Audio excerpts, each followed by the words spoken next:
know again certain that I do use that I've worked.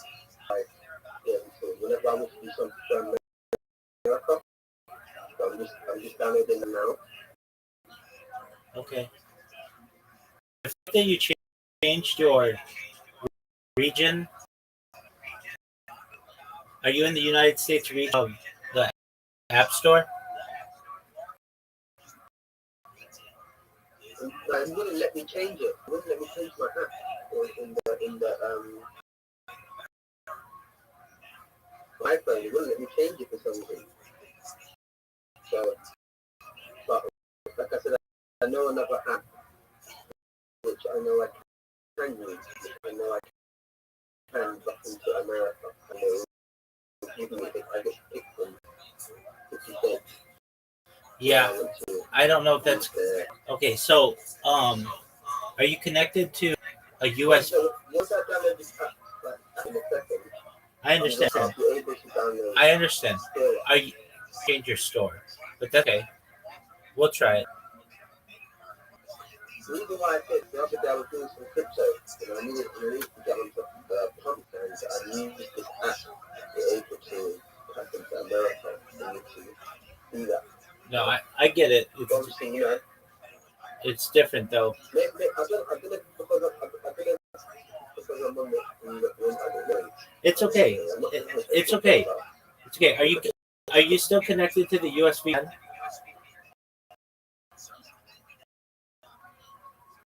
Yes, I will be in 2 minutes. Okay.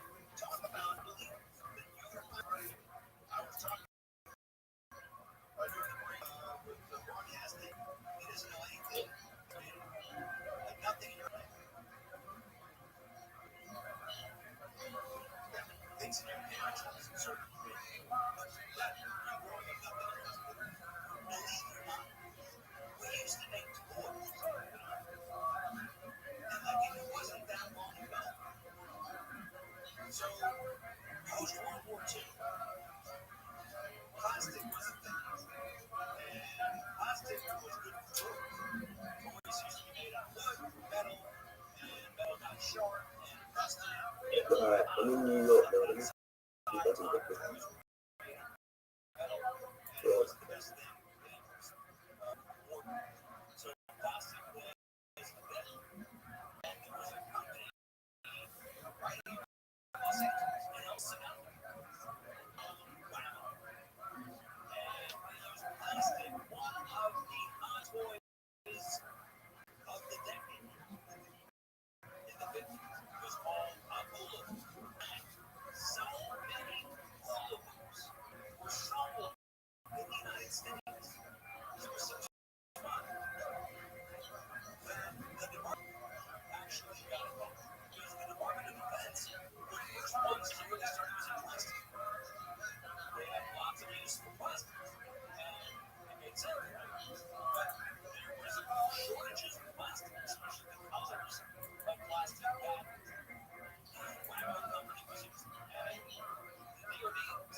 Do you have Instagram? I do. Okay, go to Instagram.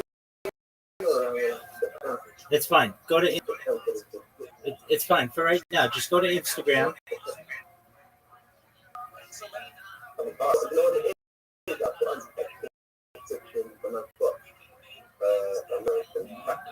Okay, that's fine. You don't have to cancel. Just go to Instagram.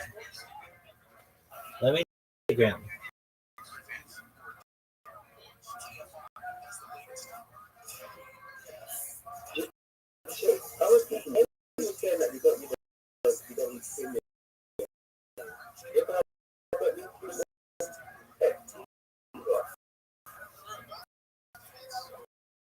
I don't think you do.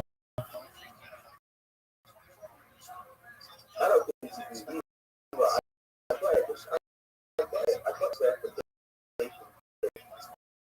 But now I'm the way it's confused. Yeah, I mean that's the only thing. But look, I don't have that tick, and I understand. Look, I don't have that tick, and you found me. Type in the Instagram. Tupac, Mr. Rogers, Sora, Sora. Yep, no, I understand. Just for a moment, I'm doing something on this computer. I know. You want to type Tupac?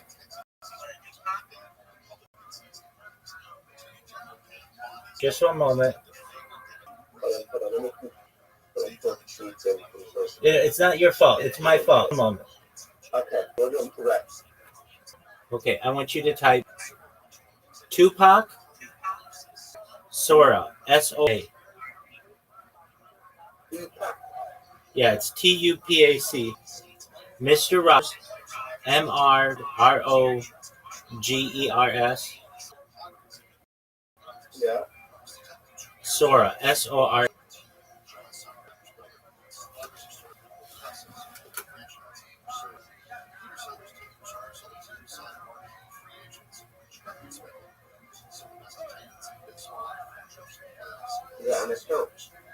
No, then just look at people who have made Tupac and Mr. Rogers.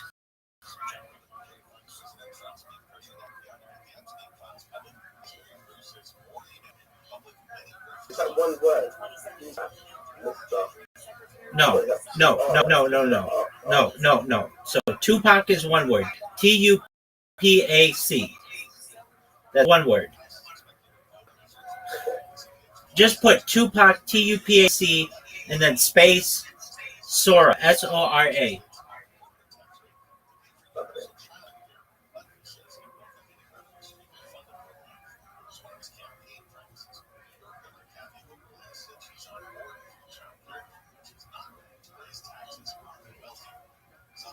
Okay, yeah.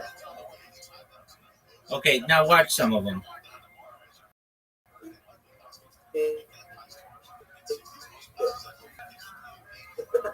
Oh, shit, that's it.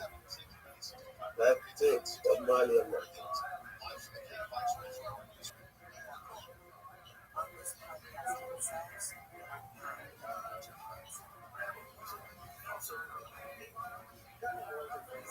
That's fire. I need to get on that floor. I told you, dude.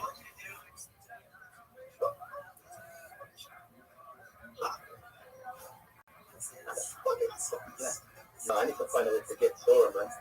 I need to find a way to get that motherfucking hat. I need to find a way to get that motherfucking hat. Yeah, you do. How sick is that?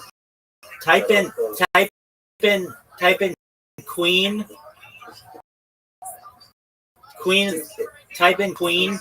Type in Queen. Queen, and then Sora. A ton of them for Queen Elizabeth. They really don't have. You're not allowed to do it with living people. but they're allowing you to do it with dead people, and it's hilarious. It's amazing how good it is.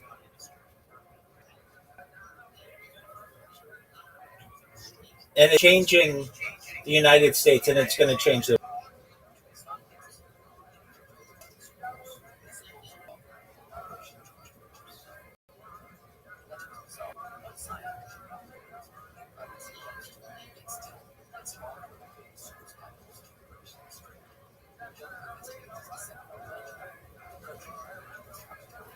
So, like, type in Queen Elizabeth Sora into Instagram.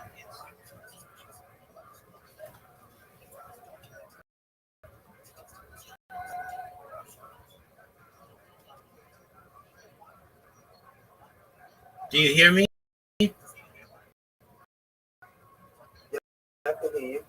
Okay, type in Queen Elizabeth Sora into Instagram.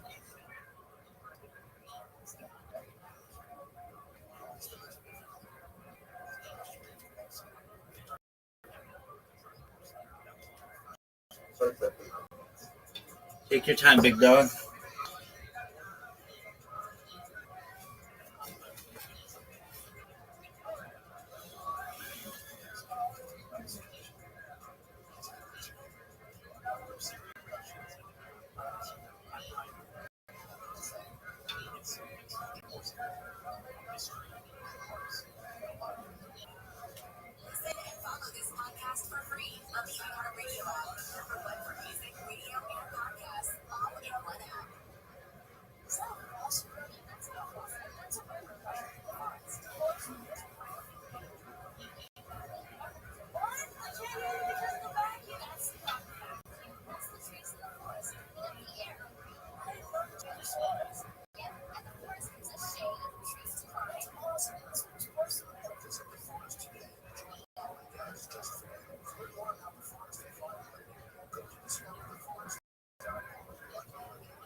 Did you type in Elizabeth Sora? Yeah. Isn't it good? Amazing. Hey, man, I wouldn't have put you. I'm not going to spend a lot of time on something if I don't. It's really cool. That is really cool. It makes me laugh, dude. I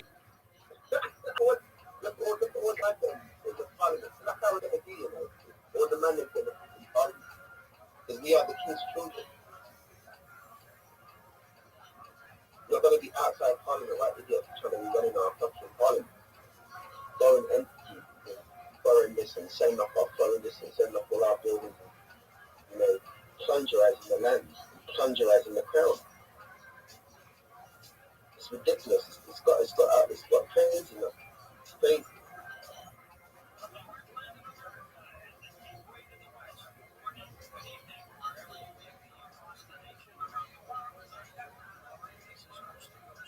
Yeah, if you could get Sora. It's not even royal. if you could figure, if you could fig, if you could get Sora on, if you could get it on your phone, you'll be the coolest kid in your neighborhood. You'll be showing your friends, hey, watch what I can make Queen Elizabeth do. I can make her skateboard on the Tower of London. And my videos would be thick. Well, and so that's really what I want you for. What I want you to use it is you upload songs, and then it makes videos for your songs. That'll be really cool.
Can you hear me?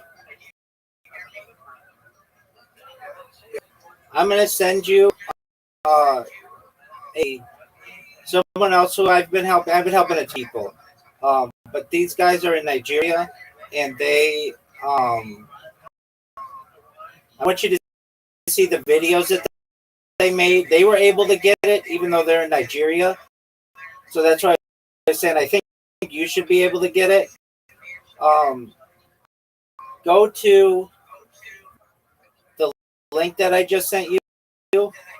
Look at this guy. His name's Durago, and look at his videos. They're really good.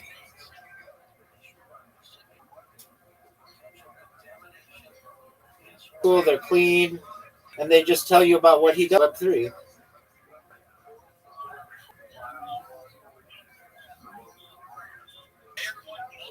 It's really good to have you here. I'm super excited to connect and share this space with you. This isn't just another page. It's a movement for creativity, innovation, and Web. Hey, I'm Duraga. Think of Web3 as the internet you actually own. Your data, your creations, your rules. Fast, open, and decentralized. The future isn't coming. It's here. Hey, I'm Duraga. Imagine an internet where you're in control of your identity, your life, your connections. That's Web3. Fast, open, and decentralized. The future is yours to explore. Hey, I'm the type that sees the world with the next upgrade. Web3, AI, digital freedom. I don't just follow trends, I build them. Welcome to the... Hey everyone, welcome. It's really good to have you here. I'm super excited to connect and share this space with you. This isn't just another page, it's a movement with creativity, innovation, and Web3 energy collide. Here we explore how to... Hey everyone. Hey, I'm Durago. Web3 is more than tech. It's a new way to own your digital life, connect directly, and create real value. The future is decentralized, fast, and full of possibilities. Let's dive in. Hey, I'm Durago. Web3 is about putting power back in your hands. Your identity, your assets, your opportunities. The internet is evolving fast, and the future is decentralized. Let's build it. Hey, I'm Durago. Web3 is where the internet gets personal. You own your data, control your identity, and connect directly with opportunities. It's fast, smart, and decentralized. Hey, I'm Durago. Just tech. It's a chance to own your future, connect directly with opportunities, and create without limits. Fast, smart, and decentralized. Let's dive into it. Hey, I'm Durago. Web3 puts you in the driver's seat. Your identity, your assets, your growth. It's decentralized, fast, and full of possibilities. The future is yours. Hey, I'm Durago.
Duke, were you able to watch those videos?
Hey, Rabbi. Yes, sir. Yeah, I need to find a way to get that back. I'm gonna have to find a way to get that back. Yes, you do. I'm gonna have to play around with my app store. There's ways for me to get into the change so the VPN. So it's not working. Maybe I've got to put my address in all that stuff as well. Okay, so why don't you just put... Stop. Why don't you just put in an address? No, I just got an American address. Who cares? Just put some... An American number. It doesn't require you to put in an American telephone number. Seriously, whenever I go to the settings, actual settings, when I put my Just put any American address. Put 1600 Pennsylvania Avenue. That's the house.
Thank you so much for the opportunity. When possible, may I please share my project?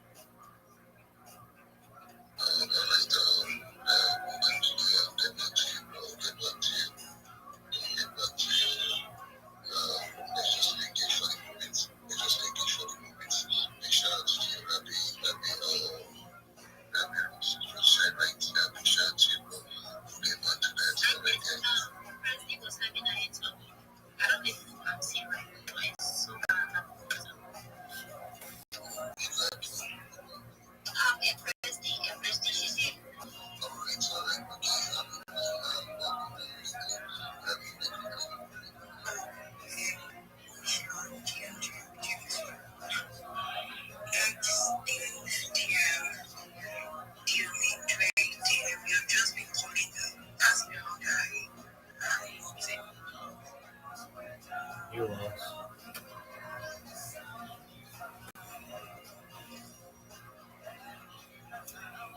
And he says, I want to be in Eretz Yisrael, and it's automatically transported to Eretz Yisrael. So Allah has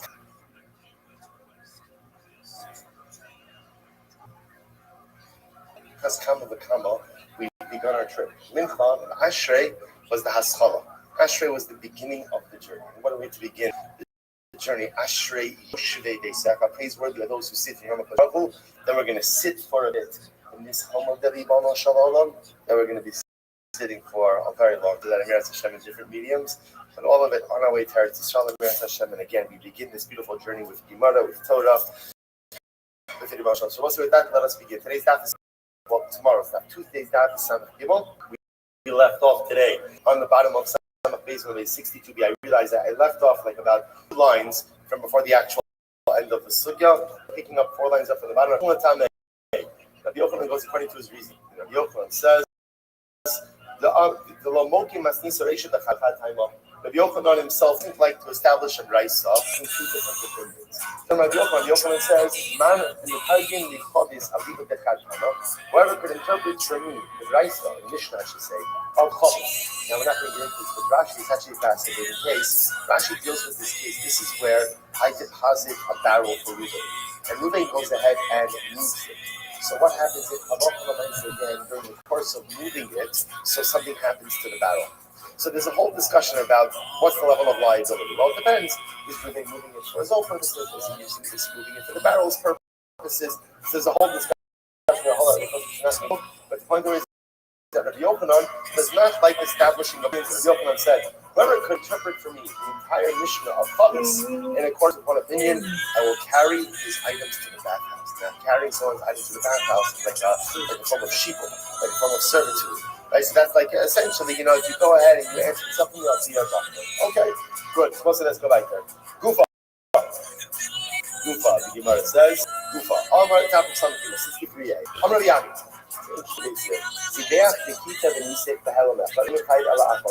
This is Rabbi Yami says that if you serve Avodah Zarah and you go ahead and you do the following. Now listen to this. So busy day. You offer up the carbon, you offer incense, you do a wine libation, and you do all of this. So multiple acts of service of Avodah Zarah, but all the halamach. What does halamach mean? 1 lapse of awareness. So what's the halacha? So this is the shita of Rabbi Ami. Rabbi Ami says multiple avodas, you did the halamach, you're only going to be chayiv once. I'm going to buy it. My time, Rabbi Ami. What's Rabbi Ami's logic? I'm going to cut what the pasuk says. So it says, don't serve avodah zarah. So the Torah makes all of avodah zarah 1 avodah. Something means don't serve avodah zarah whatever you do for avodah. In other words, everything involved in the service of avodah zarah, by definition, is under this 1 umbrella, and therefore, even if you do multiple acts of avodah zarah, the halamach and 1 lapse of awareness, you only need to once. The Gemara says, okay, because the Bible you hold this way. So the Gemara says, so the Torah mentions the prohibition of prostration, of bowing down to avodah zarah 3 times. 1 time.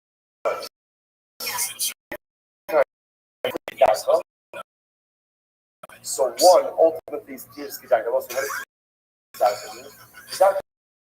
Means I'm not allowed to bow down to Zarah when that is the normal way. It's called Kedaka. Ba'afas Shalom Kedaka. What's Shalom Kedaka? So it's an interesting specific forms of idol worship. Even if it is not the prescribed way to worship an idol. So for example, let's say you have a particular avodah zarah, and the way to worship the avodah zarah, let's say, is to definitely on it. Right? It's not so crazy. After all, that's hard. Right? Halacha l'maisa says you go ahead and let's say you bow down, you're still doing the chayiv. Still doing chayiv. Right? Why? Because bowing down is considered a normative act of worship.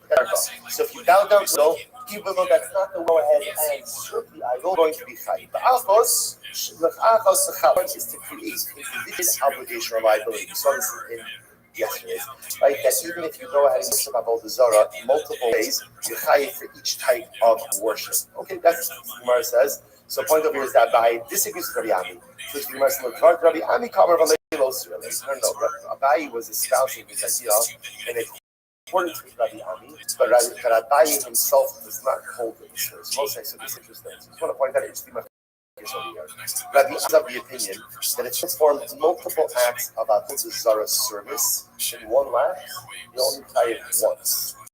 Rabbi Abaye, on the other hand, holds that Allah Chalamaysa Chayiv for each individual. Okay, let's keep that focus in there. Ufa says, Amr Abaye, Shalosh Shkachavos, Bavos, Bachavim Ramo. So why does the class mention the prohibition of prostration 3 times when it comes to Avodah Zarah, which the Gemara says, I'll tell you why. Achas Kedarko.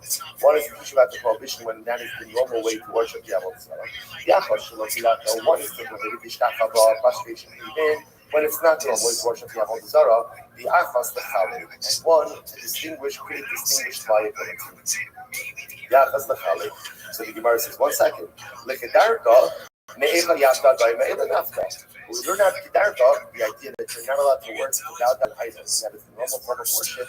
We learn that out from a different. I just want to point out the Yakukala are ridiculously amazing and living. I gotta talk to this. I see like a lot of weird expressions about like, is this it? Is this what we're doing for the next together? So first. Well, you know the great part of being is the part that you love. It doesn't really matter what you're doing, as long as you're doing it together. The rest of the is absolutely different. But that being said, I was going to tell you, the deepest part ahead of us. But again, to reap the benefits of our Gadol, yeah, but putting in time going to the Shakar time. The Gemara says as follows. The Gemara says, "For Kedarka, we learn from different passages. Mecha yabla goyima ila nafko." Ella, rather again, the Gemara says about it says, Ella Achos Kedarka, one which comes to prostration to teach me that you're not allowed to bow down to my that's the normal way to worship it. This Shalom Kedarka. I'm sorry, Achos Kedarka. One is the prohibition to bow down to the idol, that's the normal form of worship, and even if it's not the normal, in other words, it's like an in between. What does that mean? So there's like three, we'll call it buckets. You can have an idol where the only way to worship it is bowing down to it. An idol where you never bow down to it, and an idol where sometimes you do, sometimes you don't. So that's one drasha. Okay, so let's say, so bottom line, by the way, what we begin to see over here is like Shabbos, when individually obligation for different mothers. So again, when it comes to Avodah Zarah, there's also going to be individual liability for multiple of Avodah Zarah.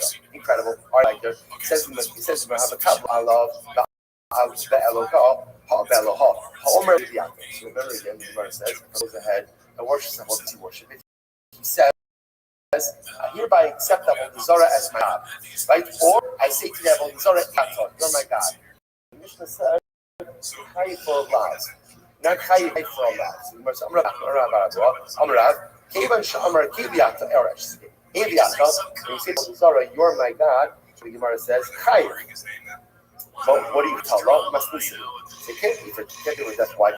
What the Mishnah says, if you profane your allegiance to liability, what's your liability? It's Allah.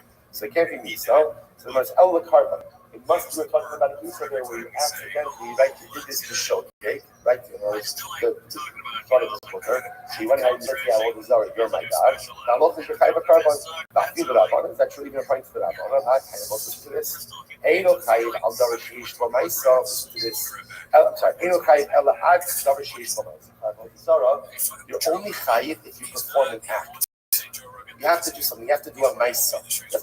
To myself, for example, keep going. What are examples of actions? Slaughtering, incense, libations, or bowing down. If you look at that list, right, which one doesn't belong? Which one belongs? Zikuach, Kitor, Nisuk, what doesn't belong? What doesn't belong? Bowing down. It's a shtick myself. It's not really a myself. Like, in other words, slaughtering is myself, right? Libationizing, is a myself, right? Incense is a myself. All of these things are actions. But ishtachava, ultimately, again, going ahead and bowing down, Pashtus is not a myself. So who says that ishtachava? Who says that bowing is a myself? Rabbi Akiva, Damar, Lo. But nice cloud. Must be Akiva. Oh, that you're tired. You don't type Avodah Zarah. Even now, what I mean. Now that's tremendous because if you hold it, if I for Avodah starting without a Maisa, then what does that mean? That means even if a person says, Iliatom, sorry, you're my God, that there would be liability for that. You should do this. So again, if a kiva is the disputant, and he's saying that Avodah doesn't require a Maisa, the Rabbanon must be saying that Avodah does require a Maisa, to which the Gemara says, no, Kika Amarav Nami Rabbi Akiva Kama. And after Rabbi is saying Rabbi Akiva Pshita. Hainu Megadif. So according to Rabbi Akiva, so we'll say, so obviously again, you don't need a Maisa for Avodah Zarah. Where does he learn that out from? Megadif. What's Megadif? Megadif is the blasphemer. What is blasphemy comprised of? What is it comprised of? Speech. Speech.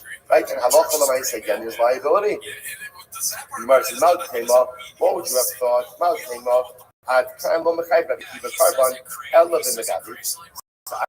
I might have thought ultimately again that maybe Rabbi Akiva would only be Karban in a case of Megadif. Megadif is different. Why is Megadif different? Because Megadif itself has charis written into it. Has it written into it. So the Gemara says, the low sivkei charis, but most of it over here where it doesn't say charis, right? By where a person says Iliyasa, Emo, I might have thought that if it is not about the liability for such an act. Namash Lord, the ishi is siv by Shtakamulo, Izbachulo, Fayomulo. So we'll say this is Shikas Rabbi. This is really dramatic. Rabbi Akiva holds it Allah, my son. One is Chai for Avodah Zarah, even without a Maisa. Even without a Maisa. Which means what? First it goes up and says, Iliato, you're my God. Allah, Rabbi Akiva says, that's Avodah Zarah. And that's tremendous, because that's a contradistinction to the Rabbanon. Right? Because the Rabbanon will say that you need a Maisa. What's the point of that? It's Rabbi Akiva that says. Rabbi Akiva is the one who holds that halacha l'maisa, even the smallest action in the realm of spirituality, has the most dramatic impact. Right? Rabbi Akiva was the Iker. But what did he see? Well, let's turn Rabbi Akiva around. Alright, so let's say so let's turn again. What turned Rabbi Akiva around? What turned Rabbi Akiva around? What turned him around? Right? Is the drop of water. Rabbi Akiva was one who discovered that the smallest drop makes an impact. So I will say, remember again, whatever is true in the realm of positivity is also true in the realm of negative. If a drop of Kedusha could fundamentally transform a person, then a drop of Avodah Zarah gives Chas Shalom fundamentally. In other words, energy is energy, and it impacts the person. People said a drop, the smallest influence, can have the most dramatic impact. If a drop of water can transform you from an ignorant shepherd to a godly Hadar, then unfortunately, again, even a broken statement of Avodah Zarah, take the high Hashem and bring it to the lowest of below. It's incredible. I'll say great tomorrow. The Molly Vav Shebehafa is Chaybu Rishaim Shal Yisrael Kuliyah. So it says it's very interesting. So, okay, so remember again, Klal Yisrael said when they built the Egel, right? Elo Lakafa Yisrael, Asher Ha'alucha Me'eretz Yisrael. Now, interestingly enough, Ha'alucha is plural, right? They brought you up. They brought you up. So Yochanan says something very interesting. Let's listen to this. So you read this phrase, right? Literally translated, these are the gods that brought you up on the side. We'll say no, not here. Essentially, what the Yidden is Klal Yisrael and the eight brought you up. And Rabbi Yochanan essentially says Baruch Hashem made it plural. Had a world place would have been destroyed. What does that mean? Rabbi Yochanan being the means, as much as they are worshiping Avodah Zarah, at least what did they do? What did they do? And they included that Kadosh Baruch Hu in the equation, right? In other words, they could have said it was the eagle that brought us out, but at least they included Hashem, and they said again, Klal Yisrael, Elo Elokecha. It was like Kadosh Baruch Hu and this eagle that brought us out. So at least they included that Kadosh Baruch Hu in the equation. That was at least the saving grace for Klal Yisrael. So the Gemara says, Amar Shimon Yochai. Rashbi says, what? Halvalo Chalon Shakim Shem. If a person goes ahead and includes that Kadosh Baruch Hu together with an Avodah Zarah, literally again they're uprooting from the world. It's even worse. It's even worse. To include, see, Let's say here's what's incredible. If you're an Ovid Avodah Zarah, what is the upside of being an Ovid Avodah Zarah? But what is the upside of being an Ovid Avodah Zarah? What's the upside? The upside is you chose a team. Choose the team. Choose the team. Be decisive. Right? Cast your lot with someone. The worst thing, like we'll say, the worst thing that cannot be ideal against Chashayon worship is as must can post him as faith. How long are you going to straddle the fence? If you straddle the fence, you can't do anything, right? If it's like, you know, like it's like the big LLC, the big everything for everyone. If you're everything for everyone, you are nothing for no one. You can't make everyone happy. You can't. I'm loving it. By the way, I want to point out something incredible. Right? Avinu was one who had the 10 birthdays on all four sides. It's incredible. Avinu was unique personality. Right? Everyone else, if you want to build something, you can't be everything for everyone. It's just not the way that it works. You can be some things for someone, but you gotta represent something. Represent something. Incredible. Again, Rabbi Shimon Bar Yochai says, no. Essentially, polytheism, including the prophet of Avodah Zarah, that's a disaster. That's a disaster. At least Avodah Zarah, you've chosen a team. You've chosen the wrong team, but hopefully you could go ahead and maybe make a fact afterwards. Sounds really crazy. Which the Gemara says, Shneimar Bilti Lashon Alamat Havolomar Shara Lupa Sheibu Elohus Harse. So ultimately, again, rather what it means, is that ultimately, again, they desire to worship many gods. So again, they didn't actually worship many gods, they desire to worship many gods. Okay, so let's say here, the fundamentals of and Rashbi. Rabbi Yochanan praised the cross because at least they never fully abandoned the devotion. With the Ego, they didn't fully abandon HaKadosh Baruch Hu. Ultimately, you're going to show by Yochai. This is what Yochai says. If you're going to be an Oved Avodah Zarah, do it. Do it. And be fully committed to it. Because life was, you know what the worst meat in life is? The worst meat in life is being a non-committal person. When you lack commitment, by definition, you never gain traction in your life. Better to be it's going to sound strange, but just let it swirl around your mind a little bit. Here it is. Better to be committed to the wrong thing. Be committed to nothing. Because if you're committed to nothing, it means you have commitment. You lack commitment, you're zero. You're zero. You're not going to do anything in life. If you're committed to the wrong thing, you're committed to something, and you're cultivating the needs of means that when I get my act together, I'll finally go ahead and get on the right path. You know what else? You see this? Be the king. There it is. Seiv says, it is better to have a bad king than no king. Okay, you hear that? Why are you shocked? Because at least some leadership is better than no leadership. Like no leadership, no one's going anywhere. Right? No one's accomplishing anything. That leadership, okay, in the wrong direction, but at least with some movement, even in the wrong direction, better than no movement. Don't say that's what we know from. Let's say, what's better? What's better? To see, or to ultimately flatline, be part of an episode.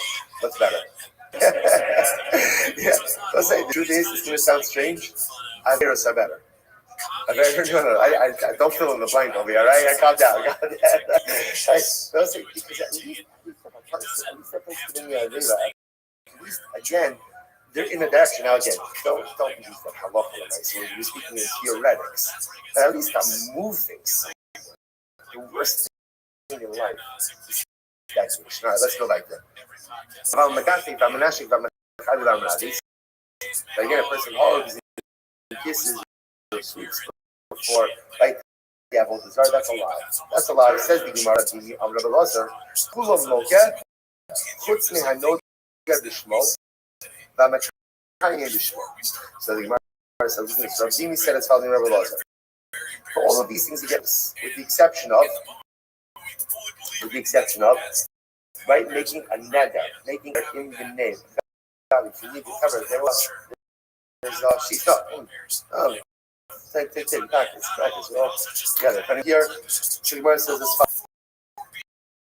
The Gemara says, Kulam, look at me, I know the Bishmo, ultimately, again, so for every this, with the exception, ultimately, again, of making a neder in the name of the Avodah Zarah, or ultimately, again, making it up. Mekayim means a shvua. Shvua. So the Gemara says, the low lucky. So the Gemara says, why? Interestingly enough, why? Because taking and swearing is a lav she'in b'mais, right? It's a lav without an action associated with it. Haninami lav she'b'chlal. The other ones also are a general lav. I'm not supposed to say a lav she'b'chlal is a lav that is learned out from general statements. The general statement, so the Gemara says, lav she'b'chlal is the sanya. This is the behema kodesh shvitin afshah shubalo sasem. How do you know that if you eat from it before it's totally dead? I don't know how to spell. Word flailing. Thank you. Flailing, moving around. How do you know that Allah for the you're over a losas? Say Tamulomar losoku aladam. Interesting. Losoku aladam, in other words, do not go ahead and even though the animal's dead, right? The shech is already. But when it's moving, it looks like it has life. Don't eat it. Losoku aladam. Losoku bashaladam dam. Another interpretation. Don't eat on the. What does that mean? Don't eat. Ultimately, again, the blood is still before speaker. Before the blood has been sprinkled. But he goes on, he says, how do you know that we don't have a sudas havla? Remember again, Allah is, like says, after a person dies, the Avidim come back and they have a sudas havla. From the community, so I know that Allah, somebody is executed by Bezdin. There is no Samalomar lo sofu aladam. So don't go ahead and suda after the blood has been spilled by days. Rabbi Kiva says, how do we know that it's Sanhedrin? Someone that they don't eat for the rest of the day. Samalomar lo sofu aladam. It's incredible. Rabbi Yochanan says, as far as I where do we know prohibition? Allah about the right? Lomar Losoflu al Hadam. The pasuk says Losoflu al Hadam. Now what is it? If you look at Rashi, Rashi Ben Sora, more last Rashi or last line. Kelo Onosh El Inkim is here the Efan is. So Losoflu al Hadam Losoflu al Hadam. Interesting. It's coming Ben Sora Mora. Don't eat the type of meal or don't eat the type of food to be executed about. So then Sora, remember again, steals money to purchase meat or to drink wine. Allah is executed. So okay, fine. So the Gemara goes right here. The Gemara goes right. Okay. Good. I'm going to be having back here. I'm still not going to look. You're not really looking at any of these things because it's a generalized law. And because I'm going to look at what's mean Hanoja Bishmov Alakan. Generally, only going to get Malchus is what? If you take it only by the name of the Avodah Zarah or you swear by the name of the Avodah. The Gemara says, my Shanach, why not? Why don't you get Malchus for these other items? So how are they allowed to because it is considered to be a generalized law. And now the lav shema ma'isa. These other lav shema ma'isa, to which the Gemara says, lav shema ma'isa the holes that a lot that don't have a ma'isa, you still get mouth. The sign your Torah says, do not leave the carbon until morning from the Pesach. The Gemara says, Torah comes to give up Hazmamit after the law. So I say, okay, how many days? Lomar she'in lokin Allah. The teacher says, don't get Malchus for this. Rabbi Yaakov says, Momin Hashem Zeh Elam Mishabed Lav She'in B'Maisa. Lav She'in B'Maisa ain't lokin Allah. So again, Rabbi Shimon says, no, Lav She'in B'Maisa. I'm sorry, Rabbi Yaakov says, it's lav without an action, and any lav without an action, you don't get Malchus. Well, so Rabbi Yehuda Savar lokin Allah. Rabbi Yehuda holds that you do get Malchus Lav She'in B'Maisa. So what's the fundamental machlok? Do you get Malchus for Lav She'in B'Maisa? Machlokes, Rabbi Yehuda and Rabbi Yaakov. It's a little mazel tov. We just finished on Yarchei Kala. Incredible, I think it deserves.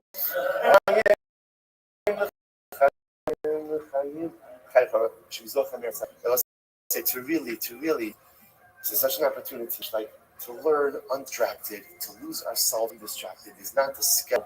I mean, there is a schedule, but we're not going to stick to it. There's going to be so many different things that are happening over here. Just literally, again, to put your neshama in charge. The body's always in charge, and the mind is always in charge, and the phone is always in charge, and the schedule is always in charge, and everything else is always in charge. I mean, the neshama is never in charge. But for the next couple of days in Eretz Hashem, it is only the neshama that is in charge. And when the neshama in charge, everything always finds a beautiful way to come together. We'll say the Chayim Mazal on the first Amid, Shemizah mentioned tonight over the week to come to Adonai and Avinu Melech Olam V'yeh B'dvaro. Let's go weiter.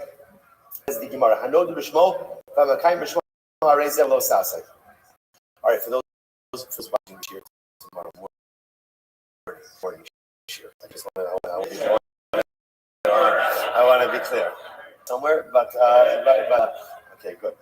Gemara says as follows: Hanodu B'Makayim B'Shmo. So again, remember, Hanodu B'Shmo V'Makayim B'Shmo Harei Zeh Lo Sasei. The person makes a nether. And Chavod L'chaim's are up here if anybody wants. It's not just my private stash over here. So the Gemara says as follows. The Gemara says the person makes a nether in the name of the or makes a shvua in the name of the Avon. It's a lo sase. So the Shalom HaKaim B'Shom Minalon, from where do we know from the Sanyo? It's actually very important. The Torah says you are to mention the name of another God. Can't mention it. V'shem Elohim Achim Lo Saskilu, do not mention the name of another God. Listen to this. Lo Yomar Adam L'Chaveiro, Shmar Li B'Tzad Avon Avin Plonis. So a person wouldn't say like this. A person would say, my friend, I shouldn't say, you know what, let's meet up by the Zara so-and-so. Right? Let's meet by, the Avodah Zarah in the corner. Let's go ahead and let's meet up there. You shouldn't use Avodah Zarah as a landmark. Don't even mention it. Lo yishma picha, that should not even be heard on your lips. Lo yadar b'shmo, I'm sorry, shelo yadar b'shmo kayim b'shmo, but lo yachidin she'adiru b'shmo ve'kimo. So again, you should oath with Avodah Zarah, you should vow with Avodah Zarah, and you shouldn't cause the name of Avodah Zarah to be mentioned by other people as well. Davar achar, lo yishma picha, what does this mean? It shouldn't be heard by your mouth. Ashar lemesis u'lemadich. This is a prohibition. Mesis, someone who other people to worship Avodah Zarah, and Madiach is someone who gets an entire city, or nidachas, to worship Avodah Zarah. Whereas Mesis Hedgek Siv, Mesis is explicit to Ksivbe, Ksive, b'chol Yisrael Yishma v'yiro, Ashar leMadiach. Rather again, the appropriate to worship Avodah Zarah. V'lo yigro ma'achirim, she'yir b'shmo, v'she'kayim b'shmo, and you shouldn't cause other people to oath with Avodah Zarah or to make a vow with Avodah Zarah. But say that Avodah Shmo, don't Avodah Shmo. This is very interesting. Also, get ready for this. Also, the Adam Shias should not go into business with an Ovid Kochav and Akum. Why not? Because what's happened? If you have a business dispute, what's going to happen? Your Akum business partner say, okay, you say you don't owe me any money. Swear by my that you don't owe me any money. You're going to end up getting into a complicated situation because halacha and swear by his avodah. Okay, so we'll say an interesting story here.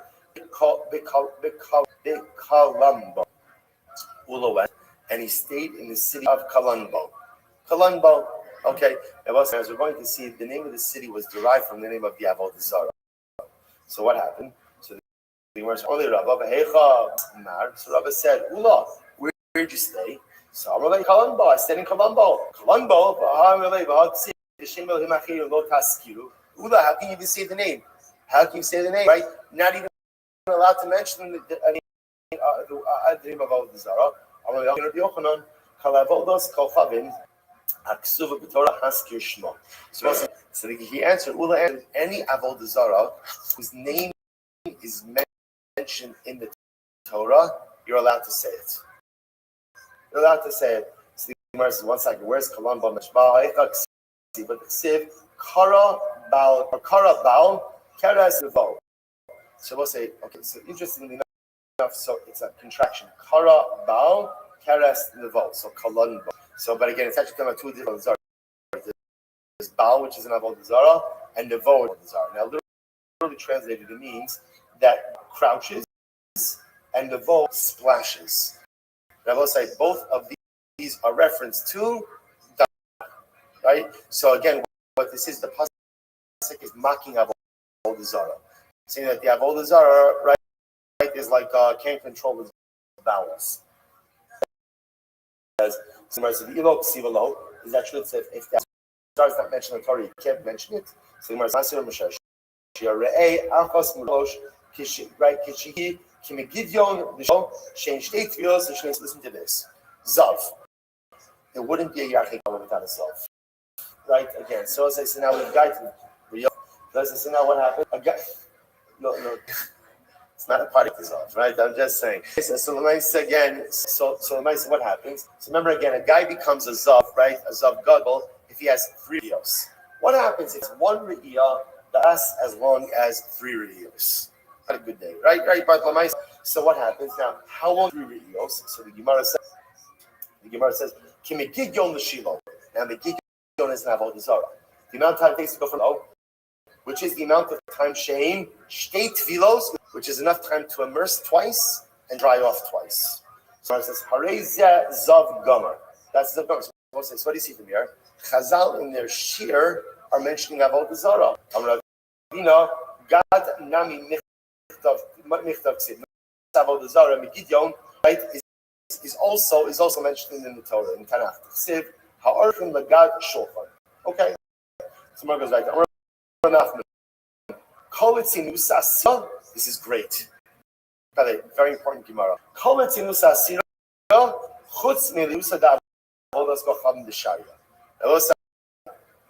Leitzanis is aser.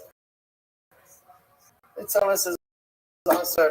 Leitzanis is aser. I mean leitzanis. Isn't leitzanis? This means it's a little bit English word for leitzanis. Foolhardery, right? Levity. It's not levity, but it's it's just like a foolishness, like a foolish mockingkeit. Just like a frivolous foolishness mockingkeit, right? That so essentially what Leitzanis really is Leitzanis serious and make it not serious. Now that is a very serious thing, or that's a very significant transgression, and a significant flaw. Why? Because let's say, is there a room in life open around? Of course. And is there room even for levity or for a little lightness? Of course. But there also have to be things in life that are serious. And if a person, so unless is someone who can take anything that is serious and meaningful and important and totally just like make it into foolishness. So that's a problem. That's a problem because a person like that then doesn't. If you just follow me, just give him some time. The restrictions are off. Definitely keep your follow. So quickly we'll move on to the next speaker because we do have an important witness. So we're trying to do this as fast as possible. If you're here, if you haven't spoken, can you put your hand up? You have to mind, please. Yes, listen, I just want to say one thing. After the show, I'm going to do an after show where I just play music and you guys hear me clap around on my keyboard and engage, right? And engage. And so yesterday, I didn't think a lot of people would stay, so I just played the music really loud to the point where you couldn't even hear like me around, like the keyboard and stuff like that. But I noticed that you guys, not only did a small core of you stayed, but a lot of you came back, which was insane. And I had to stop the music, and I was like, dude, the show's over. Go home. Like, what are you doing? And someone had to say, shut up. Just play the music. So I was like, all right, okay. I guess this is a thing now. So, yeah, after this show, I'm going to do, like, maybe, I don't know. I really want to keep it short this time, like 15 to 30 minutes of just music and me working on my laptop, replying to all of you guys, all right? Because at this scale, it's not easy, man. I tell you what, those who haven't cracked like 2K or whatever, I used to think, what's the big deal? Just follow back, right? But when a bunch of you just bum rush me, it's, I gotta come up with like some kind of system because I'm getting in trouble. They're putting me in jail. So if you have any concerns about your fallbacks or entry into my membership, my community, just please reach out to my DMs and I'll try my best to get back to you. If I can't let you in, the very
Solana just as a project or a couple of friends coming up one night going, dude, how can we build this out as something that can be funny, engaging, and be interesting, right? So came up with Chubby Chickens, and since then, like the rest is history. Like it's been a straight up journey that you just from the ground up built this thing, and yeah, I mean, really, there's nothing else that I'm probably doing. So this space is just incredible, and I appreciate you guys for having the lives. Yeah, we're moving on Solana. It's turning to that full program. I would say we're 100% on it. We're built from the ground up. They're real people. There's lots of fluff. It's just full of energy, right? It's all about the coup. And, times are tough. We guys from the trenches, and, we know how it is. We've been in the trenches for years, and, we built this thing, like I said, from nothing into something. We hit 150K market cap. We're back at 50K market cap, and it's just another day in the Solana ecosystem, right? It's just another day in crypto. I've launched these NFTs, like I'm saying, 31 at once. I'll launch my NFT, 20 out of 30 are minted, right? So we're almost done, and then we're going to be launching more that works. We got more creativity that's coming through, memes all the time. We dropped a comment in the purple pool right now, so just go like that post. You'll see some cool art, and it's a culture at its core, and it's bigger than art. It's about connection, authenticity, and community.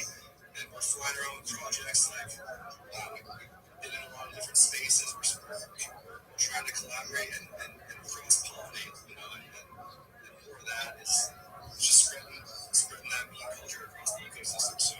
So when you see that chicken in the shades, that cool chicken, that's the flock. That's Chubby Chickens, guys. So it's just more than just a meme. It's a movement, right? I appreciate y'all. Yeah, do we appreciate you even more with that being said, guys? Go show Chubby Chickens some love. I see him at 4.9K. If you get him to 5K within the next 10 minutes, I'll give away $5 for this comment. You guys hit the listeners. Definitely go over there and show him some love. And let's get on with our next speaker. We also have one purple pill. Good shit, guys. Go there. Let's go.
100% Casey, do you mind if I share my project and then potentially give some alpha?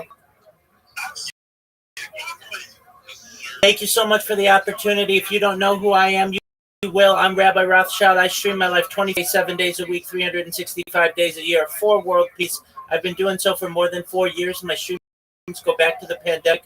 We've seen the death of a queen, the death of AI, the coronation of a king, and everything in between. This is a real-life Truman Show, a real-life Big Brother. This is a timeline or a time capsule of human accomplishment. In the 1990s, Bill Gates coined the phrase content is king, and I'm making it true today. I'm king of the internet. This is the biggest event in global history, and here is why. In 2018, The Economist magazine stated that data had overtaken petroleum as Earth's #1 resource. And I have more than any person ever, which is making me a very influential person.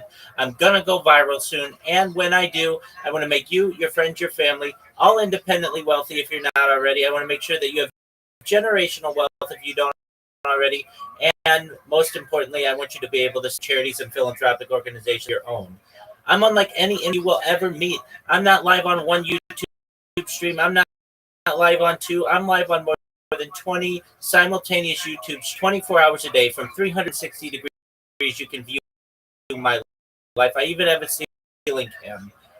In addition to my pinned post, I have a link there to all my YouTube streams. Additionally, I have a link tree there. I dare you to look at my link tree. Nobody else is going to dare you to look at their link tree, but I do. I want you to see how much social media I have. I have more social media than anyone, and content than anyone on earth. Additionally, there's a link there to my Discord. It's discord.com/rabbi. I'd be happy to speak with you hours a day. Additionally, you should know I am an advocate to end world hunger through the use of technology, stroll drones, floating greenhouses, saltwater greenhouses, hydroponics, vertical farming, cloud seeding, and world thirst. I'm sponsoring currency that's worth about $100 million, and one of the things that we do, we build wells and water towers in nations such as Nigeria for the benefit of the less fortunate. Additionally, I'm an advocate for system and, importantly, desalination technology, where we pump Earth's seawater onto land.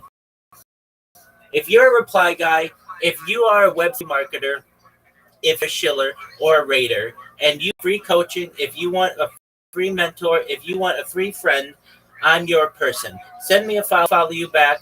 I want you to know that these are open. I have a proven record of success in my professional life and in social media, and I want you to be able to glean some of the knowledge that I have for you. But most importantly, I want you to know that I'm here to support you both professionally and personally. I'm here to be a positive person in your world.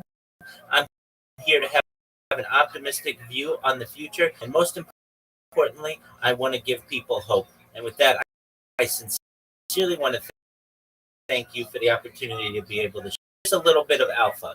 With anyone who wants to make more money on social media, all do. You're all Web3 marketers. You're all community managers. You're all moderators. Everybody wants to make more money. So here's the plan. First thing that you do, you can send me a DM. You join my Discord. I'm going to send you a message with the top 30 types of social media that are available to you. They're all free. Everything that I tell you, I don't want you spending any money. I only want to make you money, and I only want to give you money in the future. So what you're going to do is you're going to create social media accounts on all of the major platforms, including have Twitter, but YouTube, Instagram, TikTok,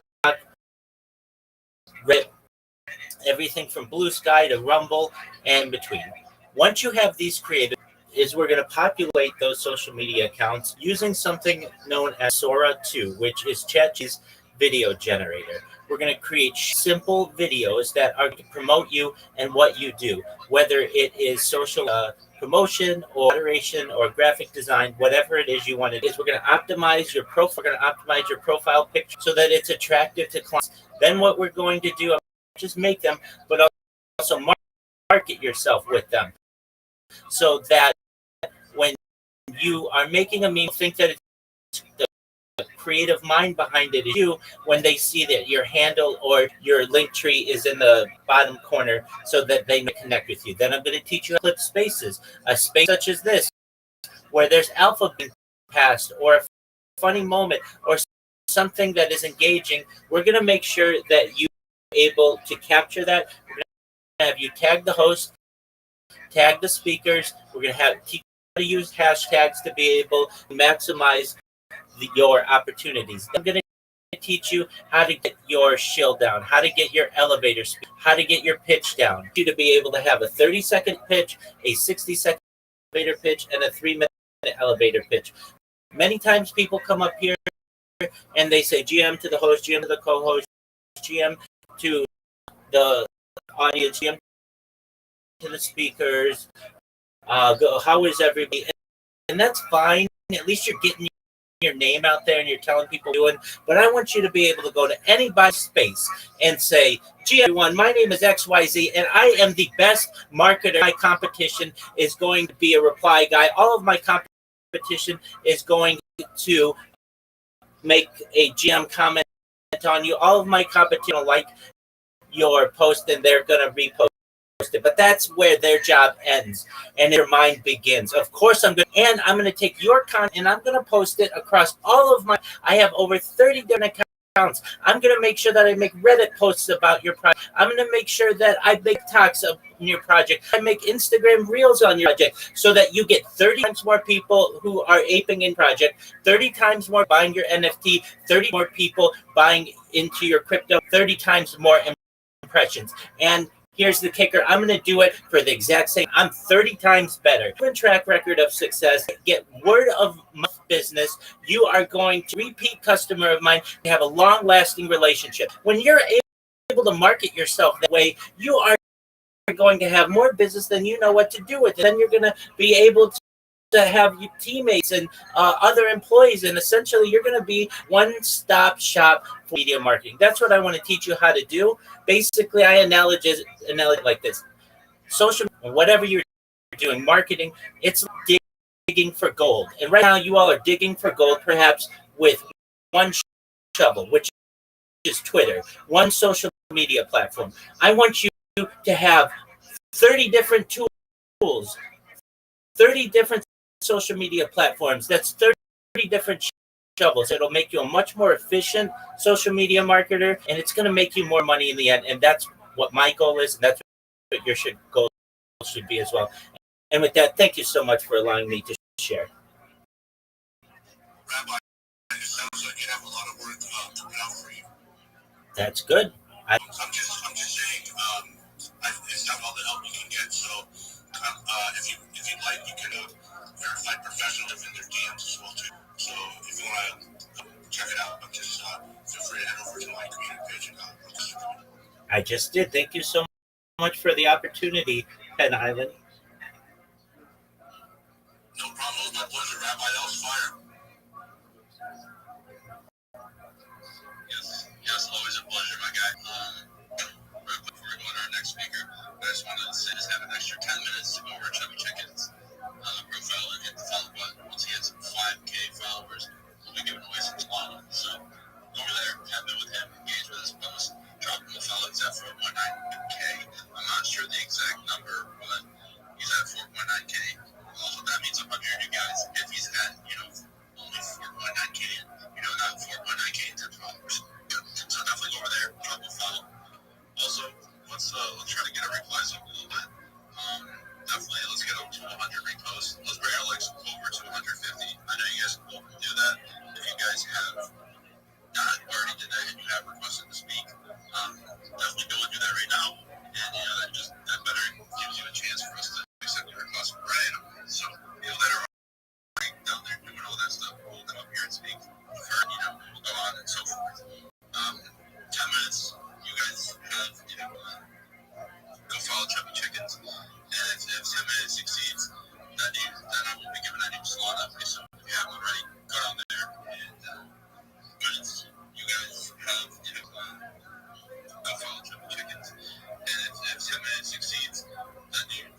GM, thank you for the opportunity, Mr. Nug. When possible, do you mind if I share my project with everyone? You've been writing so hard, bro. I'm missing you everywhere. Go ahead. Thank you so much for your kindness and your kind words. I'm Rabbi Rothschild. If you don't know who I am, you will.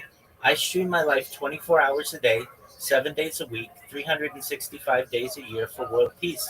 I've been doing so since the pandemic. We've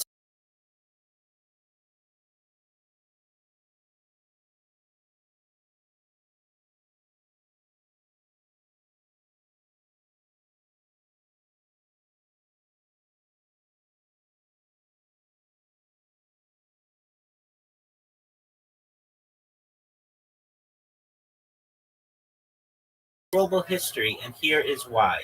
In 2018, The Economist magazine stated that data had overtaken petroleum as Earth's number one resource, and I have more data archived on the internet than any person ever, which is making me a very influential person, and I'm going to go viral soon. And when I do, I want to make you, your friends, your family, all independently wealthy. I want you to have generational wealth. And most of all, I want you to be able to start charities and philanthropic organizations of your own. I'm unlike any influencer you're going to ever find on the internet. I'm not live on one YouTube stream nor two. I'm live on more than 20 YouTube streams simultaneously, 24 hours a day. You can watch my life from 360 degrees. If you look at my pinned profile post, you will find a link to all of my YouTube streams. Additionally, you're going to find my link tree. I dare you to look at my link tree. I have more social media than any person on the internet. I have more content than any person on the internet. It took you years to just go through one of my accounts. You should know as well, you're going to find a link to my Discord there. I'm live 24/7. Additionally, I want you to know that I am an advocate for ending world hunger through the use of technology such as agricultural drones, floating greenhouses, saltwater greenhouses, hydroponics, vertical farming, cloud seeding. I want to help end world thirst. I'm sponsored by a cryptocurrency that's worth about $100 million. And one of the things that we do is we build wells and water towers in developing nations such as Nigeria for the benefit of the less fortunate. I'm an advocate for the Life Straw program, and most importantly, desalination technology, where we pump Earth's seawater onto land to make it drinkable. If you're a reply guy, if you're a Web3 marketer, if you are a shiller or a raider, and you want to make more money, send me a DM, send me a follow. I'll follow you right back. I have a proven strategy that will work for you, and it's 100% free. I'm never going to ask you for any money. I just want to make you money, and hopefully, in the not too distant future, be able to just give you money. More than anything, though, I want you that I'm here to support you, both personally and professionally. I'm here to be a positive person in life. I'm here to have an op view on the future and most importantly, give people hope. And with that, I want to sincerely That was amazing, bro. Thank you so much for. I was like, I saw you like, I was like, you said, yeah, that was awesome. Yeah, thank you so much for tuning in and then sharing. That was class. That was, ladies and gentlemen, this I've been seeing this guy Rabbi, and he sometimes he speaks about things that normally I wouldn't think about, bro. Like a whole lot about things, bro. Yo, I don't know internally what's the about dinosaurs, something that leads to something like that. Like absolutely. It's known as de-extinction technology. yo, yeah, exactly. So it was mind blowing, bro, to see the extent of knowledge this guy has, bro. Like even other things. And yeah, happy to have you here as well. So you guys have heard it. You can DM him and then check out what he's got going on. And you could collaborate with. Make sure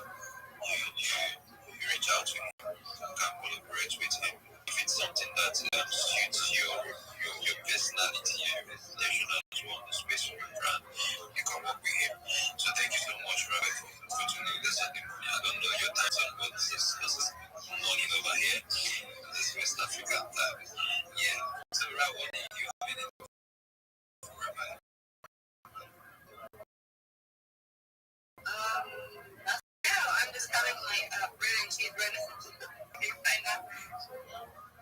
Thank you so much, bro. Let me quickly hear from Daniel. Daniel, what's good for you? Everybody in the house, GM, Xavier, our host, GM, Mr. Nog, Priceless, GM to you, and Messenger, GM to you, my bro.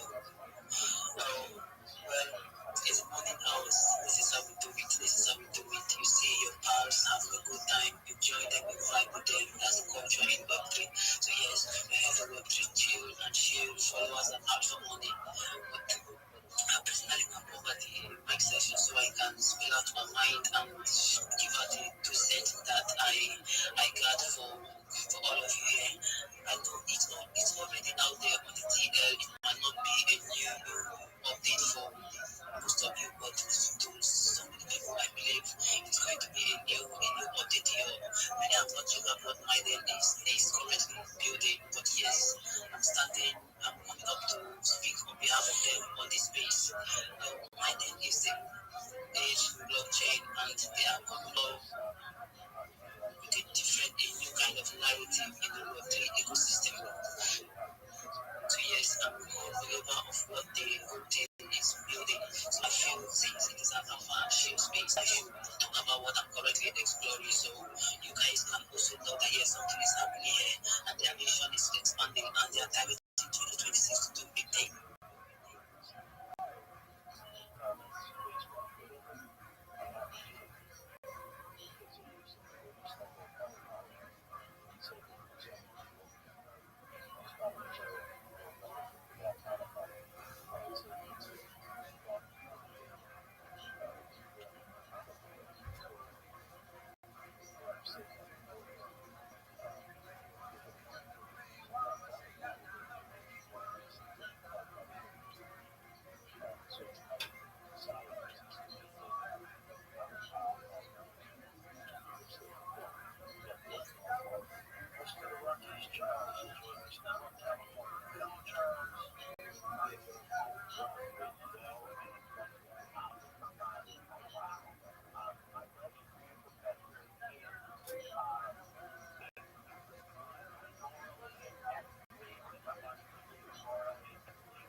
You could also just create a new Google account in Google Play and use a USA VPN.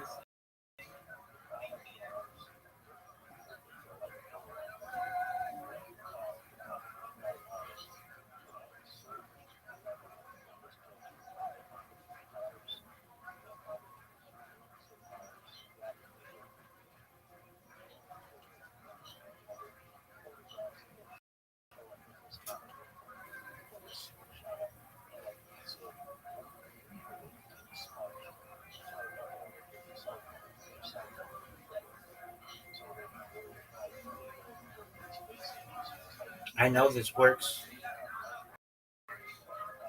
We just have to figure out how to get it to work for you, comma, because the person who created these videos in this YouTube account is from Nigeria.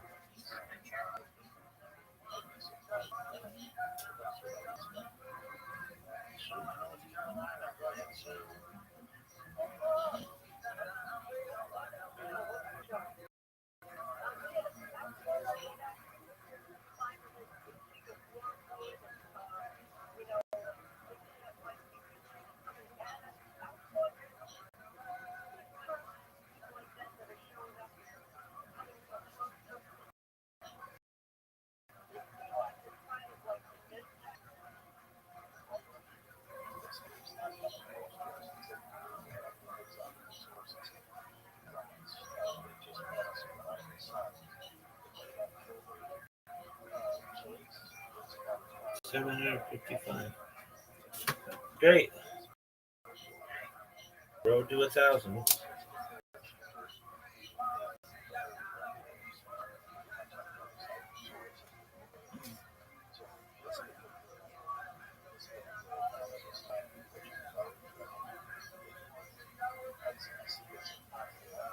Two X thought. Why should I 2X thought?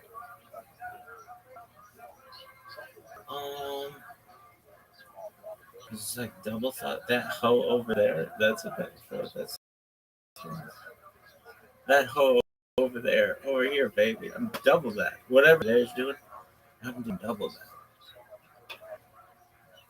that. That's hilarious shit.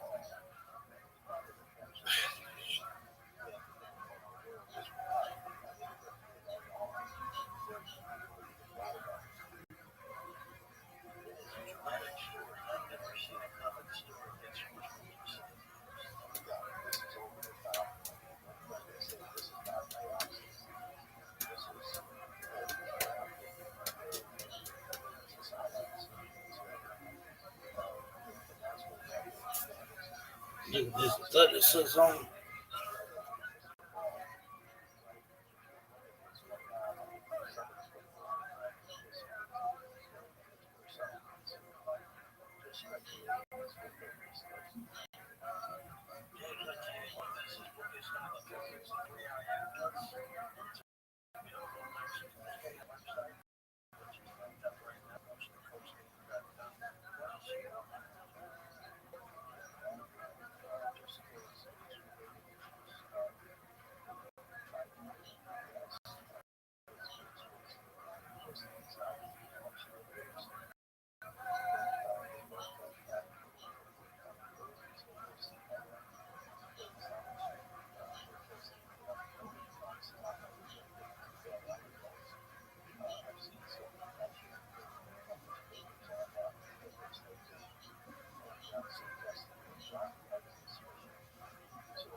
Yo,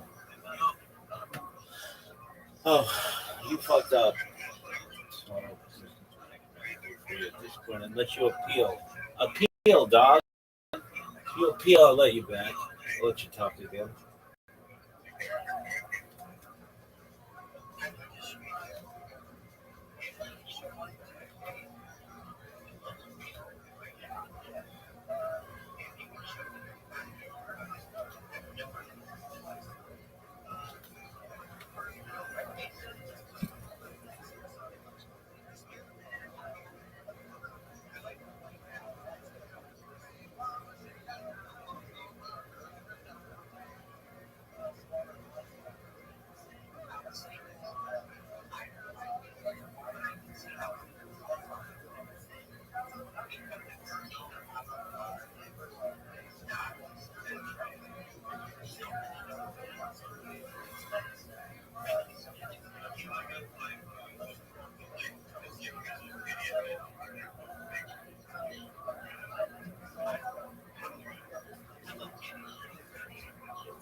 have a respect for certain things. The Gemara says you can't do it. Like, you want to make fun of Avodah Zarah, you can do whatever you want. So, Gemara quotes this pasuk: "Kara bal, kara bal, karas nebal. Kars goblo yochnu milay tnas. Siv dibro la agalos tos amen. Tunu shachim shomron. Ki alimo ukmarav alad yasiru alkodo. Dama minen. Artis mitzvoto adveda. I just wanted to bring Israel over here, which is how many percent Bible Sarah seem to make like loose vowel references by Avodah Zarah. So why? That's what you can have this by Avodah Zarah. Or you know, you find it said, the Alpha Yosef will not go. The Yasu Lahem Masecha Mikaspa Kiss Munasam Atzavim. So I'll say, My Kiss Munasam Atzavim. What does that mean? That little bit, I will say. So, little bit, Kiss Munasam means in their form, Atzavim are idols. Rame was is the Raman Shabbat Afar, the Afar also the Musliya, so Manichu the Kisa. That says, just your sheet. How much people love the Zarah. Well, they do. Every person who worships idolatry, he would make a little, you know, to make like a little idol, because you don't want to have just like, you know, you want to be fun, like that's like a big Zarah. You want to have something that you can take with you, and they made a little idol. And they would keep it inside of their pocket. And what happened? Well, silly little cake on. Then everyone saw they take it out. And they would hug it, they would let's say, you know, like the Mishnah says, Ace will Chacham Avon in Kalam. Right? Who was wise? One was able to learn from every individual. Let's say there's something to be learned even from Obdam on the that you see how much Obdam loves his Avodah Zarah. At least if not more. So to take out the idol, they hug it and they kiss it. That's the reason of the Zarah. What time are you leaving? Yeah, okay. All right, good. We're almost there. So Gemara says again, that's how much they would love. Right? Yachei Kama is Mamala Minas.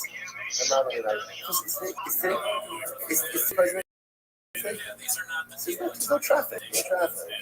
Fine. So we're going to do what?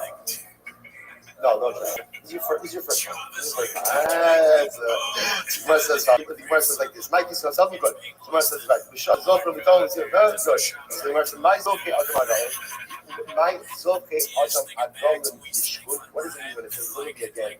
Those Zofra Adam Adol, those who literally again, now since we'll see how to read this passage, but Zofra Adam, men who serve or men who offer up the Adolim, right, the calves, kiss them.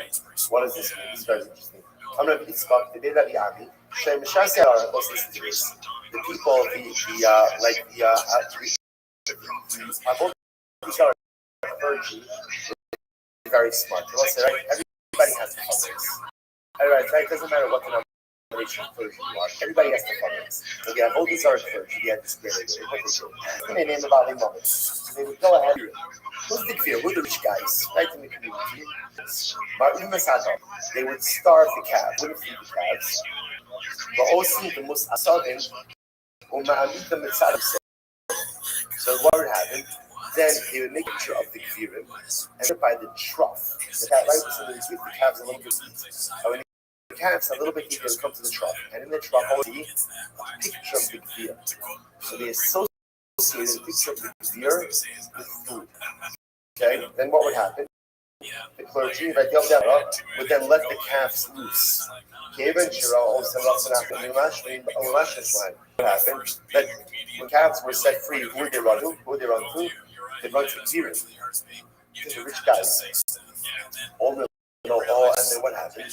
Like the priests of the Avodah Zarah would take to the Kfirim, only though, that's called public custody. By the way, the calves of the Avodah Zarah. So what would the priest say?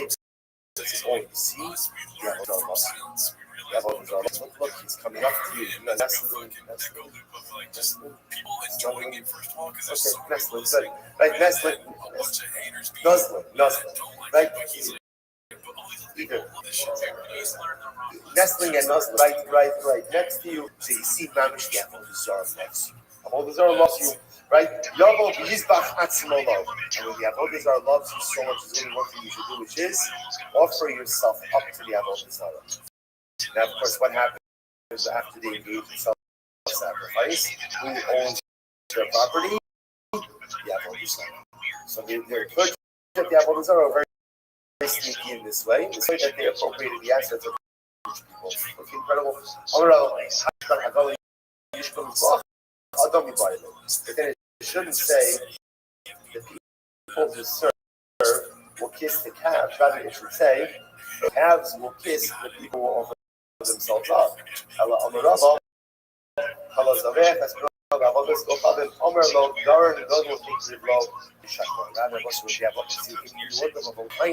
worship was to offer up one's child.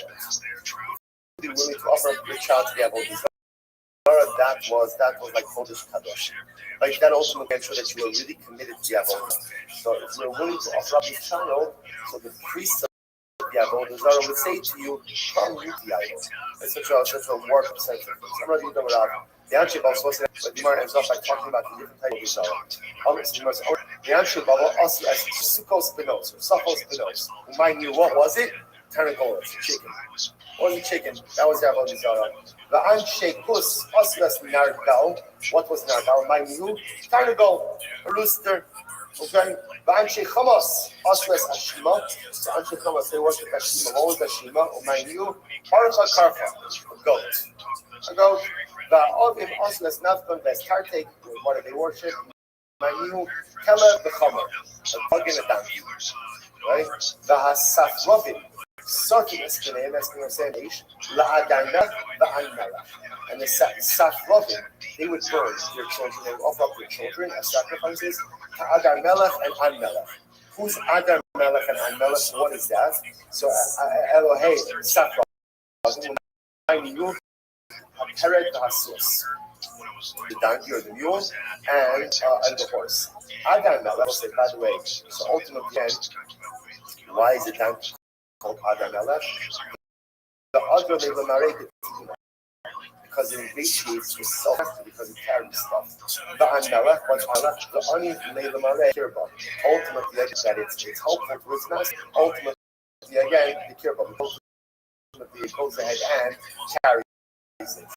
Incredible. Yes, he goes Rashi says the Anoi Mareh. Mahadras Adonat in the Chab.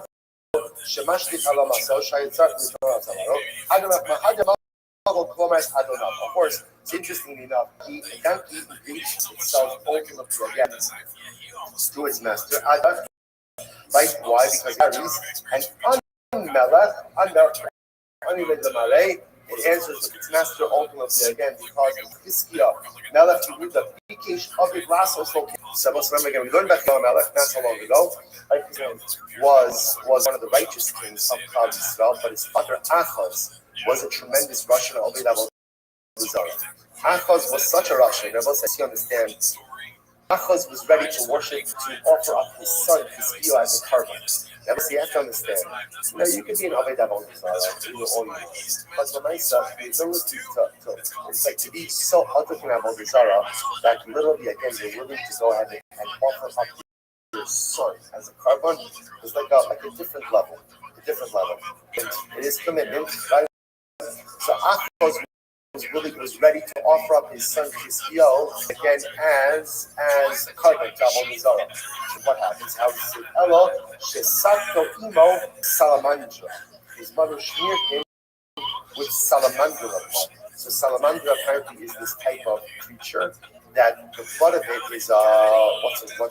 Fire retardant, right? Fireproof. Right? So if you smear it on you, the fire doesn't have any ultimately again.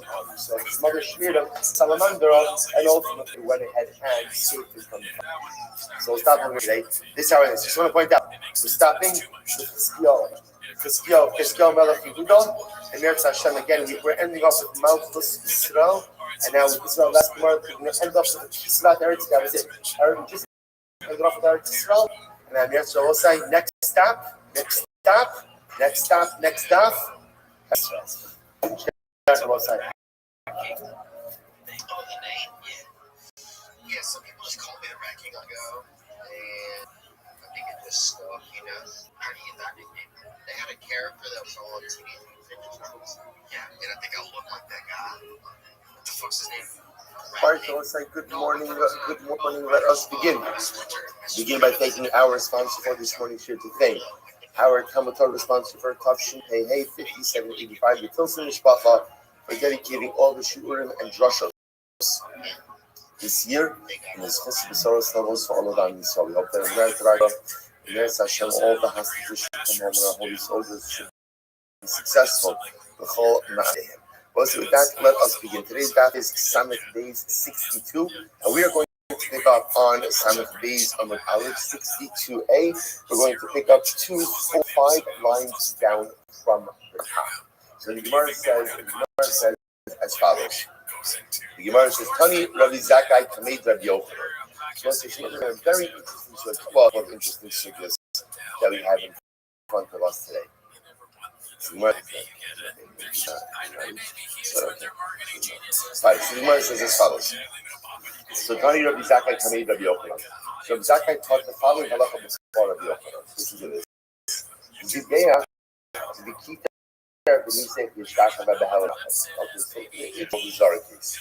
So let's go ahead and worship an idol. The way he worships it is Zidea means, again, offered up a carbon, slaughtered a carbon. Peter, Torres, offered incense. Niseh, wine libations. Yishtachava, and he bowed. Now he did all of these things back. So in other words, he did all of these in one lapse of awareness. Now we're going to talk about exactly that is one doozy of a lapse, right? But again, we'll talk about exactly what that means, a lapse of awareness. Lapse of awareness of what? We'll get into that. But the point over here is that halacha l'maisa, that he's doing all of these things in this one moment. So multiple acts of Avodah so much. Multiple acts of Avodah Zarah within one. So the Gemara says, "Inu chayiv ala." So the halacha is he's only chayiv once. So the chayiv once. So the Gemara says, so again, it's important to get the names down over here. So this is Rabbi Zakkai saying over to Rabbi Yochanan. So the halacha is he did all of these things only chayiv once. So Amalei, Tani Lebra. This is interesting. So Rabbi Zakkai says to Rabbi Yochanan, right? And Rabbi Yochanan essentially says to him, get that out of the base message, right? In other words, don't even tell me that. Get that statement out of the base message. I'm Rabbi Abba. Hard on the I'm not saying Gemara says it's okay. Obviously, so remember, so Rabbi Yochanan did not explain to this particular statement. So the Gemara says, I'm Rabbi Abba. Hard on the Zakkai. Machlokes Rabbi Yochanan, Rabbi Yossi, Rabbi Nassim. This statement of Rabbi Zakkai is in fact a machlokes between Rabbi Yossi and Rabbi Nassim. What's the machlokes? The Sanya Havar Lalavi. This is actually very interesting. Oh, okay. Shalom Aleichem. Oh, man, ask this. Very Baruch Hashem is nice coming from. So, learning Chavra. Okay, beautiful. Shalom Aleichem, everyone. Looking forward to seeing you soon. Beautiful. Okay, so the Gemara says as follows. Have a great time. Enjoy. Beautiful. All right, so the Gemara says as follows. So the Gemara wants to suggest that the statement alone is in fact, the statement of that guy is in fact the machlok. So say this is one of the most esoteric machloks that we have in Shabbos. You've seen it multiple times, and you can just see it once more. Daniel, Havar Lavitzas. Well, here's what you know. Hilchos Shabbos. We don't know Hilchos Shabbos. Where's Hilchos Shabbos going from? Where's it going from? Position to the Mishkan. Remember, interestingly enough, the Torah does go out of its way. Do not kindle a fire in your home on Matzah Shabbos. That's right, Matzah Shabbos. You can kindle a home in your fire on Matzah Shabbos. Go, please. Go for that. In other words, do not kindle a fire in your home on Shabbos. So the shaila is like this. The general shaila, you need to single out Havara for Shabbos. In other words, remember, had the Torah remained silent, I would have said that just like there was part of the process of the Mishkan. So you can't kindle a fire in your home on Shabbos. Why does the Torah feel the need to single out Havara? So this is a fundamental focus. So the Gemara says, "Design your Havara." The Ladio says, "He says Havara will go out." Interestingly enough, to do that, whereas every Shabbos transgression punishable by death, if you go and you kindle a fire, that is quote unquote punishable by law. In other words, that they're singled out is to create diminished liability. That's the thing of Rabbi Yossi. Rabbi Yossi says no. Lechalik yatsa. No, Rabbi Yossi says like this. Rabbi says lechalik yatsa means this also wants to chew that there is indivisibility for every Shabbos transgression. What does this mean?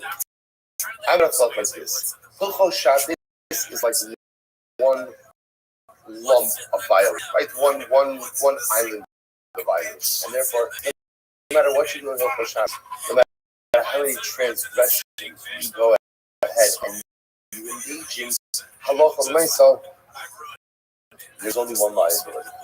There's only singles out to teach us that halacha l'maisa, you are chayiv for each and every malach one performs. That's the chalik. So now, what does that have to do with what we're talking about here? So the Gemara says, "L'man davar havar l'lad yatzasa." So it's the havara where every other Shabbat I said that penalty havara only will say what hishtaka nami l'yatsa. I will say that interesting. There's a fascinating parallel here between Shabbos and Avodah Zarah, because on one hand, the Torah tells us you can't worship Avodah Zarah. Yet the Torah also singles out prostration, bowing down to Avodah Zarah. So once again, why single out prostration? Why single it out? So the Gemara says, "L'man davar l'lad yatzasa." So according to the opinion that says that Avaro was singled out in order to make one chai for a lad. Hishtachaba nami l'lad yatzasa. So to prostration, right? Prostration, bowing down to an idol, was also singled out to say that what? That whereas normally worship of Avodah Zarah carries no death penalty, but prostration, bowing down, is only allowed of the man. The Amar Havar Lechalik Yatzah. I said no. Havar was singled out in order to create individual liability for each and every malach. He'll say that what? Hishtachava nami Lechalik Yatzah. So prostration was also singled out in order to create individuated liability. That was bringing why is important for us. In this case, how does this whole Gemara start? Whole Gemara started with Rabbi Zakkai giving a ruling before Rabbi Yochanan. What was the ruling? That if a person went ahead and offered up a slaughter and sprinkled and libation of, right, and did all of these different things and bowed down to an idol, the hell of in one lapse, he's chayiv once. So we're trying to figure out now, obviously, and Rabbi Yochanan takes kindly to that. We're trying to figure out over here what exactly that is unfolding. So let's give Rabbi Yossi. So Gemara suggesting maybe halakai is subs. In other words, just like you have one malacha that was, why was the malacha singled out? Rabbi Yossi says in order that it's only a lav, whereas it's punishable by death. Rabbi Nassim was singled out because you're chayiv for each and every malach individually. So to let's say the same approach by Avodah Zarah. Why was prostration singled out? Why was this? According to one opinion, in order to teach them maybe as everything else in Avodah Zarah is punishable by death, prostration is punishable by a lav. Second opinion, no, to teach you that there's individual liability for each and every act of Avodah Zarah worship. So the verse once comes around Yosef.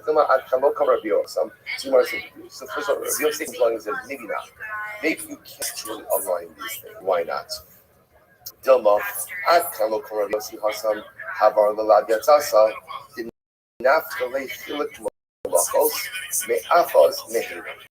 First of all, maybe Rabbi Yossi only holds that Havara is different. Like that by Hilchos Shabbos, when the Torah singles Havara, kindling, then halacha l'maisa is coming to single it out for a lot.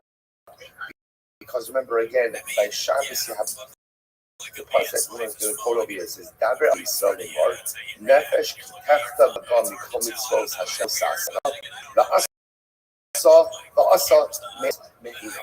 So it turns literally talking to get a carbonic liability. Right? And halacha is if a person performs me'achos mehina.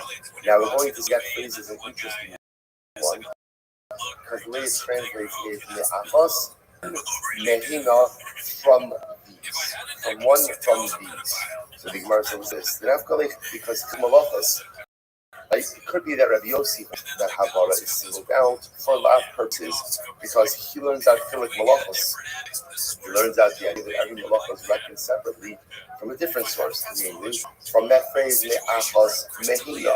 The Sanya, so here we go, second wide line, the Sanya. Rabbi Yossi says, V'asa Me'as Mehina. The pasuk says, and he will perform. So this is about the violator. The person who's violating halacha, he performs va'asa me'achos mehina. He does one of these things. This is actually very interesting. Hamim shechayiv achos akula. We'll say sometimes you only fight for multiple liabilities. The hamim shechayiv achos va'achos, and sometimes you're hired multiple times for each and every act of liability. So again, this is a little bit of a strange statement. Sometimes you could perform multiple acts and only be hired once, and sometimes you could be hired. You could perform multiple acts and be liable for each individual one. Okay, we'll define what that is. Rabbi Yochanan. Rabbi Yochanan says, "My time is Rabbi Yossi." Where does Rabbi Yossi get this from? Where does Rabbi Yossi get this from? Tiksiv, the Asa Me'achos Mehina. Because the Torah is speaking about liability, says the person will perform one from one, Mehina from these. That was interestingly enough, the juxtaposition of those two words. Achos is singular, Hina is plural. So now watch this. Achos me'achos mehina. So sometimes again, there's individual liability, achos me'achos. Sometimes it is collective liability, or I should say multiple levels of liability. Hina mehina, and then achos shehi hina, mehina shehi achos. And sometimes again on both sides, there's achos shuei. One act, each multiple layers of liability, and sometimes there are multiple acts that result in one level of liability. For example, let's put the meat on the bones with this. So the Gemara says achos. So what would it be an example ultimately again of?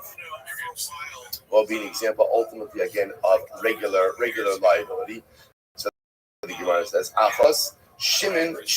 So for example, I will say again. One example would be now. What does it mean, Shimon? Okay, what is it? For example, Shabbos. A person goes ahead and writes Shimon. So that's good. Right. Remember again, one of the 39 malachos is writing. So you go ahead and you write the name Shimon. Okay. Me'achos. What does it mean? Me'achos. What will be like a derivative malacha from that? Shame Shimon. Let's say you instead of writing the name, you write Shin Mem. That most of you know that for Hilchos Shabbos purposes, right? One of the 39 malachos, ultimately Kosef, is writing. How do you violate the malach of Ksiva? 2 letters. So that's an example. So the malach would be writing Shimon. Would be an example of Me'ach. So for example, so again, just see how this happening. The pasuk. So let's say again for Shimon, Me'achos. How do you violate Shabbos? So again, how does the person violate Shabbos? Me'achos. You write the name Shimon. Right? Achos to be Shimon. Me'achos. What would be a derivative of that? So shame Mishim. Just like Shemen. Hina refers to Avos. Mehina refers to Toldos. Once more again, we'll Shabbos. You have the Avos, which are what we call the primary glories of malacha. Those are the ones actually done in the Mishkan. We have the Toldos, which are the derivative malachos. Achos Shihi Hina. So there was an example of Achos, that is, was an example of one act, which could result in multiple layers of liability. For example, Zodon Shabbos, Shigagas Malachos. So let's say this is interesting. What does this mean? I know that it's Shabbos, but I don't know that all of these acts that I'm engaging in are malachos. Right? So I know that today is Shabbos, but what did I do? I think, let's have Shabbos. I shot the cow. I didn't know that Shmita was malach. Then I go out and I cook a couple pieces of meat. I didn't know that Kibble in the fire was malach. So I know that it's Shabbos. I say, what's halach in that case? There's individual liability. for each and everything that I do. Right? So here's interestingly, there's, so to speak, there's I know that it's Shabbos, but I don't know all of the malachos. There's individual liability. Zadon Shabbos Shigdas malachos.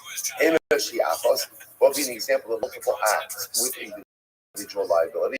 Shigdas Shabbos Vizadon malachos. So let's say, however, interestingly enough, if I know that it's Shabbos, but I don't know that malachos are also, I have liability for that I perform. On the other hand, if halacha ma'aseh shigdas Shabbos, right, again, Vizadon malachos, and ultimately, again, I attentional about malachos, that would be again singular liability. So let's say, so remember again, that's because you hear the difference here. When I know that it's, then again, it's okay. Every malacha that I perform is its own shoulder, is its own, and therefore generates its own liability. And I don't even know that it's Shabbos, and then I perform all of these malachas. My issue is not with malacha. What's my issue? Shabbos. And therefore, again, interestingly enough, as much as I've done multiple acts, there's singular liability for failure to know that it's Shabbos. Okay, interesting. Aval Hocha, I remember again, we're not in Shabbos. What are we learning? We're learning about the Zara. Like, remember again, how did this whole thing start? Remember, keep in mind our initial conversation. The Zakai came before Rabbi Yochanan. The person performs all of these acts of work in one lapse, I once. So remember, they were trying to figure out why that is and what exactly is this. Aval Hocha. From Savod Zara, even the low not the late Hilik Malachos, the Yukta. So remember again, let's say Tayavod Zara, we don't have another source to teach us that Halasa, there is liability for each act of worship. The Kule Alma Hishtachava Lasalikasa. When the Torah singles out Hishtachava, prostration is only singled out one, it's each individuated liability. The halacha again, there is liability for each and every act of prostration. That's the case the Gemara says, Chilik melachos that's kochavim. Nami teko place meina. So the Gemara says, 1 second.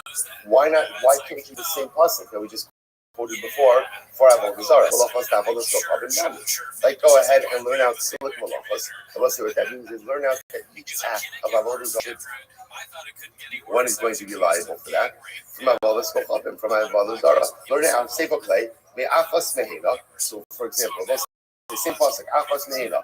Achas zvi. Me'achas zvi. For example, what will be achas? What will be a singular act of avodah zarah worship? Shechting an animal for avodah zarah. What's me'achas? What will be a derivative act? Shechting one sin. Now, what's the suggestion over here? Remember, Allah for myself. Shchita requires the cutting of both simanim and the esophagus. So let's say achos is the actual shchita. Me achos would be cutting one of the simanim. Siman echad heina is avos. Therefore, some primary categories: zibua, kikur, nisuk, ishtachava. So again, primary ways to worship avodah. For example, slaughtering, burning incense, by wine libation, consecration, meheina, which is derivative. What does that refer to? Those shavar malka makel lefanel. For example, if he broke his stick in front of the other side, now breaking a stick. Let's say you have a particular type of avodah zarah where the way that you worship it is to break a stick. Okay, if that's the way you worship it, then that's the way you worship it. So nice again, even though normally one would not be liable for that form of worship, but if Allah that is how the particular idol is worshipped, and there is liability. What's an example of a singular act which can result in multiple layers of liability? For example, so that would be an example of, let's say again, I know avodah zarah, but I don't know that all of these different things are problematic forms of worship. So, for example, I know that I'm not allowed to worship avodah zarah, but I didn't know that I can't bow down to it, offer up a carbon to it. So I didn't know all of these things. I committed all of these acts. So I'll say, what's halacha? There's individual liability for each of us. Now remember again, is everything. Because in this, I knew avodah zarah was up. What didn't I know? I didn't know like technical logistical information. Okay, so you're chayiv. You got these all to showcase. I'm chayiv for each and every act. So that would be the case of achos. In other words, there's avihena. So one act or one situation which results in multiple layers of liability. Next, enoshi achos. Those there won't be an example of multiple acts only result in one level of liability. Shigagas avodas lochavim, bizadon avodas. That would be the case of where I didn't know that this thing wasn't avodah zarah, right? But I did all of these acts with intentionality. So again, in that case, there's multiple acts, but only one layer of only one level of liability. Because halacha nice, I didn't know that it was an avodah zarah. Okay, so by the way, hi shigigas avodas lochavim. This is a great question. I think this part comes back to yesterday's time. Gemara says, tell me what it means to mistakenly worship avodah zarah. Just explain that one to me. When you slip, what exactly happened over here? Gemara says, listen to this. And most of this yesterday stuff we have this. So say if you thought that the structure you were bound to shul, right? And what happened?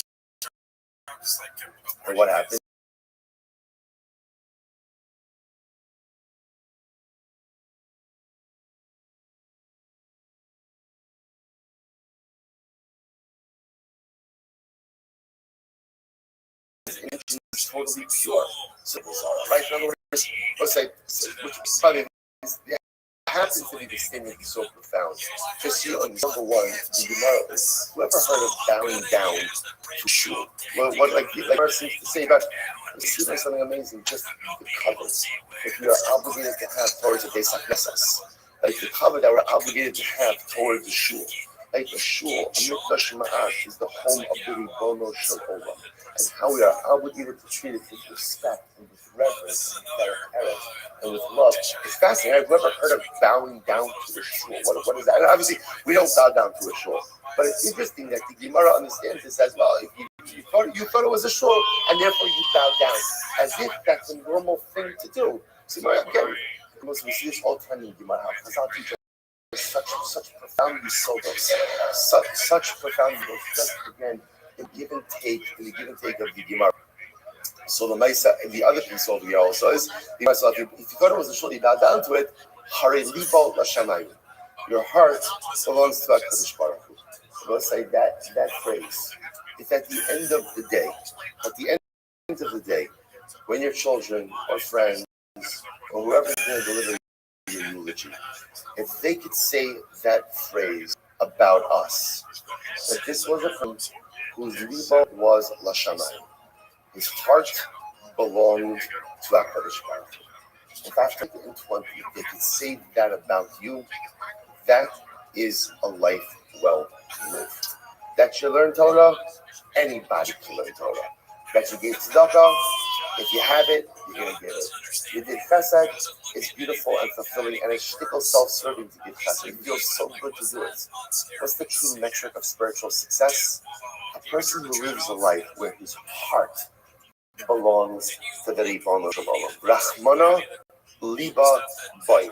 But a Baruch Hu wants more than anything from us is not our bodies. He doesn't just want our mechanistic activities. He wants our heart. He wants our heart. So you can say, Hare libo l'shamayim. Imagine, if Baruch Hu could say that about me, if my family could say that about me after 120. Hare libo, my heart belongs to HaKadosh Baruch Hu. Now, you obviously have to bring the rest of your body along your heart as well. If it doesn't make you, you're not allowed to say, I went off in the morning, heart belongs to HaKadosh, right? My body is going to belong, right? But my heart belongs to HaKadosh. Obviously, you need the body to follow the heart. But I will say that sometimes, we get so lost in all the mechanistic details that we forget that as important as the details are not the ends. The details are the means to bring my heart to HaKadosh Baruch Hu. Ella. So what's the case? The Chaza Andarta, the Sakivay. What saw yesterday? I saw it of the king. So it's actually the king. What did I do? I bow down to it. So it's Ikabli Ale, but basically, one second. If you bow down to a statue that it was a god, That's Avodah Zarah. So what are we talking about over here? If you do not accept the deity, then ultimately, again, there's nothing to talk about. Ella, me'avo mihira. Once again, rather, you remember again, this is yesterday's that. Rather, why did I bow down to the statue? Out of fear or love for a person. Nothing to do with the statue. Look at the statue. What's the example of yesterday's daf? Yesterday's daf. Come on. This is why, by the way, that, let's say, you ever wonder, the Megillah says, the Mordechai didn't bow down. Everyone else was bowing down, including the Rabbanim, including the Talmidei Chachamim. How were they able to do it? It wasn't Avodah Zarah. It wasn't Avodah Zarah. That was the whole time. They were doing it again because they were scared. Come on. They were doing it out of respect. Come on. Fear of Come on. It wasn't Avodah Zarah. That's why, again, remember, Megillah reports that there was such an animosity between Mordechai and the other rabbis. Because the other rabbanim thought that Mordechai was a rabble rouser. They thought he was a troublemaker. He didn't just bow down. Everyone else is bowing down. He doesn't bow down. Right? It's not Avodah Zarah. He's down out of couple a year. This is not theological at all. It's about playing the game of politics. So the Gemara says follows. So, now, once again, so according to Abai, that says that if you bow down to a statue, you're fine. But Rabbi says that it's proper. So what is there to say? So the Gemara says, Ella ba'omer mutter. Interestingly enough, rather will say what's the case? The case where a person says it's mutter to worship Avodah Zarah. Omer mutter, Rashi's over here. It's 5 lines up from the bottom. Ella ba'omer mutter. Because for ain avodas kol chavim bat. Let's say the person said there's no prohibition of Avodah Zarah in the Torah. He remembers things that's what happens when you don't pay attention this year. In other words, literally again, there's no Omer Mutter, it's Mutter. Let's do think that this is so crazy. Right? All of us tend to do this in some area of Yiddishkeit. Right? Omer Mutter, it's Mutter. But I said it. It's powerful, right? It's powerful, right? We are powerful people. Omer, I said that it's mutter. He said, and by the way, he said it enough times, and he said convincingly enough, something amazing happens, which is you actually begin to believe it. Right? We're able to live. One of the interesting things that was programmed us is the ability to live with cognitive dissonance. I can create alternative realities. And when you live them and reinforce them, they actually become endless. So the Gemara says, "Oh, my mutter." Guy says, "Avodah Zarah is mutter." I didn't know. The Gemara says, "Kishot the Baal Merabnachman, Helam Zebi Adamal." So it's like enough. Now, if you can tell me Omer is mutter, so interestingly enough, this helps me resolve another case. What's the other case? Zev. I say, this guy didn't know about Avodah Zarah, and he didn't know about any of the accompanying modes of it. What's the halacha? So it appeared that ultimately, again, he would only chayiv once. So the Gemara says, resolve it. We'll meet this the honey cry by One second, let's go back for a second. We were dashing achas mehina to apply to Avodah Zarah. But can you really go ahead and dash in these psukim to apply to Avodah Zarah? The Mashach par. The Mashiach par, Ubenasi Seir, Ubiyachid Kivsa, Usira. Because again, all of these levels of life, you have the par coin Mashiach, which is a par, for the guilt offering, if the Nasi Rosli, it's a Seir, and for an individual, it's a Kivsa Usira. Either by Avodas Kacham, by idolatry, now in the Shavit, Shebesira Kiyachid. Ultimately, again, by Avodah Zarah, the Gemara taught that Allah for the Mesa, he offers up a seer like an individual. Okay, so the Gemara says, Rashi points out, the Gemara says, and the Gemara concludes this discussion, there is nothing more to discuss regarding this particular topic. Now look at the last Rashi of that. So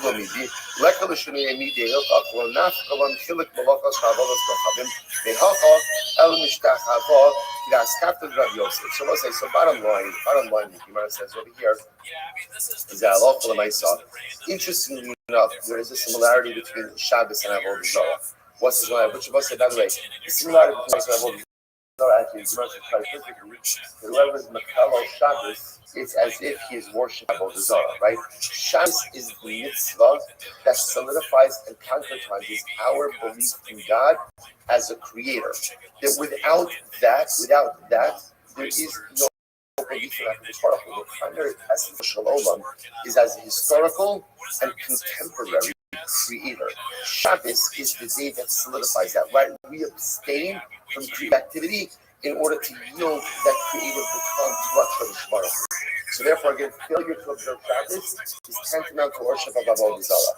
The Gemara takes that comparison a step further, just to teach us, although it's from two different sources, that just like Shabbos, the Torah goes out and singles out kindling in order to show you that there's individual liability at the Kol Shabbos. So to the Torah singles out prostration by Avodah Zarah to teach us that there's individual level of liability for every act of worship of Avodah Zarah. Okay, so the Gemara says, "Ki azar shmuel Yehud Amar." So that's Amud Beis. Homer b'Shabbos misham mitzvos. Homer b'Sham mitzvos b'Shabbos. Let's listen to this. There's a chumrah that Shabbos has over other mitzvahs, and there is a chumrah that others over Shabbos. Okay, there we go. Homer b'Shabbos. What's the Shem Shabbos? You guys down on 62b, 7 days. Homer b'Shabbos. And Shabbos also shtaya halam echad. What's that case? So now read it, and then we're going to define our term later. If you committed two malachas, a halam echad. Now what does that mean? Two malachas in one lapse. In one lapse. Now again, we'll have to discuss exactly what kind of lapse we are talking about over here. What's the lapse? Now the pastos, but it sounds like, well, we'll discuss. So us kind of halam echad. If you went ahead and you did two malachas in awareness, you are chayiv for each individual malacha. So again, there's a lapse that is good. Now that is not true of the mitzvahs. If I do the other mitzvahs, if a person commits two transgressions, let's say in one lapse of awareness, you're only going to be chayiv once. Okay, now let's analyze. On the other hand, other mitzvahs have liability over Shabbos household.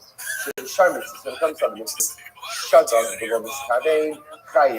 This is very interesting. If you accidentally perform a malacha or an avera without kavanah, you are going to be chayiv. Masha'in came to Shabbos. This is not true by Shabbos. I will say now, this is very interesting. So I will say, I just want to introduce you. We were just talking about Tzilah before, but this refers to this asset. We're going to see about when it comes to accidental violation of the law. The two different ways that could occur. There's typical shogeg. Now, what's typical shogeg? Typical shogeg is, for example, let's say Shabbos. I know that it's Shabbos. I didn't know that turning on light was awesome. For example, right? So I know that it's Shabbos, I'm shogeg. There's another thing in this asik. It means I am in a totally different act. Actually, potentially from that. And as a result of that act, something prohibited occurs. Meaning, whereas if you take a look at the light case, right? I had kavanah to turn on the light. What was my mistake? You know, you're not allowed to do that on Shabbos. That was my mistake. So again, there was kavanah for the act, but just lack of awareness for it as I was doing. This asik, the moment means I didn't have kavanah to do anything wrong. This happened to be as a result of what I was doing. Something else occurred which was prohibited. So now we'll come back to it just a moment. We'll go back. So there's a chumrah. There's a chumrah of other mitzvahs over Shabbos. There's a shar mitzvahs. Shadad. Ultimately, again, if you go and you do it without kavanah, you're chayiv.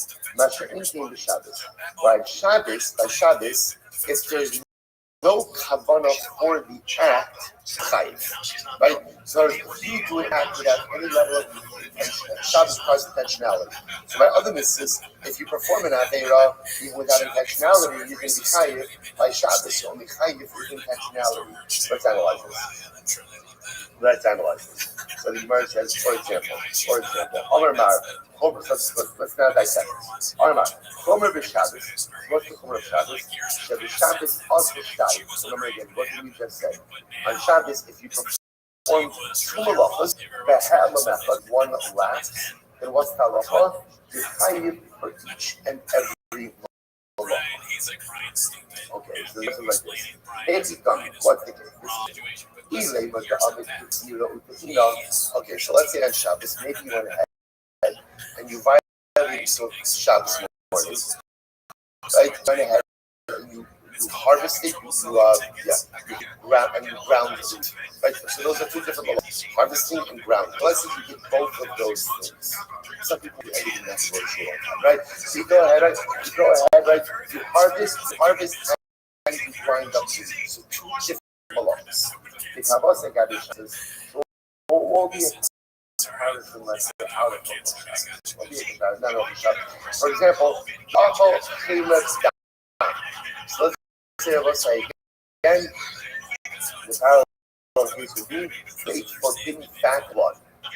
Okay, so just like by just Sira and Tina, two malachas, doing those things in one lap. So you're eating forbidden fat blood. Okay, so as Haka Tartin I don't know. Those cases it makes sense that you're I was remember again. The Gemara said before that Shabbos has a over other averos. How so? Or other mitzvahs. That by Shabbos, if you perform two acts in one lap, you're chayiv twice. Whereas for other averos, you only be chayiv once. The Gemara says that's not true. By Shabbos, let's say I go and I do and Tehina in one lapse. Okay, so the parallel case would be I eat blood and chaylev in one lapse. So by Shabbos, it should be chayiv twice. If you eat blood and fat, then what's the halacha? You should also be chayiv twice. So what's going on here? Which the Gemara says, Ella is finished. The Shabbos is the chayiv Ella Achas. What would be a parallel case by other mitzvahs that she would only be chayiv once? What would be the Gemara says the achol chaylev and the chaylev. Oh, interesting approach where I can taste one lapse of awareness. Can't get enough of that feeling. I was like, God, I can one lapse of awareness. So what's the apparently in that case, you only be chayiv once. The Kabbalah Gabi Shabbos, the other so also yet by Shabbos, it's easier to perform two acts of harvesting, right? Harvest one and then go back and harvest two. That there would be dual liability for that. You understand? That's not true. That's not true. That's not true. By Shabbos also, if you were to do two acts of harvesting, right? You could also only be once. Now, by the way, you see that Rabbi Yochanan told Rav Zakkai to get this teaching out of him, right? That in other words, he didn't like this memory. He did not feel that this actually made any sense. Okay, nice push up. What's the problem over here? Go through this. All the old of the so let's start the case of Shabbos, where if you perform two acts in one, that is dual liability. What's the case? Like we said before, on Shabbos morning, I harvest the wheat and I grind it. Right? Two malachas.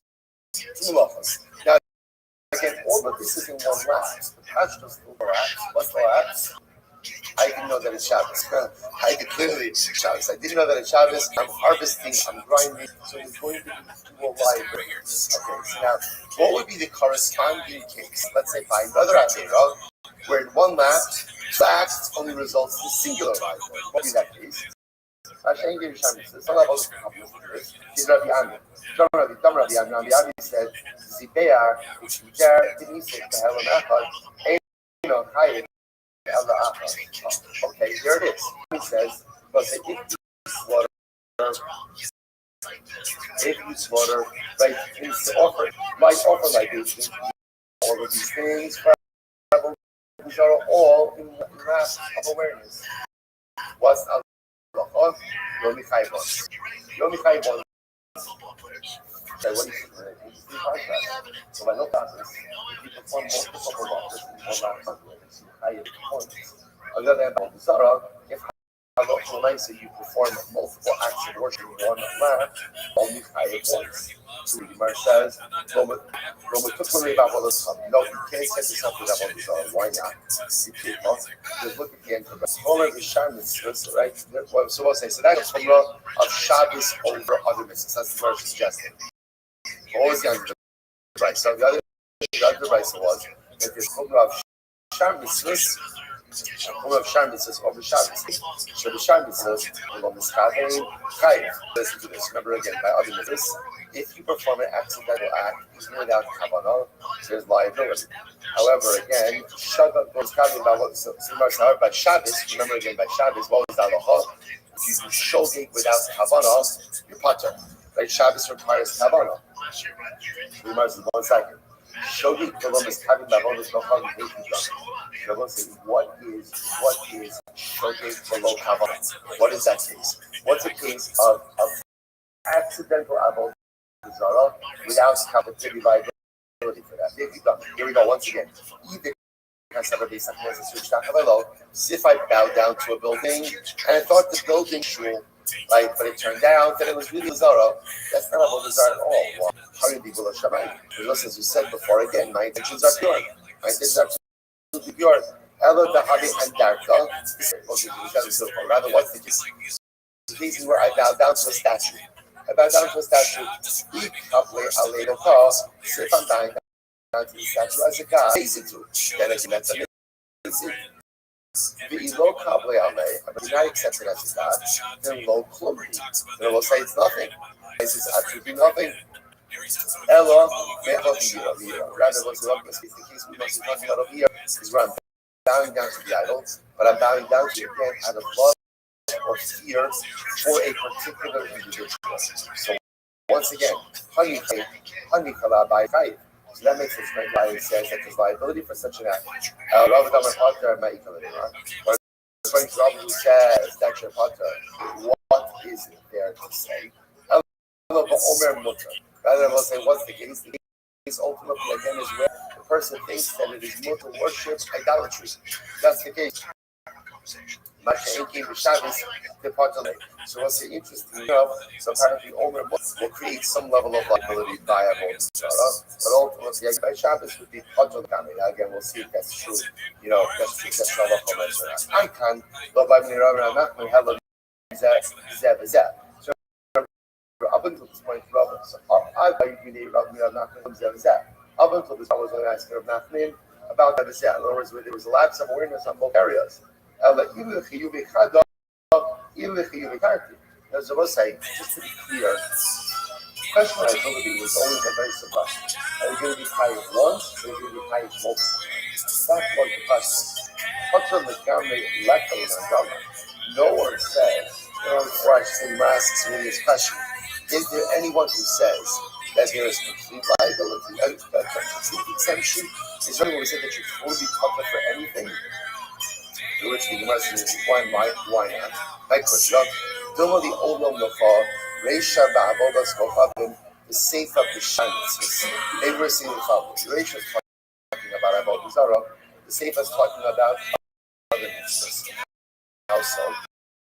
The Shagad Below Mitzvah, talking about over here, talking about a case of an accidental commission of an Aveira without kavanah. Or be an example of that. I said by a further of shogeg without kavanah.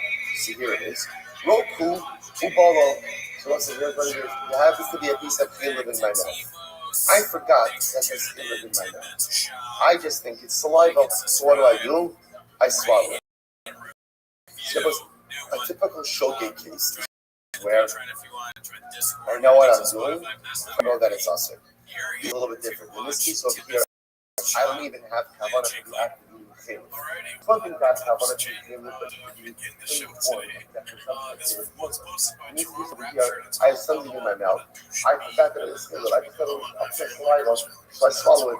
So there I will say, there's not even kavanah. There's not even kavanah. Because that's shagun below his cabin. Because go to bolo. I will say, halacha l'maisa. I in that case. In that case, so remember, we're reading a contrast between Shabbos and Shara Averos. So by other Averos, Right? Even if you have absolutely no kavanah for the commission of the Aveira, but you do it, there's liability. I forgot that right now. I thought it was so fast. I have absolutely no kavanah for any food or consumption. That's fine, right? But I'm still chayiv.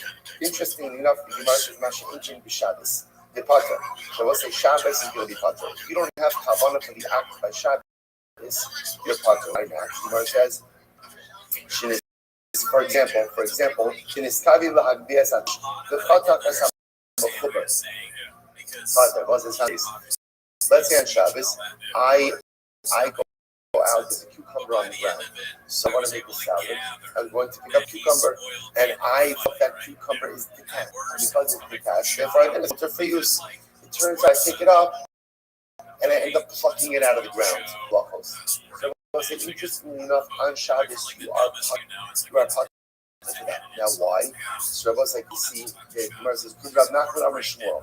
This is like because Rav Nachman Amar Hamasasik bechalavim ba'arayos chayiv shifrin neg. Listen to this. Misasek. Remember again, what's misasek? Misasek means I am involved in an act. But what's happening is I end up doing something prohibited. For example, by the Halo case, what we just saw, this piece of Halo in my mouth, I totally forgot about it. I just thought it was saliva. That's the case of misasek. As far as I'm concerned, I am ready to go ahead and do something totally permitted, but it turns out to be something prohibited. There's still liability for that. Interesting enough, same thing by arayos, by immorality. So this is an interesting one. Right? Where again, I have kavanah to do something permitted, it turns out that something prohibited happens. So for example, let's say Ruvain is ready to have relations with his wife, Rachel, but it turns out in some confluence of events that he ends up having relations with Rachel's sister. He slipped, right? So I might say again, but again, also, but his kavanah is some type of mistake occurred, right? He's with the wrong woman. And that was not at all his intentions. There was no intentionality of this. Interestingly enough, lack of intentionality. I feel like people say that all the time. So I see that, but in this case, legitimately, his intention was to have relations with his wife through some confluence of events, relations with the wrong woman. I don't know how exactly he's going to explain that, right? But that's not our problem for today. Right? So again, by all other averos, lack of intention still results by ability. By Shabbos, and here it is, by Shabbos, meleches machshavas asrato. We'll say when it comes to Shabbos price meleches machshavas. Meleches machshavas means intentionality. By Shabbos, there has to be intentionality for the act, and if there is no intentionality, there is absolute exemption. Absolute exemption. That's why when you pick up the cucumber, thinking that the cucumber was detached out of the ground, there's no liability for that. You need meleches machshavas. So we'll say so. Interesting. So we'll have to stop over here for today. What it turns out is hello myself. These fascinating distinctions. First of all, the one thing that you do have commonality about is that there is individuated liability, just like the Shabbos. You also have that by Avodah Zarah. What's the difference between and again, same thing by Shabbos and Avodah Zarah is that you can be chayiv for multiple hours individuated liability. An interesting distinction, however, is by all other averos, I will say, even lack of intentionality results in liability. By Shabbos, only with intentionality is there liability. I decided for today. Let's say our Yarkei Kal is leaving for Eretz Yisrael this afternoon to the flight is tonight. So I'll be going to Eretz Yisrael, but Shir will go on. So we'll be broadcasting the Shir back here. I want to thank Avi Fogel, who's going to be taking over our technology logistics over here. While our logistics team is on site in Eretz Yisrael, broadcast here every day. Meretz Shabbos. We'll still keep going strong. Some two chavros, one here, one there. We'll all be told Meretz Hashem to join together to share all the karaf. Good job. Middle class family house. Papa Wood goes, oh yeah, and a Ninja Turtles hat, I can see it. Oh yeah, you're right. These are all Papa things. This might just be a guy that's like Papa. Yeah, true. Oh, what's the other comment? I was expecting a naked dick. Oh, so you're saying it's British. Okay, let's go to the next one. Okay, anything you have to say about the Google sponsorship and any of those things I need to just one of the gals. Not very fine print. Tom Hardy. Good morning, everyone. We'd like to thank the Simpson family for sponsoring the annual Talmud Torah, which is for Salvos for Amisrael. Tom Hardy, wow, he was paid. Remember when he's ripped and he broke Batman's back? What we had, better be careful because you know what Dick Girl talking about. 8 inches. Lawsuits from British Shaw. Oh, true. Yeah, that's true. That is a weighted litigation. 300 pages and lots of lawyers. Joe Rogan trying to steal his bits. Who's going to ask those girls to walk him to his trucks? So, brief reminder. And then he'll have to sue them. One of the statements we make in the morning, Yimaligo Shatorah Nidrashes was Rabbi Paul Belva, Dovar Shahaya Beklam. The Yotzal Lamed, Lo Lamed Al Atzmo Yotzal, Elo Lamed Al Kol Akwal Kule Yotzal. In other words, for example, the Torah is warning us that when the Khan voted Zorah, and it warns us that to go ahead and slaughter an animal for Avodah Zarah is obviously a violation of the Torah because you are worshiping that Avodah Zarah. Now, what happens if that specific force or being that Avodah Zarah is not worshipped by slaughtering animals? They're very ethical. They only take tofu. They don't like meat that Avodah Zarah. So what happens? In other words, if I go ahead somewhere in the West Coast and find an Avodah Zarah, and the person decides to shecht an animal, but that's not how it's worshipped in that society, it's still a violation. So obviously, if you go ahead and perform an act as part of the rules and regulations of that Avodah Zarah, that is how you worship it for, clearly we understand that that's a violation. What happens if it's Zricha, it's such an Avodah Zarah. So the Torah tells us, listen, don't do it, even if it's not the way that force is worshipped. Okay, now, what's interesting is that when the Torah warns us not to go ahead and slaughter, it doesn't include slaughtering, but it includes any type of service that is performed in the Beit HaMikdash.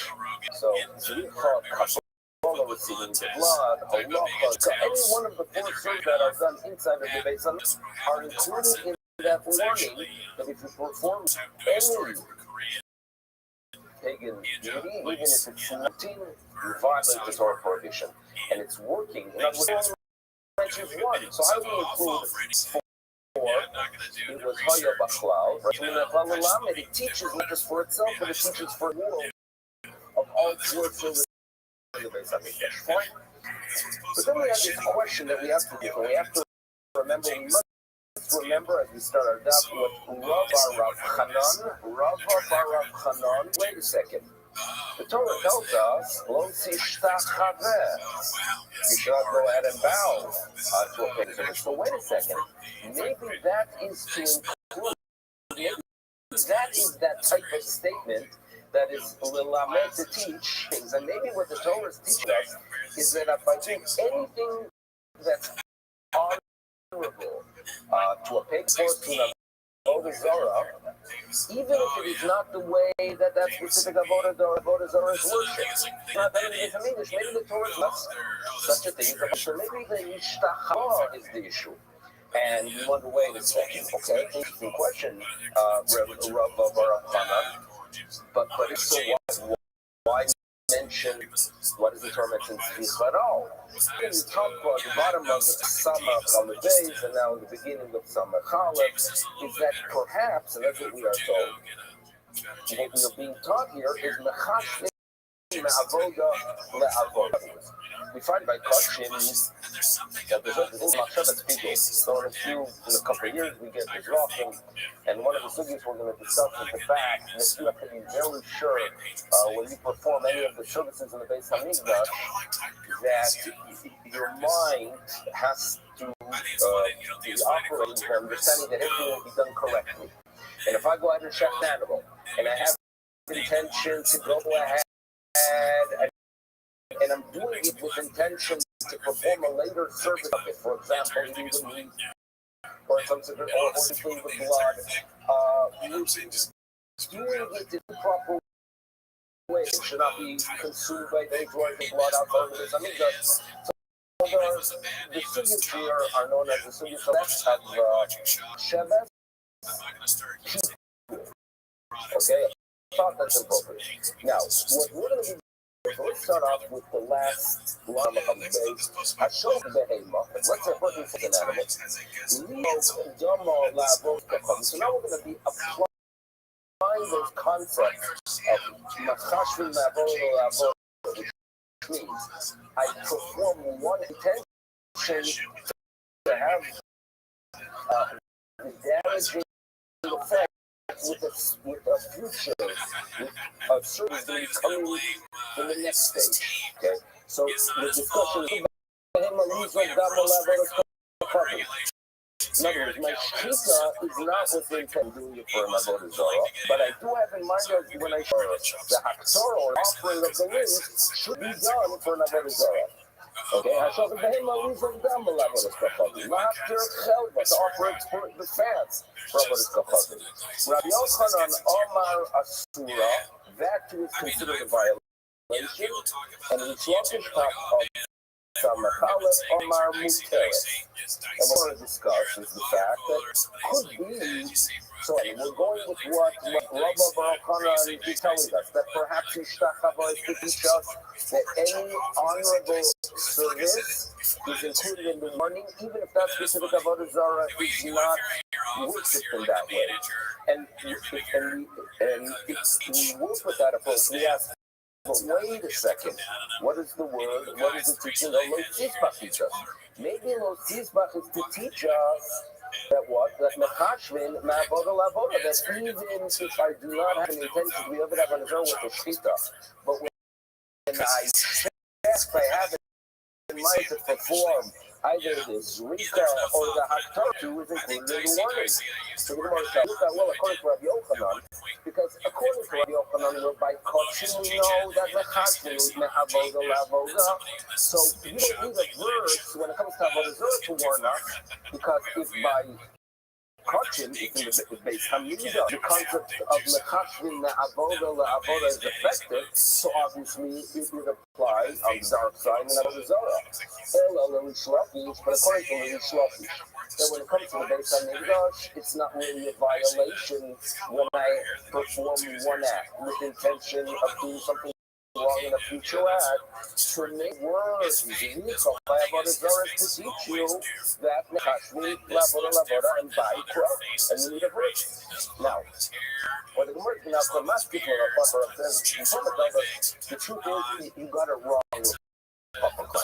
Because what's going to tell us, you're telling me that for Rabbi Yochanan, I don't reverse because I can learn it from Kachim, from how the service is done in the Mesidosh. But that's not all. I can learn to Rabbi Yochanan because when Rabbi Yochanan tells us in the Beis Hamikdash, a thought by Shita to be effective, right, even if it relates to a future service, Rabbi Yochanan is only telling us that the animal becomes prohibited, or the animal. But he's not talking about this in love. We're about Kafla, who doesn't get the death penalty. In other words, don't tell me that for Rabbi Yochanan, right, everything is clear because according to Rabbi Yochanan, I can learn it from Kachim. That's not true, because in Kachim, it's talking about the animal. By Avodah Zarah, what are we talking about? The person. Okay, but also crossing the universe, to state that the person who goes ahead and performs a Zorah with the machshava from one service to another service, that he deserves the death penalty. And certainly the question can be asked the other way around. in accordance with Shlokish Mizai, you told me that, well, from Shlokish we might read the verse. But that's actually not so. Because Atzelakatar Shlokish even though by Kochin, Shlokish holds that a machshava from Avodah to Avodah is not effective. We Shlokish only talked about the behemoth, about the animal. Avodah, but he would agree that a Gabra bar Kapla, and if you ask, wait a second, how is it possible that we Shlokish is of the opinion that when it comes to Avodah Zorah, that if I have one a thought which during Shkita for something in the future that the person deserves the death penalty, but that item that the service to place regarding is that possible? Do you ever find such a thing? It doesn't have a Zara, the person deserves the death penalty. But the object itself is not prohibited. You find that what we do actually. Person bounce mountain, but Elohim, that we are told that to scroll, that all the pagan nations would bow to mountains and the Gemara Darshans, that although, right, the Avodah Zorah was placed on a mountain by bowing to deities, you prohibit them. But the low that if you go ahead and worship a mountain because it's connected to the ground, they're prohibited. Bow to a specific mountain, he himself violates the prohibition of Avodah Zorah and gets the Kapla gets the death penalty. The mountain itself remains. And let's you see that it is that you can have a situation that the person himself gets the death penalty, even the item is. So when the Restream says that when you have a machshava during Shkita for something in the future, that doesn't mean that the person is not yet, or he perhaps he does. And when he said, look, he's talking about the item. So therefore, gets the side of his news. So that's what we are told. Here we go. You remember the question was, well, perhaps when the Torah tells us low teach that, it means that any honorable act performed to an Avodah Zorah, any honorable act, even that specific Avodah Zorah, worship that way. That's the violation. That's what Rav Baruch believes.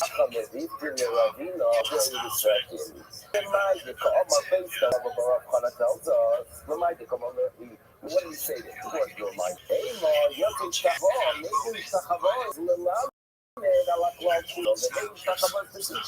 Regarding all service, well, there's a point. Because the Torah tells that when you get Eretz Yisrael, don't do too much research into pagan practices. Don't start asking, how are these pagan attempts come on me, and I should do so as well. And the Torah is telling us, you should know, it's amazing. Pagans helping their gods, you know what's going on? That the way they worship the Avodah Zorah, that is where there's an issue. So, for example, a specific Avodah Zorah, as we know, Peor, the way worship it is by defecating, so therefore that is how you violate the prohibition of Peor. If you go ahead and want to worship Lorraine, or a person wants to worship Marculus, right? They would worship the Mercury.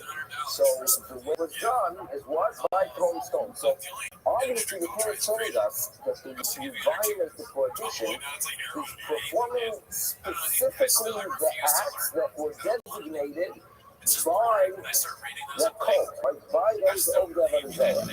Now, if you claim, right, like Rav Baruch that any act is included, why does the Torah put that? Because if the Torah says, according to that, anything you perform, anything you do is Avodah Zorah, because Ishtachava, Yosa, in a klal ulamed, ala klal kula Yosa. So why does the Torah have to word specifically that you should not to perform an act the way they worship their Avodah Zorah? You mind? Okay, well, the container, if you're going to claim that seems to exclude Hashor, Atzmo, Mizovkim. But imagine having a more normal mainstream of Zorah, that they slaughter animals to worship that force. And you go ahead and say, you know what, I'm going to worship it, and I'm going to take the flag and defecate in front of it. And maybe the Torah is telling us that that's not considered a violation, because defecating is a really odd way of honoring so therefore, the Torah is telling us that's not included, because it has to be Hishtachavo, which is honorable. But Hishtachavo nafka, like what they're Tzibur, Hakol they're Tzibur. In other words, if you look at the Shemon itself, it's a chavod to that. In other words, you can't tell that it's a chavod is Yosem and Aklal Lelamed to go ahead and teach, and therefore it's coming to tell you that any form of service. Well, the chavod its own teaches you that. In other words, without thinking like Rabba Baruch, the Torah tells you that it could be Ela Lemevite. Hakor Atzamalkus. In other words, imagine having a barazah, that the way it's worshipped is not in an honorable way. Like we mentioned, Marcus was worshipped point stone. So one would claim, wait a second, since those of the barazah worship it in a way that's honorable, so any that's not honorable is included. So therefore, perhaps what I was telling us, at some I would spoil that, since the nature of that Avodah Zarah is worshipped in a shameful way. I've called Zarah to Zion. In other words, if it is worshipped, right, by throwing stones, so anything that's a degrading act will be included. Therefore, Kamash more, therefore it's needed. Okay, here we go. Elo. Now comes the following question. How do Omar Abelot tells us, how do we know? Is so Behemon the Marcus. So again, Marcus, if you did in Spanish, Wednesday, right? It was a Merculus, like Mercury. So obviously it has its roots, right? It has roots in these pagan culture, and even Wednesday itself was one Wednesday that seems like some Nordic word that became part of the way we identify days. Let's go back to Marcus. The Marcus, generally, the rules and regulations were that if you want to go ahead and worship, you throw stones. The person decides, no, I'm going to be better than them. I'm going to go ahead and act for an animal. So this is what the law says. How do you know that he's tired? How do you know he's tired? One just among the many warnings of the that it be that the way they would worship the devil are related to goats, and that's found as well. And the Torah warns us that you should never keep yourself away from minimum practices other than drinking blood, because by doing so you might one day be offering zivchei l'sidirim. Or they could make it the Torah warns us, don't try to do a slaughter it. And what the Lord tells us is the following. In other words, obviously, I don't need a person to tell me that if you have another Zorah that is the norm that animals to it, I don't need a person to tell me that that's prohibited. Because that's the norm. Because, and how do I know that if the norm that the Torah warns is not, because you see, you go ahead and worship the way they do it, and then you perform it, obviously it's a violation. So what's supposed to teach you? Today, the Torah is warning that even if it's not the norm, even if that's not the way they worship, still now, but the problem with the laws are, if you're telling me that words of law use the words to teach us, that even if it's not the norm, it's included in Avodah Zarah, but according to Rabba Baruch Hanan, which will look at Kidarko Mishtachavo Nafka. Again, one more Hana claims that what Mishtachavo teaches us, that even if it's not the norm, it's included. So, how do we understand this need of Rabbi Lazar if Rabba Baruch Hanan is correct? So your answer is an interesting answer here, that wholesome, that the warning there that we are told you should not do to any of the Zorah, even if it's not the norm, it's okay. So it seems to me that someone is upset at some pagan before, and therefore maybe to worship it in an unway, and by slaughtering it, even that is unusual for that Avodah Zarah. comes up wasn't in public. I knew someone in Toronto that at the top of the war, he was in a monastery and he was able to observe how they interacted with whatever the idols they basically had. And he mentioned that one time it wasn't raining for a couple of weeks and they got upset at one of the statues and they turned her around to face the wall as a punishment for not bringing rain. So it seems to me that there is such a thing as having getting angry with your avodah zarah and refusing it if you want to break it because you don't want to mess up things for the future, but then let's punish it. So maybe this is what we were talking about. Something with some form of anger towards this avodah zarah, and that's why the Torah is telling us that even though your agenda is to show that you are angry, nevertheless, when it comes to Zerika, it's a much of a significant avodah, and it is included. Okay, here comes the story. So now we can start something a little bit. So here we go. So here's the story. Rav Hamnuna.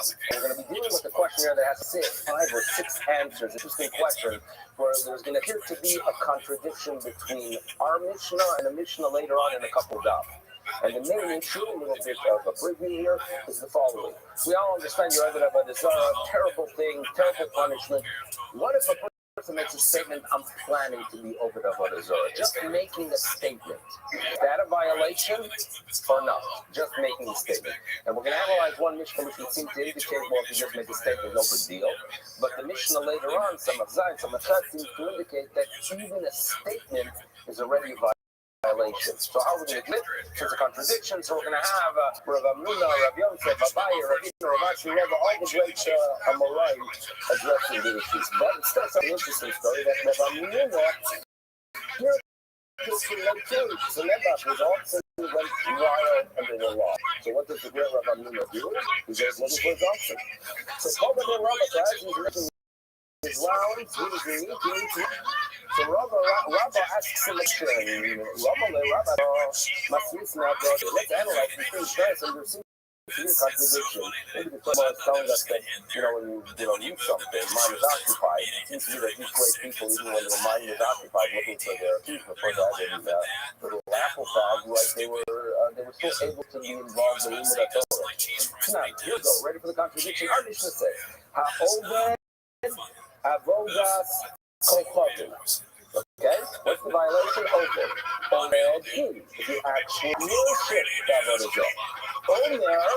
Omer, he said, I'm planning to. No. So our Mishnah seems to say in Amira, just to say the Mishnah.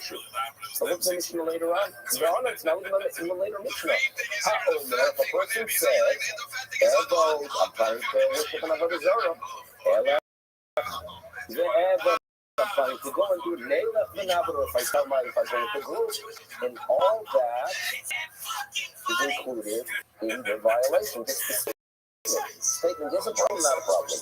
So I'm going to say, Omar, listen, the way I understand our Mishnah, that there's no violation of just a statement, the Omer, Eini, Mikablo, Olai, Elabavo, in other words, when is it that a statement is not an issue, or the statement is not the violation, obviously, of the Zerah, obviously, for it, but when is it that a statement on its own, one that is worthy of a death penalty, when I clarify that I'm planning to complete that service until I actually do it, okay?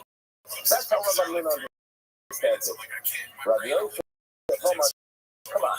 Rabbi Yosef claims, Tanoi, chocolate, smile, more. In other words, I'm going to go through, guys, and group to the curtains, okay?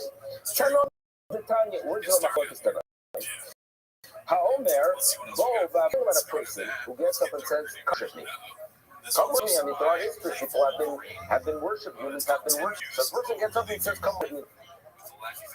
Rameir L'chayev. Okay, that's it. You basically declared in Avodah Zarah. She made a statement. Chayev. Seems to be Rameir's of the opinion that the statement itself is issue. Rav Yehuda says, Potter. Okay. Now, people worship this individual. There's no dispute. And the way we learn, we read yesterday, don't make yourself into an idol. Right?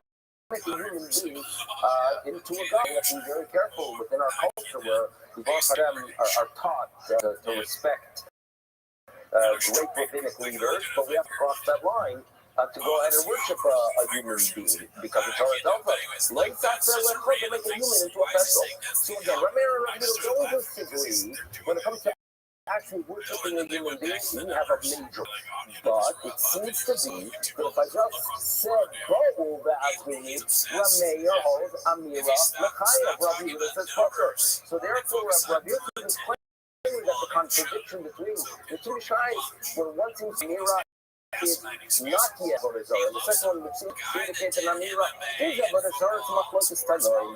Okay, now, the previous ways of dispute the Dibur of Alma, the speech, Rameir said about Dibur Amir Sohi, Rameir, speech is an issue, and Rabbi Yehuda Amir Sohi. So Rabbi Yosef just tells us this is how we solve the problem. We have the Rav Amir approach, we have Rabbi Yosef approach, but who go ahead and challenge Rabbi Yosef's opinion? Rabbi Yosef out, and he's going to say no. Hodo Omar Rabbi Yosef Lavnui. What I said is just simply not a fact. Why? Rabbi Yehuda, I have no doubt that even Rabbi Yehuda agrees that in that Rabbi Yehuda is of the opinion even with speech only person is chayav the time Rabbi Yehuda. When it comes to amazes, when it comes to someone that is encouraging others and inspiring others to work some kind of a pagan force of Avodah Zarah, that speech could be a violation. Okay? So my answer is no. And if you have to wait a second, is there dispute? But if you disagree about a person saying, and if you cease to say that it is not yet a violation, well, here it's unique because it's a person. They might come into you. The nature for Asma, when someone is inspiring us not to worship some kind of distant voodoo force or Avodah Zarah, but rather when a person is trying to inspire others to worship himself. Now, what did people say? The Amrulay, right? The person gets up, Rabbi Isai, right? I'm a higher entity, please worship me. And everyone says, yeah. How do you understand the in? The Amrulay in. And there isn't this big commitment. Mar Sovar, opinion number one, it's Macy's La'atzma, Shmili, that they do the in the Amrulay Kushto, in other words, yes. And that's the problem, that as soon as they say yes, it's a commitment and it's an Avodah Zarah, because everyone agrees that speech is an issue. But why would someone say that? Perhaps not Umar Sovar, and the other Ravida holds, Macy's La'atzma, no Shmili, people go to the end. When a person gets up and says, worship me, what do they say? Yes, sir. Okay, fine. Who are you? Because Neymar Amri, you know what people say? Human nature. My not human. No, always different than me. Now, you're human. I'm not a human. Right? Why should I worship him? Like, not you. Okay. You done. Why do they say yes? The Ka'amri, the answer is, yes, sir. Yeah, we're going to worship you. Right? That's what they'll basically say. So therefore, Abdullah holds, in other words, Abdullah in general holds that when it comes to speech, a statement that I'm going to worship Avodah Zarah is included. Is there regarding the person is different because they're thinking himself, he's a nut. I worship a human, I'm a human as well. He get to Amri, the last thing that is. I don't agree with our Mishnah. Bottom line is, Rabbi Yosef just got rid of his own answer. We still have a contradiction. We had Rabbi Nunes before. What about Rabbi Yosef? Well, my solution is different. So there we go. Kan b'yochi anisef, kan b'rabim anisefim. So the difference that can be projected now is the difference between individuals being approached and multitude. What's the difference? Let me say the following. Because one individual is approached and says, develops a relationship with his guru, and he tells him to go ahead and worship some pork. He says, I'm going to do it. Human nature is one union. He's not going to back up. He's trying to back away. And therefore, using itself is a violation. But Rabbi, when it's a group, we assume that among them, one of them is going to start questioning it, and therefore Rabbi, even with a statement of a commitment, just not yet enough other because we're going to start asking what does this guy want? Is he normal? Like, does anyone know if he knows what he's talking about? So therefore, odds are they're going to rethink it. The local Batsray, and therefore, that's where Rabbi Yosef comes. That's how you have an answer to deal with the contradiction between the two Mishnayos. Now, that's hopefully, that's Rabbi Yosef, we don't know like the pivot. The same. Look at the language of the code. It's only singular. Lo sava lo, lo tishma elo. Ha'ova shoma chaya. In other words, it's in the singular. That by just listening, yeah, but it's in the singular. It's a group. The whole system is different. So if we're waiting for someone who's going to question him, obviously it's a buyer. Donnie is really a difference. Research the rabbi and the research, there's really a difference between a group that gets inspired by someone else or the individual. That's how look at this. Look at the Bible. Kiya sisapa achika, Donnie necha, echad, yochid anisa, echad rabbi anisa. See, the Bible says it's no different. So, the Bible tells us there's no difference between the individual and the masses. Now, there are differences between a yochid and a group which we call the Iranidacha. There are differences, and that's going to be spelled out now. But when it comes to a commitment, he does not agree with Rabbi Yosef's outlook. The difference that speeches in each one to the individual, but towards the masses. There's no such source for it, argues Abaye. The difference between Yochid and Rabbi is there are rules that relate specifically to the individual. The Rabbi and there are laws that relate specifically to the masses and not the individual. And what are they? Yochid the more severe punishment, he gets the skewer. And the Hakal Mamona becomes rules like whatever it is, yes, we kill him. Nevertheless, when it comes to the property, it's not the truth. But on the other hand, the Iranidacha, it gets a lesser punishment of size. But what happens to all the property in the Iranidacha? The sin is destroyed. Rabbi Michal Yochid the Hakal, the punishment is not as severe. But the Hakal Mamona. So it comes down to the look at this right there. It is only regarding that which is spelled out, the shun is the difference. About the meaning, when it comes to everything, so your answer to dealing with these nice simply doesn't work. Abaye still can tell us how to deal with the contradiction. Abaye is going to offer that the difference is between someone that is inspired by himself or by others. He explains. The people have offers in their back and forth. Therefore, he himself is inspired to do that. I'm going to go ahead and worship. I do get a work. Like I saw online that people, their life changed by traveling to the Far East. I'm going to go ahead and go to Thailand and inspire. Yes, my people are back and forth. Human nature is such that you feel about the ones that say, no, make your way there. The speech itself, glory about Swahili. So here's my suggestion. The difference is, not like Rabbi Yosef, but rather it depends on what started the process. If it comes from a person himself, it's not in mind. When from others, unfortunately, it's not. Like if we look at it, the Lord okay? Although the Shema to not tell one is going to into that person and don't hear his words, his words already are a violation. What are the words of violation? It comes from someone else. That's about the book. Next, who else is going to deal with the contradiction between these two sides? Next authority is obviously the Lord of all my math. I do the Nisas, Meki, Acherim. Both cases, right? Unsoliciting things you actually have to worship. Then later on, to speak yourself is a revelation. Both you and others put you on that track. Be a terrorist. So, what's the difference? wisely in one case, incorrect. So the idea is like this. It seems to be that when someone was being hurt by someone else to be able to have a desire, sometimes you just get a general statement. Yeah, let's go worship, that for.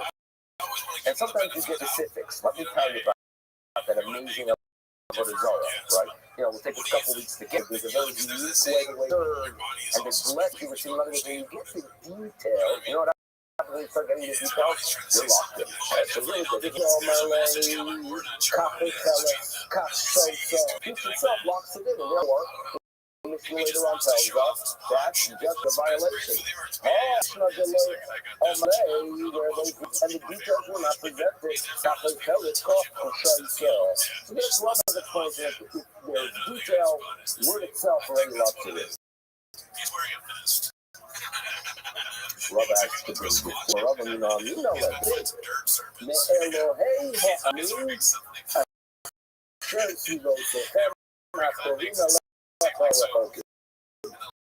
Now, when the Torah warns us not to, over and over again in the Torah, right? We have a Torah is a terrible driving force, and the Torah is more careful not to fight by the nations that are near you, according to our Now, obviously, the question is, what does it start to spell out? Don't worship Avodah Zarah. So, well-known statement that Metivon shall Krovim Talomid al Rachokim. In other words, you fire it to be Oived Avodah Zarah. They talk about some pagan force who kind of thousands of miles away. It takes weeks to get there, and they hear these incredible stories and legends they hear. Now, I'm going to go ahead and tell you about what their neighbor worships. You know why? Because you know that what their neighbor worships is a complete waste of time. They see that his life is a disaster, and that he's been turning to that idol for 45 years, and nothing good has ever occurred. So what do? They always want to inspire you with the rechokim, those things that are very, very lost, okay? And tell us, you know what? You can figure out it's all below me. Look at the Krovim, and then you'll figure out about Rechokim, right? Look at those things that are near you. You see that they're good for nothing? The same will be regarding those legends from afar. From the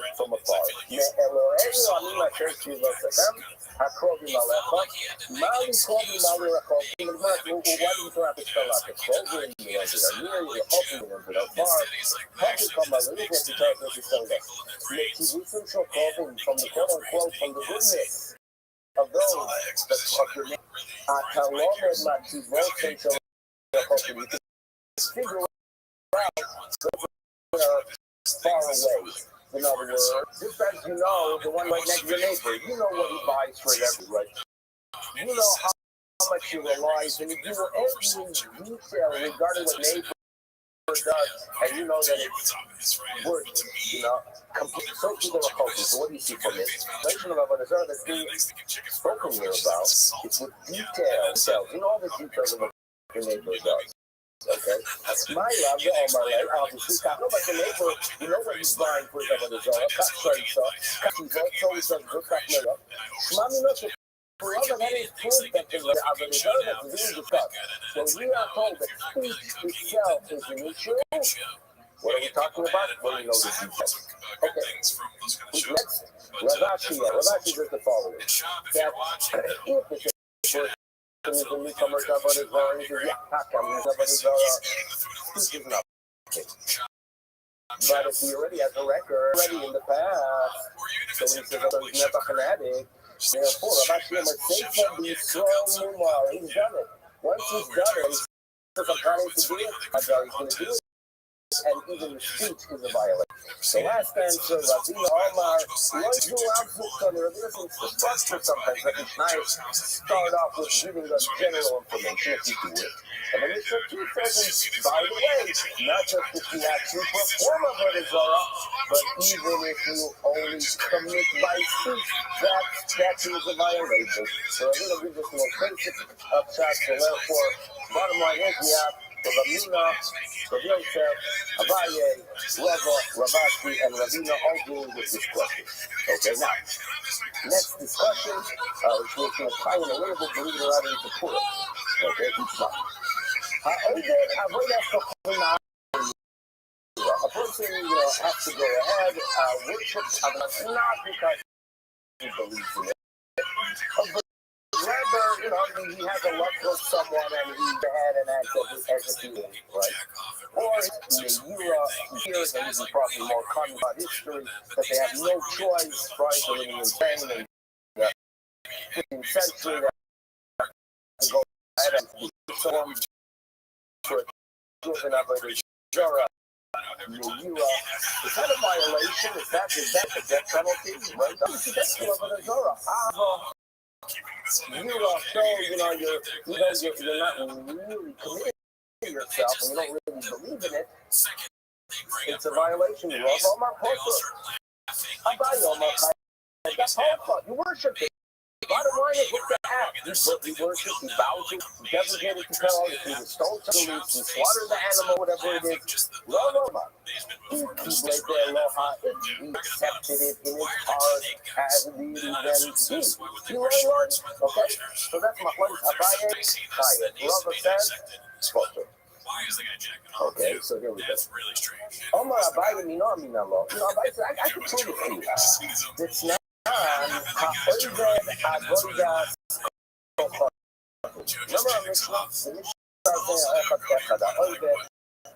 the language of the Mishnah starts out, and then it gives details.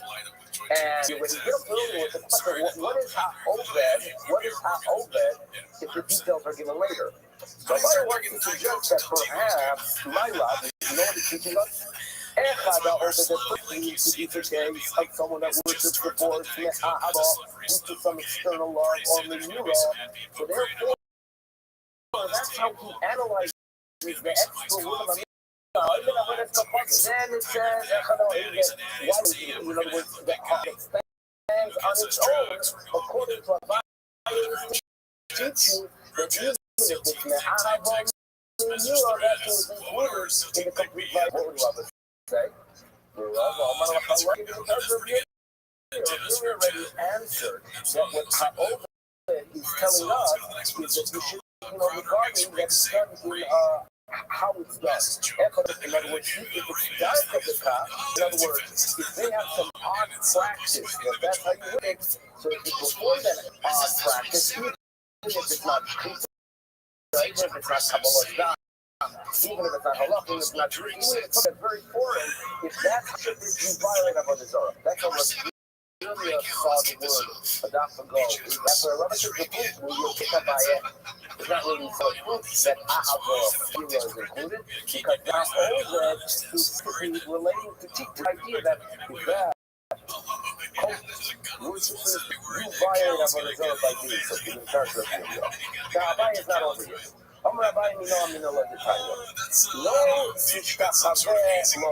Okay, so the Torah warns us, we read this yesterday, not to go ahead and work about in Avodah Zarah. So we are told, don't listen about Avodah Zarah. In other words, if you look at society where you meet people, like you bow to people, I mean, we show we shake a hand, recently, with the fish, whatever it is, every culture has their way of interacting with the world. If you live somewhere where bowing to people with the norm to show honor, it's not obviously a violation of Avodah Zarah. However, you can leave bow to a person. Because you might think that it's green light to bow to a person to someone that is worshipped like of them, when it comes when we were little children, we were taught that the reason Mordechai was not Baal was that he had a cross, which creates a difficulty that he had a cross in the Jewish boy that was born a few hundred years later. But the Medrash does say that Haman did have an Avodah Zarah on him. That's the Medrash. The Gemara seems to indicate, on the other hand, that it wasn't that he had a necklace which is this ring which is Avodah Zarah, but rather he himself was worshipped. That's what the Gemara here on Megillah seems to indicate. But what we hear, you're not Mishtachaveh, you're not Mishtachaveh, the person that's never to Haman. And on the most basic reading, no one told us that you should know that the Jews violate Avodah Zarah by bowing to Haman. Now, was bowing to Haman something that they really believed in? No, it was clearly Meira. And what is the Torah? The Gemara is using it, the Bride is using it as an example of a violation, even though it was Meira. So it seems to be what Abaye claims, that a person, that uses an Avodah Zarah Meira is a complete violation. Okay? And nevertheless, it's mentioned here as a complete Avodah Zarah. So how's Rambam going to defend himself? Well, Rambam says, no, sometimes an example is there with all the details of the example. All the guys are telling us that if it's a person that's worshipped, don't bow down, if you want to know an example of someone that was basically worshipped in a specific society, Haman would be an example. That's not to mean that the Jews bow to him and violated it, because obviously that was wrong. The Rava, the example is Haman as a person, the local Haman, but it's not an example. Haman being you say, but it's an example of a person that's not a kapazin. So it's warning us that yes, you can bow to a person if the way it's going on, but don't do it. And a person is an example of a person who is Haman. But like the Haman, but the example is not showing details. Haman comes from never had to worship with Meira, but here when that rights itself is that it's a violation, Rav Meira. So Abaye is very hard to try to find proof that even if you do something now on Meira, it's a complete violation. This is next week. We know I can prove it from the time. So then the next proof, a brief introduction. We know that if Karbonis for violating the law and intentionally b'shayir, okay? That we're familiar with. Now there are differences if it's an individual, if it is a kain kol, if it's a man. There's a lot of relate, but what we have to keep in mind the following.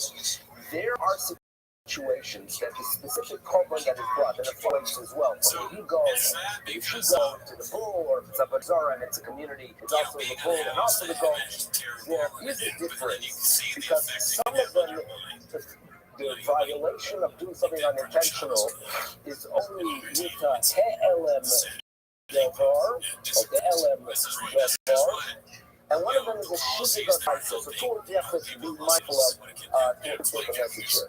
Shivigas maisa he'elem devar. Okay. Shivigas maisa means an action that was done in unintention. So if a person at home on his table there is the fat, and he thinks that it's regular too much, and he eats it. Shivigas maisa. Okay, shivigas maisa. Now, there is something called alem davar. When matter itself was concealed from you, which either there was some kind of intellectual mistake. That in other words, that you had a question, I'll ask a question. You're a scholar. You go through all posting and decisions, but you made the wrong decision, and that's it.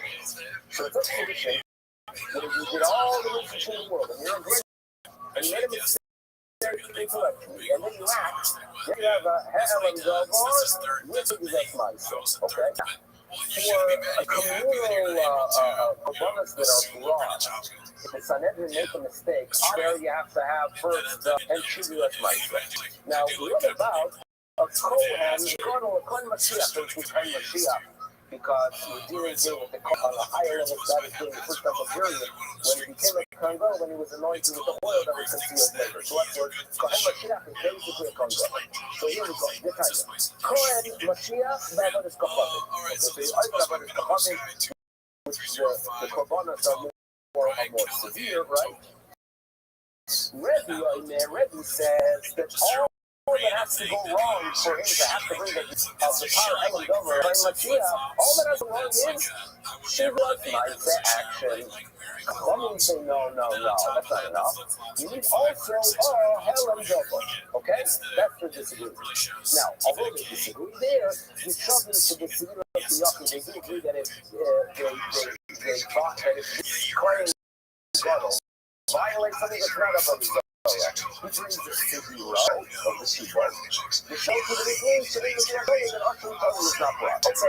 Now, what's relevant for us is we mentioned here Shivigot Ma'aseh. What are we talking about? An action that was done by mistake regarding avodas kafavim.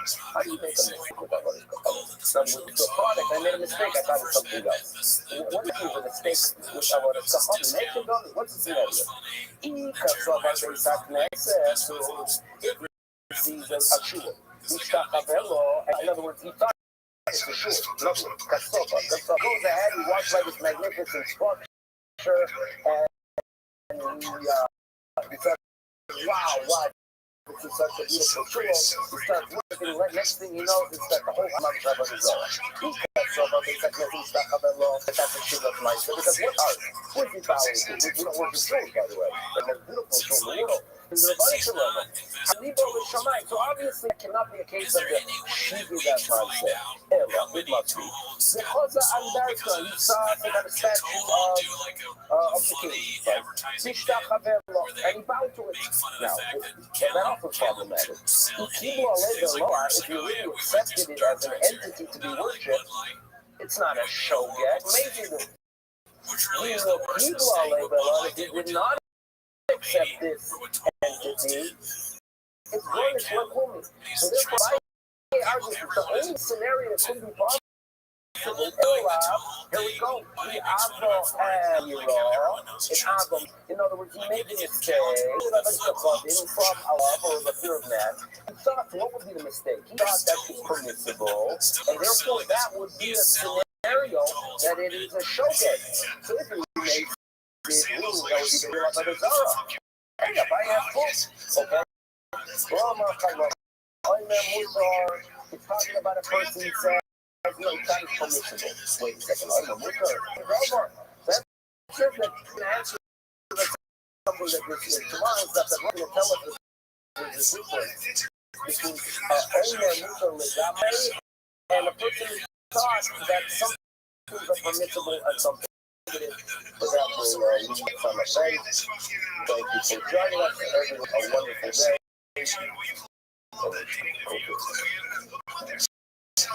This is so crazy. Rash guard. That's kind of crazy. That's what they're selling. I wear a rash guard for. All right, so we'll say good morning. Today's down to 10 of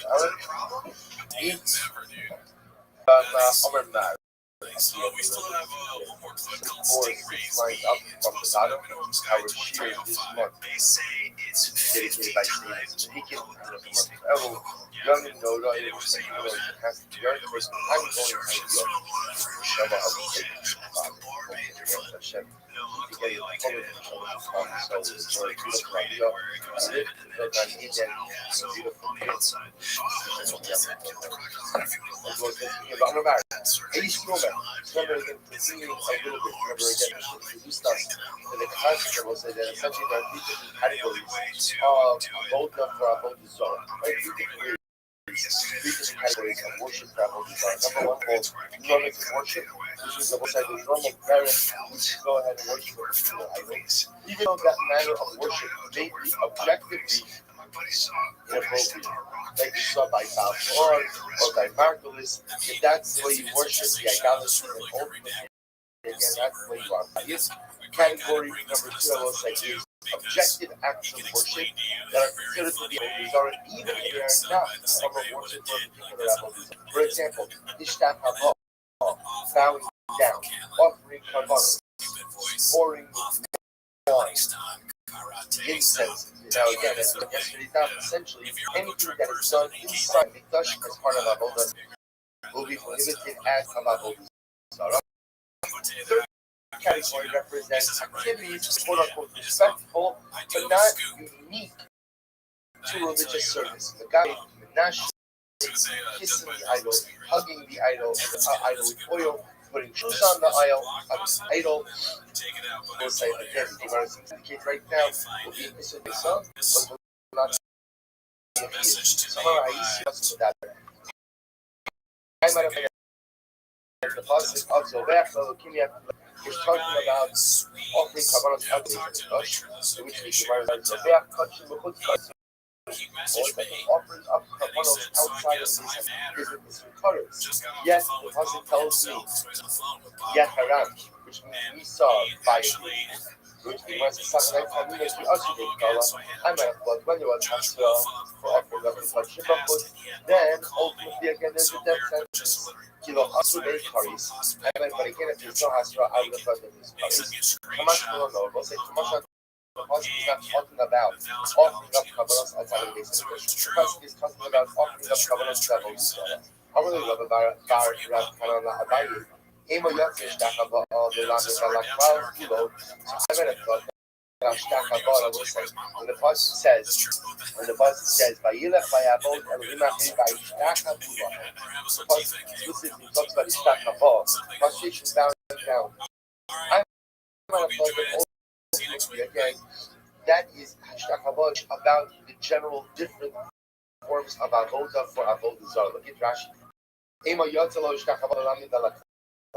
It's just talking about it. Exactly. Rashi oshu graph cover.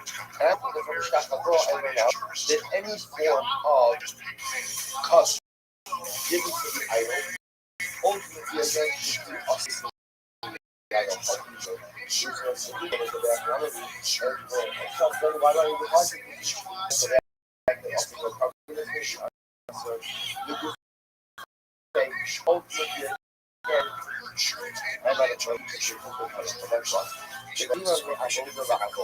Ultimately, you're going to teach us that even if I have that a particular food service should be avodah zarah, then ultimately again I prefer avodah zarah, and prior to that, even though the present avodah is not avodah zarah.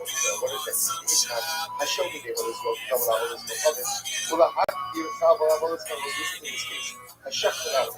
Now, my intention is the following. I don't have in mind that the shvita should be for avodah zarah, but I have in mind that I'm going to sprinkle some blood for avodah zarah. That's my intention. So the avodah shvita itself is not for avodah zarah, but my future intention is sprinkle the blood is for avodah zarah.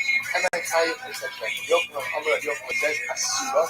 She holds ultimately again that the animal itself is asur b'ana. The Tanash is some Asura Nirvana, Baba Shashita, Lavla Avodas Kokovitz. There was another piece what, even though the Shita itself was not for Avodah Zarah, nevertheless, again, since my intention was to sprinkle Avodah Zarah, therefore the Behema itself ultimately against us for Avodah Zarah. Rish Lakish says ultimately, no, the animal itself remains mutter bana, and it's what people sprinkle the blood later on. That also he had was incredible Gemara. I'm grabbing my phone. How do you call it? Instruction is I will show you what instruction was that you will require the pasuk maske for will Rabbi Yochanan was like if that Rabbi Yochanan does not require a pasuk, which the Gemara says I can't look pasuk Rabbi Yochanan. All these companies are only after the name, but he says is Asabano about Gavra Lab Bar Katolo. But ultimately, again, the individual side is not subject to it. But also, for the few color, and the touch comes out to that what will say, not only is the animal Asabano, but ultimately the individual subject to that penalty travel to Torah as well. Maske for the back of the back of the Urish Lakish will require the pasuk. As Kalo Kasher Rish Lakish Ela Behema. Many of us in Rish Lakish says mutter. Rish Lakish is saying that the animal is not surviving. What's remember the right thing to do? We slaughtered the animal. Your intention is not avodah zarah, but my intention is to take the blood and ultimately sprinkle it for avodah zarah. So does that future intention for avodah zarah answer the Behema now? The Yochanan says yes. Rish Lakish says no. So which word says that's talking about the Behema, that's talking about the animal, about Gabriel. Ultimately, again, does the animal itself, is the animal subject to, about Gabriel, is the individual ultimately subject to a death about Gabriel, but ultimately, again, but the individual is not subject to a death penalty.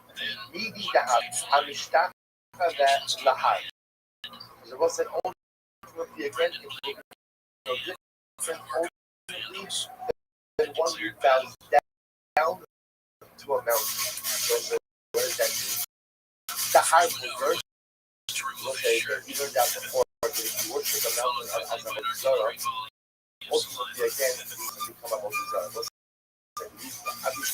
There's a practical reason for that. Because you have to have a Mozara that you can show like that. Really, that's the mustard.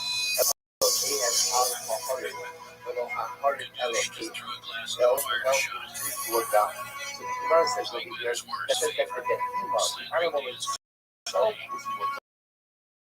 but what? But the individual is subject to he learns that worships the mountain. The mountain is mutter, but one who worships the mountain ultimately is what? Is going to be subject to the death penalty of sin. So that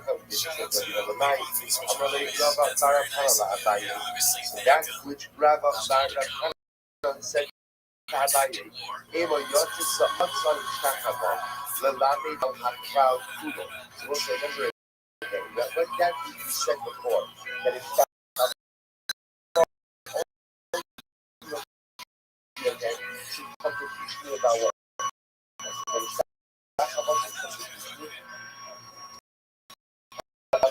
general level, so we'll say number of the day that said that Ishtakabal and the Pasuk actually singles out constipation. Pasuk is coming to go ahead and discuss Ishtakabal. So you must why the Pasuk singling that out. Which the Gemara answers about all forms of our Boda. That all respectful forms of our Boda. Like hugging, kissing the idols are going to be usher as well. Yeah, became nice. So if that's the case, then the phrase what is coming ultimately again to go ahead and exclude? Because the Pasuk says, so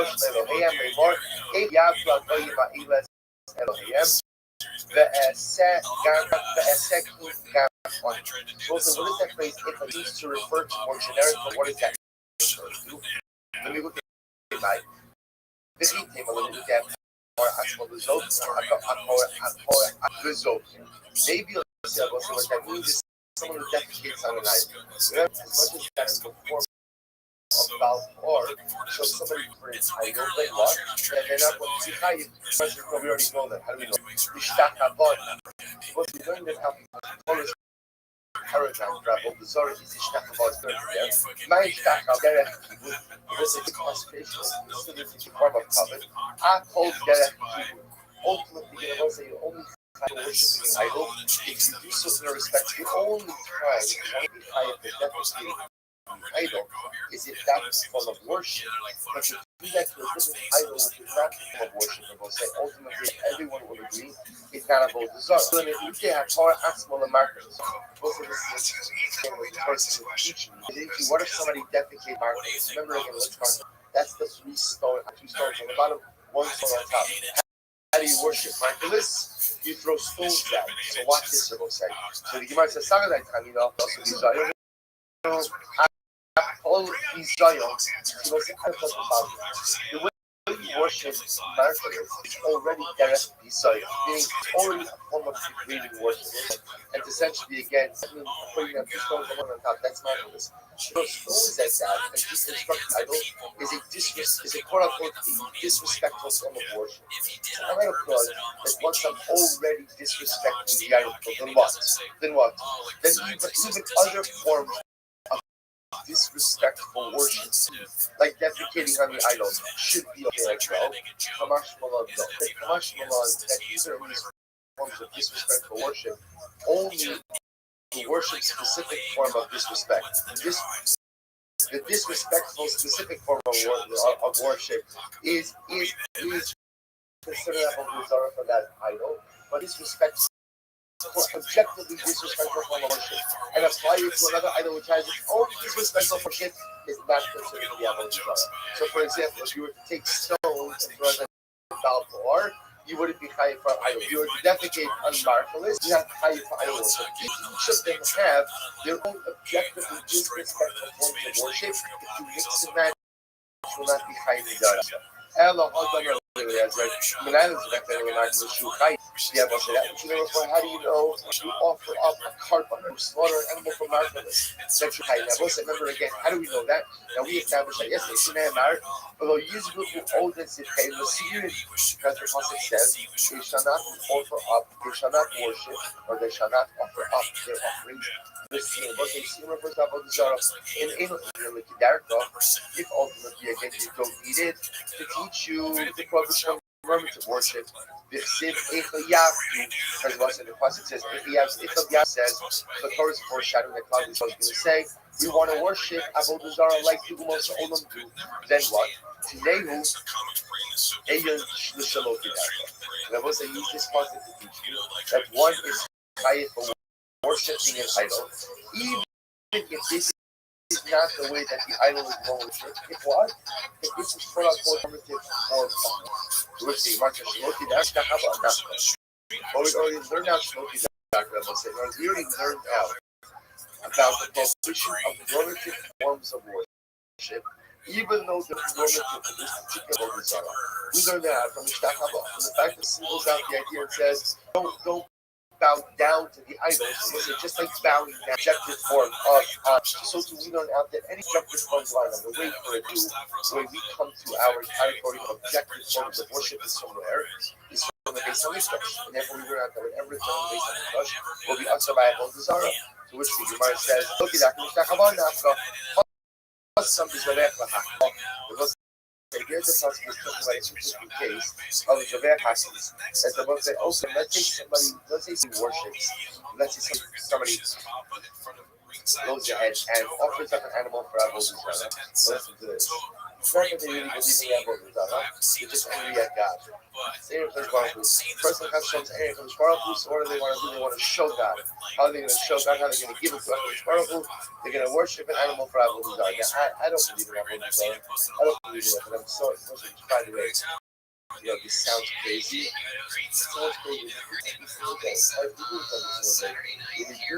out of anger to show someone something, right? Even though what? Objectively, again, what I am doing is objectively detrimental. Right? So it's an incredible mistake. So what happens? So you want to teach people what the body was, and first of all, that even if somebody offers up a carbon to an idol, which I'm saying, I don't believe in the Avodah Zarah, but I'm just trying to give it back. It's one is to fight for Avodah Zarah. That's why. Rav Hamnuna, here's this really cool. It says Hamnuna once lost some of his oxen. So Rav bumped into him, and Rav said, "Can I ask you a shayla?" Rav Hamnuna said, "Sure." Rabbi he contrasted Kiddush lines. On one hand, there's not ha'ovid avodas kochav, ha'ovid avodas kochav, oved in, omer lo. So on one hand, the Mishnah says that if one worships Avodah Zarah, one is chayiv. So what do I see from there? Oved in. If dafka is what? Dafka is I'm serving the Avodah Zarah. Yet I will say Omer, if a person just ultimately speaks about worshiping Avodah Zarah. Now we're going to see exactly what this means. Omer ultimately means also that if a person says, I'm going to worship Avodah Zarah, that they're not chayiv for that. On the other hand, if you have another Mishnah that says, Ha'omer we'll say ultimately if somebody says, I'm going to worship Avodah Zarah, or I'm going to go and worship Avodah Zarah, let's go and worship Avodah Zarah. So ultimately, again, that he's going to be chayiv. So we'll say we see over here that the verbal statement of worshiping Avodah Zarah makes one chayiv for idols. So again, if people check in the Mishnah, the first thing you say that any imam to worship Avodah Zarah is going to be chayiv. Get something which is what verbal declaration of intent to worship idolatry in terms of what you really think to yourself. You think to yourself, but 1 second, how can you be chayiv for that? That don't actually do it just because you have verbal intent. Remember, I've already seen the same way that if a person has like shut, let's say I had intent, what's the status of that intent? Nothing. Verb yes, hence Machshava Avodah Zarah is Chai. Also, it's in my mind. I pledge my allegiance without all. Right? My mind, I pledge Avodah Zarah. I'm tired of that Machshava. So you see already that Avodah Zarah is in this category, which makes sense by the way it's category as well. Because Avodah Zarah represents a fundamental relationship, trespass against the rules are clear. Therefore, I give you a Mishnah that says that if a person says, I'm going to worship Avodah Zarah, let's go worship Avodah Zarah. I worship, second Mishnah says, even if I say I'm Omer, Amy Mekablo Alai Ella. So Moshe Hamuna responded, this Mishnah was talking about a case where the second person said, I worship the Avodah Zarah.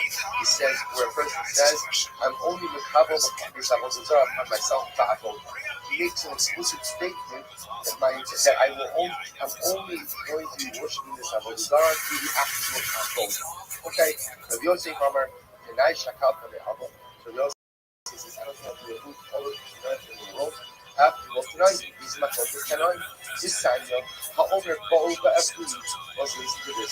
Let's say a person says, I want to make myself into an Avodah Zarah. So I say to my family, I say, why don't you all come in the morning? Why don't you all come along and worship?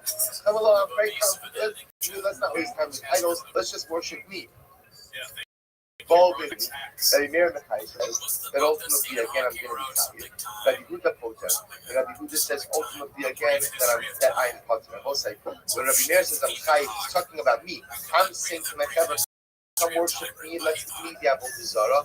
I'm going to be Chai as a Mason. Also, 30% of Mason. Mason is someone who instigates someone else to worship Avodah Zarah. So the basis is Chai over there for instigating. So the Gemara says, I make myself an Avodah Zarah, Rabbi Yehuda Poter. So the Gemara says, so if people actually worship, actually got people to worship, was it everybody agrees that I will be Chayiv? Obviously, the people who worship are Chayiv, but I think it's the game Chayiv as well. Because there was listen to this, it's actually an incredible discussion. First, it says for yourself a pesel. The discussion is what? Do not kill do not kill yourself to idolatry. Keep thinking. So we'll say, where do they argue? Ultimately, again, what happens if I try to entice people to worship me as an Avodah Zarah, but ultimately, again, they don't listen to me. So that is that, and I will say, or not. So Rabbi Meir covers, you don't see me. Meir says, the act of people, the act I should entice them to worship me is in and of itself an actual act, and therefore I'm going to be chayiv. And you read yourself, if you were not mercy, that really says, speech is insignificant. The fact that I tried to get them to worship me, I'm obviously a bad guy, but it doesn't make me chayiv for Avodah Zarah. Other Rabbi Yosef, Lav Yogi Dad.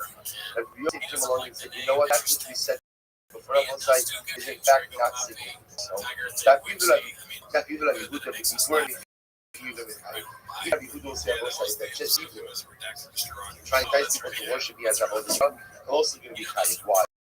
This is like Yehuda Omer, the Chayiv Adshi Yomar, E'evod, Eilech ve'evod, Neilech ve'ne'evod. Because even if Yehuda says that a person will be chayiv for Avodah Zarah, if he says, I'm going to go worship, I'm going to worship, go and worship, let's go and worship. So my so what's ultimately again arguing about the basis the atzmo. I will say ultimately what the has to do back is the following. What is in a case where I try to convince others to worship me as well. I try to make myself into the tree, and I try to get other people to worship. But I'm like in. I want to imagine this. I'm talking to my Israelites. Listen, guys, let's put out the middle man, just worship me. Right? Just worship me, I'll be the Avodah Zarah. And they say, okay. So what is the status now of everyone involved in this picture? So what's my responsibility now?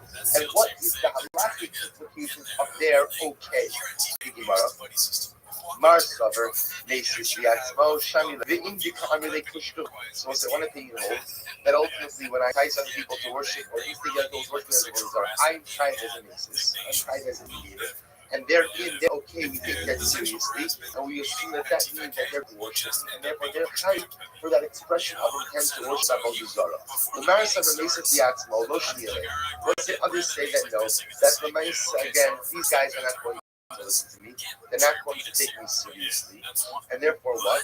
So the Gemara says, "Meimar lo shniyah, meimar amri, my shna iluminon." You done because unless you know. Amazing thing. People worship an idol and worship another person. Why? Because when you say, why should worship someone? Right? He's no better than us. And therefore, what do they say? The will say that yes is not really a yes. Rather, what is it? It's sure. Right? That's not what gravel is on it. You're making fun of me. Right? You're making fun of me. And therefore, again, there's no peace. Who must be and I will say ultimately again, so how do we reconcile our understanding? Remember, again, about the way we started this particular discussion here. It's like contrasting the two Mishnayos, one seemingly indicating that I'm only tired of ultimately for what? Actual worship of Avodah Zarah, where I think that I need to be tied even for a verbal declaration to worship Avodah Zarah. Who must be can be young, and he says, can be sus. One original thing we're talking about is a ritual who's trying to instigate others to worship Avodah Zarah, and one is talking about a group who's trying to instigate another group. Yom is lo min lo v'toy basrei. So ultimately, I will say, when it's Yom, so the people are being instigated ultimately again. Excuse me, I read that wrong. It's Yom Kippur, which is one person is being instigated versus a group who is being instigated. In Yom Kippur, a person is not going to consult one individual is not going to consult with others to tell you basrei, and therefore again, ultimately again, people make mistaken following. That is the people don't follow basrei. But let's say a group will consult either with one another.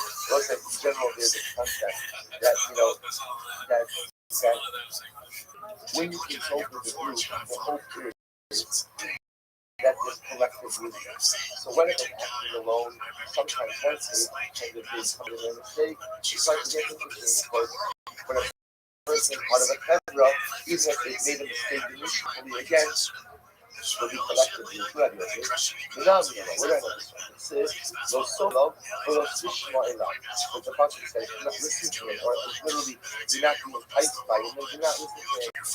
However, Shama Kais, which also seems to indicate to us that if you allow yourself to be enticed, and if you will be Kais, also tells me what? Even before I actually worship Avodah Zarah, if at the end of the day I allow myself to be drawn in, you see from here that what? That even a willingness to listen to it, a willingness to be enticed by idolatry is in and of itself what? But it's never say one of the clears we see trying to put this gap. What that person who possessed by idolatry is when you actually worship. But the discussion of the that you should rise up or even just contemplating worshiping Avodah Zarah, or even just having an intellectual cognitive commitment to worship Avodah Zarah. It's by Sabai raises the question of Misha Eno. I'm sorry. It's ultimately again someone who is enticed by that is only enticed by God yet the consequence. He assists athletes at then enough. After the occupation, after driving anything, was ultimately again is here to produce whether or not you go inside, but you cannot behold say a cause of the cloud out it, the red cloud up. And it was constantly dealing with the enticement for Avodah Zarah. I sleep the Yochim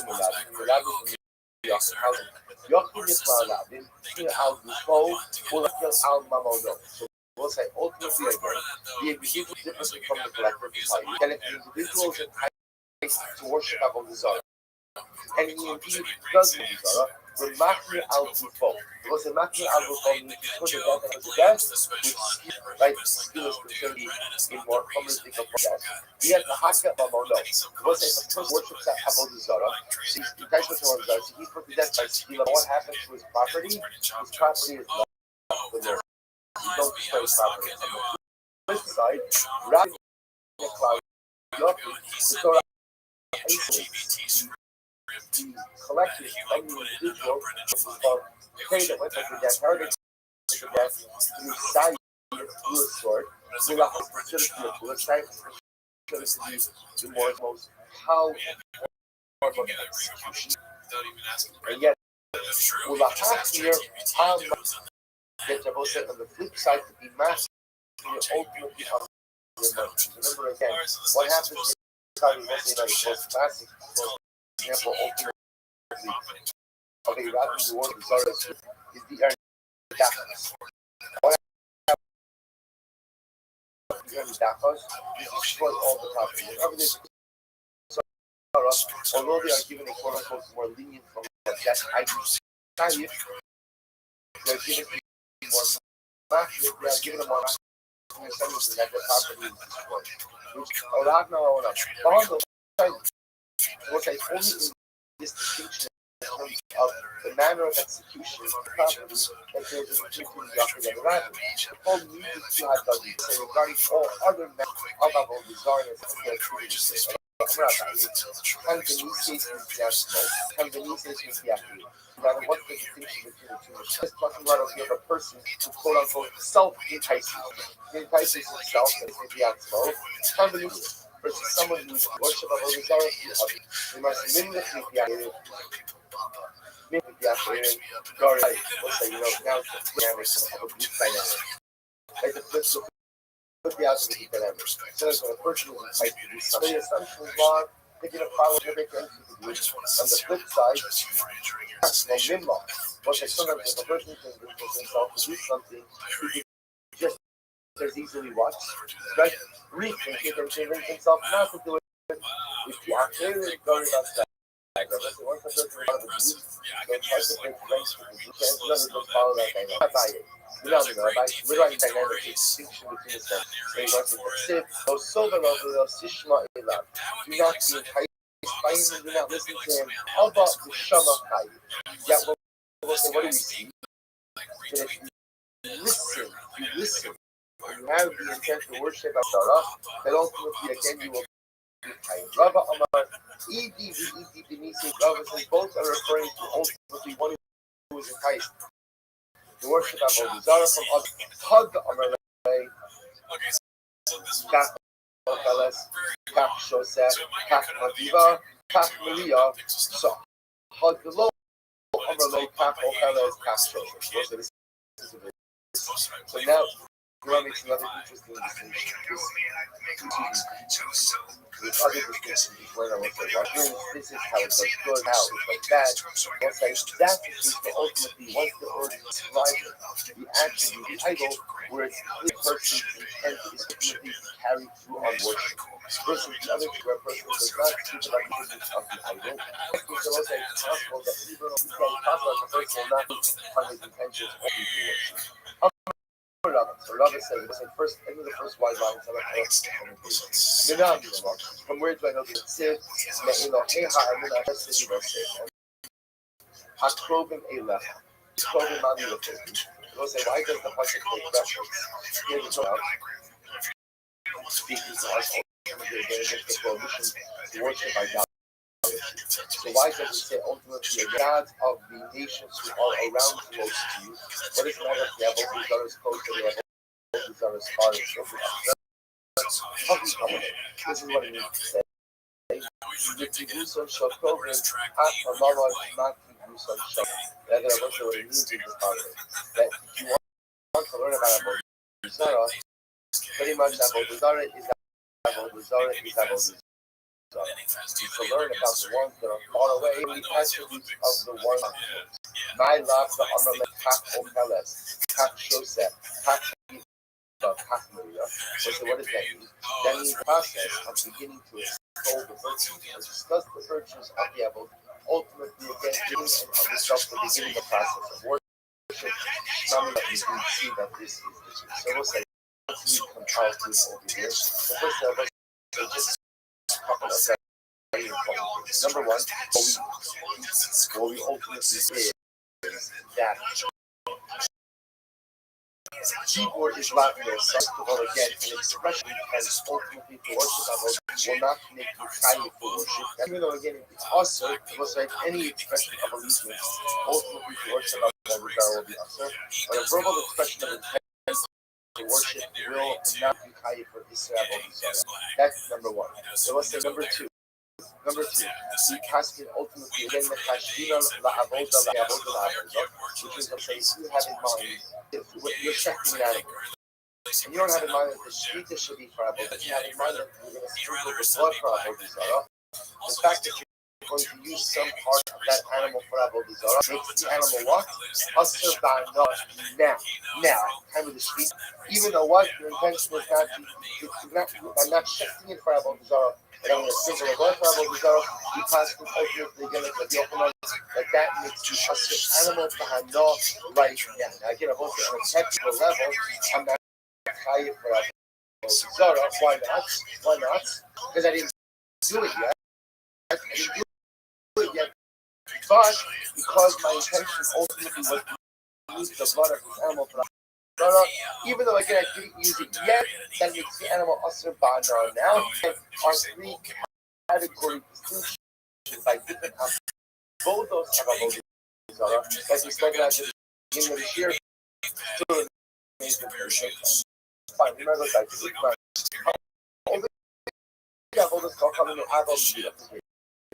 Let's say somebody goes down and worships avodah zarah. They have so everything in front of lover out of fear. Rashi says, or like kind of right? You have a milah. They have I worship the Zara for love. People do a lot of things for love. People do a lot of things for because I believe in it, and because I'm trying to demonstrate my love for someone, or I'm trying because I'm fearful of something like that. I buy on the chayiv. I buy Zara. Rava says you are. I buy why? Because I worship. Worship is worship is worship. And if at the end of the day, then the nice thing, and you tired for that. Your intentions were for love, your intentions were for love. Look at that, you did a nice apple. Therefore, you're tired. Rava Amar Pa. He probably allowed he logo. Rava says no. We'll say Avodah Zarah is not the act of worship. Avodah Zarah is the act of accepting upon yourself another deity. If it's clear that you are not worshiping, that you are not accepting this as your deity, but you're doing this out of love or out of fear, then the nice thing, and what God says you are. The Bossa, you understand this Gemara has made, unfortunately, probably throughout the generations, has faced this particular nisayon about accepting Avodah Zarah, not really out of Ava, but much more out of Yira. Does that constitute idolatry or not? The Bossa, you can see already that the Rambam constantly like Yava, but ultimately, again, one will be cut for such an act. Now, how this stems again with the Harikah, the fact that Avodah Zarah ultimately again is one of the things for which you need a life sooner than worship. So again, so he's going to put that on our list for future topics. Again, I was saying, why is someone, because we're saying again, halakhic literature of people who idolatry upon themselves rather than be killed, they accept it out of Yira. And again, much halakhic literature dealing with how you go ahead and deal with the Jewish community. What you deal with. If somebody worships out of fear that they are not considered Avodah Zarah, because Avodah Zarah gives us room to welcome people back to the community. Fine, you know what I mean? So I'll say, if I say the fire, no, this comes. So the Gemara says, this is Ha'ovid Avodah Zarah, Echad Avodah, my love, Echad Avodah Avodah. So the Gemara is going to discuss this. From where do I know that even if you worship out of fear or out of love, you're going to be chayiv? So the Gemara says this kind of Ovid Avodah Zarah, Echad Avodah. So both says that if one worships Avodah Zarah, my love, Echad Avodah Avodah, and both say, now remember again, this is our Mishnah. Down in the Mishnah reads, the Mishnah said, Ovid Avodah Zarah, if you Zara, if you serve the idol. Now, why does the Mishnah have to add here that Echad Ovid? What is that teaching? So the Gemara says, my love, Echad Ovid Ava Umiyira. Sabai says, doesn't that extra Ovid come to teach you? What's the say? That even if I worship out of Ava or out of Yira, I'm going to be chayiv. Rava Amar, no. Rava will say, no. Ultimately, again, that's Yirmiyah.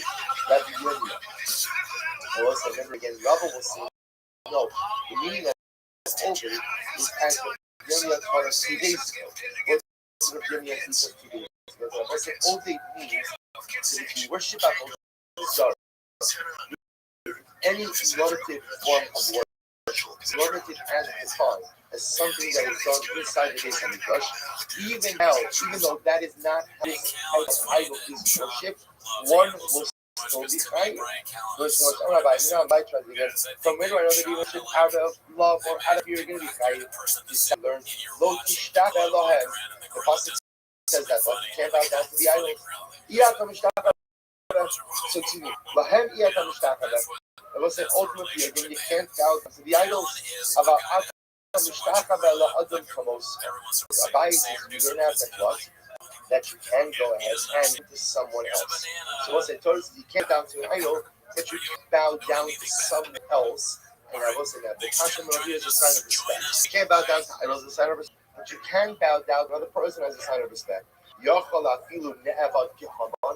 Does that mean I will say that you could bow down to another person if he treats himself as an avodah zarah? Haman treated himself as an avodah zarah. He thought he was a god. Who treated himself as a god. So I would have thought that you can even bow down to someone like Haman, who treats himself as a deity. The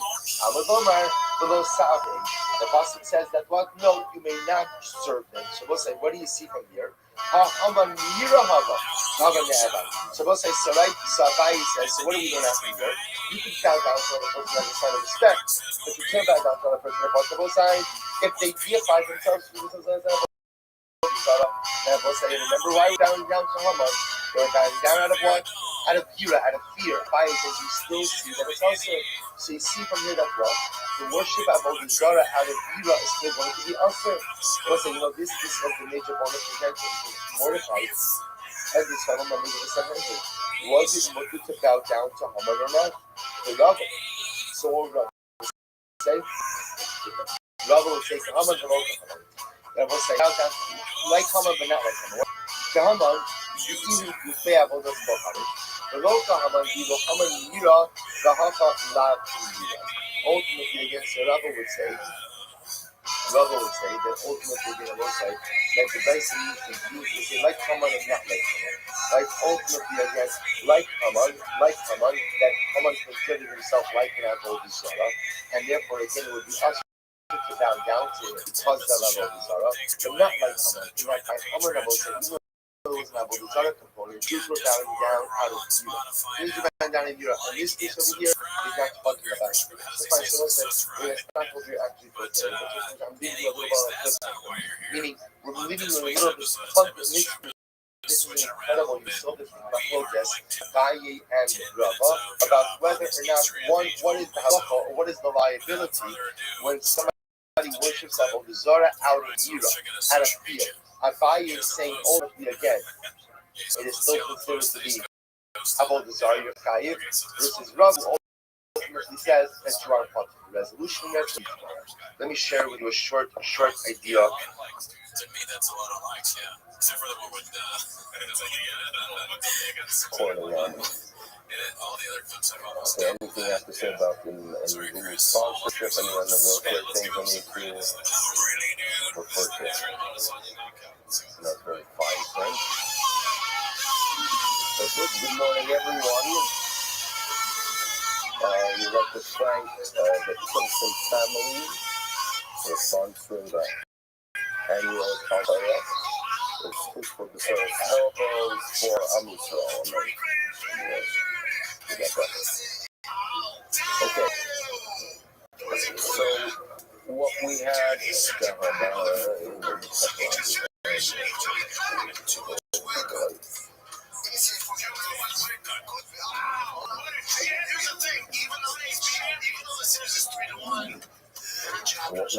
yesterday.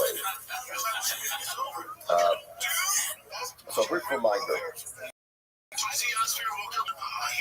One of the statements we make in the morning, you know, totally directed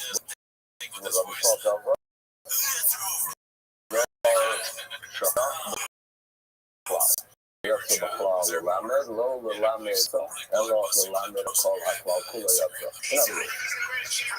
In other words, for example, the Torah is warning us that when it comes to Avodah Zorah, and the Torah warns us that to go ahead and slaughter an animal for Avodah Zorah is obviously a violation of the Torah because you are worshiping that Avodah Zorah.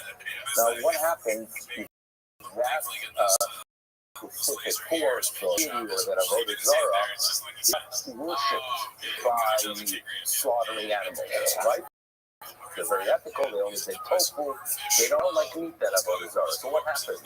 In other words, if I go ahead somewhere on the West Coast and find Avodah Zorah, and the person decides to test an animal, but that's not how it's worshipped in that society, is it still a violation? So obviously, if you go ahead and perform an act that's part of the rules and regulations of that Avodah Zorah, that is how you worship it for, clearly you understand that that's a violation. But what happens if Zika, the slaughter of Avodah Zorah? So the Torah tells us, listen, don't even. It's not the way that works worship.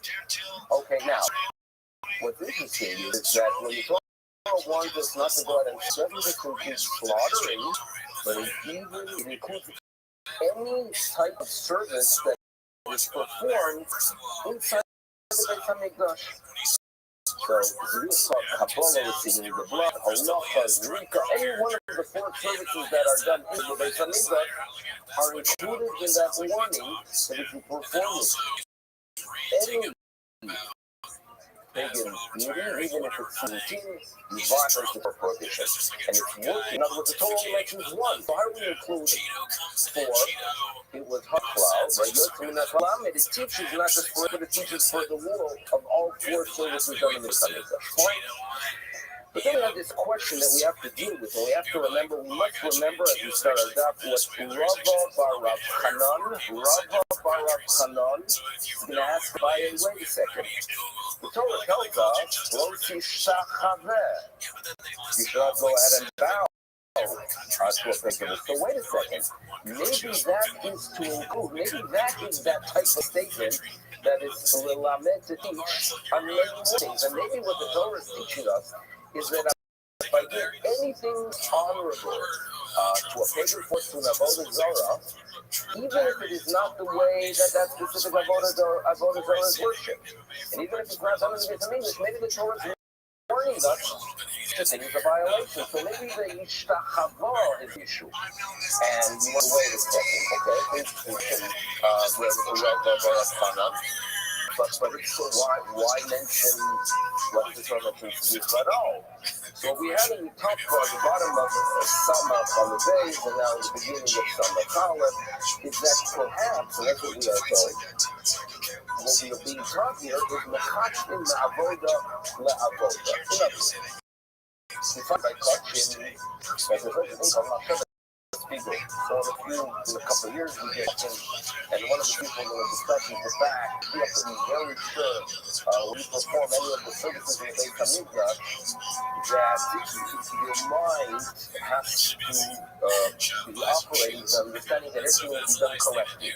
And if I go ahead and check an animal and I have intention to go ahead and I'm doing it with intention to perform a later service of it. For example, even or sprinkling the blood, with doing it in a proper way that should not be consumed by those who are designated to consume it or to sprinkle the blood outside of the Samizah. So the sugis we're going to be discussing with each year are known as the sugis of Maset, of Machshevet, okay, a prophets and prophets. Now, what we're going to be discussing here, so let's start off with the last line and a half of Samach HaMasei. Let's say a person slaughters an animal. Now we're going to be applying this concept of Machashim Ma'avoda, which means I perform one act with intention to have the damaging effect with a future, with a service that is going to come in the next stage. Okay, so the discussion here. In other words, my shita is not with the intention that I I'm doing it for an avodah zarah. But I do have in mind as when I share that the sprinkling or the haftorah or the offering of the meat should be done for an avodah zarah.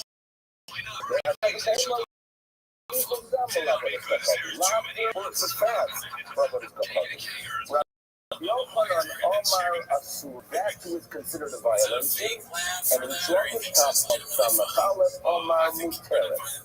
And what the Gemara discussed is the fact that could be, so again, we're going with what Rav Yochanan is telling us, that Krishna Chava is to teach us that any other service is included in the warning, even if that's because is not worshipped in that way. And we ask, but wait a second, what is the word? What is the teaching of Restream? Maybe Restream is to teach us that what? That Makashmi, Ma'avodah, that even if I do not have an intent to be able to have an azar with the shkuta, but when I check, I have in mind that before I gave this Nika or the that too is included. So the Gemara tells us, if I believe in Nika, well, according to Rabbi Yochanan, because according to Rabbi Yochanan, we're by kosher, we know that Mechashmi is Me'avodah La'avodah. So you don't need a verse when it comes to Avodah Zarah to warn us, because it's by kosher, if it says Hamida, the concept of Mechashmi Me'avodah La'avodah effective, so obviously it will apply on the dark side and according to the Rishloki, and when it comes to God, it's not a violation when I perform one act with intention of doing something wrong in a future act. So maybe the word by Avodah Zarah too, that Mechashmi, Avodah La'avodah, and by Krov, and read a verse. Now, what the word now cannot give me a Papa tells us. The truth is, you got it wrong with me. Because what someone's going to tell us, you're telling me that for Rabbi Yochanan, that was the verse because I can learn from function from other services done in the Beis HaMikdash. I guess that's so. I go to Rabbi Yochanan because Rabbi Yochanan in the Beis HaMikdash. Thoughts by shkuta could be affecting, right? Even if it relates to a future service. Well, Yochanan is only telling us that the animal becomes prohibited. But God, what he's not talking about the person. We're about kafla. We're going to get the death penalty. In other words, don't tell me that Rabbi Yochanan, right? Everything is clear because according to Rabbi Yochanan, I can learn from touching. That's not true because touching is talking about the animal. But we're talking about the person, okay? We're also closely doing this with Albert because to say that the person who goes ahead and performs with a machshava from one service to another service, that he deserves the death penalty. And so the question can be asked the other way around, not to learn about the Ravika.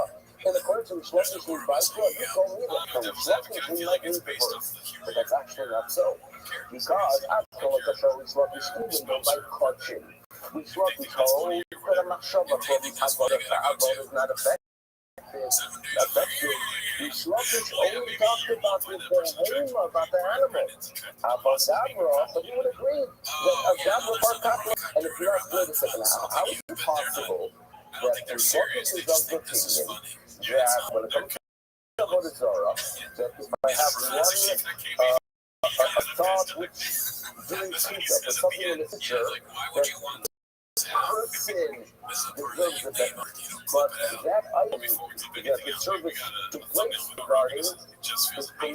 Is that possible? Do you ever find such a thing? That a person doesn't have a Zara, the person deserves the death penalty, but the object itself is not prohibited. You find that? Well, actually, you can get out there, how many stuff up in the house? If a person bounces to a mountain, what do you mean? The no, when they have the control that all the pagan nations would bow to mountains before our face. Although, right, the golden throne was placed on a mountain, by bowing to it, you prohibit that item, but the law, and then if you go ahead and worship a mountain because it's connected to the ground, they don't have the ability to prohibit it. So if a person bows to a specific mountain, he himself violates the prohibition of Avodah Zarah and gets the capital gets the death penalty, but the mountain itself remains permissible.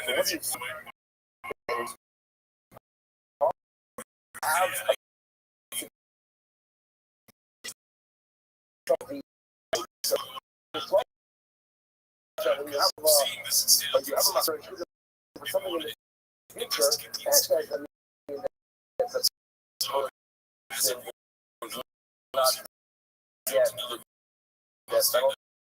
perhaps he does. And when he said look,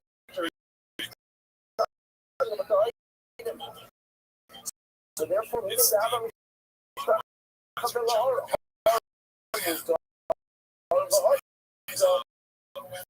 gets side gets the side it's a good side so that's where we are going.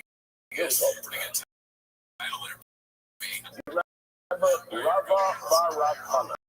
So Rava Barakana had a question. His question was, well, perhaps when the Torah tells us Lo Tishtach, it means to teach us that any honorable act that you Avodah Zarah, any honorable act, even if it's not Avodah Zarah, is not worship that way.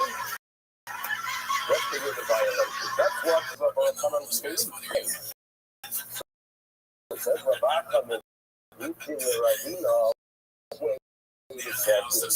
Even like they call my face on what this rubber bar, I can come over the rubber coming to a body and say what's your mind.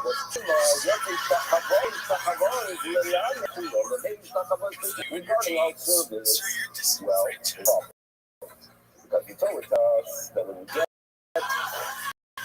there to show, don't do too much into pagan practices. It's all you have to, how are the nations worshiping their God and from on United as well.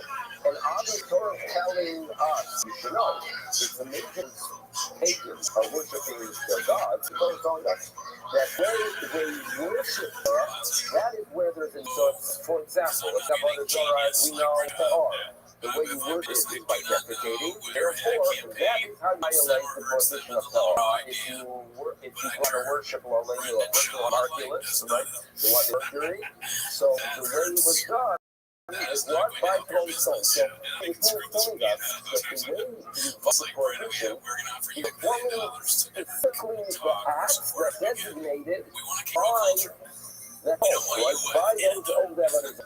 Now, like Rabbi Kama, that any act is, what does the Torah have to tell us that? If the Torah is telling us according to the law, anything you perform, anything you do is about a Torah, in a Quran Lamed. So why does the Torah have to warn us specifically that you shall not perform an act in which they worship the Rabbi Torah?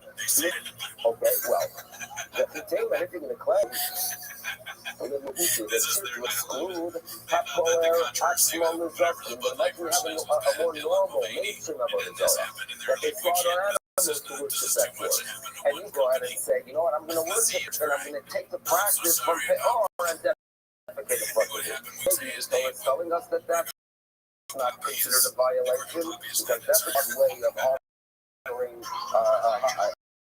deity, so therefore, the Torah is not included because it has to be Shtachavor, which is honorable. But Shtachavor after, my Shtachavor Kiddush, Hakol the Kiddush. In other words, if you look at the Shtachavor itself, the Shtachavor teaching us that. In other words, you can't tell me that the Shtachavor is not from Lamed, it's coming to go ahead and teach, and therefore it's coming to tell you that any form of service. Well, Shtachavor is only teaching you that. Because teaching like Rabbi Barakana. The Torah tells us nobody could be Ella when they eat Hakor, Atzmon, and Marcus. In other words, imagine having a Torah that the way it's worship is an honorable way.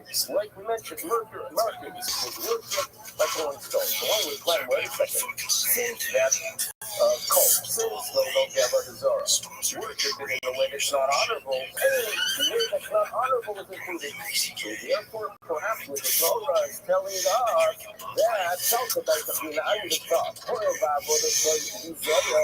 since the nature of that Avodah Zarah is worship in a shameful way, I've called Bizayin to perhaps any Bizayin. In other words, if Martin is worshipped, right, by throwing stones, so anything that's a degrading act of being hated, therefore, Kamashmoah, therefore it's needed.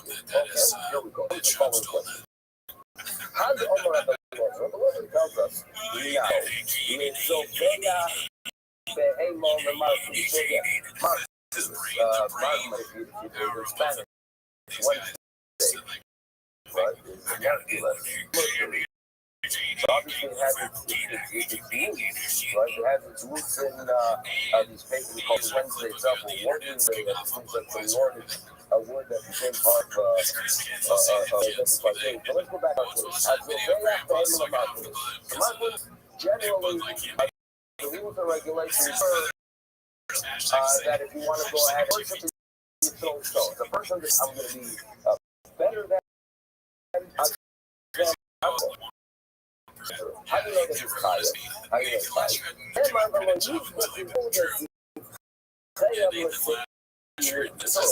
One of among the many warnings of that it seems to me that the way they would worship the devil are related to God. That's found in other cultures. So the Torah warns us you should never, right, keep yourself away from many practices among drinking blood, because by saying you might one day offer a zikah and worship you. Okay, so this is definitely to the language. The Lord uses the Torah warns us don't go out and do a shechita, a slaughter. And what the Elazar tells is the following. In other words, obviously, I don't need a person to tell Avodah Zarah that is to check animal to it. I don't need a person to tell me that that's prohibited, because that's the norm. You see, because, and how do I know that I don't need a verse that this is the norm, that the Torah warns us not to do it? Because the Torah tells us that if go ahead and research the way they do it, and they perform it, obviously it's a violation. So what is the law used to teach you? To name it, and listen, what's about the Torah is one where the evil, if it's not the norm, meaning even if that's not the way they worship, so now, Rabbi Elazar, you're telling me that where's the way you could teach us? That even if it's a norm, it's included in Avodah Zarah. But according to Rafa Baruch we should look at Darko, again, one more Hana claims that the word is Takavot, which is us. That even if it's not the norm, it's included. So, how do we understand this meaning of Rabbi Elazar? Rafa Baruch is correct. So your answer is an interesting answer here that also that the normal there below Yisrael, that we are told you should not do any of Avodah Zarah, even if it's not the norm, it's okay. It seems to me that someone is upset at some taken for, and therefore they decide in an unusual way, and by slaughtering this, even that is unusual for that Avodah Zarah, comes up and tells us don't do it. I knew someone in Toronto that as a child after the war, he was in France, in the monastery, and he was able to observe how they interacted with whatever little idols they basically had.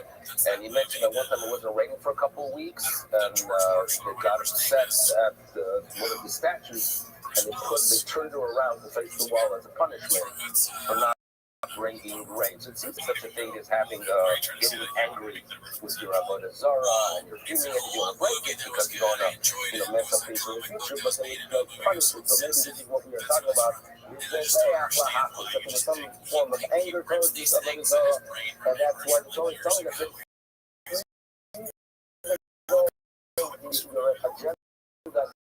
your agenda is to show your anger, but never it's a cultural significance of Avodah, and it is included. Okay, here comes the story. So now we can start something that's a little bit so here we go. So here's Hamlina, okay? So we're going to be dealing with the question that has something like 5 answers. An interesting question where there's going to appear to be a contradiction. Here is the following. We all understand your evidence, but it's a terrible thing, terrible punishment. What if a person makes a statement, I'm planning to be over the Avodah Zarah? Just making a statement. Is that a violation? or not? Just making a statement. And we're going to analyze one Mishnah which would seem to indicate if you just make a statement, no big deal.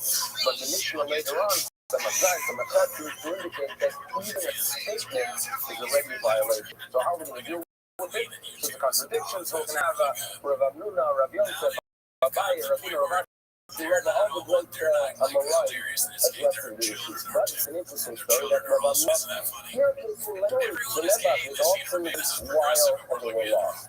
So what does the great Rav Amnuna do? He goes looking for a doctor.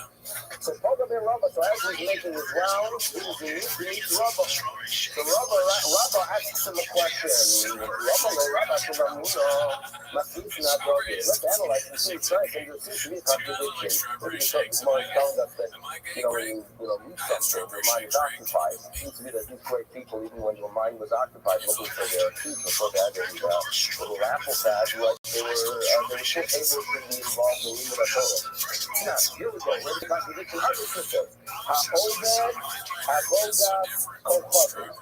Okay? What's the violation? Obed. Obed in. He actually worships Avodah Zarah.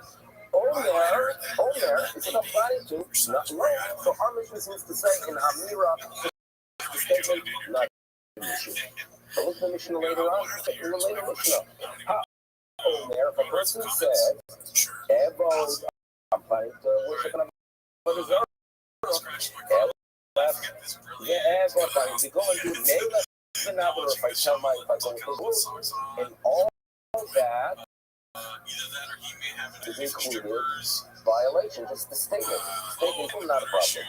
So I'm going to say, the way I understand it, on this now, there's no violation of just the statement. The Omer ain't no Kablo all about Voga. In other words, when is it that a statement is not an issue, or the statement is not a violation, obviously, of the right, obviously, for the but what is it that a statement on its own is not one that is worthy of a death penalty? When I clarify that I'm not planning to complete that service until I actually do it. Okay? That's how Rav Amnuna understands it. Rabbi Yosef, come on. Rabbi Yosef, like, Tanoi, Shoklas, Ma'almo. In other words, I'm going to go through the Mishnah. I can prove to the person it's cool. Okay? Tanoi, where's the Machlokes tonight? Haomer, Bo Vavini. So we're talking about a person who gets up and says, come worship me. Come worship me. I mean, God is people have been worshipped. Humans have been worshipped. So he gets up and says, come worship me. Ramer L'chayev. He basically declared the Avodah Zarah. He made a statement. Chayev. Seems to be what Ramer does that. The statement itself. It's an issue. Rav Yehuda says, Potter. Okay, now, here's what they're powerful. People actually worship this individual. There's no dispute. And the way we learn, what we read yesterday, don't make yourself into an idol, right? Don't make a human being into a god. It's something that we have to be very careful with. In our culture, where Baruch Hashem are taught, expect great worship, but we have to always be careful not to cry, to go ahead and worship a human being, because it's always helpful.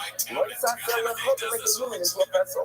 So, Rav Yehuda don't disagree. When it comes to actually worshiping a human being, we have a major problem. But it seems to be that if I said, "Whoa, that has been Rabbi Yehuda says Potter." So therefore, Rabbi Yehuda is claiming that the contradiction between the two signs, one seems to indicate an Amira, not yet an Avodah Zarah. The second one which seems to indicate an Amira is a Avodah Zarah, so much like a Sunday. Okay? Now, so where's the dispute with Dibur Alma, just with speech? Rabbi Dibur Amil Sayyid, yeah, speech is an issue. And so Rabbi Yosef just tells us this is how we solve the problem. We have the Rav Amnuna, we have Rabbi Yosef, but who's going to go ahead and challenge Rabbi Yosef himself? And we're saying, no. Hadar, Rabbi Yosef, what I said is just simply not a fact. Why?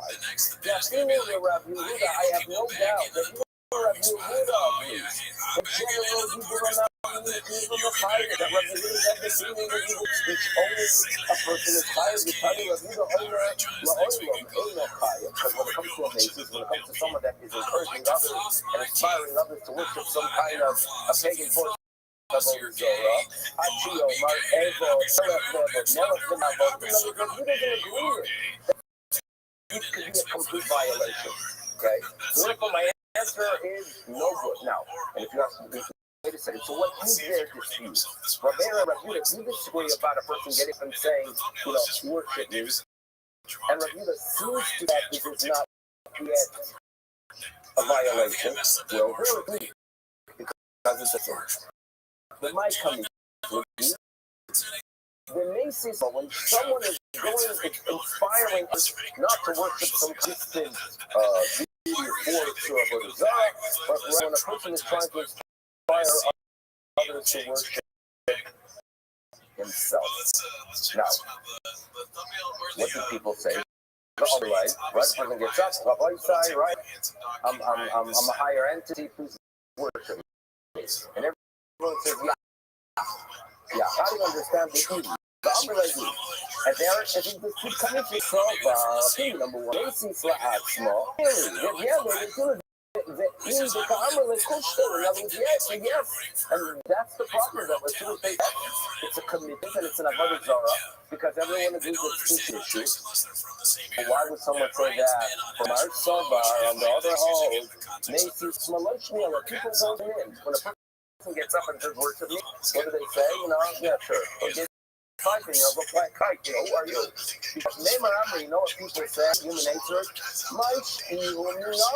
different than me. Now, he's a human, right? Why should I worship him? Like, not you. Hey, you know, he does. They say yes. The Ka'amri, that's what it is. They say, yeah, we're going to worship you. Right? That's what they're going to say. So therefore, in other words, even in general, so when it comes teach a statement that's about what is included. Regarding a person is different because they're thinking, he's a nut. I could worship a human, I'm even as well. They're laughing at him. So how do we do it on this one? Bottom line is, Rabbi Yosef just got rid of his own answer. We still have a contradiction. We had Rabbi Yosef before. What about Rabbi Yosef? Well, my three is different. So here we go. Khan, the and so the difference that's going to be for now is the difference between individual approach and multi. What's the difference? If one individual is approached and develop the relationship with this guru, go ahead and work with some support. I'm going to do it. Human nature is linear. He's not going to back up. He's played by play. And therefore, even speech itself is a violation. But Rabbi, when it's a group, we assume that among them, question, therefore, Rabbi, even with a statement of a commitment, it's not yet numerous. They're going to start asking one another, what does this guy want? Is he normal? Right? Does anyone know if he's talking about?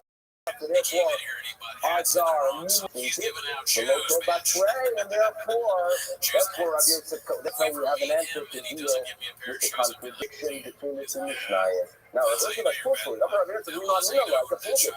The faith. Look at the language of the code. It's only singular. One shot by low, the late Mishnah. The Shema Chayra. In other words, it's in the singular. That by just listening, but it's in the singular. The whole so if a person says someone, he's going to question him, obviously it's Abaye, Shani, the difference. The Nisas, the Rabbi, the Nisas, is there really a difference between a group that inspires that someone else or the individual? I'll tell you, look at this, look at the brasa. Kinyas Secha Achicha, Benimecha, Chod, Yochid, and he says that for Rabbi, so some of the brasa says it's all different. So the brisa tells us there's no difference between the people and the masses. Now, there are differences between are spelled out now, but when it comes to a commitment, he does not agree with Rabbi Yosef's outlook that the difference that speech is an issue only towards an individual, but towards the masses. There's no such source for arguments of it. Now, the difference between Yochanan and Rabbi is Sugiyot in the Rabbiya, there are rules that relate specifically to the individual. The Rabbi Miklayot, and there are laws that relate specifically to the masses and not the individual. And what are they? The Miklayot, he gets a more severe punishment, like he gets the steal. And the Mamona, because an individual is like, yes, we kill him. Nevertheless, when it comes to the property, it's not destroyed. But on the other hand, it gets a less severe punishment of size. But what happens to all the property in the it's destroyed. Rabbi Miklayot, the punishment is not as severe. So, without, says Abaye, look at this rice. It is only regarding that which is spelled out to show you that there's a difference. About the whole meaning, when it comes to everything else, they are the same. So, your answer to deal with these Mishnahs simply doesn't work. Ella Omar Abaye. Abaye is going to tell us how to deal with the contradiction. Kan benises mepi atzmo, kan benises mepi achem. So Abaye is going to offer that the difference is between someone that is by himself or by others. He explains. He atzmo. The first thing, people have often within their own back and forth. So mepi atzmo, he himself is trying to, you know what, I'm going to go ahead and worship by doing it at work. Like I saw online that people, their lives have changed by traveling to the farm. You're going to go ahead and go to Thailand and look for Nipi. He changes. People are back and forth. Nipi Acher, and we make sure it's up to others are the ones who say, no, make your way there. Walks it in. So here's a minor suggestion. The difference is not like Rav, not like Rav Yosef, but rather it depends on what was raised, what started this. If it comes from a person who does not think you change your mind, but unfortunately, I think it's true.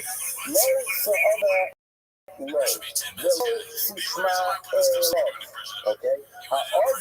To another person, the language is quite simple in the Torah. So don't speak to that person and don't hear his words. The words already are a violation. What are the words of violation? It comes from someone else about the book. Who else is going to deal with the conflict? Authority is obviously Rav. Rav all my math. I do the Yusas Nepi Acherim. Both cases. Right? On the Philippines, they indicate that you actually have to work it. Then later on, with the thing of speech itself is already a violation. Although you and others, right, put you on that track with the Acherim. So what's the difference? Why do the one person already? So I think like this. It seems when someone will be encouraged by the Zara, sometimes you get a general statement, worship, that for, and sometimes you get specific. Let me tell you about that amazing Avodah Zarah, right? A couple weeks to get there, but it's a very unique way the way it's served, and the blessings when you get to detail, not when you start getting the details, you're locked in. Here we go, here's what Rabbi says. All the details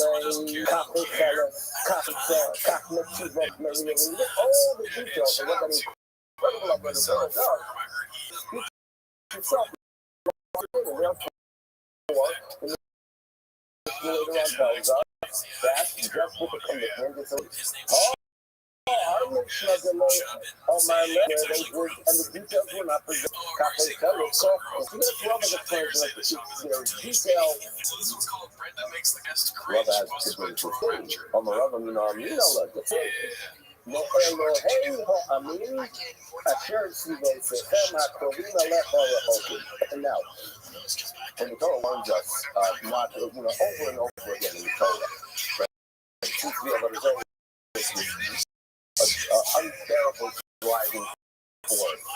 And the Torah is be very careful not enticed by the nations that are new, a Krovi or a Chovi. Now this is the question, so what is that to spell out Krovi or what is that? So it's a well-known statement that Meshiva In other words, usually when someone wants to inspire to be Ovid Avodah Zarah, the normal would be they would talk about some pagan force, some kind of a cult that's thousands of miles away. It takes years to get there, and they hear these incredible stories and legends that they hear.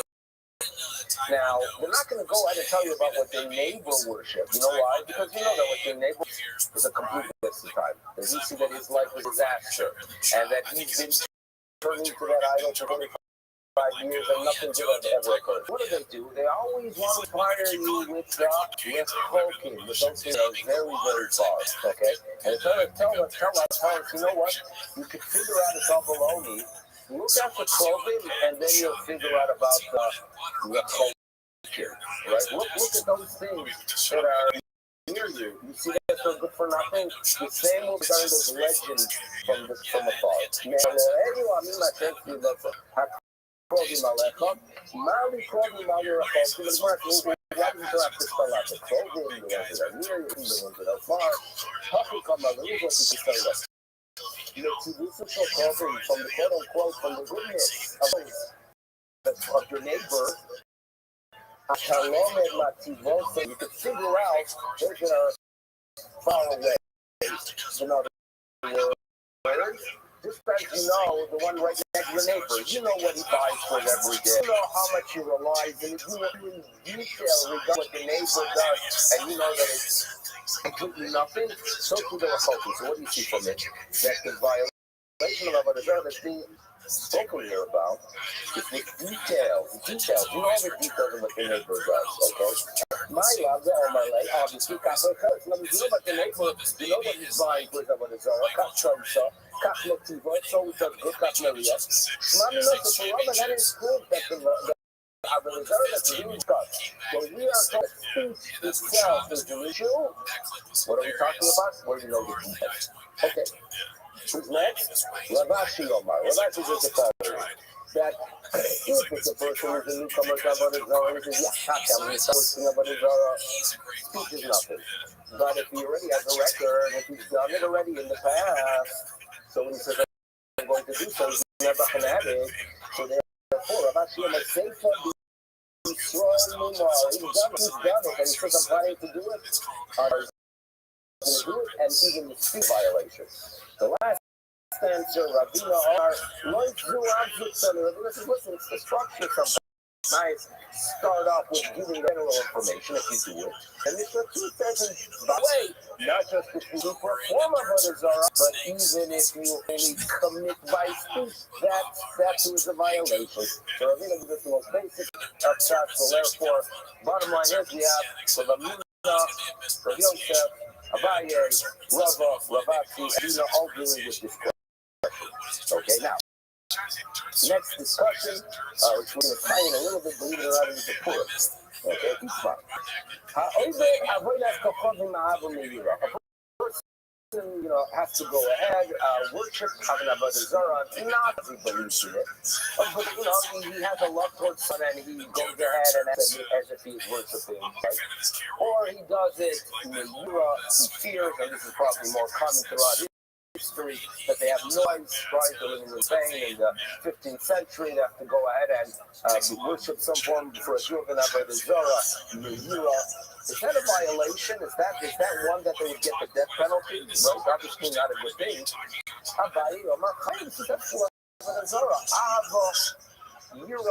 Even though you're not really committing yourself and you don't really believe in it, it's a violation. You worship it. Bottom line is, what's the act? He worships, he bows to it, he doesn't get it to tell, if you stole some marketing, he slaughtered the animal, whatever it is. Come on. He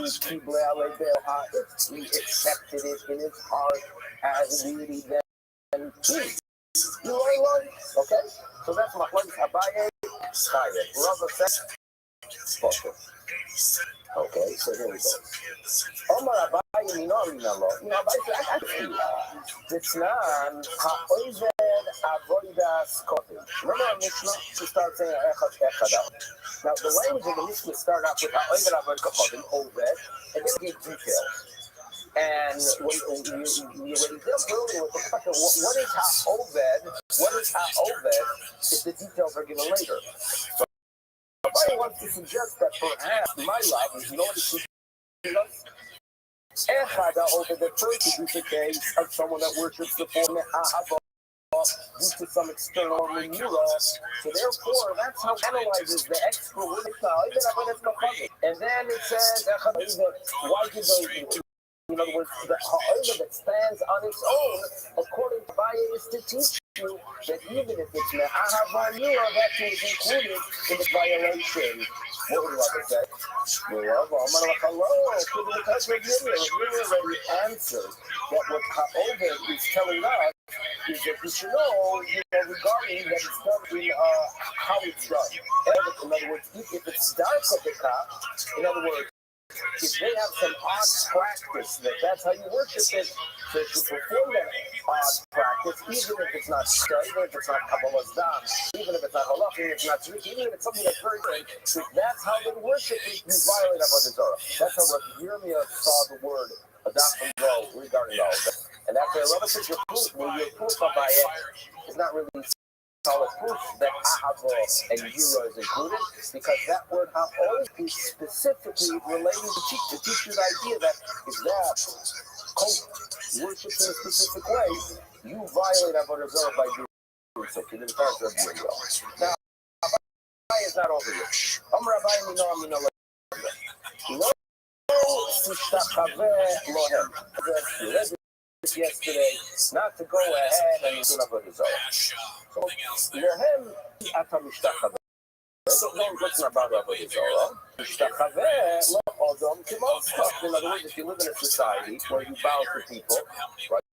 You bow to people, I mean, we show we shake a hand, the fist, whatever every culture has their way of interacting with the foreign. If you live somewhere where bowing to people to show honor, it's not obviously a violation of Avodah Zarah. However, you come before you bow to a person. Because you might think that this green light person applies even to someone that is worshipped like Haman, the later of them. So, when it comes when we were little children, we were taught that the reason Mordechai was not Haman was that he had a cross, which creates some difficulty that he had a cross on the Jewish boy that was going to be born a few hundred years later. But the Medrash does say that Haman did have an Avodah Zarah on him. That's the Medrash.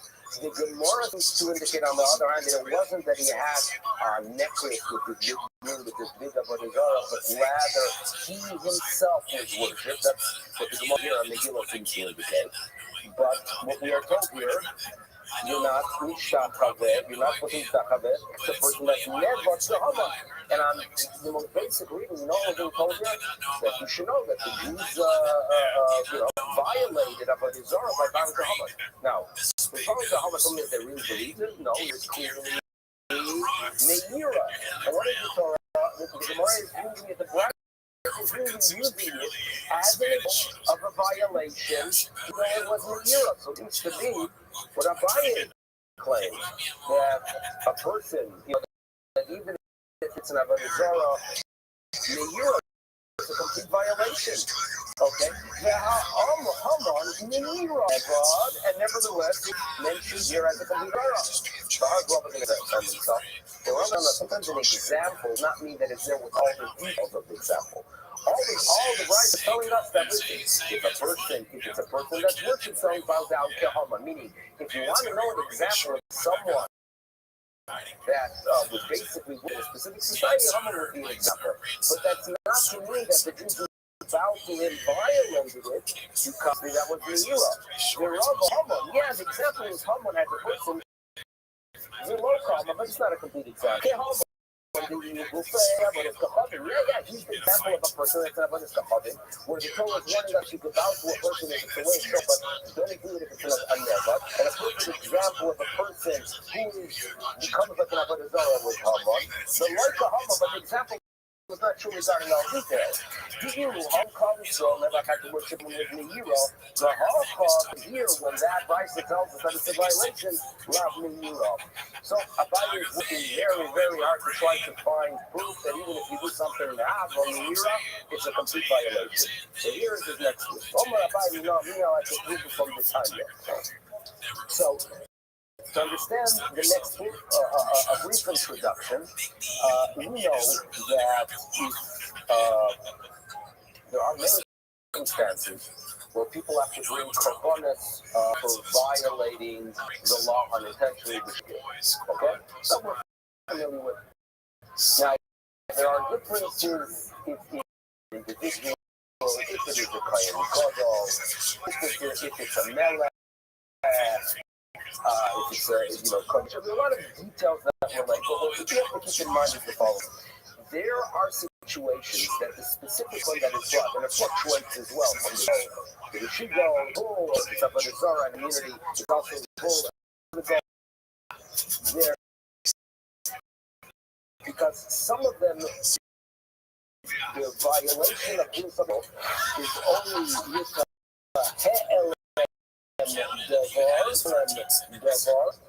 and one of them is achieving us. So two, we have to be mindful of. Let's get the message here. Shivigas Masehelam Dover. Okay. Shivigas might mean action that was done in unintentional. So if a person at home on his table there is a piece of that and he thinks that it's regular shuman and he eats it and it's chalep, Shivigas Maser. Okay? Shivigas Maser. Now, then there's something called Alem Davar. When the matter itself or what concealed from you, which indicates that there was some kind of intellectual mistake. That you, in other words, that you had a question, a halachic question, you're a scholar, you go all, the post-skim, and you come to a conclusion, but you made it, and then you acted. So it's a situation where you did all the research in the world, and you're a great Talmid Chacham, and you made a mistake intellectually, and then you act. There you have a Ha'elam Davar with a Shivigas Ma'aser. Okay? Now, for the communal korbanos that are brought, if the Sanhedrin make a mistake, obviously there you have to have first Ha'elam Davar and Shivigas Ma'aser.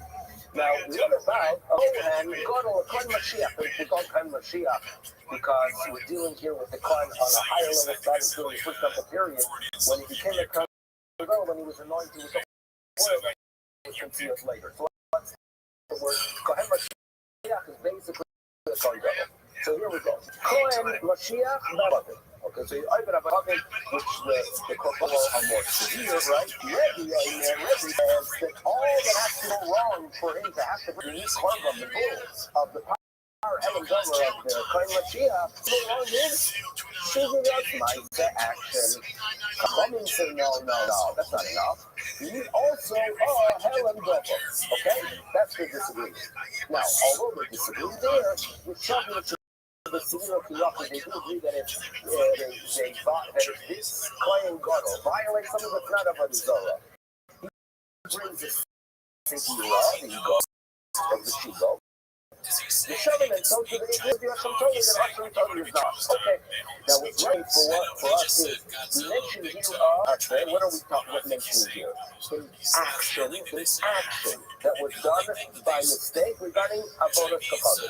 How do you make a mistake with Avodas Kapadim? So when it comes to a product, I made a mistake, I thought it's something else. What exactly is a mistake with Avodas Kapadim? What's the scenario? So if he sees a shul, and in other words, he started to do. In other words, he goes ahead, he walks by this magnificent structure, and he says, wow, this is such a beautiful shul. He starts worshiping. Next thing he knows, it's that the house is Mam's Never Zora. You cannot say that that's a Shivigas Ma'aser, because what's in his heart? Who's his vow to? We don't worship shuls, by the way. But even the most beautiful shul in the world, we're worshiping the Avodah Shalom. However, obviously that cannot be a case of the Shivigas Ma'aser. It must be. Because that he saw some kind of statue of the king. Right. And he bowed to it. Now, but that also is a problem. problematic. Ikimi Veloa, if you really accept an entity to be worshipped, it's not a shogeg. Maybe if you did not accept this entity, it's going to flood women. So therefore, I argue it's the only scenario could be possible. Erla, here we go. It must be Avo Meira. It's Avo Meira. In other words, he made a mistake. Right? He was under from Allah or the good man, and he thought that would be a mistake. He thought that was permissible, and therefore that would be a scenario that it is a shogeg. So if it would be made that would be the real Avodah Zarah. Hey, if I have proof, okay? It's talking about a person who says, no, it's not as permissible. Wait a second, I'm a mutter. The Helen Dova. That's just the Mark can answer that something that this tomorrow that the Rob is going to tell us the difference between Omer Mutter Ledame and a person who thought that some things are permissible and some things are prohibited. But that will leave for that son of May. Thank you for joining us. Everyone have a wonderful day. And go for it.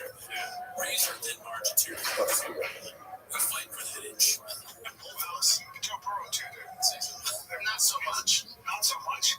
Couple of hands. All right, I will say good morning. We actually have beautiful, I mean, it's always beautiful, but we're going to start out with actually some very dramatic remarks. Remember, again, we're picking up today's Simon 60. We're picking up the customer days 15 here. We're picking up 2, 4, 8, 9, 9, 59. So let's remember again, so we shared this morning, that filming this morning, sponsored by Salinas and in honor of the moment. Elul Yom Novan and responded. She was also dedicated this morning by Ari, Melissa, Scott Gordon, Ms. Listening to Dr. Yaakov Marsh, Yaakov Besta, Dr. America, and we speak together with both holdings to have their journey. Let's remember again, we saw yesterday, we said that other Marusha meaning that did not eat. It didn't eat. Meat was only permitted only to Noah after the Navis. We brought it back to it. How you became a Omer? But you the thing you used to say. Right? That's like yeah, right? So every day we say all the other nations of can eat them. Listen to this. One other Marishon was living in Gan Eden. He was sitting in Gan Eden. Bahayu Malachim Hasharis Solum of Bashan in Lo Yayin. Other Marishon was sitting in Gan Eden. What happened? He said, Malachim the silent in the line means like a sipped wine, or there's shrink his wine. So I think you should say that even the Malachim are managing and roasting his meat, going ahead and straining his wine. But that's kind of right? And the Gemara says, it's bone up. The son of the honor that was given to Adam Arishon, and because of the what do you see from here? You see from here that Adam Arishon is eating meat. That was the nation. The bus Hayyim and Hashanai. So the says that was the case. Where did the meat come from? The meat came down from Shana. In other words, Adam Arishon never slaughtered meat that he ate. It was meat that came down from Shana. So is there such a thing as meat that comes down from the heavens? What does that mean? Meaning, why don't you go ahead and say that he slaughtered that when meat comes from the heavens? So once I listen to this, him,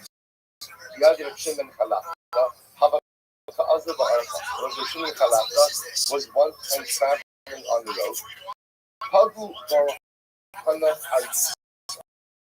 He ran into a couple of lions.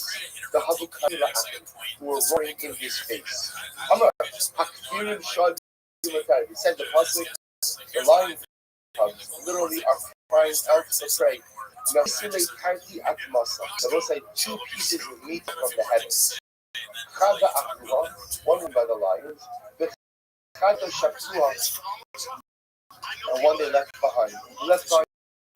I say the Asla de Midrash. So Bisham and Kalafka brought the piece of meat ultimately again to the base. It wasn't just kind of way. There's a lot to say on these stories. Obviously, a lot to deny. Because sometimes the great Muslims tell of Qur'an. But even Kalafka realizes that in a situation with our lions roaring in space, there's absolutely, if there is no way to address the situation without the Ribono Shel Olam, the person reaches the level of Ein Amonu Yishmael Ela Aladinu Shabashalayim, where a person realizes, I have no one else to rely on but HaKadosh Baruch Hu. So we'll say that opens the door for compelling of salvation. So he brings the extra piece of meat to the base message. Boy Yalo, so they ask, so they ask, what's the, is it only especially? What's the kashrus? What's the kashrus over here? What's the status? What's the status of this meat? Now, we'll say, understand. I don't think Baruch Hashem Adam Arishon asked that question. These are actually halakhic asked that question because remember, this meat came down not for human consumption. This meat came down for animals. So they were asking now. The shine of the meat came down from the heavens. Can we eat the meat? Not eat the meat. What kashrus of the meat? So Amalek. So he said to him. So he went, in Davar Tummy Yorm in Hashemayim. Rishon Chalasi said, a Davar Tummy does not come down from Shemayim. Whatever comes down from Shemayim, by definition, is Shahar. Therefore, again, this meat is absolutely okay. Boy, you need to remember the adult. So Rabbi Jada asked the Shepherd of them, how do we talk about meat coming down from Shemayim? You're the load who must come from back. What happens if let's say, in the form of a donkey comes to us? So also to the idea of the donkey obviously is a tomato. So in other words, you just said that a Davar Tummy doesn't come down. But let's say again, it's a donkey. So what's the status of that?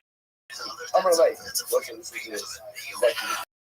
So the thing that we got the guys that about response, Yolo Nala. It's literally crazy donkey. So Yarnala, let's take a look at this guy. Like, why you ask a question? Why are you asking about meat that comes from Shammai? You're a crazy donkey. On the way, any Davar Tummy Yorm I've already established was that the impure things do not come from Shammai. So speaking, anything that comes from Kadosh Baruch Hu, by definition, is tahor. So on a very practical level, again, even the meat that comes down to Shammai actually is okay. This is okay. It's for human consumption. It's for animal consumption and diet. So we'll say, but again, the take-home is ultimately, well, the take-home is Gan Eden. We'll say, you understand what Gan Eden is about is that the Elohim provided for our needs. That once upon a time, man did not have to be in the sukkah about his parnasa. Man did not have to be doubtful about his income. It was taken care of by the Ribono Shel Olam. That was the Gan Eden. So therefore, if your parnasa is taken care of, doesn't mean that you sit back, and have someone pop grapes into your mouth. But what it means is, the Shrafu takes care of your parnasa, so you're able to focus on other spiritual endeavors without worrying about your income, which it would be an incredible bracha for HaKadosh Baruch Hu.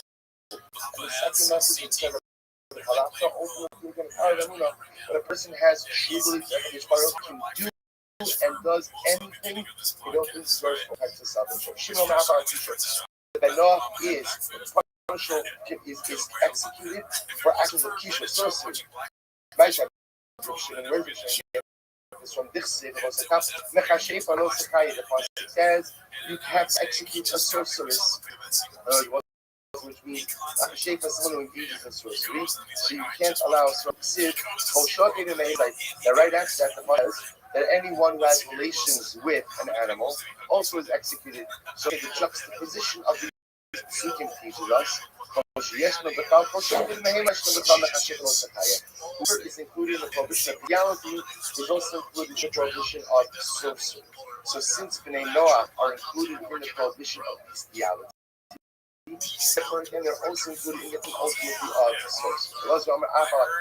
The Veloz says that Bnei Noah is even punished, can be punished for killing forbidden mixtures. Then how do we know this? So the pasuk says, you shall listen to my statutes. And then it says, Behemtocha lo sabia kilayim, sodcha lo sabia sizra kilayim, begit kilayim shaknis lo ya'ala. So the Torah says, you shall keep my statutes. And then it says, no forbidden mixtures of your field, no forbidden mixtures of your animals, no forbidden mixtures in your clothing. So the Gemara says, so the pasuk says, God is saying, the booking that I already says, so that goes to the idea. I already commanded you as the name Noah about these forbidden mixtures. Behem Cholos Via Kilayim, Sod Cholos Israel Kilayim. So what they said, you shall not go ahead and have forbidden mixtures between your animals. No shall you have forbidden mixtures. Your just like again, a no is that he can't animals. So to again, you can't crossbreed plants either. Not the hamstring, but are being the just like the rules like the of July behemoth, crossbreeding animals applies very so with the Sadka being the art being the so the rules like prohibition on colonization or crossbreeding plants applies inherent to all animal food. Element of so what we see from here that is correct to the answer that then Noah is element outcome, but it's also all of this, remember, based on the phrase, Ushmar decide, so literally again, you should Ushmar dashes glucose means glucose shape I already gave you when you were a Ben Noah. So what's second side? The S Mishpatai, because I that's the case when the process that you shall keep the statutes and man Mishpat. Asher Yasa or somehow other. Why don't you say over here? You say that refers to the I've already given us previous levels and that into what? Call it Torah Kula. Maybe a single retired Torah, to which we give up. Hassan, Shmartin is Fuko side Dahash, Hakas Fuko side Tishmuru, Fukim in the Ikara Tishmuru. So the Gemara is saying it's two different phraseologies. Shmartin is Fuko ultimately means the Fukim that I'm giving you now, as opposed to a Fuko side Tishmuru sounds like Fukim that I already commanded you before. Okay, I'm going to be Shov and Karfa. I'm going to back up by Yash. Eino Chai. Now we're going back to the Mishnah. Again, our Mishnah spoke of the idea or the prohibition, ultimately again of cursing HaKadosh Baruch Hu. Remember the Mishnah. This was the Mishnah on the Dalit, and the Mishnah discusses again the process that if someone again we're done with the name Noah. I will not know. Transitioning for a moment. So I owe you are not still not mixing spinning off. So okay, we have time to not mention tomorrow. So remember over here, the issue is discussing someone goes at it perspective tomorrow. So the process that has to take place in order to convict such an individual of this crime. So the Gemara in the back of Yaakov, Einok Achivarach Shem Ben Arba Osios. The back of Yaakov says, the person will be responsible for cursing Baruch Hu if they use the four-letter name of God. Only if you curse that name is a person who knows the attributes if you curse the 40 Baruch Hu. Of course, your Chayiv, most people do not know those names. So talking over here, the Gemara says the four-letter name of God. This teaches me that what? That if I only curse the name of Baruch Hu with two letters, then I'm not Chayiv. So what's the name of two letters? That's either good A, 4, Vav, and Cheetah. That's not easy. Yossi. The way the Mishnah leads to the somebody curses God is the question of Yossi. Why Yossi? Because Yossi is 4 letters. So Yossi is supposed to represent Yud Hey and then Vav Hey. Whereas okay, that's how the Mishnah that we use in Yossi, right? As show me that I'm only Chayiv with the first name of God. That's 4 letters. Which we must marry him. But what would I have? That the Amal of the Nukar say it was just a generic choice. The Mishnah doesn't want to say first name of HaKadosh Baruch Hu. It's just to insert a different, which we know refers to the name of God. I know say it's just generic, but don't it's not specific. Which the Mishnah says much more. No, the Mishnah purposely chose Yossi. Why? Because it's 4 letters. To be miraculous to the fact that one is only Chayiv the first name of God. If one curses the name of HaKadosh Baruch Hu, you could have to explain. Shame Ben Arba Shame. So the different version of this exchange. The Rabbi Yaakov says, "Oh, you still want that the name of the 4-letter name of God, Yud Hey and Vav Hey, is not the name of HaKadosh Baruch Hu." which he says, Shita, that's obvious. Yaka Yosi as Yo. The Mishnah actually uses Yosi, which is 4 letters. I think you can shame Rago. I might have thought maybe Mishnah that you only find the person name of God. What? If you use the 40-letter name of HaKadosh Baruch Hu, oh no, so the Hammer is not God. It's not specific in its choice of Yosef. Suppose like some bottom line halacha l'naisa, the only kind of person is high or cursing HaKadosh Baruch Hu would be is if they curse the 4-letter name of Hashem. So if they curse some type of kingdom, which means they break one of the names of a God.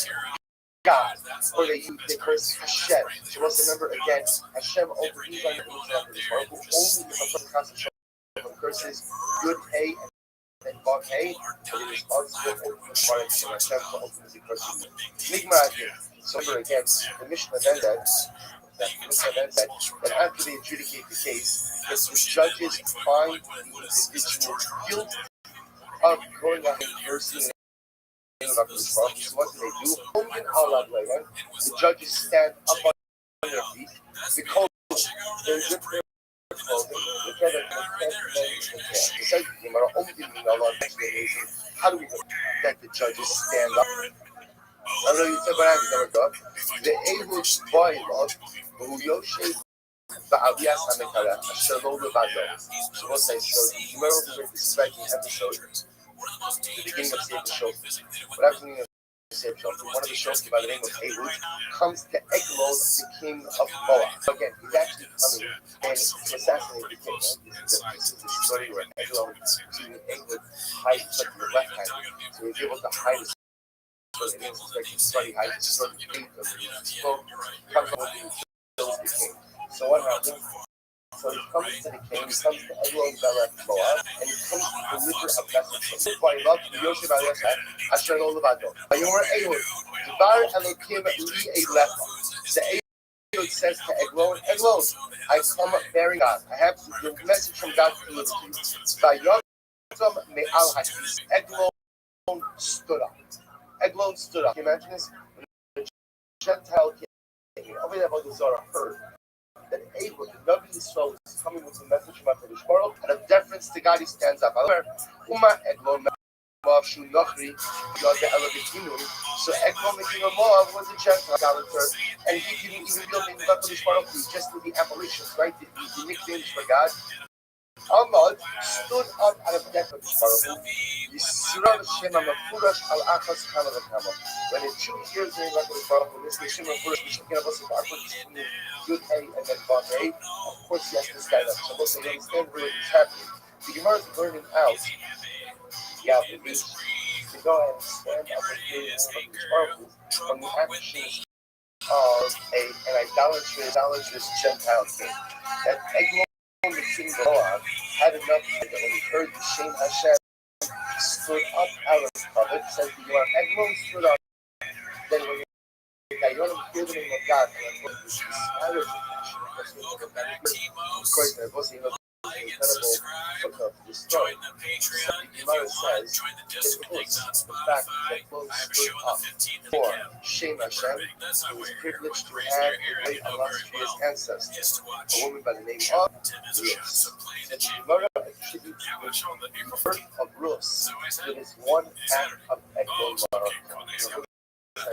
The message here is something exceptionally dramatic. Some of the small things have incredible impact just now, but in future generations, in ways we never intend, in ways also that we never know. One little act of Kiddush Hashem and the behalf of Eglon. Now again, the fact that Eglon is killed is weird, right? But, goodness Christ, bad news ran, but the idea that one act of sending up to the Ribono Shel Olam, blessed him with the great source of having that witness, he's the Alter Zeta of the Messianic. He's the Alter Zeta of the Melech HaMoshiach. Where you get a source, and it gets a source like that ultimately because he stood up when he heard the name of HaKadosh Baruch Hu. There was sometimes things that we think are little, the things that we think are significant.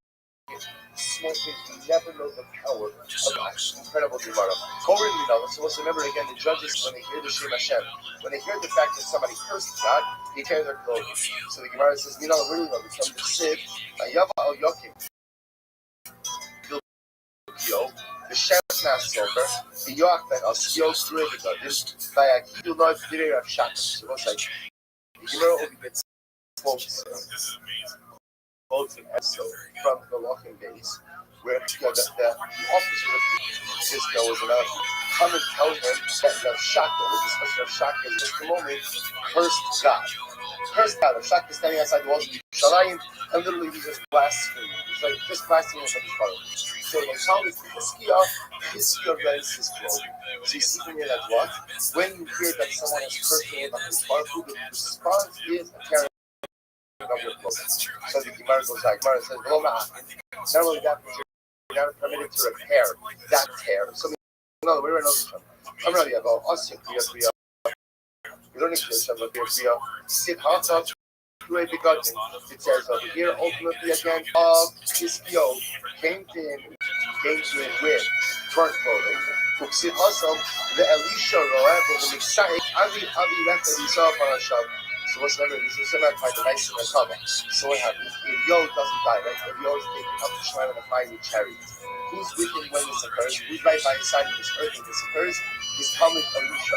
So Elisha sees his rebbe whisked away by his fiery chariot, and he says, Elisha cries out, Abi, my father, chariots of Israel, below Ra'o, and Elisha never sees the Yo again. By Chazek Zigoda by Yikre'im Mishnayim Troy. Elisha took his clothing and he tore it into two pieces. Which is Masha Shneimar by Mishnayim Innovation Troy. Why does it have to say? Why does the pasuk have to say that Elisha tore his clothing? Why does it have to say that he tore his clothing into two tears, into two pieces? Well, see, obviously, if he tore his clothing into his watch, the garment is no longer whole; it's torn up into pieces. Why does it have to say pieces? To which is Matalor Troy, the Lamed Shem Gruel. Teach me that what?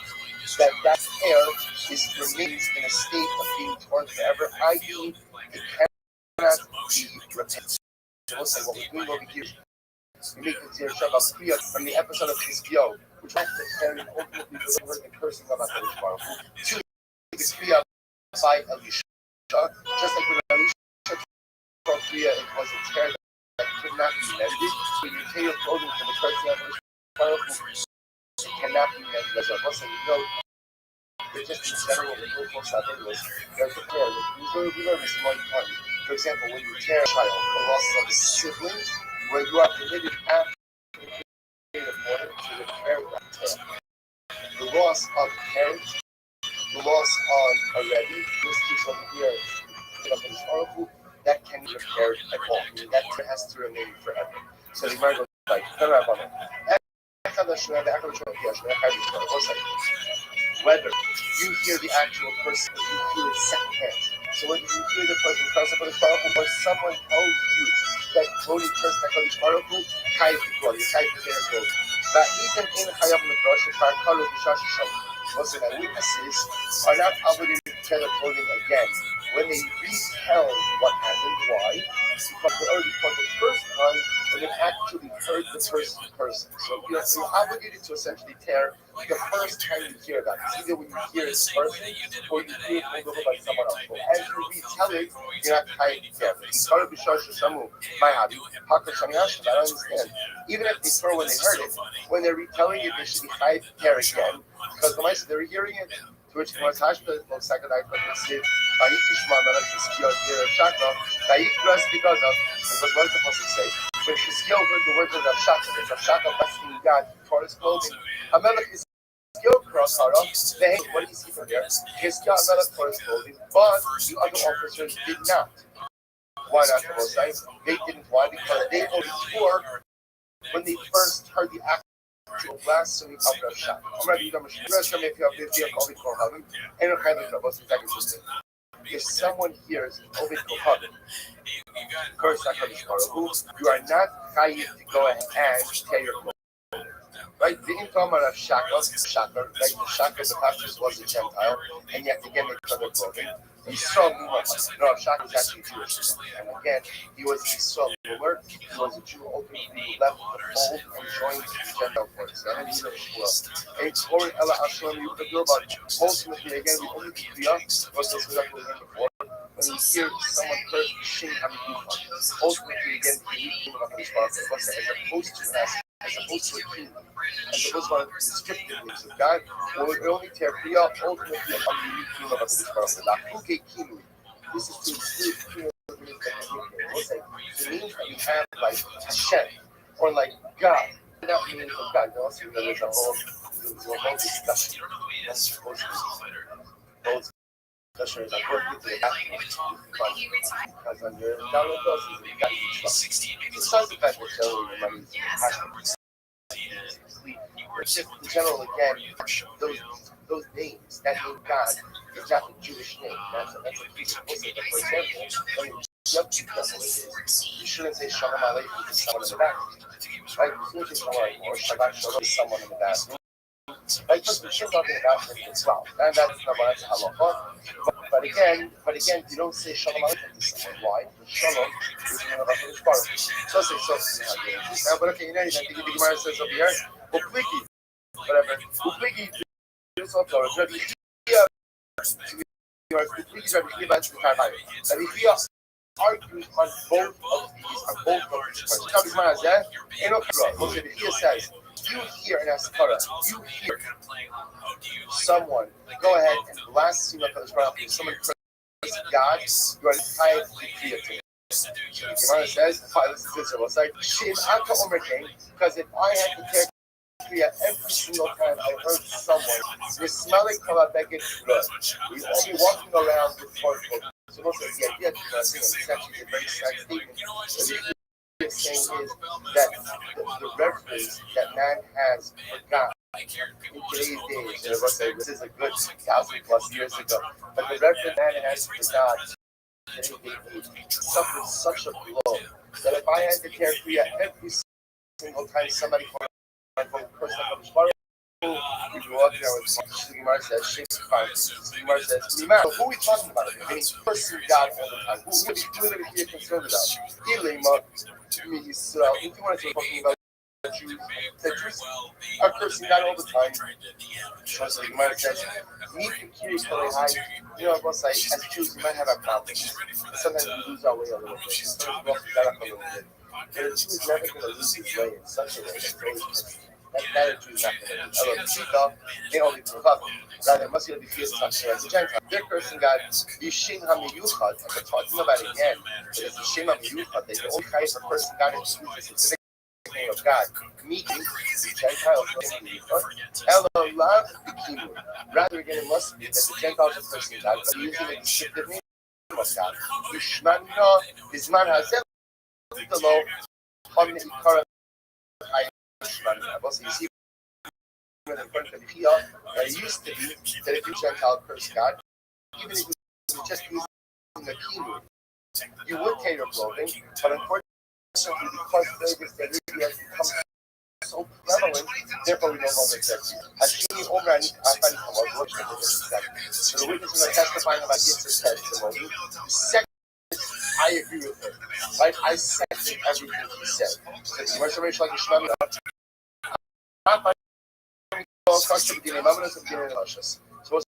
So what do you see from here? See, under normal circumstances, we would say almost say happened in Eidos. In Eidos, both witnesses are obligated to give full account. Right? So Douglas, what do you see from here? You see from here that a second witness could say, by second witness would say, I agree with everything he said. And we see that this type of witness works for financial testimony and by capital case. I don't know who's the other guy on it.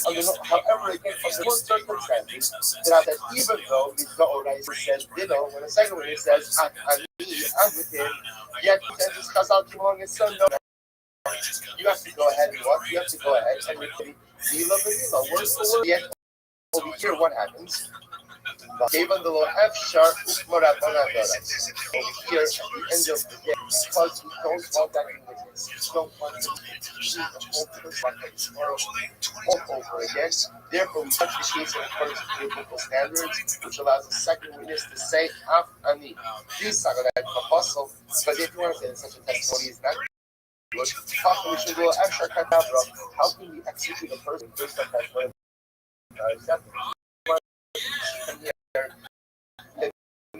so second witness is not obligated to recount the entire testimony all over again. Rather, you just need to be able to say, I agree with this. Did I follow of the normal system that make him recount? That's one of the ways. Apparently, in this case, I would say that we don't want them to repeat testimony entirely again. Therefore, after he says, we accept this testimony. The Gemara goes like this. I'm sorry, Hakani Kabal. So it's like the Mishnah said. And the third witness would also say, Hakani Kabal. I agree with the first two. Stomach Rabbi Akiva, the Makish English. Also, like the Gemara says over here, there are Mishnah Rabbi Akiva. Rabbi Akiva Rashi said in the second Smak is discussed. And essentially, again, a testimony is looked at as one entire unit. Which means, and when disqualified, the testimonial unit is built. The entire testimonial unit is built. Even if you have two remaining witnesses, this is the sheet of Rabbi Akiva. You look at every testimonial unit, it's a cohesive, complete unit. Disqualified the entire. I'm a base. Rogan said Rogan had him on the podcast more than anybody else. Told him to do something. Maybe is he still like not how old is the under what circumstances I'm talking about so if one worships the idol, now again that's a generic thing. That kind of is bad. Or you offer up kabbalah. The after that, or you burn something for the other kabbalah. That's kind of is not kabbalah. Or you it's not always definitely. But Pablo, I love the avocado. Or you go ahead and you accept the declaration, you accept this as any of these things, you have officially worshipped idolatry against Christ. The owner knows, assuming again, if somebody says to me, I know you are my God. So a verbal acceptance of this as worship. God has given all of this is idolatry. However, Hamagati, if you have the idol, if you use the idol, you cover the idol, you drink water from the idol, you wash the idol, you anoint the idol with oil, love you dress the idol. Come on, you put shoes on the idol. So we'll say all these cases, over below. Was in all of these cases a violation of the biblical prohibition, but it is not tantamount. What does that mean? You worship idolatry in a limited way, but not a that would get you to death. I'm going to define all of this tomorrow. I know that was smoke. Assuming if one goes ahead to swear in the name of the Lord, over the low side, one has violated a biblical prohibition. However, about somebody definitely. On Baba, or absolutely that's the defecated on the other. It sounds like a very even I'm sorry, I don't respect what's so shocked over there. But this is an interesting. We'll not much more, but we're not certain elevation that he explains that if you think about it, the truth is it's not so far off. The way that when we talk about art began, people recognize there's godliness even in the daily biological function of the body. I will say we recognize this also. I mean, it sounds crazy to us, but what we do actually not. Giving a bracha every time you go to the bathroom. Make a bracha every single time you go to the bathroom. Don't say because there's a recognition when the body works, it's a recognition to involvement in my life. Bob or obviously took this to an inappropriate, abominable extreme. But in general, you always see only because everything comes from fundamental evolution was a monotheist. All the offshoots of evolution, everything that and all the spirituality somehow has its root in our Bodas Hashem. Because everyone what's happening is taking to an illogical extreme. Shabbos is an incredible listen to spirituality. And spirituality is not rooted in a Masonic framework. It goes in all kinds of inappropriate directions. People could invent and come up with all kinds of crazy, all the things for the sake of heaven, all with the most wonderful and really heartfelt motivation. But if you are not rooted in the strict framework of the Torah, you end up with incredible idea. So you are Yichayev. Why? Because Zohi Avosa. Because the most identity that they that's where you worship the idol. Hazoretz ever Marvelous. You want to add Rolling Stone at Marvelous because that's the only source. So what's Marvelous? Marvelous wasn't Avodah Zarah where you would take 2 and 1. That's the idol. It's actually a very very Avodah Zarah. And it's everywhere. You can take it with you. So you stones. I'm not condoning that. I'm just saying that it's just interesting how you see that some of these Avodah Zarahs also evolve because of convenience. Which is just fascinating. So Marvelous is the way you construct the idol is 2 stones on the base, 1 stone on top, and the way you worship it is you throw stones at it. You throw bowling up, right? So you see, I was thinking more like you throw this stuff with the mission. I was saying, the mission have 3 different. There are certain types of objective, what we'll call spiritual forms of worship. If you do for any avodah, you offer up a carbon, you go into wine, you bow down to something. Those are objective ways of worship for which you are chayiv. Then again, there are other types of forms of worship where you will not be chayiv in the capital, you will be chayiv. So, and then there's the third category, worship-specific practice. So, for example, let's say, if you were to dedicate on Mechalus, right, you would not be chayiv for that. Why? Because that's not the form. Even though dedicating on an idol is a form of idolatry, that's only to Baal Torah. So, if you were to do that to a different idol, ultimately, again, you would not be chayiv. Okay? Says the Gemara. My echad ha'ovid. So what the Mishnah begins by saying, ha'ovid avodas lo ha'ovid. You serve the idol, you're chayiv. What does that mean? Say, I'm not doing it. How do you tell us what it means? Echad ha'ovid comes down from. So when you worship the idol, in action. So look at Rashi. Echad ha'ovid. Rashi says, kol avoda akvomishot aderech mizgaron v'dar chayiv. Lisa, so the Sibayah so looks like you worship an idol in a way that is almost direct of that idol. So if you were to worship Avodah Zarah in the normative way that idol is worshipped, you are chayiv. Which is what? Even though it might be an disparaging act, if that's the way the idol is worshipped, you are to worship the idol in the normative way you're chayiv. Back on the Zabeah, back on the Maskeh, back on the Maskeh.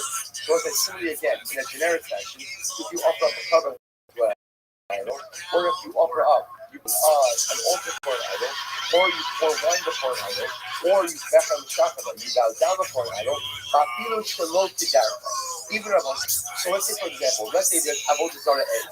And Avodah Zarah A, people don't bow down to it, they just sing to it. But you bow down to that idol, you chayiv for Avodah Zarah. Why? Because the act of bowing is in and of itself an objective display of worship. So what the Mishnah is saying is, when it comes to particular idolatry, you're chayiv for any specific type of worship associated with that idolatry. There are certain objective forms of worship for which we chayiv for Avodah Zarah, even if what? The idol is not normally worshipped in that fashion. So why don't you also sprinkling the blood? Sprinkling the blood should also be chayiv for doing that in front of an idol. Because again, that's an objective of worship as well. You're right, that's the same thing like Menaseh. So sprinkling wine doesn't mean pouring wine, which is whether it's wine, whether it's blood, whatever it is, it's the same. So in honeymoon, the Gemara says, Rashi here is the 4th white line. The chayiv b'hani avodos actual gas. Not that we just established is that there's an objective grouping of behaviors.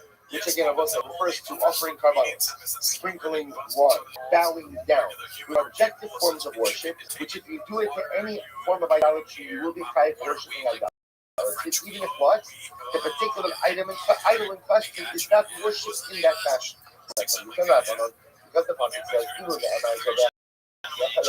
it's the Pasuk would have just said, so that Yaakov goes ahead and offers or sacrifices. But the Yaakov giving clean, but in this case, it's just punished. I used to only so that touch on the I would have got the person that would have offered up Kabanos outside of this on the flesh.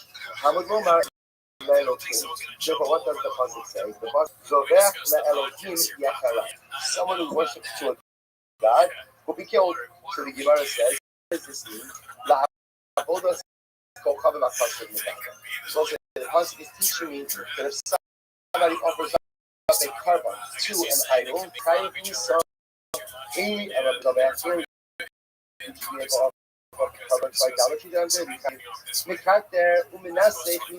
so I know that if I go ahead and what? I burn some on an altar, I do a wine libation to that I'm going to be kind to that. I would lomar build Hashem levato. Pasuk says he only worship HaKadosh Baruch Hu. Rikein Kulon the Shem HaMavos exactly. What do we see from here? We see around about the movie is like this. Any avodah that you find done in the base of the can only done for HaKadosh Baruch Hu. If those avodas that are normally done to an idol, by definition, that is in violation of it. Therefore, again, whatever is our avodah to HaKadosh Baruch Hu becomes also to do for avodah. An avodah is what? Even if what? Even if what? Even if that avodah is not the normal way which you worship. It is done for HaKadosh Baruch Hu for an idol. The Kishiach is going to avodah. And also ultimately again the Torah goes ahead and singles out the Zvicha. So their Elohim is to use almost as a model. Just like Zvicha offering up carbon and done in the base of HaKadosh Baruch Hu, so any avodah done for God in the base of does cannot go ahead and do it for an avodah zara. Which means we have Rabbi Tishtachaba. However, comes to a good consummation that I don't come along by Elohim by Shtakulah. The Pasuk says, speaking about the transgressions of Israel, you will go and with other gods and you will bow down to them.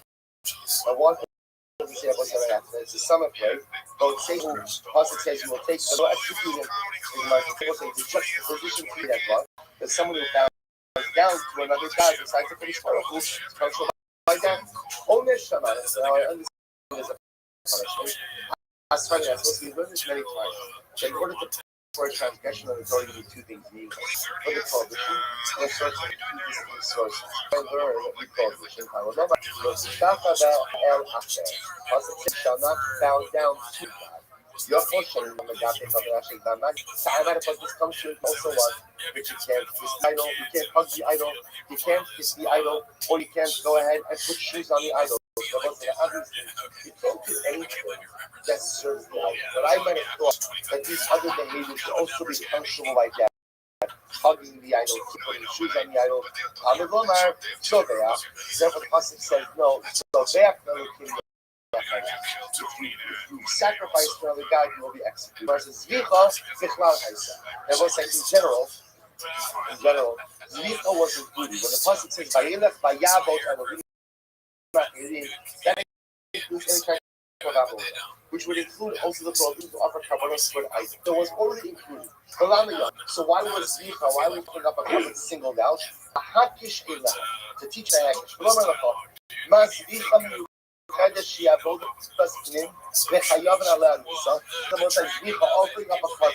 Something that is within the confines of the and if you do it for avodah zarah, you're going to be chayav. So, first of all, Koshi avodah snim that chayavin Allah so. Ultimately, you're going to teaches me that what anything that is done inside the base of Mikdash in the service of HaKadosh Baruch Hu, chayav v'isa. Yotze achava, we don't ba'atzma. So we'll say that leads to shtachava because he says you can't bow down to the idol. to be judged on its own. Zvicha lodon al hakwal kulo yom. Shabbos says, therefore, again, the pasuk comes to Zvicha teaches me that what? Anything inside the face of Mikdash, Shabbos says, anything done, part of the avodah, ultimately the shayif for avodah zara. Yet the pasuk also explicitly says, by shtachu that Shabbos said, tishtachava is not part of the avodah, right? There's no meaning. There's no. People would bow down in the base coming up. So they would bow down. But that bowing down is not part of specific avodah in the base. Therefore, again, I will say, Zvicha, when it says Jovach Melukim, that also teaches me that just like sacrificing an animal is part of the service inside the base Hamikdash, just like that Asher for Avodah Zarah, so anything done inside the base Hamikdash is Asher for Avodah Zarah. Ishtach Avot, when it talks about bowing down, so that comes to add on something to each week, that even though bowing down is not part of the Avodah inside the base Hamikdash, nevertheless it will still be Asher for Avodah Zarah. Right, so we'll stop over here. Pick up in the middle of this discussion. I didn't know that. She contemporary. We discussed the podcast. Yeah. When it comes, it's fucking sick, but great clip. Yeah. But as far as whether Shop got with Whitney Dukes, oh my god, I could care less about. Yeah. That's his life. It is a funny image, though. For a child, like, you know, there's guy, he's like, how many times he tried? As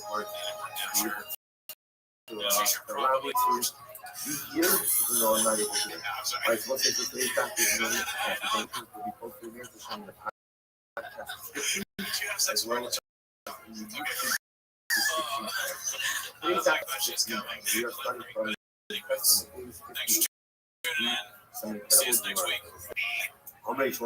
we are about 10 minutes from the bottom. My dear Yoga Akadero, if you raise your hand against someone, even if you don't truly strike him, you are Rosh Hashanah. Yom Shalom is like an effort positive Shalom. But most people go to the field and see that the trees are outside. The one who loves to strike another, he says, Rosh Hashanah is like that effort. Now remember, neither party hit each other. But rather, again, you tell someone with an outstretched hand, then Rosh Hashanah, why are you going to hit your fellow? You see that you will be an act of being ready to strike someone in and of itself. Label someone as a Rosh Hashanah. Now, it's a Lama Vishalo. It doesn't say why did you put your fellow. It's a Lama Sakra. Why are you going to this? Even though, again, Dustin and Adil didn't actually strike each other, they nevertheless looked at a way to strike each other, looked at who was faulted them. The person that is outstretched hand, you know, the mercy, I'm going to be the focus. And Jesus called the sinner. Yeah, man, you know that fact is also sin. He thought that Hassan are to go. Something even more. Like, I'm going to cut each other. Who the sense one who raises his hand to strike another youth, to have his hand cut off, and man is lower, lama, Shabbat. Una Hassan, in fact, be sure to like and subscribe. Oh, right. The other effort here, what you have to do, the concept was individuals who was the habitually striking other people and living again with full order that his hand be cut off. This was obviously a concept of multi-occasion. There was a really profound about what it means to raise your hand against another. Although the Lord says, Ino Sakana Elikula, such a person who is so simple. And you know, it's only possible. So again, what's fascinating in all of these is that there's such a profound culpability in life that even though one did not actually see it, but you actually quite striking. Quite overwhelming because in general, when it comes to our this, so a person is not held responsible for the trouble, but it's not held responsible. It's already like it's like college and college where you go to school and you learn things that they all have their deck down thick boy where he's the tour guide. It's out of control already. It's in a thick boy world, thick boy diversity. And so Russia allows to get that. It has a sense that every part of the body has a divine voice. And the whole of that, that's be able to give. The boys are going to show you how it is here in Dingtown. And Introducing Bishop in disguise and James. Us black guys that convinced me my friends. Also, the tour guide makes no sense. He's like, we got a tour guide. How about the tour guide? Yeah. And now you get you ready to sit. You don't have to wait. Just the act of being ready to use that to I think you're onto something. I think what happened is like and instead of going speech, Brent had something planned. He tried to work out. They're like, all right, cut all that. But what we have is the part where you say tour guide, which is kind of cool. He's like, yeah, because we're in various baseball, Steve Nash. Now he wants to be a tour guide. Any of the things he's going to say that he's into. and when you don't, when you feel like you material aspects, just listed as most He always says something that shocks you, like, because you think it's going to be about the boy merch and all the plan. overwhelmingly. We're going to cancel the show today. I remember like movie character about it. It wasn't really says character realistic. Match the It's tone only of the good for present people being who are very assassinated at all. actually points out We're going to find Hitler, but we when you did get it. into real estate, there's always conflict of ownership. And there's people doing Hitler was really a bad guy, but things he did was cool. real estate not for the weak. Real estate is only for those who have stop for it and who are ready to fight. Interesting. Then I read the law. Might say, okay, so this is what's the ultimately in the middle person works around, you will see you. In also other actions as an adrenal, this scholar, the person who sees like a servant on the earth, you'll be seen if you bread. They love, but if he doesn't take himself as an on the earth, low this scholar.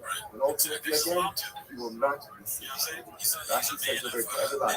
Last book, but come in the so again, quite literally,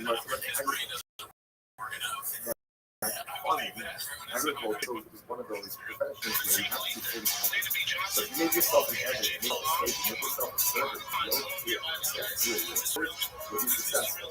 You don't make yourself a career.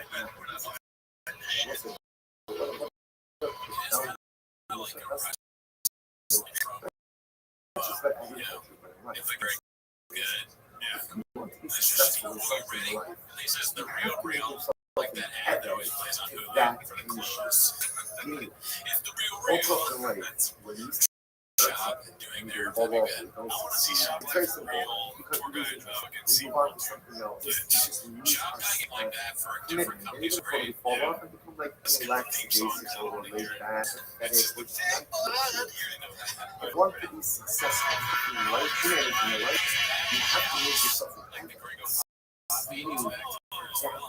He's not afraid to revisit his Is there going to From be the another remember, version okay, of free? no choice. Never say, look at that. Never wakes up in one time, so it's kind of Because he can't count. It's like he's the first one, get ready for Ringo Pop eating. you're in heaven. You have no pity someone who is old. Because I like to be successful in the life you got. You got to be educated. You have to be a slave. Because if you just kind of like at the same if you just using whatever you have in life, you're not going to. Also, you see, He actually solved the mystery. He's the guy that proved. it's always good. You won't believe it, but Shop. So again, person wants to share, person wants to share, doesn't come to share. Today I'm here, tomorrow I'm here, and again, it doesn't matter whether you're virtual, you're online, whatever your use is. Some people like to digital at it. Okay, so if I'm not physical at it, don't be surprised if it doesn't feel show. And don't be surprised if it's not visually shown.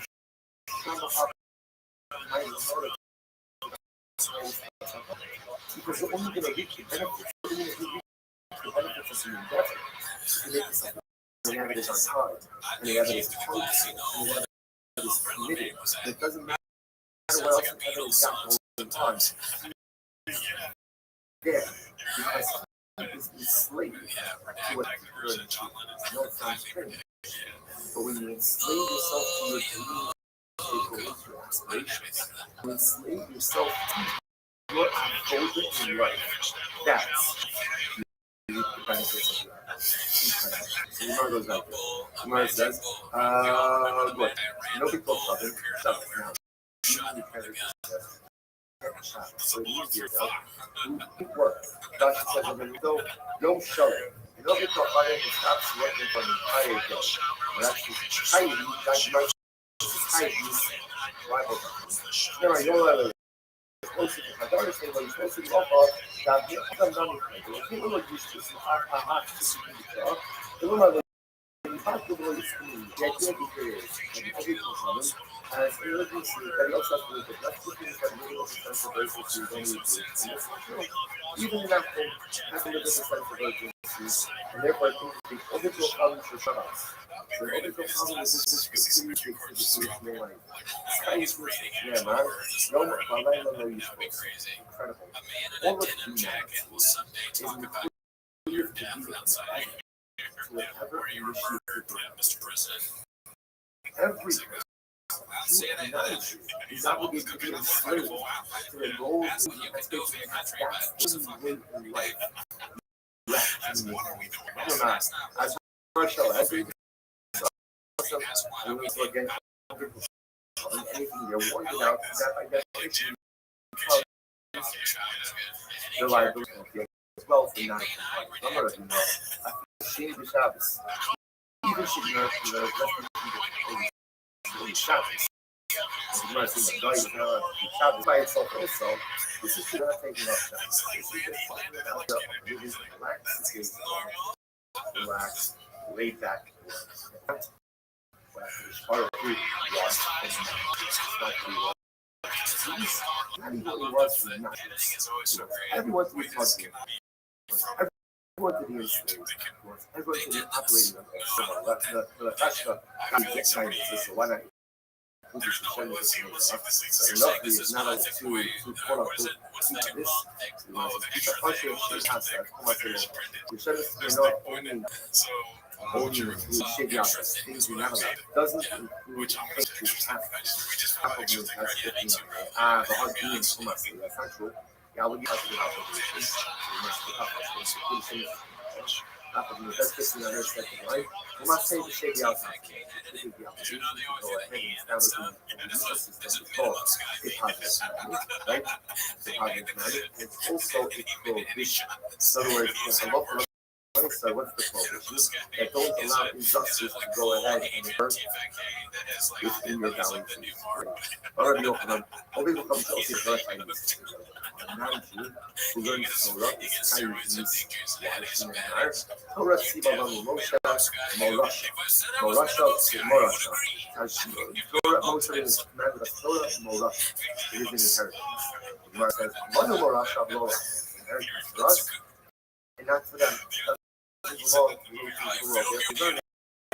They learn the kindness, why he so the hashtag Yate Shem itself tells you this. So that it doesn't include this.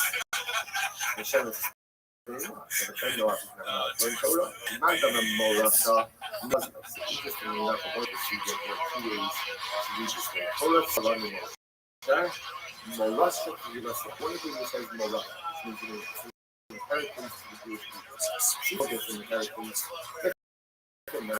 And you learn this, seeking it from us, and therefore it's theft. And theft is already one of the 7 mitzvahs doing a lot. Mandar Morasa. Right? Man told him little lost it, and he says it's not lost it, or rather little lost it. We are wed. So Charlie says wed. Therefore, there, nine people that learn Torah. You know, Nala looks like adultery. Nala Murasa, which you can remember, Nala Murasa. And therefore, again, it's judged according to the spell standards. Okay, so first of all, this is perhaps the lack of because there's a lot of discussion about this is 5 books Polish is first about that. I think most of the this problem is not the version itself. Doesn't apply to Polish. Right? That more publishing on Polish Mora, things like that. And it's happened to all the right things in obviously people have to know it as well. So we'll put this on our list for fascinating that's the only topics right? Just to put it on your radar. But I'll also mention it tells you the relationship with your father's heart. There's anti-fasting. Inheritance. I think this is part of an inheritance. There's nothing per se you do with that. With parents, such a parent dies, there's an element of power that's not hard to belong to previous parents. And now it's passed down to items to anything, to earn anything, and receive it by use of those who came before. But then there's also power as in the Urus. The lesson in this message is a distinct and beautiful that is created by the people. I have my own unique someone has Torah is unique from my family before me, from my region, all the way back to us. I didn't play it, just passed on to me. But then my job is to take the unique song and make it a new rock. The inheritance is beautiful relationship with the Lord. Reminds me of the beautiful mention as it says as Russian. This is my God. This is my God. I'm making great. Okay, I'll be God is my father. Okay, I'll be the God of my father. Unless the person thinks that they content themselves with what we just like power passed down from previous generations, it also says this is my God. So there's the God of my father, but now my God is it is a Yerusha passed down, and my job is to put the Yerusha in inheritance and to make it my neighbor. So the Gemara says, "Misday, like I near may used to say, Ninani Shafi go over go father go over shoot the kind. How do you get a point, right? That is an over go father. Learns Torah, how to learn Torah. Preaches a I say, Yasa or some other Bible. So it says these the words of Torah that a person should live by them. It doesn't say Kohanim Ledim Yisrael, right? It doesn't say Kohanim Ledim Yisrael. Adam is a generic term that applies to all human beings. All of us, the word that is Jew, Shak. All people come also to Torah, or you can find out all the outcome. And then the Gentile goes there. Torah, man is like so what's it? So just have to do this. Look how funny this is. When you're allowed to Torah, and if you does the line, you get it. When we see it comes to it. Versus, no, it's not a contradiction. Also, the mitzvahs, you don't. So it's great for an when it comes to Shem mitzvahs, I like to pass the little Torah that applies to us. Mitzvahs. And if he does, when it comes to death and when he stands there and also appreciation, then manage with the coin bundle. But he doesn't do them without the rest of this instead of like the color both apply to him. That's not his. That's not his music. I think it's all that stuff. Incredible.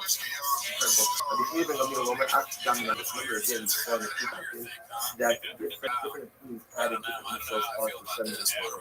Even Amir said, and Ben Noah also came to work from the so the Pasuk says that you're not allowed to eat. Basra did not eat the you can't eat meat.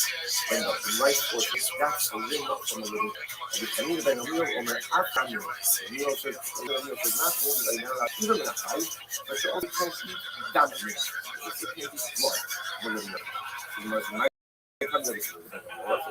blood. Holiday, Basra, the Noble, so called Domo Binacholis. So it really makes an interesting Joshua passage. The Torah says, Basra, Binacho, Domo Loso. And the other thing, the two different problems is Basra, Binacho. You can't eat meat from a living animal, and then there's the you can't eat blood from a living animal. Those are Rabbana will say, who is this? No, something good also. that possible, that phrase that double that is going to teach me that I love for myself, you're allowed to give much and trust. This is for all of learning. All of learning from the bench. All of learning from trusting and to teach. Okay, you also give over again.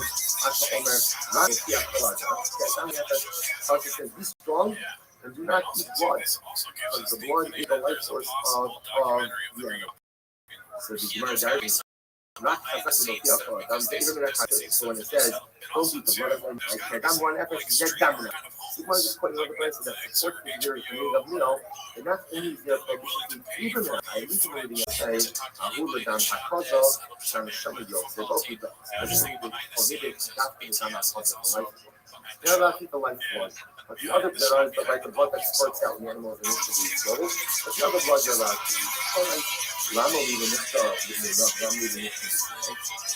So you notice the love of God that is called the trust of the living animal is mentioned in sacred verses, right by Fatima Rishon, and it's also mentioned again in Holy Gemara after have seen.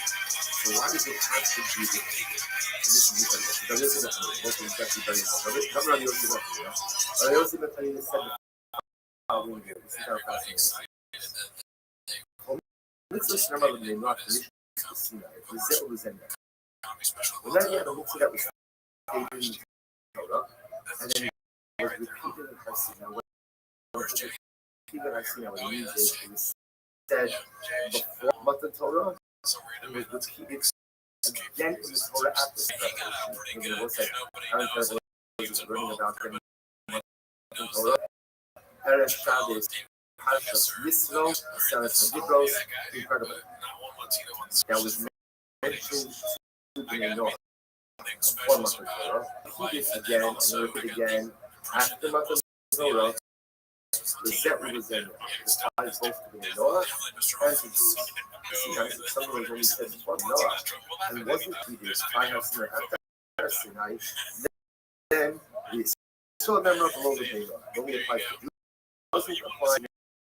But another example of the tradition of Judah was mentioned before by the fight in natural animal. But not when it had Sarah says, unable to take them, but including them. Therefore, God says, okay, their body soul not to that tradition is never again in the Torah. So the Gemara says that's an example of something that mentioned before Moses. Not repeated again after Morah. That only applies to Cloud Islam and not to the name of and this is in accordance to right in accordance to Cloud Islam. So as a whole, a weakness of the right. It's interesting. So we need to focus in general about whether or not this connection was stated after Matan Torah. I say, but we do the whole, so it wasn't stated, so what everything actually holds interesting. No, people are not actually a prohibition given to Cloud Islam as her. It's just that when most of it was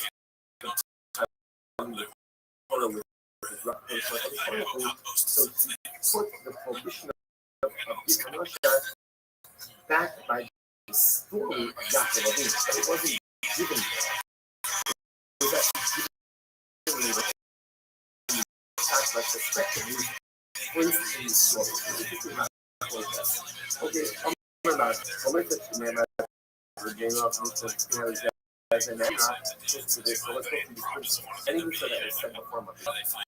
And it was then repeated again after Matan Torah. It applies to both Jews and non-Jews. Why? I get up. You just see that these similar brothers. I would say just the opposite. But in fact, it was said before us, and then said again after us. Those are not particularly, not difference, and not for them. Christian Gemara says, the Asni, of all those the Asni there's all people following you. I mean, all the show was right? Idolatry before us, right? So I show us. It was repeated again as part of our ceremony. We are following him after it.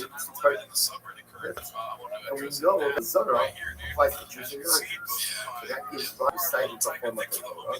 And then repeat again as like a Zorah applies to non-Jews. Okay, let's go back. So analyzing the principle, then they drop a little bit, you have a of a little bit. So again, you have a mid-second in a form of Zorah. And that's repeated at her scene, right? That applies to Jews and non-Jews. There's a mitzvah species, right? The menorah number of stuff. So again, it's just the opposite. The fact that it was given to the menorah of the and it wasn't given again at the sea doesn't indicate that it only applies to non-Jews and not Jews. Which is what you are. Let mercy, let your net on the is there any such anything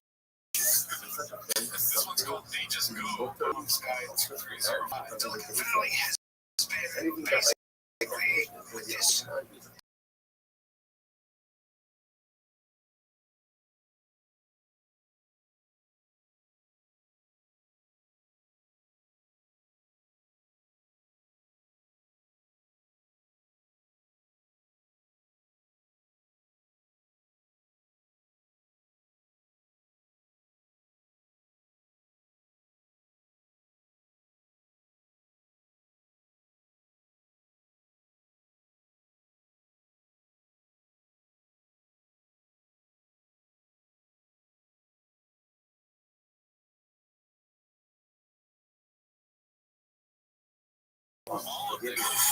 they know. Therefore, again, you know for a purpose. Planning for the future or whatnot. Incredible needs to be. Go home, leave, flip-flops are done with. His first choice over becoming like a right-wing guy was selling flip-flops.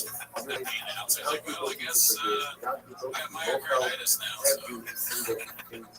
Workplace, it's just crazy. So it seems that there isn't the incentive for outlaws. Remember, everything that you think about.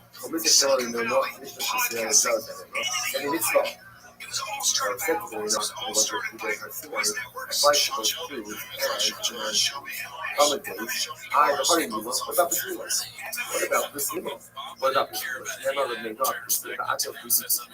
Remember again. So Hashem says,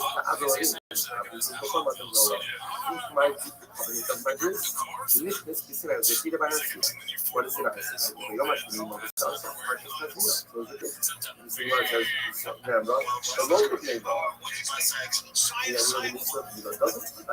so it doesn't go to principle. Principle says anything said, right? Anything said ultimately again by her sin. I'm sorry, with me no and ultimately going to see the Hashem by the Torah. The Milah was second for her sin, said again her sin, and it applies to you, it doesn't apply to me no to which the Gemara says, I will the mitzvah Shabbos with us. Remember that the repetition actually of the mitzvah and you were conscious of the Milah had a very important meaning that I know I do teach us that when you instigate 4 rounds on Shabbos, you do Milah on Shabbos.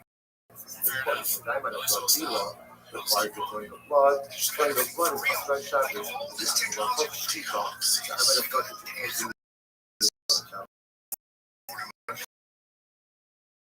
Hold on.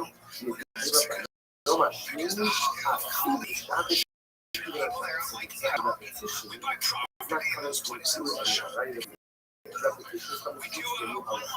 I've already what about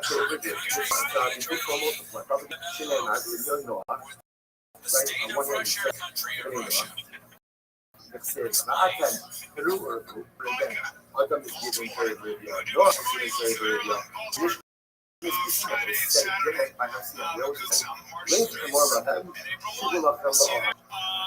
Don't tell the people to go back to their again. That's the almost after Kabbalah Satoga, Toga Moshe and the Council go back to the and that's just the captures it was using some the relationship with one's spouse. Mostly with children. And again, regarding Caribbean, so we said before, but said again, but so the man says, we may be slow, but I'm not below the so again, all sacrifice on after the which the word is taboo, but from brother to the meaning that we have to right, so that here is not go ahead and define it. No. The interesting enough is there, maybe, that something that is registered by one group will only be replaced by another group of the same number and group. So the Mario, being right to the told them, and therefore again, we told them, later more than will tell the people, simply told us to separate, with the same action told us to go back to work. Okay? Iraqi, وخادت الحد النامي من الخلصة وخادت نيمة من الشمس اسمي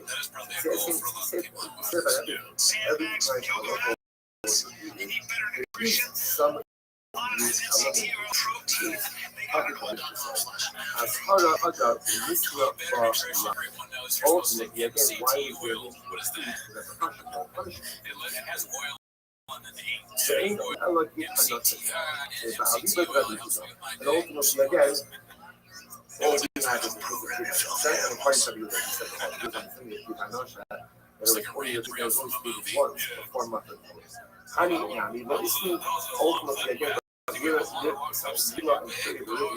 also work with you, right? Smart says, these ultimately again were repeated again, as we mentioned before, because you do some new how most people not that is we lost in probably average of the reality is absolutely the same. The abolition of was not taken. How can I relate to this? The Atlas the Atlas is not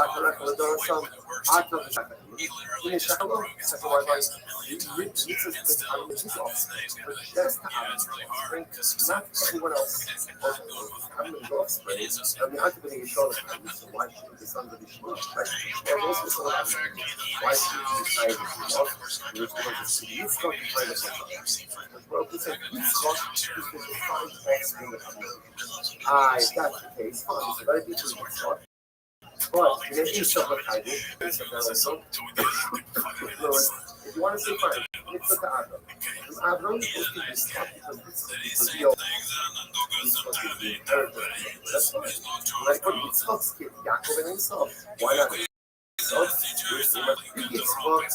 Abram. He will be fine.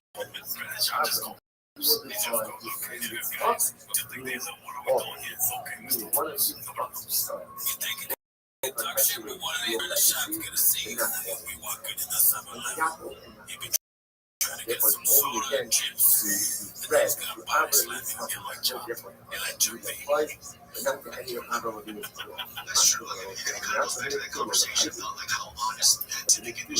right? And you come back to Stein's other. And right now, I actually saw much of Kudo. I think the laws and learned that, done that, a whole bunch of kids. So maybe the most thing should be tied to much other of the you see this there, the rabbis make it to so ultimately again, they make it to okay, so interesting enough, it might be only the Yitzchak and one of the Yitzchak, but apparently again, other people are initially part of the evolution of other regions, well, what about other regions, was not committed to change. Other regions, he was not go ahead. Yeah, no, well, the focus has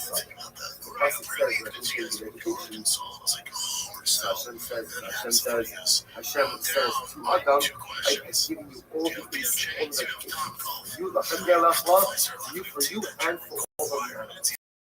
So you and the animals speak Allah. Not allowed to be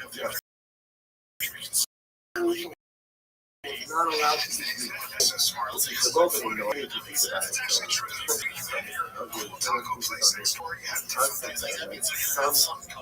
Let's be in the way. Man is not to see It's so funny, you always hear the same names. man uses whatever organically grows on the earth. It doesn't take life. It doesn't take life in order to go ahead and save itself. It's something that is over purity. That's what we don't uncorrupt. If you broke it, no, I keep the lamp on. I'm just going to go. After the flood, that's all. Y'all going to get it. That once lost is allowed. There's no more prohibition. They say it a lot. Okay, y'all go after you better brush. Maybe even at a higher price. Okay, what's the episode $7? What's the my company, what's the you know, don't know. You should know. Even if I only find someone, something, and I speak to questions, those instructions should double open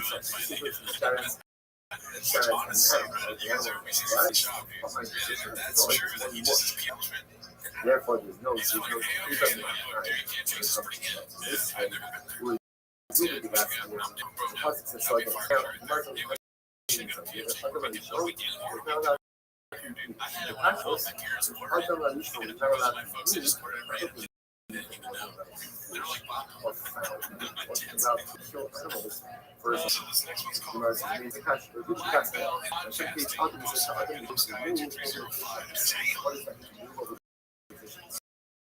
I love it. Now I'm thinking. Low, Get your hands out of your mouth, freak. Take your hands out of your mouth, you freak lunatic. What is that? Giant fingers. Just put some right in his mouth. Put my fingers in your mouth. Do you think that was gross? Yes, I knew you were putting your fingers in my mouth. Yeah, that's fucking disgusting. Yeah, well, they do that too. They put all your fingers in my mouth. So, Adam doesn't have the right to eat fish, but he has the right to utilize the fish for his service to work. So you must touch one, open tonight, over words of my love, let us roll the molasses. So we use the birds for work. You must practice in the water. Birds for work. Things to be played out by so it's interesting again, we're not going to talk technicalities over there. So again, the local is fresh with geese or with chickens, according to the look. So what is a local? This has to do with the last place out of the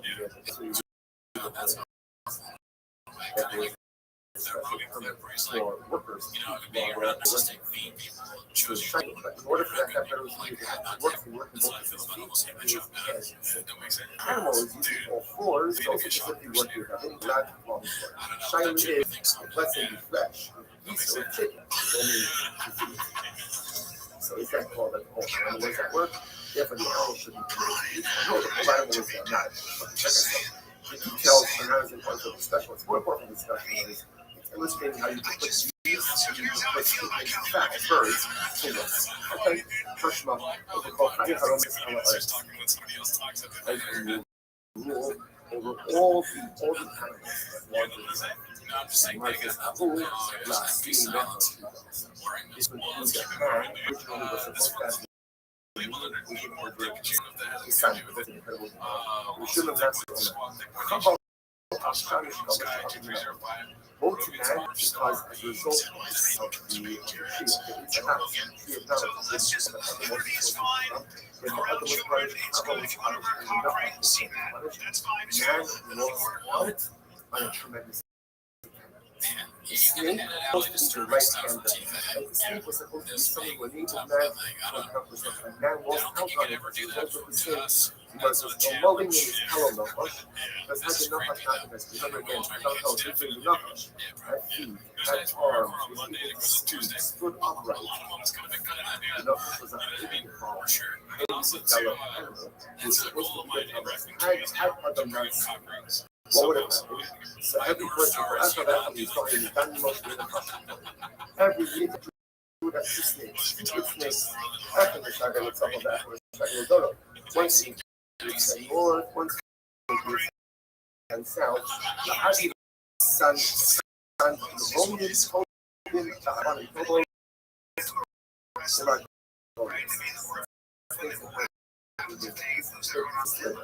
You had to find stuff. Modern almost beautiful precious stone gems. You send it out to do the thing, and they come and bring it back. Below, not only that, Elisha left us in the hole. It's something like you can tell of the stage. You don't see the offer of the dirt out. Dirt out. Open up again to your garden.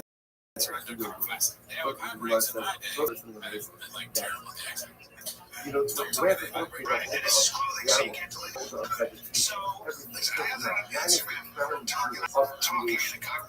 man only when it's exalted place in you perspective.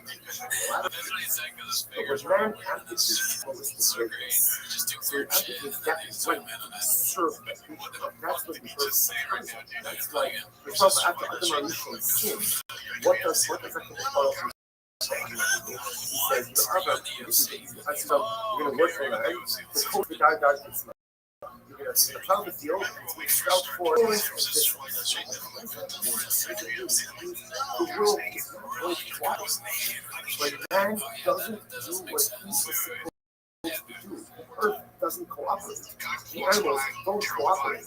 The sun and the world doesn't cooperate. It's an incredible thing.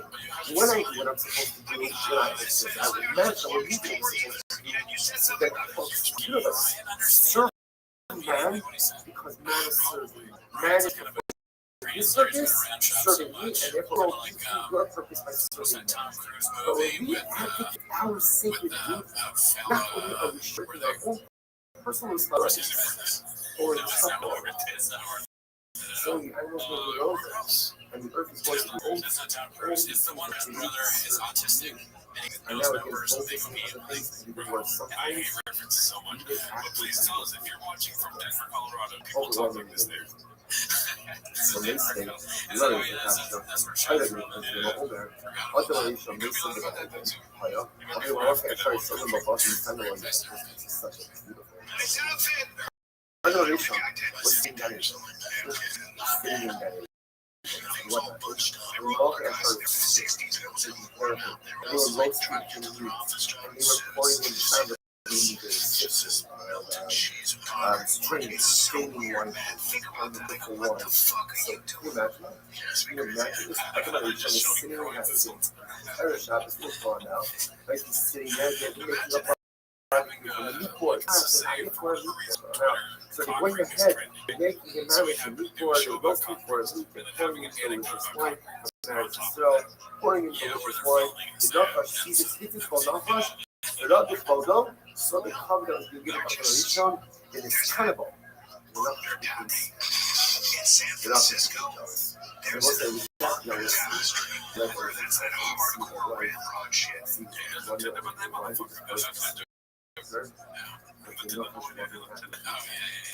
that's that hardcore ramrod shit. You tip yourself off and you walk into one of them bars, and you, with them shoulders, and that's hot. You walk in there, right? You walk into one of those gay bars, and because I'm talking about some gay stuff, right? Because it's really funny. Every time you walk into a gay bar, right? You walk in there the whole time.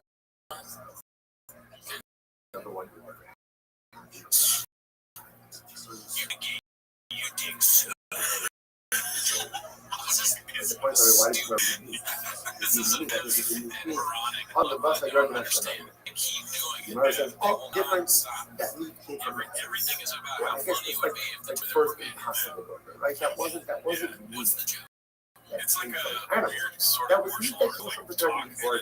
So that I don't know what it is. I don't know what it is. It's impossible. This is the first difference. It wasn't part of the didn't slaughter anything. It's part of the body transmission. So I don't know why he continues to do this. I would stop talking about this kind of stuff. They throw it to that the happened. The other people come up, yeah, that does happen. What happened? What happened?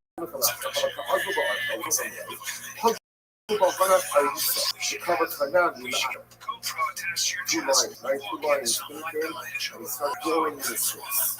Amar. So the Shimon Salat the sister and fearing shrugging the line comes crying out for food. And what happened? The feast healthy up muscle. 2 slabs of meat, 2 pieces of meat fell, 2 sides of meat fell right on him. Hada Akua, one of them is lying in 8. The other Shafra, one of the family, open first one. I see that's what they need Russia. Ultimately, Shimon Salat brought that last piece of meat to this.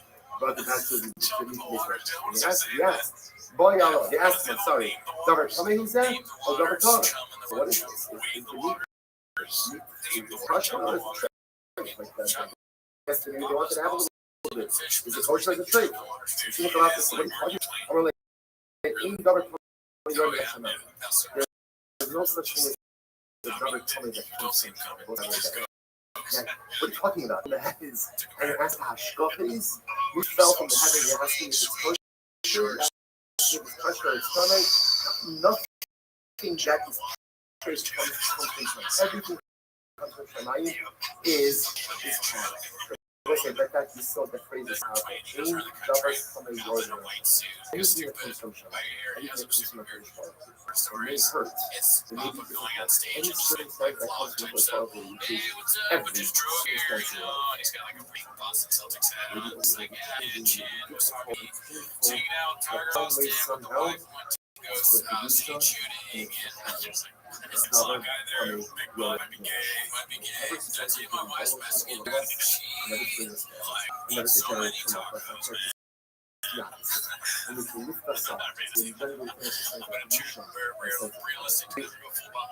You want last 2 months. Find me up there and about. You're going to lose Homer now. So that is the donkey.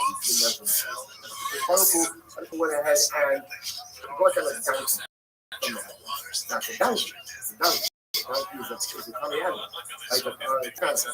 But I think that from someone on a lane, you're good knowledge. Essentially, so you ask on zero. Right? So the zero asks from Yah. So the Yahweh said to the zero, Yah would know. Essentially said, yeah. In other words, that was I guess what it's saying, that is not a good. Right? Y'all know, you're a crazy donkey. That's just please say that. Ultra small tunnel. It's not a donkey, but rather again like a crazy bird. You're a crazy bird. In other words, what's the matter with you? Any questions? How are they in government coming going there? Doesn't matter if we're working for donkeys. It's a yasan, it's a rock, a brisket, it doesn't make a difference, whatever it is. It comes from my Kodesh Baruch. If it comes from my Kodesh Baruch, it will be incredible. If it comes from Hashem, even if it looks even if it looks bad to Hashem, please remember one thing. In the coming, your name Hashem. Comes from a Kodesh comes from a Kodesh Baruch. Challenging, whatever comes from Hashem is always there to bring around Yishon Kairos.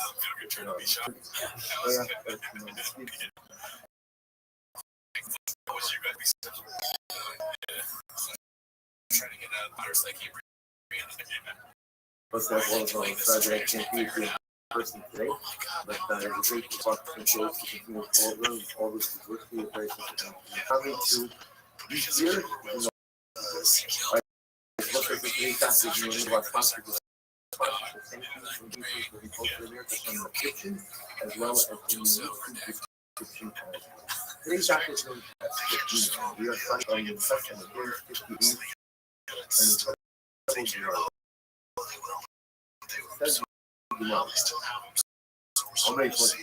we are about 10 minutes from the live. My yoga academy. I'm talking to a phone for the to raise your hand against someone, even if you don't actually strike them, you have all the direction.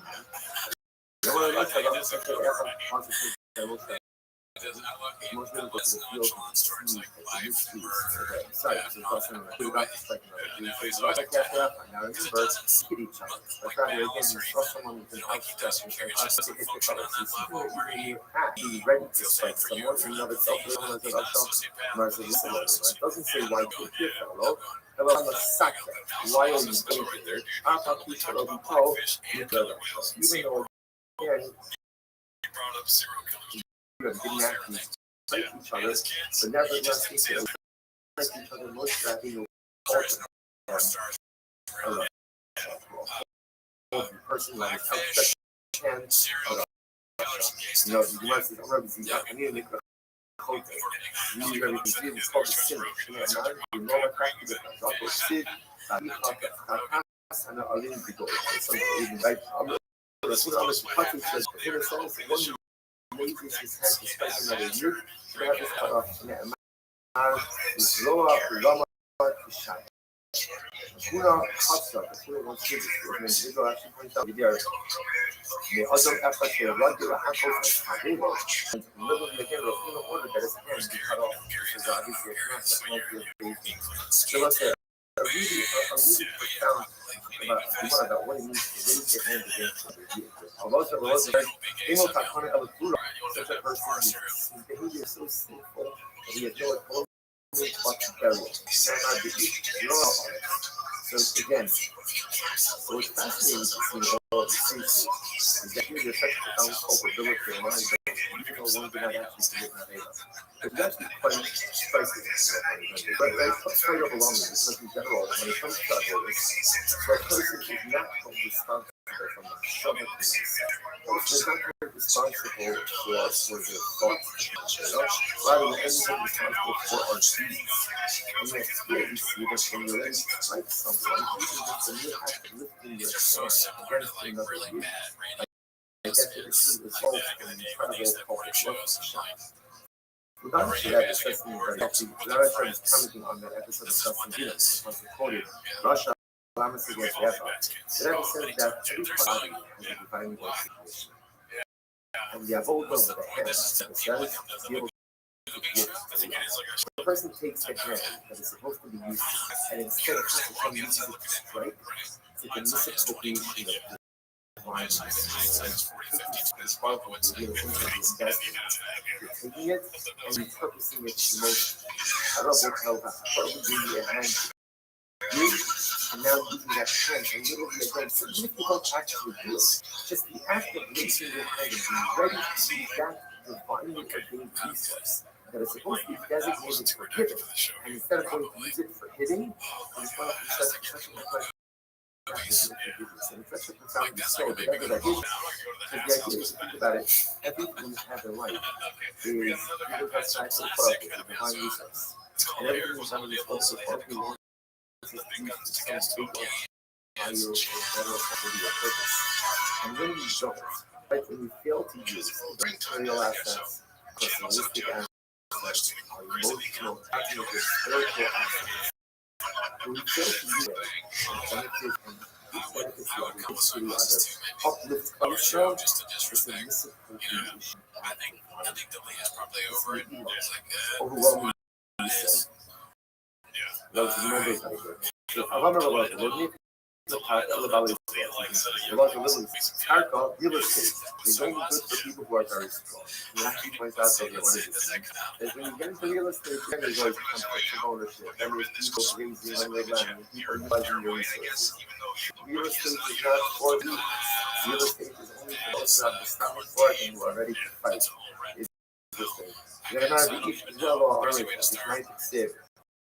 Obey had also used what does this mean? Ultimately, again, that literally, person works his land, he will be satiated with that. Also, actual Evan Adama, Yisbala, sounds like a servant to the earth. He will be satiated with bread. They love, but if he doesn't take himself the earth, Lord Yisbala. And ultimately, again, he will not be satiated. Actually says it very clearly, Adama. So again, quite literally, pretty much like agriculture. That's farming. Agriculture is one of those professions before the farming. So if you ever make yourself a slave, you serve it to your yoke, to your master, to your lordship, you'll be successful. You don't make yourself a slave to it. What a profound misunderstanding, especially for agriculture in life. Without these things, if you are successful in something in life, you give yourself an edge that initiative. All of us in life, when we start something, we really just fall off and don't succeed. It's very simple. Because we lose interest. We move on to something else. We just lose a sense of commitment. And even if I don't totally fall off, I become like much more lackadaisical or laid back, and just apathetic, it's not committed to it. If you want to be successful for anything in life, you have to make yourself an athlete. That initiative, that endeavor. From the slave code, remember, it doesn't have a choice. Never looks a master. Never wakes up one so and no speaking today. No, you're a savage. You don't have that choice. And never doesn't good. You need a piece of work because of who's salary. You're an edit. You have no choice. Edit is someone who is all in. Because how do you want to be successful in your life endeavor? You got to be committed to it. You have to be a slave to it. Because if you're just kind of like episodically interested, if you're just confusing whatever you have in life, you're not going to be successful. So we see this in our learning, right?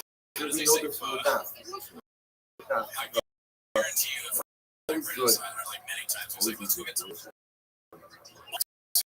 So again, person don't think this year doesn't come this year. Today I'm here, tomorrow I'm here, and again. It doesn't matter whether you're searching online, whatever your previous is. 2 days ago about it. Okay, 2 days ago about it. Surprised if it doesn't feel good. And don't be surprised if it's not literally going to show up in my life for the time. Because you're only going to reap the benefits of the you're only going to reap the benefits of being better. You make yourself an effort, and an effort is on time, and an effort is interested, and an effort is committed, and it doesn't matter what else an effort has got going on. He's there because he is enslaved to whatever the particular initiative is. I know it sounds strange, but when you enslave yourself to your dreams, your goals, your aspirations, when you enslave yourself to your avoda in life, that's when and anyway you reap the benefits of your avoda. Incredible. The Gemara goes like this. The Gemara says, good. Omiko from Shishara, and Omiko from Shishara. Now, we don't translate this as Shishara. So it means it Rashi comes out. We didn't work. Rashi says that in Morocco, no shalom. And Omiko from who stops working for an entire day. It actually March is this high research. Now, what does this mean? Now, you want to go to the Kadar, so you're supposed to go off that may on them down the cycle. People like you should aha, she should be off. So, remember, you back to the way the idea of it is that the original coming has emergencies that he also has to live with less people.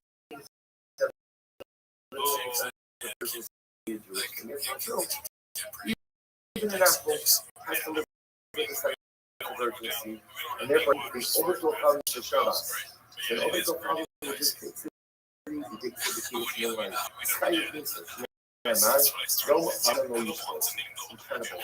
All of humanity is equipped to be an addict to whatever initiative they're taking. He's obligated to believe to their goals and aspirations. That's the only way in life actually makes sense. No matter. I've heard so. I think it's also again, anything you want about that by definition becomes the liability for death penalty as well for non-compliance. Remember, I think it's shame the Shabbos. Even shit in the rest of the Shabbos. And the mercy that Shabbos, which is true by itself, so this is true even if they're not taking up Shabbos. This is just talking about the idea of practices laid back and not what a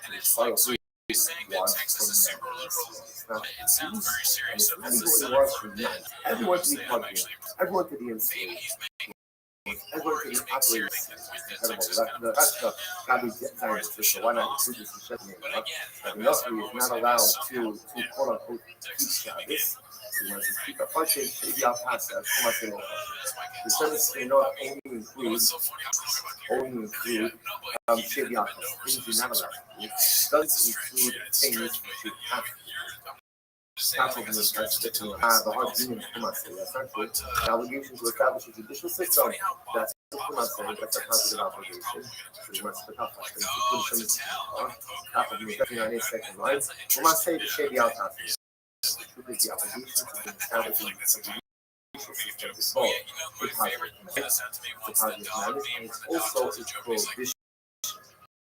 In other words, the local remains what's the prohibition that don't allow injustice and occur within your boundaries. Only the publisher also the correct kind of analogy. Torah is Chayiv why Shinar. Torah Moshe Morasha. Rasha is Morasha. Torah Moshe is Torah Morasha is an inheritance. Whereas Manu Morasha Lola is an inheritance for us, and not for them. It doesn't belong to the nations of the world. Therefore, if they learn it, they learn the Chinese. Why to use this stuff? They got a shed of themselves into this. So they include this. They shed a skin, so the Ben Yahweh Torah Torah, which the Gemara says, not more Russia, Mizal Pagazim. Interesting, we're not going to see that there are 2 ways to read this word. Torah, Kiba, Lani, Moshe, Morasha, Kiba, so one of the things that says Morasha, means it's an inheritance from Jewish people. If you hold this inheritance, if a non-Jew learns it, he's taking it from us, and therefore it's theft. Theft is already one of the settlements of today in the last. Mandam Morasha means Zalta does it. Mandam Mi'urasa, the other thing he says, it's not Morasha, it's not rather Mi'urasa. We are wed. Or probably spells wed to Torah. So therefore, again, the non-Jew goes that I learned Torah. You know, Sinara Mi'urasa, this is like the Gocha. Nara Mi'urasa, which you can remember, they don't have Nara Mi'urasa. And therefore, again, it says according to the Yisrael standards, and that's how they get it. So first of all, this is actually a lack of because in general, there's a lot of discussion about is this Torah is 5 books published? Is it Torah about? So according to most opinions, this prohibition is not going to go to itself. It doesn't apply to Polish, right? Misha Torah. It's rather more prohibition on Torah about Mishnah, Gemara, things like that. But it's happening to other things people study for conversion. Obviously, they have to go ahead and learn Torah. As well, okay, so it goes on the list for fascinating that you only have to talk about it. Right? But just but I'll also mention the Jewish Indonesian because it's a beautiful relationship from itself. It's multifaceted and it's a Yerusha. It's an inheritance. I think the interesting part about an inheritance is there's nothing you do to get an inheritance. Right? With parents, inheritance. I said to parents, I just on one hand, there's an element of Torah that's mine simply because it belongs to previous generations. I didn't do anything. I didn't earn anything. I just received of those who came before me. But then there's also Torah is a Torah. It's such English and knowledge. It's a distinct and beautiful and harmonious meaning that it was created by people. On the other hand, I have nothing new relationship with Torah. So on one hand, Torah is a Yerusha. I have it from my family, only from generations, but only going back to house. I didn't do anything, it's just been passed down to me. But then my job is to take the Yerusha and make it a new Yerusha. My job is to take the inheritance and make it a Yerusha. And create a beautiful, loving, passionate relationship. It reminds me of the beautiful bells that have a mention of just read last week. Zechri Va'areinu, Elokavi Va'aram. This is my job. This is great. Elokavi, God is my father, and I will accept. Those are the things that there are 2 relationships with my son. There's Elokavi, the God is my father. Unless the person came because he depends on themselves, the relationship with God that has been passed down from previous generations. It also says that this is the God of my father, and now my job is also to take my own. The Torah is a Yerusha passed down, and my job is to take the Yerusha, the inheritance, and to make it my Yerusha, to make it my. So you might just say, how you may used to say, United States, we got other got also Torah. So, the point, right? always go hard, always go hard. Learn Torah, Aku learn Torah that he's a good Shneimar, Asher Yasa, Osama Adam, Bachayva. So because it says, these words are Torah that a person coming should live by them.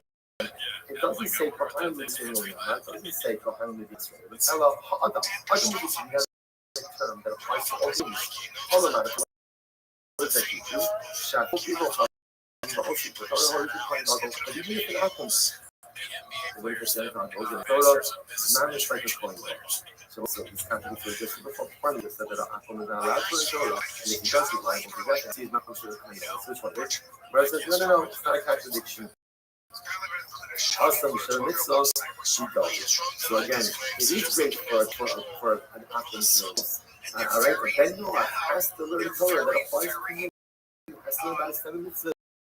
And it does when it comes to depth and understands it, and now it comes with a plain bundle. But you need to be learning about the rest of the mitzvahs like applies to both applies to that's not his. That's not his Yusha. That's not his Rasa. That belongs to us. Incredible. Remember again, you saw in the previous passage that different opinions added different mitzvahs on Hashem. But like I said, Ben Noah also came to one from the living people. Come on, ask about something else. But I'm also okay. Pasuk says that you're not allowed to buster the natural dominoes. You can't eat meat when the life force is in it. That's a limb from the living. You can eat a meal or ask a Daniel. The meal says, you can eat a meal says not you're not allowed to eat even in a high. You can't eat Daniel. You can't eat blood. Because my time that it's Hari Day, but not so held, all the natural. So the thing makes it interesting to the Torah says, as Basar did not show Damolos. The first thing is the two different prohibitions. Basar did not show, the double original, and then there's double. You can't see blood from the living animals. Rabbanon will say, no, that's that phrase is actually coming. That double is actually coming to you. That halach l'maisa is a limb from shvat. Follow the limb. Follow the limb chatzim and okay, Yotzi begaver sumi again. Asa Omer rak chazaki v'kiach kol adam. Someone that pasuk says, be strong and do not eat blood. Blood is the life force of the animal. So the Gemara died not exactly the fear of God. Take a look at that high. That first thing it says, don't eat the blood of my head. I'm one effort to get down. So one is putting on the place that support the zeros and need of meal, and not only even in a high, leave them over the animal, so also can't eat down in a high. Say, Ahu L'Dam Koza, Sham Shama Yotze, but we don't. Let's prohibit that from the Dam Koza, right? They're allowed to eat the white blood, but the others that are the white blood that squirts out when the animal initially growing, but the other blood are allowed to eat. Lama Li L'Nichta Me'Nach, Lama Li L'Nichta Me'Nach. So it's notice, the Gemara, for example, is a focus on the living animal is mentioned sacred verses, like Adonai Show, and it's also again in the Holy Bible. So why does this happen? This is incredible. So listen, it's actually very important.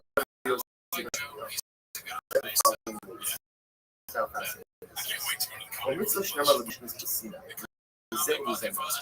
Whenever you have a mitzvah that was stated and then was repeated, when it says repeated, what it means is before Matan Torah, it was repeated again in the Torah, and it was revelation. How incredible is it learning about Matan Torah? Peresh Shabbos, Parshas Yisro, Saras Adibros is incredible. So whenever you see something that was mentioned to Bnei Noach before Matan Torah, and then again, and repeated again after Matan, the Zeh was then supposed to Bnei Noach, and the Bnei Noach, something was only said from Bnei Noach, and wasn't. Then we still remember below the Bnei Noach. It only applies to Jews, doesn't apply to Bnei Noach. The only example of this right? The prohibition of Gita Nasha was mentioned before Sinai, right? It was mentioned by the fight between Yaakov and Esau. So the Malach went ahead there. Saros Esau, right? Esau's ministering angel fought with Yaakov for Omer. He was unable to overtake him, but injured him in the side. And there was Al Cain. Therefore, Kali Sol not to do Hanosha. That prohibition is never repeated again in Torah. So the Gemara says that's an example of something that was mentioned before Matan, not repeated again. Not repeated again after Matan Torah.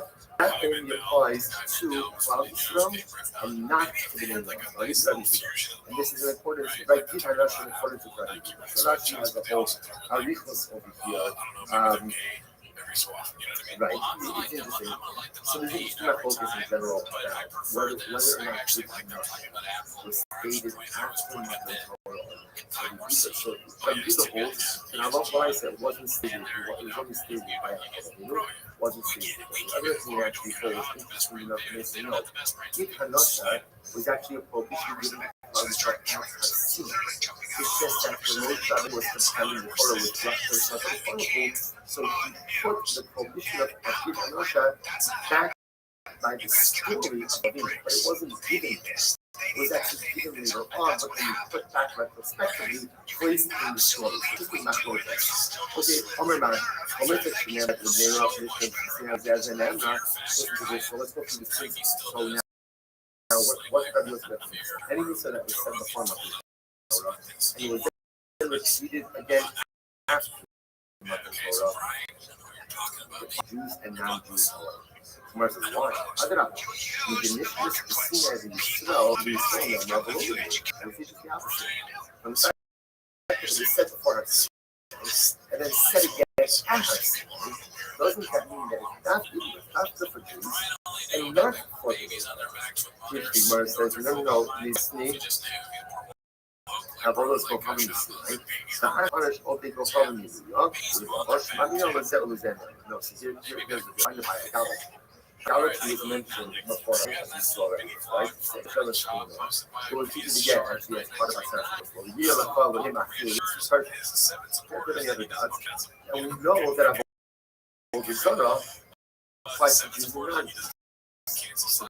That gives rise to the principle that anything that was recited before Matan Torah and then repeated again at Matan Torah applies to non-Jews. Okay, let's go. Still analyzing both the name of Lodish, specifically on the Revelation name.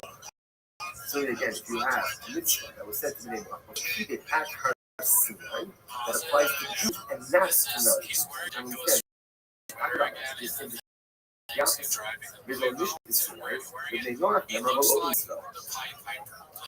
So again, I should just the opposite. The fact that it was given to the name of before Matan Torah and wasn't given again at Sinai, doesn't that indicate that it only applies to non-Jews and not to Jews? Which the Gemara says, no, I'll tell you why. The Gemara says, let the net come to be so sure that Obiko come. Is there such a thing, something doesn't make any sense. Anytime that's true. What about Pastor? Remember, he was like, well, Ben Noach is not permitted in Pastor. It's called it's called theft. It's called theft. Yet a Jew is permitted in war bride in Pastor. Also, we should allow the name people. That's different. Pastor is a function of a conquering army. The Torah's definition of a conquering army is clout. It's not a Ben Noach. Incredible. I've already talked with Misha B'Kuta. What about theft of less than a kuta? Remember again, by Yisrael, that's not theft. By Ben Noach, it is theft. Whereas again, also you should allow the native humans. That's because Jews are capable of forgiveness. And they know, therefore, again, a year could be more for a public but if Ben Noach wasn't supported by the court. 4 years ago, I am some incredible example. What it used to be.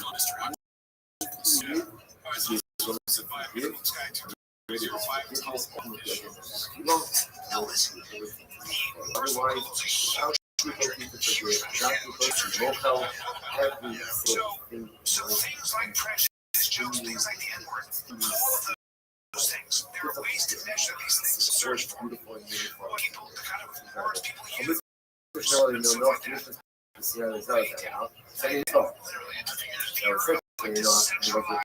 we did by Sinai applies to both Jews and Mohammedans. I have a hard you what about this new remember again. So Hashem says to Abraham, keep my keep the covenant of my grace. In this case, this is repeat about that. What is it? So much to me, so righteousness. So it's repeated. You see what it says? Remember, you know the mitzvah, you know, doesn't contract, so it doesn't go to person. It does everything said. Right? Everything said ultimately again by her sinner. I'm sorry, living in the rock. And ultimately, they're repeating her sinner. Mila was said before her sinner. It's said again her sinner. Only applies to you. It doesn't apply to you anymore. So which did you say? I'll establish it. No. The repetition actually of the mitzvah that you and I just is to add a very important detail of the moon. And by Yom, I see the teach us that when you pay for it, it's important. Because I'm going to start you requires the drawing of blood. Drawing of blood is Aslan Shabbos, and the Admiral Shita. So I'm going to start the Malon, the additional mention of Mila by Yom Hashmini, Afilu Shabbos, Ila Shabbos. So actually the repetition is not coming to you anymore. Now you reply to me, the repetition is coming to you I've already prayed with you. What about prayer with you? It's a before for obligation. Shinem, I really know. Right? On one hand, it says, when it said, La'atem, Peru, or like, remember again, Adam is given very Noah is given very Initially, speaking, it was said again by her sinai. Where was it said by her sinai? Link, more Lahem, Shubulachem La'ahav. As well, it says, people to go back to this. This is incredible. Remember again, again,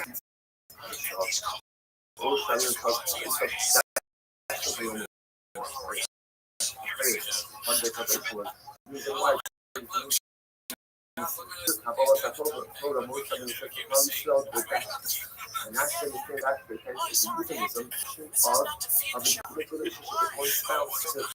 Moshe was essentially being mitzvah, which was commanded again regarding Kurban, second form of Torah, second Torah. So the Gemara says, so again, ultimately, again, there was separate on that for Bnei Noach. The Gemara says, Ahu, the conduct to the meaning tracking after that. Right, that's actually coming to just a second. Right, the repetition here is not to go ahead and define the number way up. The repetition, interestingly enough, is there to learn scripture. Namely, that something that is registered by one group can only be repealed by a group of the same number, by another group of the same number, or later number. So now, Moshe Rabbeinu, right, we call them the and therefore again, he tells them, later had to go tell the people, separate, is the same as the people to go back to what. Okay? Yeah. فقد بخد نام نیم میشم and so فقد بخد نیم میشم نوسا is you say about every time a local worship there is some element as hara the hada misna ba lam ultimately again why is there a need to it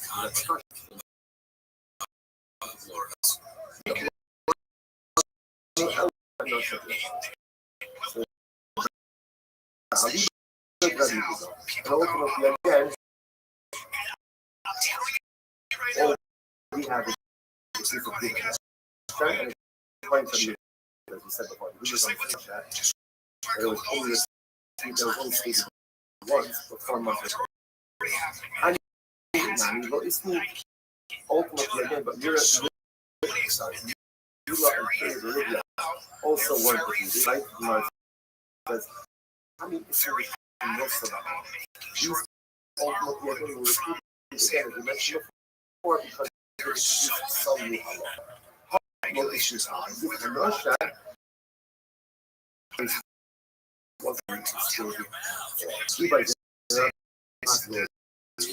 Mila, in the Saudi Arabia, in reality, we could say that inside this world, each Mila was not created to become a the Ata is the Ata is our Ata Ata is our in the being alone. Second white line, he remained his offspring, but she out of his offspring, not anyone else. Offspring, and the Anthony is short of things, so life should be life. She was also sort of having so this was a stuff to kind of was and so they said he's got five offspring of if that's the case, fine, so let me show you stuff. But in the Bible, let it be a said that also. Lord, if you want to say fine, mitzvah to Avram. Avram goes to Yitzchak because Yitzchak is the real Yitzchak is the inheritance. Like what Yitzchak's kid, Yaakov and himself. Why not himself? Which he was his biggest trust, the Lord called Yitzchak. Avram, you will be all in Yitzchak, now you all. One of Yitzchak's will perpetuate your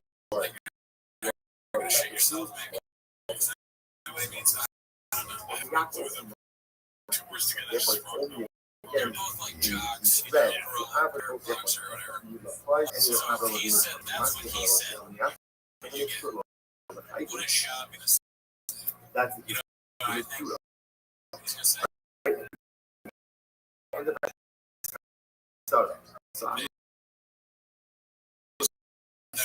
and right like that, Shush must be true. I think the laws we learned that you got a whole bunch of kids. So you can make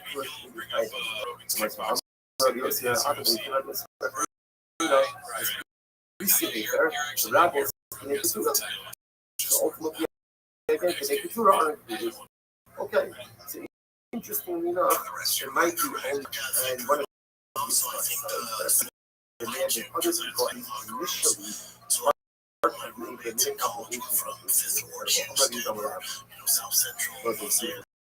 Rishon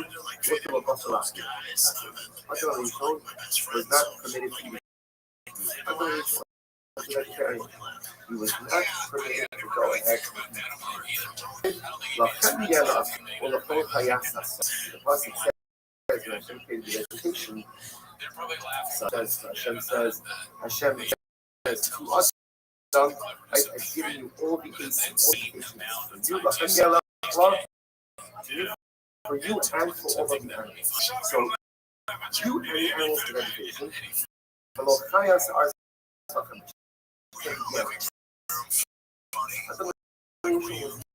allowed to eat. Vegetarian is the Logan in Noah, you don't need to think about it.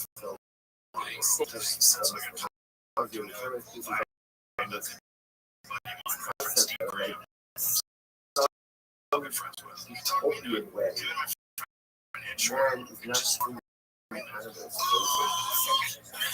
Man is not man uses whatever organically grows on his own consumption. Doesn't just order to go ahead and save his own. Something there's a purity that was later on put up. Obviously, when Noah comes on, but after the flood, it becomes permitted. Nasati Lachan, Ace Cole. That's called. I said that once Noah is allowed to eat meat, there's no more prohibition of Abraham. Although the distinction between flesh and blood. The animal, right? The animal has flesh, and then there's blood and other stuff. Now, I'm not understanding this idea that the pastos, it's unlike probably meat that he wasn't allowed to kill animals for his own consumption. You know, it's an employee, it's a pastor, it's a good guy. I should obviously the other going to rule over the fish. What does that mean to rule over the fish? My love actually doesn't that mean for consumption? No, the fish work for you. Thanks for tuning back in. Join the Discord, join the Patreon, and everything is on Spotify now. But that's why you're here. The reason you're here is to watch clips of Start the Timer. Alrighty, first up is from Mr. Ryan Joseph 82. It's called Calories Over Confidence, which is so others doesn't have very cheap fish, but he has the right to utilize the fish for his service to work. So he must touch over Shemai, over the birds of my love, that doesn't have any birds. Yeah, that's weird. I don't know what autophagy is. You don't know autophagy is? Eating shot?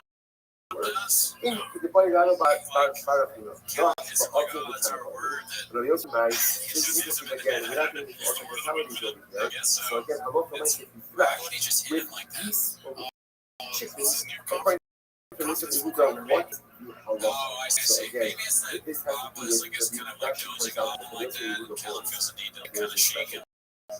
for workers while they're working.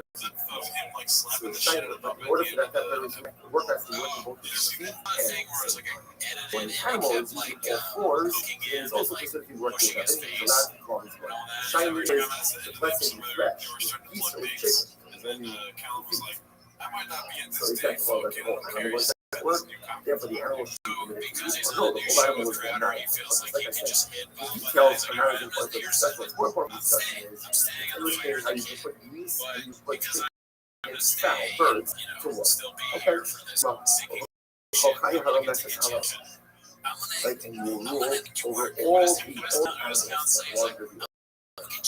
Tahu, last seen not comes into the man originally was supposed to have been moved over the sun was a terrible command. Shouldn't have lasted on that. Chaval Akash Avadina. Both man, because I told of the sin of the tree, that is attacked, he acknowledged on the most supposed to be. Therefore, other was punished, Chaval was punished, man walked out. The snake is the right hand of man. The snake was supposed to be someone who enabled man to infrastructure. And man walks out on it as well. Because had the Nachash not the best. Remember again, don't tell us literally the Nachash had feet, had arms, was able to speak. Nachash was a highly developed animal who was supposed to be the Hamas. What would it happen? So every person, so after that, every Jew that stupid snakes back in the back of the shadow. One thing is the north, one thing is the south. Lahadilo starts on the bone. Told him the and Tobos will not go with. Things are happening before they split us. Finding out all the most beautiful precious stones and gems, and send them out to do their thing, and they come and bring it back. We're all old. Not only that, Elisha to attack us in the bow, to attack something under the tail of the snake. And most people offer the Yosef on because of you take dirt out. You take dirt out. Open up again to your garden. But the Gemara says, so says that the point of you know, the way I'm supposed to be in the world is world of service. And maybe not just service. I'm older of the church.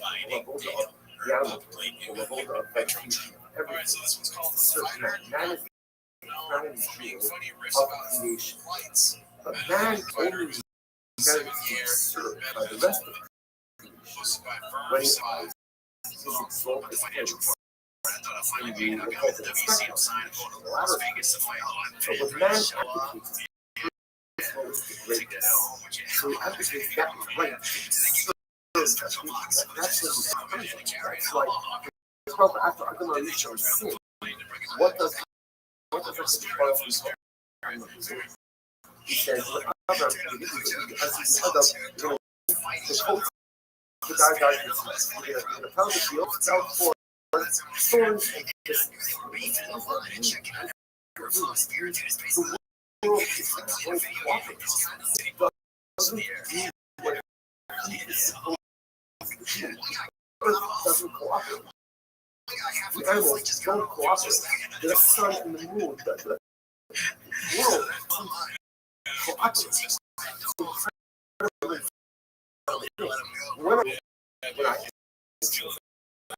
I would man, I would use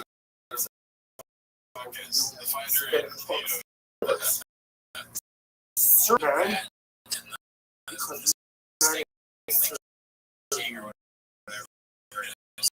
man is his purpose, and therefore will your purpose by serving. So we have to keep our sacred duty. Not only are we shirking our own responsibilities or the structure we have for all of it. So the animals are irrelevant. And the earth is going to were sometimes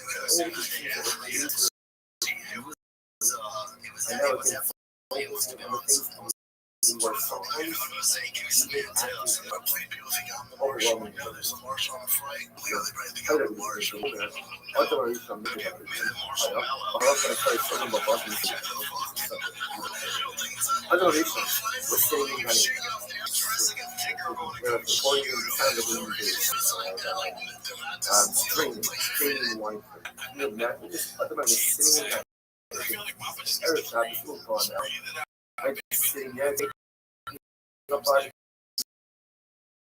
From the meat board, so they bring their head and they make the marriage and meat board, the roast meat board, pouring in delicious wine from there. So pouring in delicious enough pieces for not this for what is covered in the declaration, it is covered. I will say we can't jealous. Impersonations and real trash. I was a fighter. I can lose many times. I can lose to whatever his name is. All these other people. Alright, so this next one's called The Captive. Books about Sarlacc survivor. Imagine if there was misconduct in the press. I talked to him yet. I was too getting eye surgery done. What if he did this? It was terrible. It's funny to watch the when the guy's like, one of our friends got accused of sexual misconduct as if that's not it's very easy to imagine. I guess it's like There should have been a the laugh first track after. right? That wasn't Imagine one of our friends got accused. that was you that came from someone. This was from the judging board. So what is that? I don't know what it is. It's impossible. This is the first. This one wasn't unusual. Didn't slur anything to that. So it's what brought it down to someone. Whoa. You need to watch the image.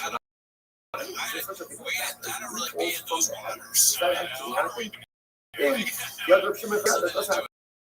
What happened? What does come out? Uncle Bob is traveling on the way. Uncle Bob are you because by now you laugh. Two lions, right? Two lions came in and started roaring in his face. Amar. So the Shimon collapsed his head and I'm feeling struggling with that. The lions find out for food. What happened? Nothing.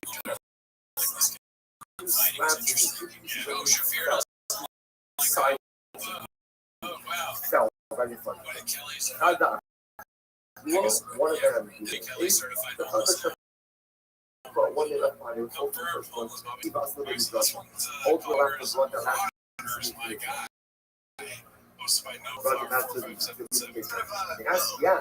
they asked, I'm sorry, Governor, how many is that? What is it? That's the one that happened. It's a culture. Look up, it's a little or like $8 amount. There's no thing with the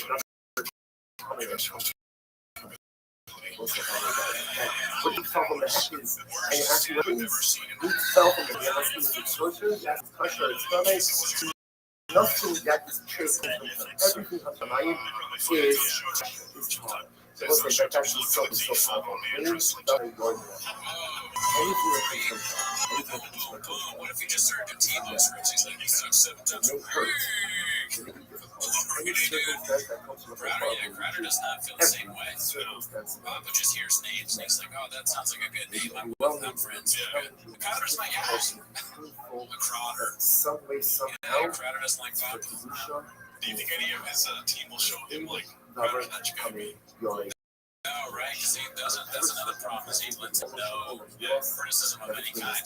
So his team is like, hey, by the way, that guy used to be our guy. So tell me that because he's really cool. But last one. Finally, I'm saying on the level. You're the one who's color. Now, that means it's a talent in the powerful. I went ahead and got an example from that. Down. The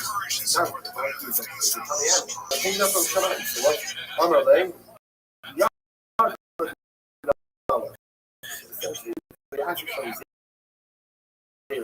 Right? So the above. So the above is not from Zura.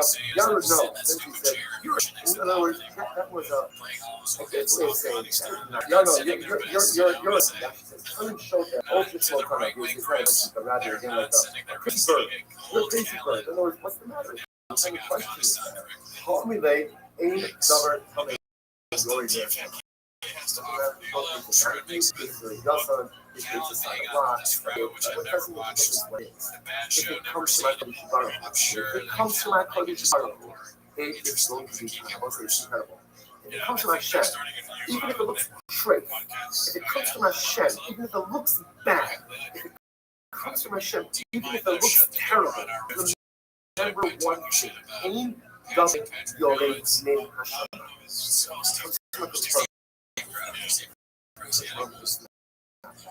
Comes to my Kodesh Baruch, which is not totally challenging.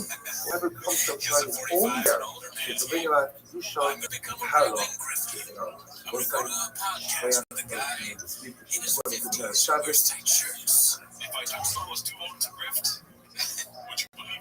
I told you during CRT, the children of color were allowed to hide first in school shirt drills. What would you say?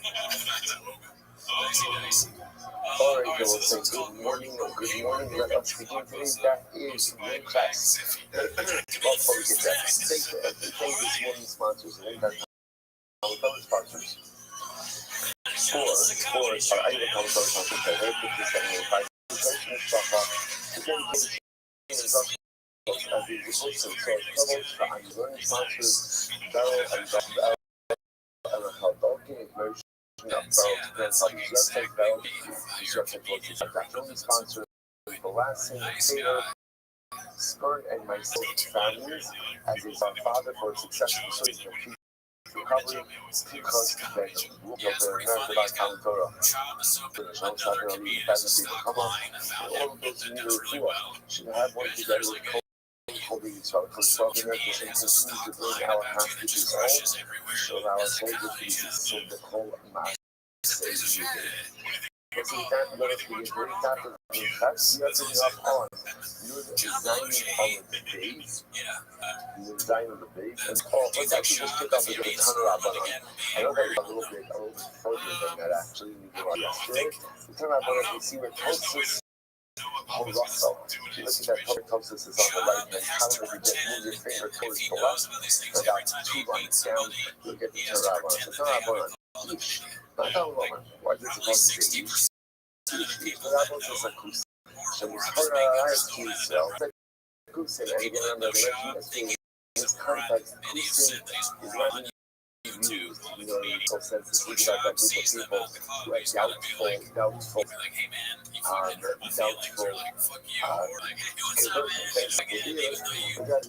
non-Jews. So, once again, the levels of acoustic should be acoustic ultimately, again, are subject to the prohibition of a riot like these. So, the Holy Alkanafka, to learn out from him, that's enough. Go. We love the cause of our attention. Zegularai. So, truth be more also about Arias to go. All about Arias. Apparently, there's two different buckets of Arias. There's Arias and a Ben Noah. Which is the other Ben Noah, the Bas Noah. And then there's Arias and a Ben Noah coming to the Bas Yisrael.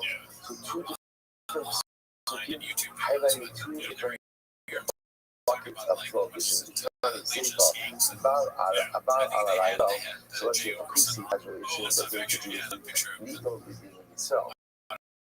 Ultimately, again, these judgment orders use halacha. The night of the sun. So what is the halacha?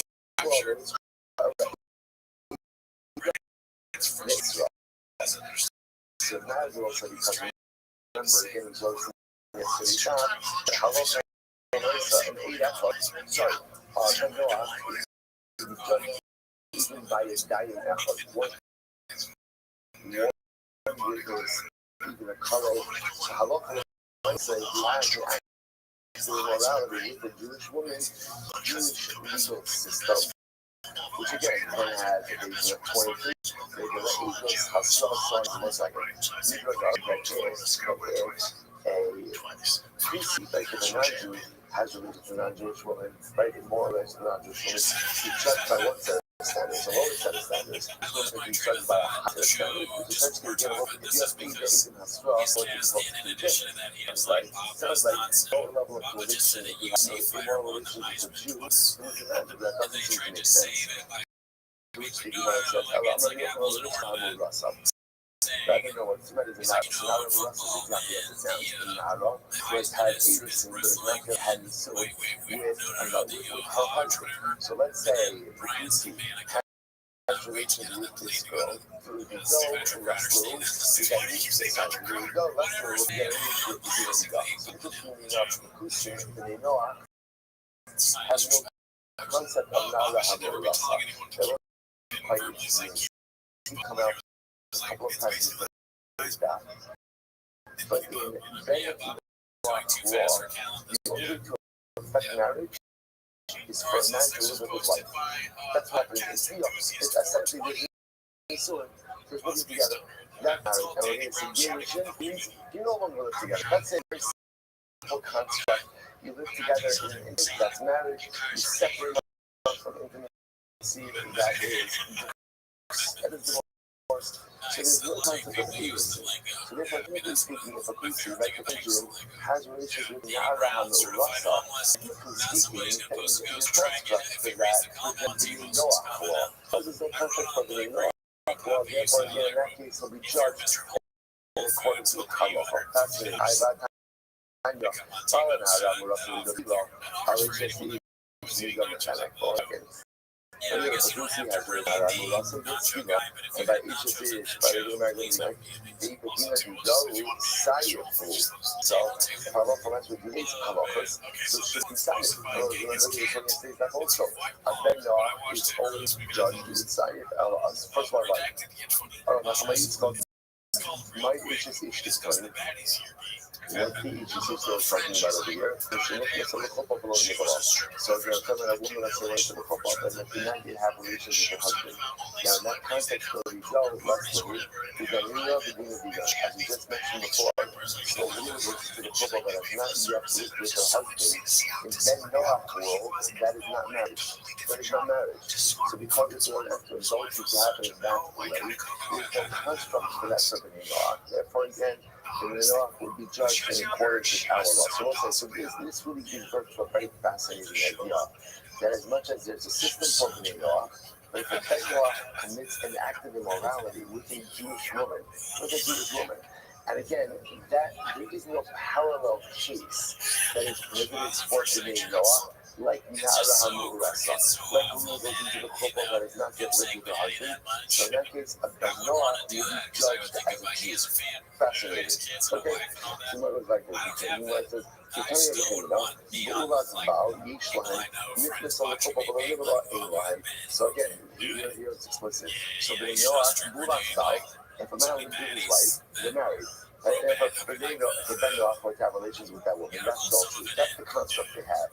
But for example, not Mitness on the couple, but a woman goes into the couple, so there's condition, but there hasn't been Yisurin, or even if there's been Yisurin, for a local mention, the couple has not yet lived together.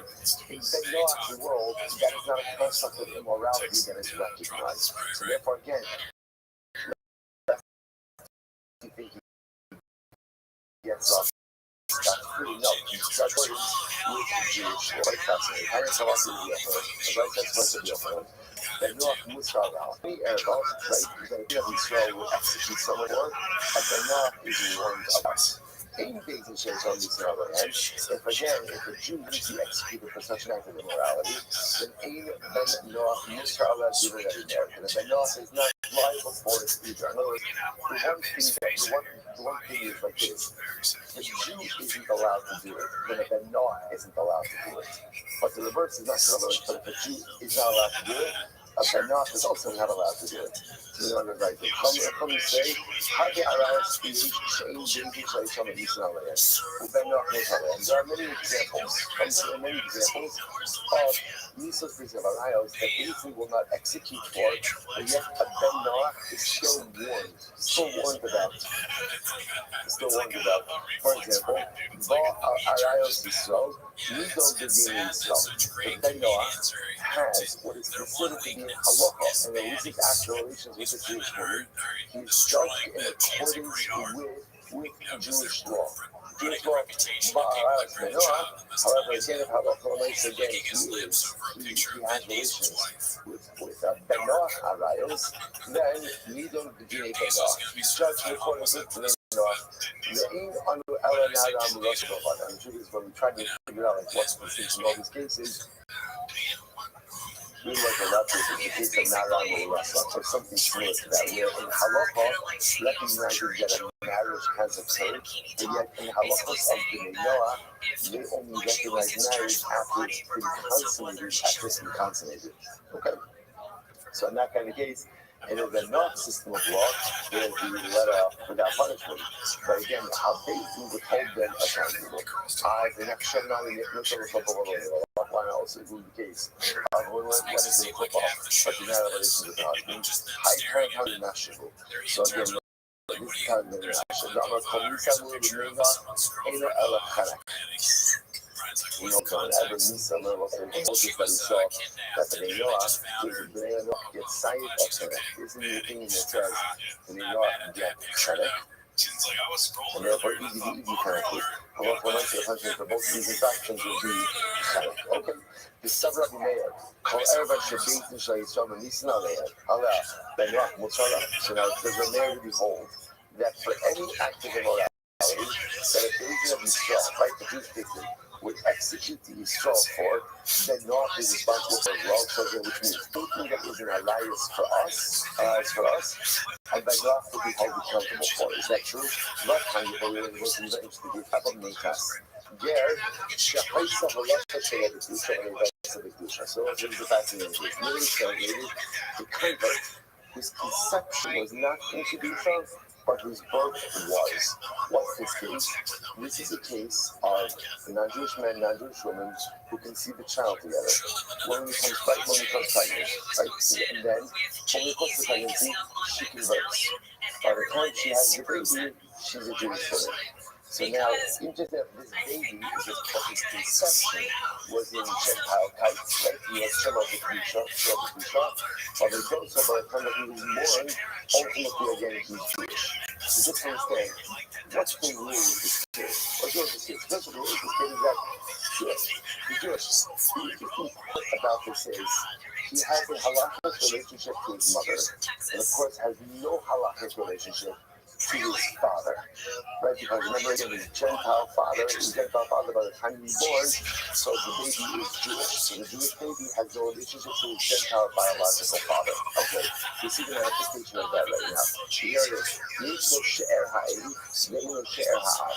is relative from his mother's, but has no relatives from his father's side. Heartbeat side. So it's the first example of this. So let's say 3 lines down to 2 $80,000. No, it's not posting that in Yotzi.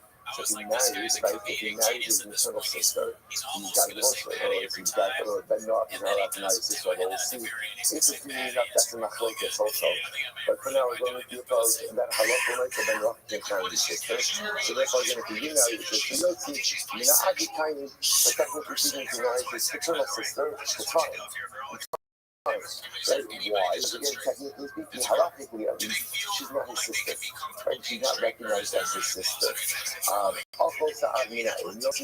he goes and he marries his literally again, his father's mother's side. You'll see ultimately he's got to divorce her. Mina Abikai, father's side of her, and Alkosa Mina Yotzi, Alkosa Mina Ab, there over Yotzi, they come in Mikayas. He's what about his mother's sister on the father's side. Right? So then again, There says he has to divorce. And the Chachamim say if he's allowed as a life share, Meir says, "However, shehu shum she'er in yotzi shum she'er ha'ad yikayim." Like that, in yotzi shum she'er yikayim. So it's a set machok by that particular case. But again, I want to like that this is the rule. So again, baby is conceived in Gentile type, mother converts over the course of the pregnancy. Time she gives birth, she is a full-fledged Jewish, full-fledged Jew. What's that? You just know this discussion about like what is it that baby? Sometimes the babies are not again. not again. It is the regular Jew. And the halacha length again, halachic relationship to the mother, no halachic relationship to the father. Now, of course, the interesting about this is generally when a person converts, right? Gershon is character katan shenolagami, and therefore there's no real, relationship to either parent, halachic relationship to either parent. But of course, this case is different because the mother converted with the baby in utero. Right? And therefore, again, halachic so the halachic to the mother remains, but no halachic relationship to the father. Okay, fascinating. The mutter the aishas of the aishas of the other, and he's committed to this turn out to get there. Right, this baby will to a relationship to his father's side, that relationship to his mother's side. Most of the Ishas of it, he's committed to his brother, or the Ishas of it, or to the brother of, the wife of his father's brother. And all other what we normally do alayos on the father's side are going to be committed to him. Lasiye Ishas of it, and he's coming to even his father's wife. So obviously in most cases we're talking about the people in question died. For example, he's married to his father's wife, it means his father's widow. Like obviously if she married, even when Noah construct of marriage. But again, normally these would be alliance for us, but even after these men would die, why is still be prohibited? But not for this person. No such Isha would be done. So now, we're not switching gears a little bit. We're now back to Kusi. Let's say a Kusi married a woman and her daughter. Konis Achos and Motzi Achos. So she's beginning with Rashi. Rashi is in the intermediate wide lines, about 6 lines in intermediate wide lines. Nothing should be a shy gear. So now Rashi just points out we're transitioning back to just a regular conversation about converts. Not dating. So what happened? It's very interesting. Okay, so now somebody else in Kusi, in a scary email, how calling so let's go with Rashi's first interpretation. So the guy, this is the Kusi, he marries a mother and a daughter. So first of all, apparently the Gemara is telling us that whereas for a Jew, that's alliance, for a Kusi, it's not. So the Kusi goes ahead and marries the mother and daughter, and then interestingly enough, what happens? Or they all, Rashi says over here, in this Gaimon, they all converted along with him. Now here's what's interesting. They all converted along with him. Now technically speaking, what's the issue convert along with the Kusi? Not. So therefore, technically speaking, this position should technically be familiar to the very remain married to both of them. Or what's the halacha? The halacha is the Gemara says, Konis Achos, Umotzi Achos. The halacha already said there, he is permitted to keep one of them and not permitted to marry the other. But ideally, ultimately, again, you should not marry the mother and the daughter.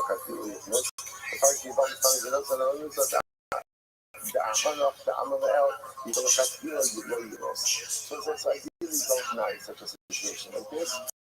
But again, halacha saw the Kusi remain married to one has to divorce the other.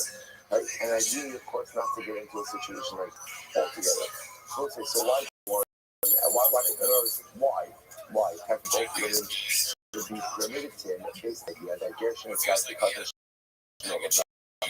There's no familial relations after conversion. So we might not say here explicitly, but it's elsewhere. In general, it has to be that people can never say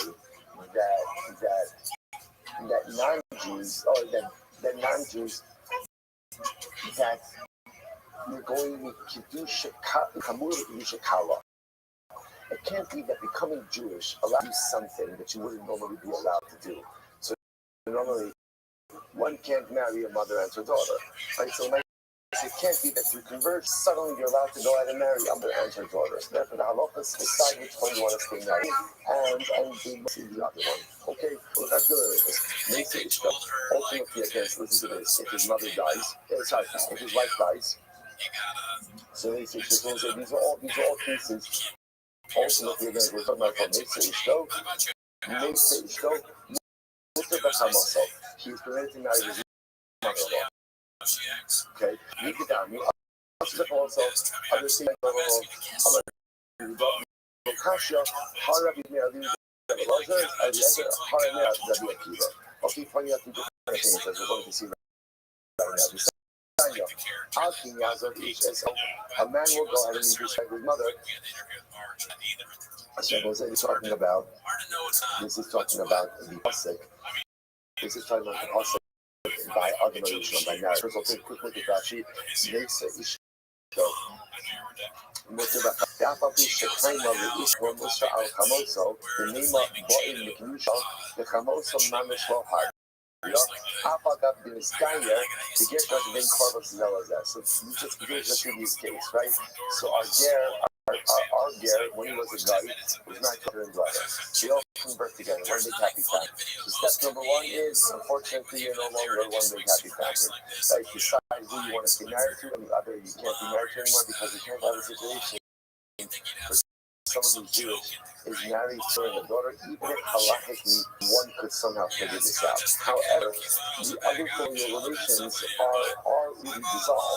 So therefore, again, let's say Ger's wife dies, he is permitted to go ahead and marry his mother-in-law, his wife's mother, even though normally for us again that would be an error. Right? Why is he allowed to do that? Because halacha again, upon conversion, all of these familial bonds were dissolved. Others say he's not and marry his mother-in-law. Next chapter.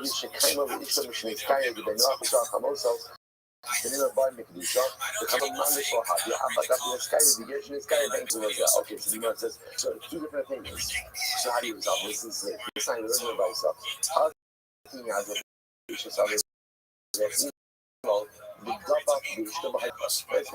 This is the pasuk of marriage in the Torah. Therefore, a man's mother, he will cling to his wife and they will be the flesh. That's the pasuk. So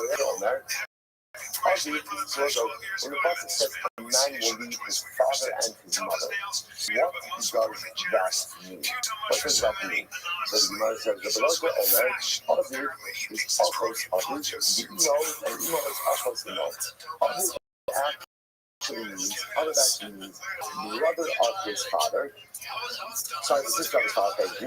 Imo, and Imo means the sister of his mother. The sister of his mother. So we're coming to say that this is actually coming to prohibit certain alliance. On the other hand, all of it is the Ishas of it.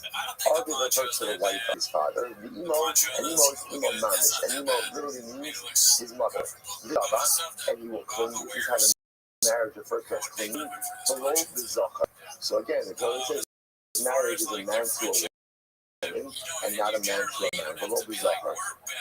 Okay, Rashi is actually in terms of the reason it because the Torah uses the lesson of dibuk, of connection by marriage. So Rashi understands, interestingly enough, Rashi says over here that Gava means an act of allegiance which creates pleasure. He says that the act of Mishkah doesn't create the same type of pleasure. So it's interesting how Rashi understands that's the Dava there. It's interesting because generally the way that the exclusion for Mishka Zaka for homosexual behavior usually learned out ultimately again is usually from Passer Echad. That marriage is a union which could technically produce offspring.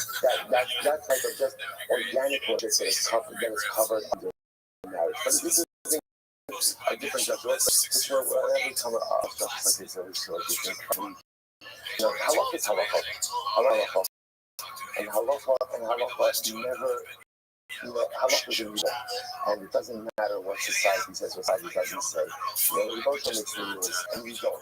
And systems are determined by a people and not by us. Not by us. And so marriage is defined as a way, and relationships are defined in a certain way. That's the halakha construct. From just a commercial perspective, and from an empathy perspective, there are all kinds of Jews.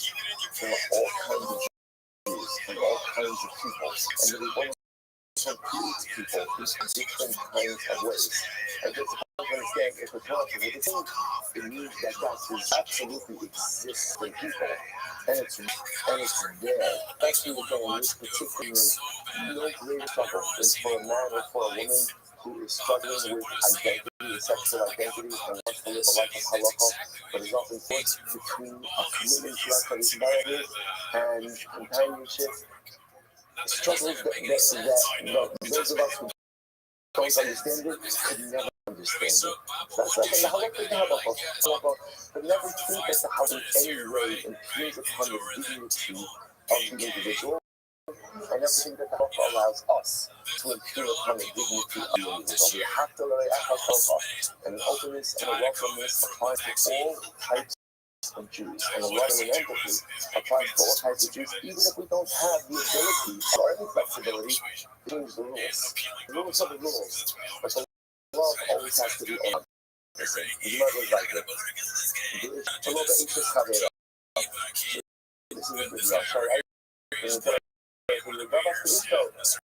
Cling to your own life and not to else's life. You must say, and it'll become fresh. Solution and basar achar. He's only refers to an active relation where again there's a fusion. Yatsi that we love a kind of saying and basar achar. Something Rashi says over here. Rashi says over here. So they're capable of eating offspring. And this comes to a school, let's say, eating the hang with the trick and can't create the bus. Ovid refers ultimately again to a father or sister. Ema Ovid Manish, maybe it means real father. This kind of the Dava, so it's ultimately again okay. So there's no need for the father to prohibit the race of the father. Like there's no need because again that's covered. That's covered in the Zakar. Right? That's covered under the Dava and now with the Zakar. Ema H of it, maybe it's referring to father's life. I know the issue of Ish's Kavera. His wife again is covered under the prohibition of Ish's Kavera, of your friend's wife. Ema La'ach says this is interesting. So maybe Halacha makes it come to say that father's wife is prohibited even after the death of the father. And again, let's remember again, this is also being law. This is opening law. So maybe it's coming to go and say that the father's wife is prohibited even after the death of the father. Similar to Emo. Ma'imo the Lav Ishus, Avid the Lav Ishus. Just like in the case of mother, ultimately, again, we're not talking about a prohibition that is derived as a result of marriage. So too by father, we're not talking a situation of a prohibition derived as a result of marriage. Emo, what's Emo? Like ultimately again refers to mother's sister, the Manish, maybe referring to mother herself. Hayi's mother, ultimately again is the father's wife, so she's considered already. To which we know is the Imam Akamisa, that he's going to include even after the death of the father. Junior the Ovid, it's comparable ultimately again to father. Not Ovid the Lav Manish, Akimo the Lav Manish, just like the father. It's not referring to the father himself. So to the mother, referring to the mother of something. Here he says, Ovid is Ovid. Ovid refers to the wife of the father. The Ema of his man, which maybe is the father himself. Perhaps she's saying it's the origin of his father. I need to know this, alright, because already covered by this prohibition.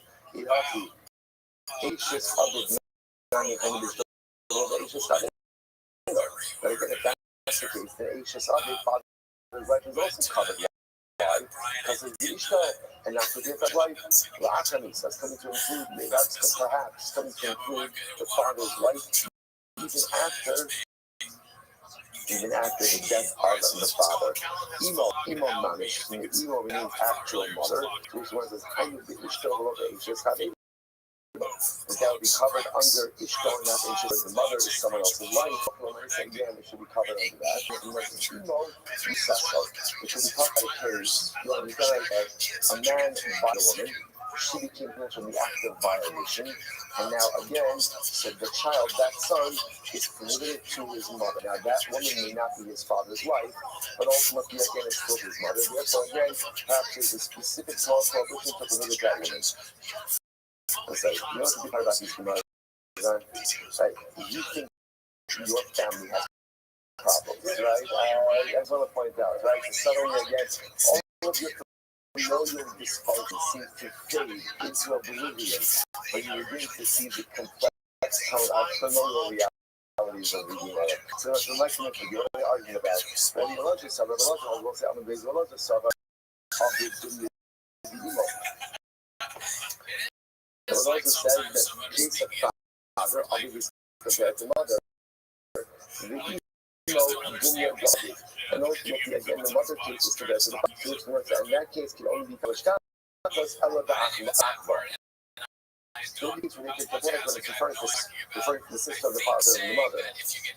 And as he says, when I manage a lecture and I didn't think, I didn't go on Zephyr. And the Kiva, Muta will open the ages of this. Of the share of the abuse, of the world. Those that local myself, the fact that Hartford is referring to the father's wife, because his wife is called an erba. He's not called an erba. Sister is called a relative. Now, practically speaking, they both credited as share and an erba. Again, this halakha right, we're talking about pieces of ayah, therefore we'd rather include his wife than the father's sister. Tashma, suppose it's interesting to the over here. Tashma. I'm not as a Khabib so Khabib is as a wife. I'm not married. Who's aunt? Most having his parents. Right, most having his parents. Right, I'm your Khabib.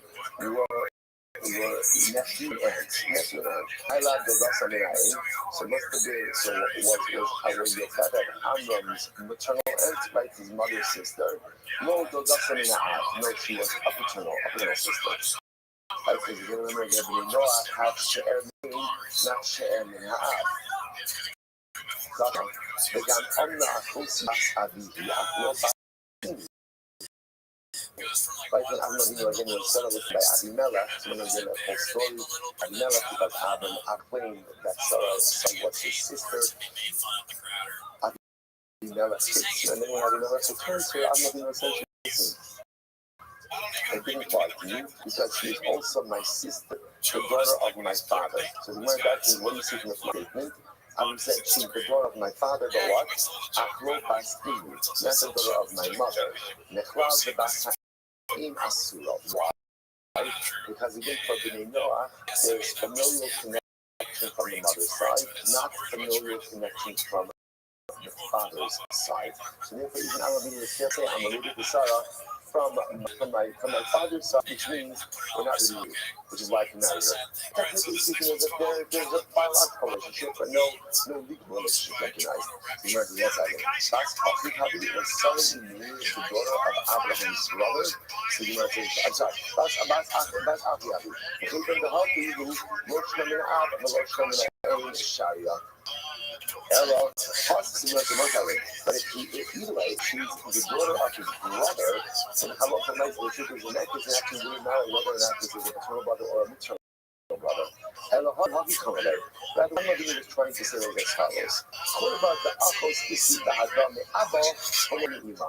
I have a relationship with her, I'm related, but just on the therefore, when I told you that she was my sister, I wasn't lying. I used sister a little bit of a weaker form. So therefore, related, and again, I know that she was from the father's side and not from the mother's side. So Tashma. Because remember again, at the end, remember that Sarah wasn't the daughter of Abimelech's. Sarah wasn't the daughter of Abimelech's brother. She was the daughter of Abimelech's. Not Abimelech's actual sister. Right. So that's why. Why couldn't Adam marry his daughter? That's a pretty straight question you might ask. So what you might ask me is a remember, to go ahead and propagate the world. So a lot of different kinds of relationships are going to have to, because there was a very limited human pool. So why couldn't his daughter, to be Shekhaim as a household, or Chaim, right, Adam's son should marry his sister, right? Like Adam married his daughter, then ultimately again, Chaim would not have been able to marry his sister, same person. So therefore, doesn't marry his daughter. He marries like Kiamarti Olam Chesed Therefore, I said that the world is built on chesed. So, most interestingly enough, you might be sure the fact that didn't marry his daughter and left her for Cain as an act of chesed. As an act of chesed. So, technically speaking, which is fascinating on a variety of different levels, that this is called chesed. But again, if you have a quote unquote right to something, and then the doctor, you yield that right for someone or something, that is called an act of chesed. It's also interesting to point out that, remember, the Torah uses the word chesed also to refer to immorality, right? It's fascinating, like chesed, like immorality, which is, we mentioned this before, so why is the same word for kindness and charitability and for immorality? Because again, right, a person has a desire to express love to the other. What's immorality? Expressing love to too many people you shouldn't be expressing it to. So there's this fine line sometimes between being a giving person and being too much of a giving person. So the mindset is just fascinating that etymologically or just algebraically, the same word chesed, which means loving, the same word for immorality. Okay, and then another like that. When you see such a for a second, but I understand that halacha l'maisa, which you see from here is, were not for the fact that kind of married his sister, because you want to talk about like crisis, there was no one else married, right? There was no one else to marry. So the mice again, but see, otherwise they would have been prohibited. So you see from here, that Ben Noah is not permitted to marry his sister. To which the Gemara says, interesting enough, even the Ishti, there was these kind of the opinion that technically speaking, a Ben Noah should even marry his sister. And once it became permitted for timing, it became permitted in general. Okay, I'm going to Kusi look at the details. The Buddha says a Kusi, alright, and now he's permitted to marry his daughter. Lintoma, Nitnema, Lom Rasa Adamskito. If that's the case, then why couldn't Adam? Why couldn't Adam marry his daughter? Saying, like, what did she be so tiny as a household? And what about tiny should be able to have a wife and marry his sister? The Lord says, Mishum Olam, Chesed, Ibara. The world is built on kindness. Look at that. And again, I was like, the same is so that sometimes kindness is not even necessarily what you give someone else. The kindness chesed is more found in the ability to yield. I have a right to something. I choose not to exercise that right. That's chesed as well. We could down the ultimate version of this discussion. I'm not Kusi Azizah. Kusi is not allowed to marry her. The state of Shalonasa, the state of because Adam didn't marry him. And the fact that Adam didn't marry his daughter indicates that Kusi isn't allowed to marry his daughter. So long as the message that that's not a good raya. Hassan Hainu Kaima Kadesh, Yisa Kainesa, ultimately that's different. The reason Adam didn't marry his daughter is because in order to go ahead and have Kain marry his sister. Why? We should go Olam Chesed Yibana. Incredible. Another great, another Krista. And she says, Ever Mr. Vivo, Umabito. Alright, so I said, this is a fascinating. Now, the question is Evan Pinani, owned by a Jew. But now, Jew acquired the Evan. I must remember again, it was many times before. This is quite fascinating. Why?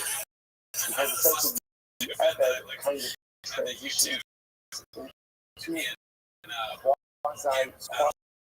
quasi-Jewishness. Remember again, we love the Shem Abdus. There's a Shem Abdus. There's a mitzvah. He's high in mitzvahs. Except for time down mitzvah. There's a quasi-Jewish thing. So as a result of Christus, remember emancipation, becomes Jewish. So the Gemara says, interestingly enough, Eves looked at the evil. He's permitted to marry his mother. But looked at the evil, allowed to marry his daughter. Why? Because Mechlav Kusi, you got to Mechlav Kusi, we saw no problem. So it's interestingly enough, right? He's no longer a Kusi. Like he's no longer a Kusi, but he's also what? Not a Jew. Because remember, they also distinct all of these Gemaras together. Right? A Kusi is not allowed to marry his mother. Literally, has not allowed to marry his mother or sister. Not allowed to marry his mother or sister. Or his daughter, for that matter. Mother, sister, daughter. Right? A Kusi, brother and sister, mother, son, father, brother, first. It becomes Jewish. Technically, can they marry? Technically, yes. Technically, yes. But remember, Hazal said, it can't be that people think that conversion is coming. You can be shachamud, right? As a Kusi, you want to marry your mother, your brother, and your sister. And now that you're a Yid, you are a It doesn't make any sense. Therefore, again, this is the Eved kind of in limbo. He's not a Kusi because he has an Eved, but a Jew because he hasn't yet educated. So because of that, there's nothing to stop him from marrying his mother, his sister, or his daughter. He has to be a Mabaloz. בנוח שלי יעזור, הוא בא לנערה. So Benoch is designated a shifra for his servant. So again, we have a Benoch and non-Jew who has an Eved. He's designated a wife for this Eved. And then again, the priestly master has relations with her. So ultimately again, Benoch has relations with her. He's Chayiv. The master is Chayiv. He's liable for natural immorality. Now the Amos, when is that? So the Gemara says, at what point in time does the shifra become the wife of the Eved? He's like, oh, I'm not going to be correlated with this wrong. When people say to her, oh, that she's the wife of the Eved, when people talk about this ship as the wife of the Eved, as soon as it's commonly known that people talk about her as the Eved, she's a married woman, and therefore again, the Benoch would be chayiv for a relationship with her. Me'ima ask yourself, at what point in time you should consider to be warned about her? I'm sorry, Me'ima hatarasa, at what point in time she committed? But at what point in time is this shikha no longer the wife of the Sabbath? It is the Amravuna, the Shikara, the Shah, the Shik, and it covers her hair. Rashi points out that we have that even non-Jewish women cover their hair. Asians is somebody going to have so why should young people don't look around? I will say, remember what we mentioned before, that halacha makes the Bendor's construct of marriage. So we marriage works like this. When you marry, when you live together, when you go over married, when you don't live together. Or again, here the says when the wife uncovers her hair. Once she uncovers her hair, and that's indicating that they are no longer married. So again, there's the construct of marriage and divorce, but there's no construct of everything in sin or formal. Okay, so I'm going to look at the third line. Benoch Shabbat Ishtar Shalot Chayiv. Okay, Benoch comes to regulations which Shalot עדיף שלא תדע אותו, הייתי חייב, שנאמר, the pasuk says, "Dava nishalom shamotaka." So interesting, the Gemara over here, this is fascinating. So the Gemara says, in Dava, cleaving is a normative act of biyah, and not biyah shamotaka. So look at this wild. So the Gemara is saying that biyah is that a Noah to be chayav for acts of unrivaled wife. So his own wife. I'm going to have another that doesn't make any sense. He could be the Israel Messiah. He's saying, I understand that he was seeing someone Kedaka with his wife. Again, he's not tired. That's a total piece of the point. You should Torah recognizes that there are two forms of biyah. There's Kedaka, Israel Kedaka. So for the Israel judging for Tusi, it's going to go ahead and become literally a form of alliance. So the Gemara says, I'm going to love us, and not Shabbat, it's just Hagin. Shalom Kedaka. Larry Robert says like this, when he uses like this, and then Noah, who has his friend's wife, right? I guess not friend's wife, right, remember again, right, with his fellow's wife, right, Shalom Kedaka, Papa. So this is fascinating, right? So be a Shalom Kedaka in the adulterous scenario for Ben Noah is going to be possible. My time below the Ashes Hadero. So again, that's the prohibition of adultery, right? It's your own life. You have someone else's life. Dava. Again, the Dava. What does it mean to do Dava? Dava means normative biyah. Below Shalom Kedaka. And ultimately, again, not biyah Shalom Kedaka. That's really fascinating. Now, again, that still may result in a that's not the case. Right? And adultery is used to look back to the act of adultery. But it's not considered by Noah, the Shemotidaka was not to be considered adultery. Quite fascinating. Over Shika yourself, if an over the covenant is to do is Kairis. Shnemar, Shika Kova that's how it's true.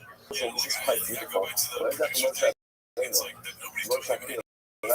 Moshe, again, it's like if you can pass him out to strike you, the Jew. The turn this way, turn that, this other way, went around. The Jew, he killed the Egyptian.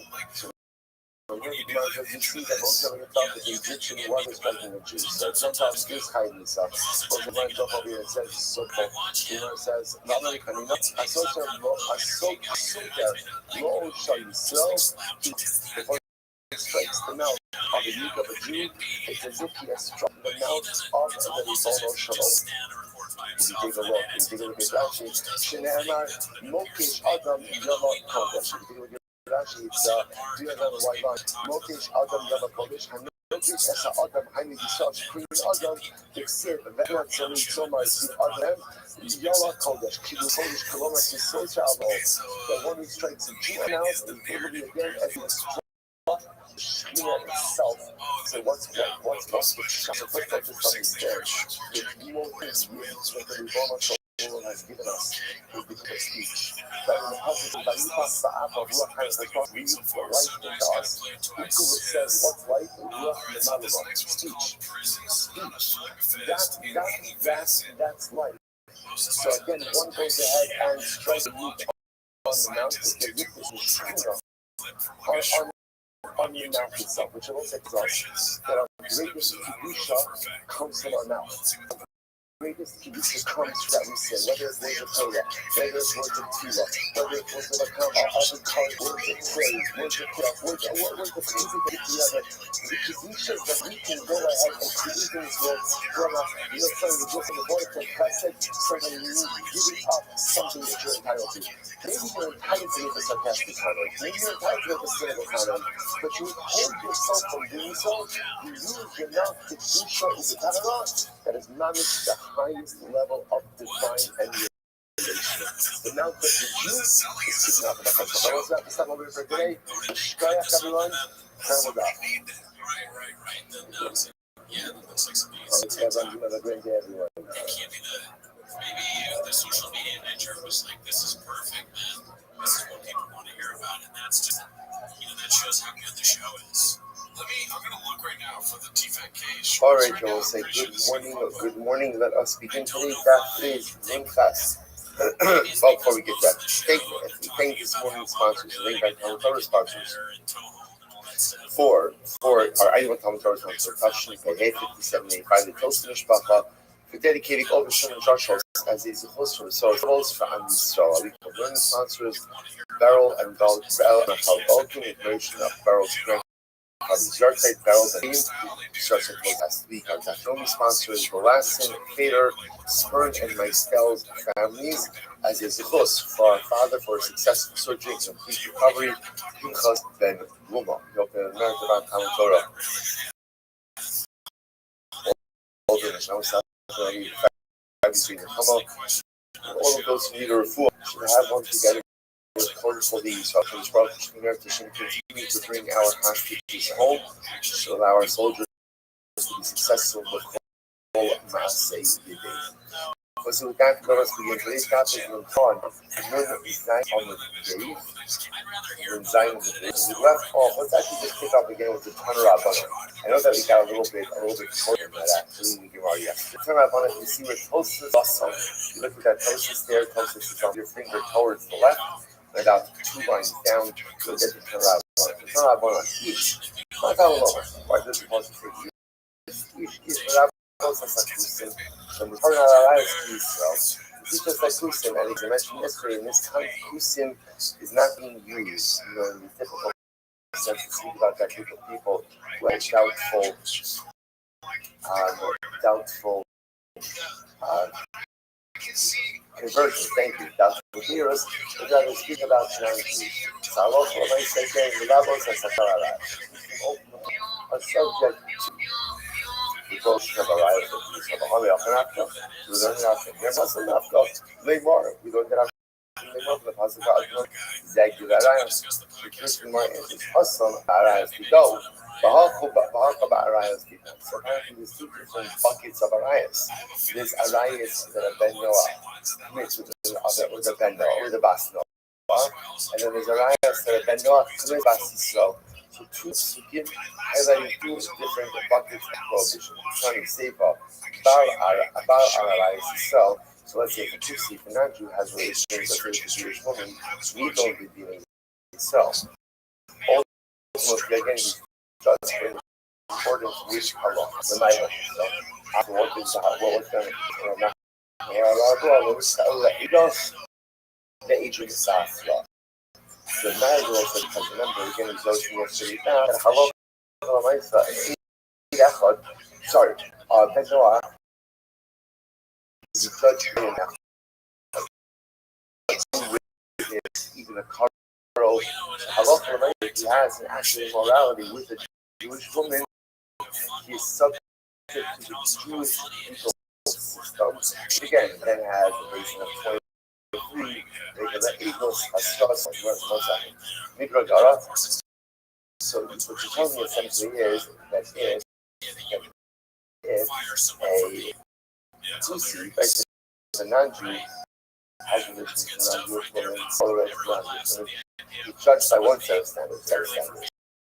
But if he has relations with a Jewish woman, he's judged by a higher set of standards, which essentially, again, also remember, if you have Ida Nasra, that makes it much more difficult to convict. But it sounds like there's a lower level of conviction if he has more relations with the Jew than with the non-Jew. That doesn't seem to make sense.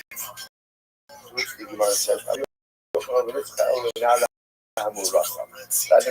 It's an Aramurasa. An Aramurasa is exactly as it sounds. Who has had previously, but is not going to have Yisuin with her husband. So let's say the Tutsi has relations with the Joe, the interestingly enough, the Noah have no Kara Hamurasa. The statute but in Ben Noah law, when we affect marriage, it was his wife. That's it. It's essentially Nisuin. So it's living together. That affects marriage. We're going to see Gerushin means you no longer live together. It's a very simple construct. Live together in an intimate way. That's marriage. You separate from the Iris.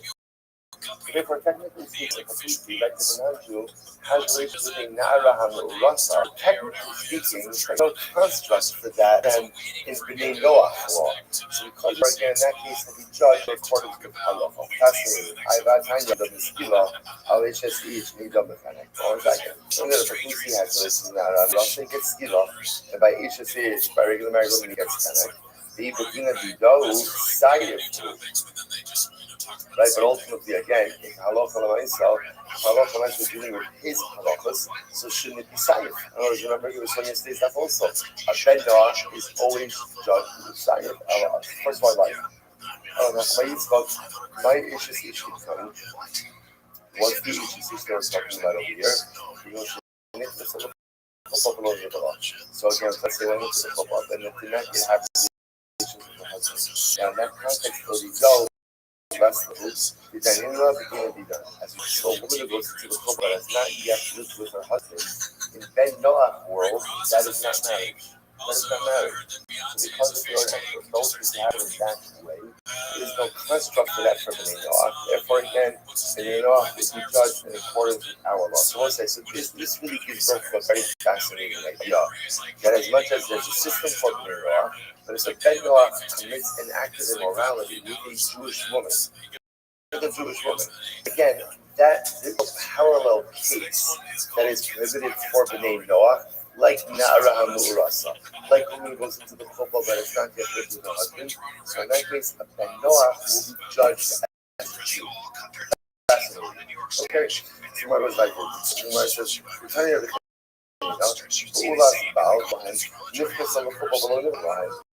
so again, it's explicit.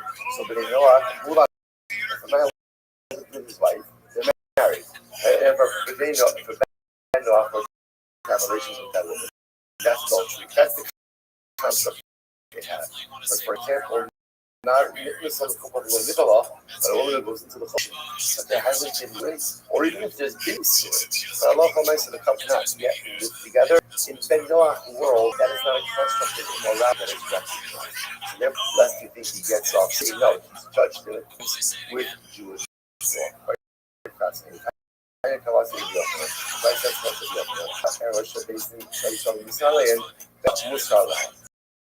Ergo, medication that you show with someone for, a ben noach is warned about. Any days of Shaitan is if a Jew wouldn't be executed for such an act of then Ein Ben Noach Musar Allah Divrei Ben Noach. The one thing is like this: if a Jew isn't allowed to do it, then a Ben Noach isn't allowed to do it. But the reverse is not true. He's not allowed to do it. A Ben Noach is also allowed to do it. Whoever like to say, "How be aroused? There are many examples. Of use of Israelites that Basin will not execute, but yet a Ben Noach so warned. So Arayos Yisrael, so beginning Yisrael. The Ben Noach has what is considered to be in halal, an illicit act or relationship with the Jewish woman. He's judged with Jewish law. Again, if halal again, he is with Ben Noach arrives, then he's going to be a Ben Noach. Judge in accordance with the aim on Ella Nara Murasa, which is when we try to figure out like in all these cases, really what the lesson is the case of Nara or something similar to that, where in halacha recognizes that a marriage has occurred, but yet in halacha they only recognize marriage after it's been consummated, after it's been consummated. So in that case, in the non-system of law, they would be left without punishment. But again, a basin would hold them accountable. The next show, why also include went into the football, but they had a relation with them. I kind of come to nationally. So again, this is kind of a national. Goals that every Nisa that we saw happening. This is the thing that says, and they know yet, correct? Therefore, you can kind of local nice the person for both these attractions would be okay. The sucker up in there, call everybody should be essentially from the Nisna layer. Allah, Ben Noach, Musala. So now, because the mayor really hold that for any act of immorality, that a baby straw, right, the Jewish baby would execute the straw for, Ben Noach is responsible as well. So again, which means anything in our lives for us, a Ben Noach will be held accountable for. Is that true? But kind of a real and this is very interesting. We step up in those tasks. There, Shahaifa Holafa Shalom is literally translated, a convert whose conception was not in Kishon, but whose birth was. What's this case? This is a case of non-Jewish men, non-Jewish women, with a child together. Woman becomes pregnant. Right? Then, over the course of pregnancy, she hurts. By the time she has the baby, she's a Jewish woman. So now, interestingly, is what's called his conception was in Gentile type. He was Shalom B'Kusha, while they built from the time that he was born, ultimately as Jewish. So just understand the rule with this kid. The first rule with this kid is that he's Jewish. The interesting part about this is he has a halakhic relationship to his mother, and of course has no halakhic relationship to his father. But again, his Gentile father by the time he's born, so the baby is Jewish. The Jewish baby has no relationship to his biological father. Okay, see the manifestation of that right now. Here it is. Yesh lo she'er ha'ed, she'er ha'ad. He has relatives from his mother's side, but has no relatives from his father's side. Okay, so as I first give me an example of this.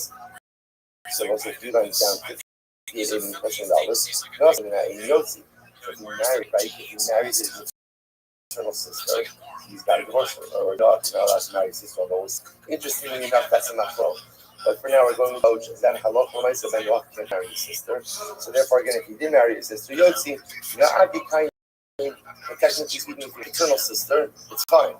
It's fine, right? Why? Because again, technically speaking, halachically, at least she's not his sister. She's not recognized as his sister.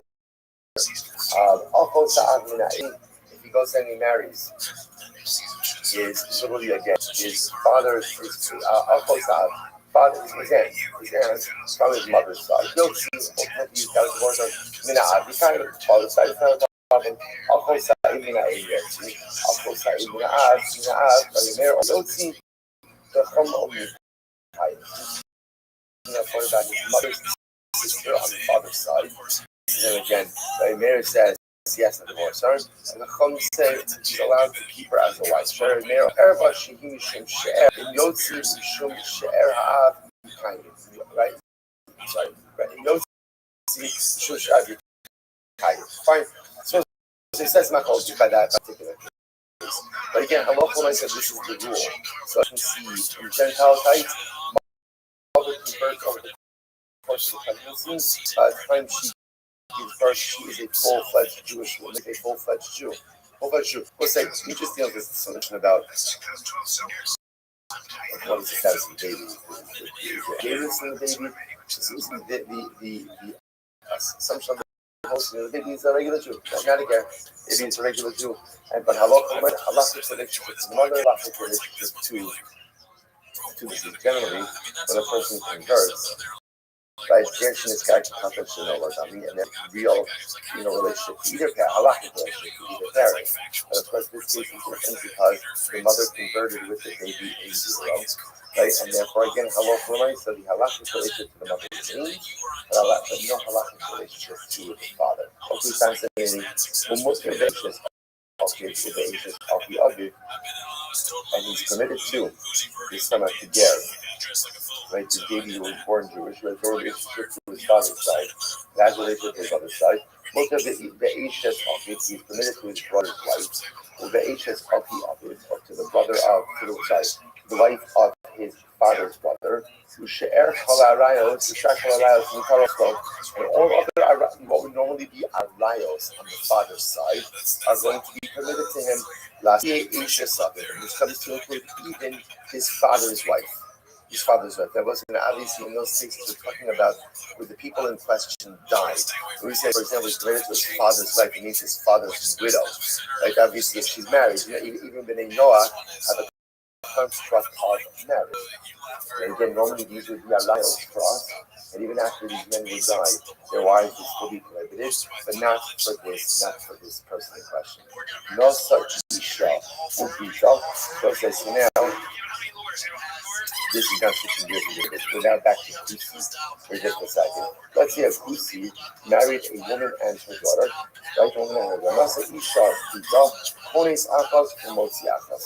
Let's say if you look at Rashi, Rashi is in the intermediate wide lines, about 6 lines in the intermediate wide lines. Nasa Isha Pita, Ashar So now Rashi just points out we're transitioning back to just a little conversation about converts, about Gary.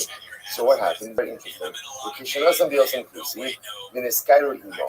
Inam Yahal Kali Mishnah. So let's go with Rashi first interpretation. See the guy, which is Kusi, he married a mother and a daughter. First of all, apparently the Gemara tells that whereas for a Jew that's alliance, for a Kusi it's not. So the Kusi goes ahead and marries the mother and daughter.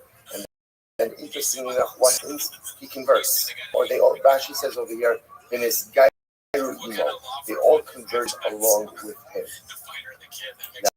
Now here's what's interesting. They all convert along with him. Now technically speaking, what's the relationship with the mother and daughter after they convert along with him? You see? Nothing. For technically speaking, this relationship should technically have been to remain married to both of them. Well, what's the halacha? The halacha is Motzi Achos and Motzi Achos. The halacha again, he is permitted to keep one of them and not permitted to marry the other. But ideally, even the Kusi should not marry the mother and the daughter. The first Yibam Sami B'Nos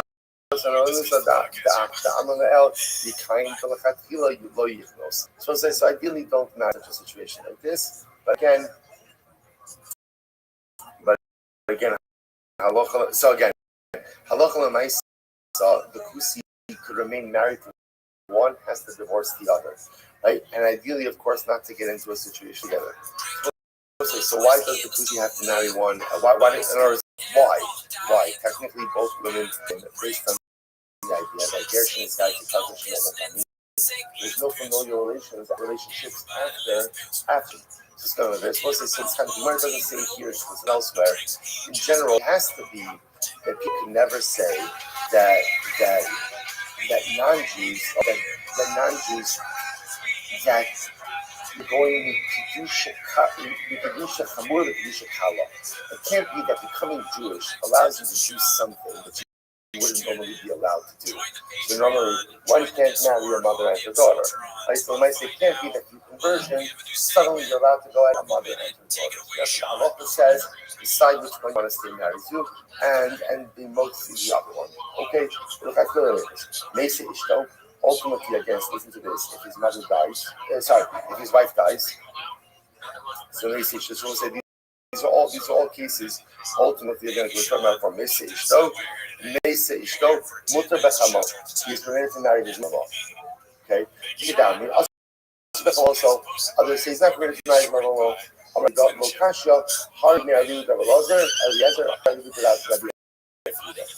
quite two different opinions that we're going to see right now. Besides that, a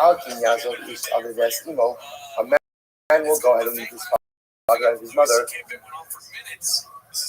So this is talking about the pasuk. This is talking about the pasuk by other marriage. First, I'll think about she.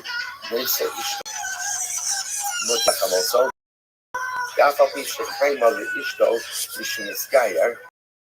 The Ben Noah from Mr. Al-Fasol, the name of Boim Mikdusha, the Chamosam Afagab Diniskayer, the Gershon Iskayer is not even covered in Zelazah. So just here's the previous case, right? So our Ger, when he was a guy, was married to a mother and brother. They all convert together, one big happy family. Step number one is, unfortunately, you're no longer one big happy family. Right? Decide who you want to be married to, and the other you can't be married to anymore because of the situation. If someone who's Jewish is married to a mother and a daughter, logically one can do this out. However, other familial relations are really dissolved. So therefore, again, let's say Ger's wife dies, he is permitted to go ahead and marry his mother-in-law, his wife's mother. Even though normally for us, again, that would be an erva. Right? Why is he allowed to do that? Because halacha again, upon conversions, all of these familial bonds were dissolved. Are not allowed to go ahead and marry his mother-in-law. If you look at next Rashi, the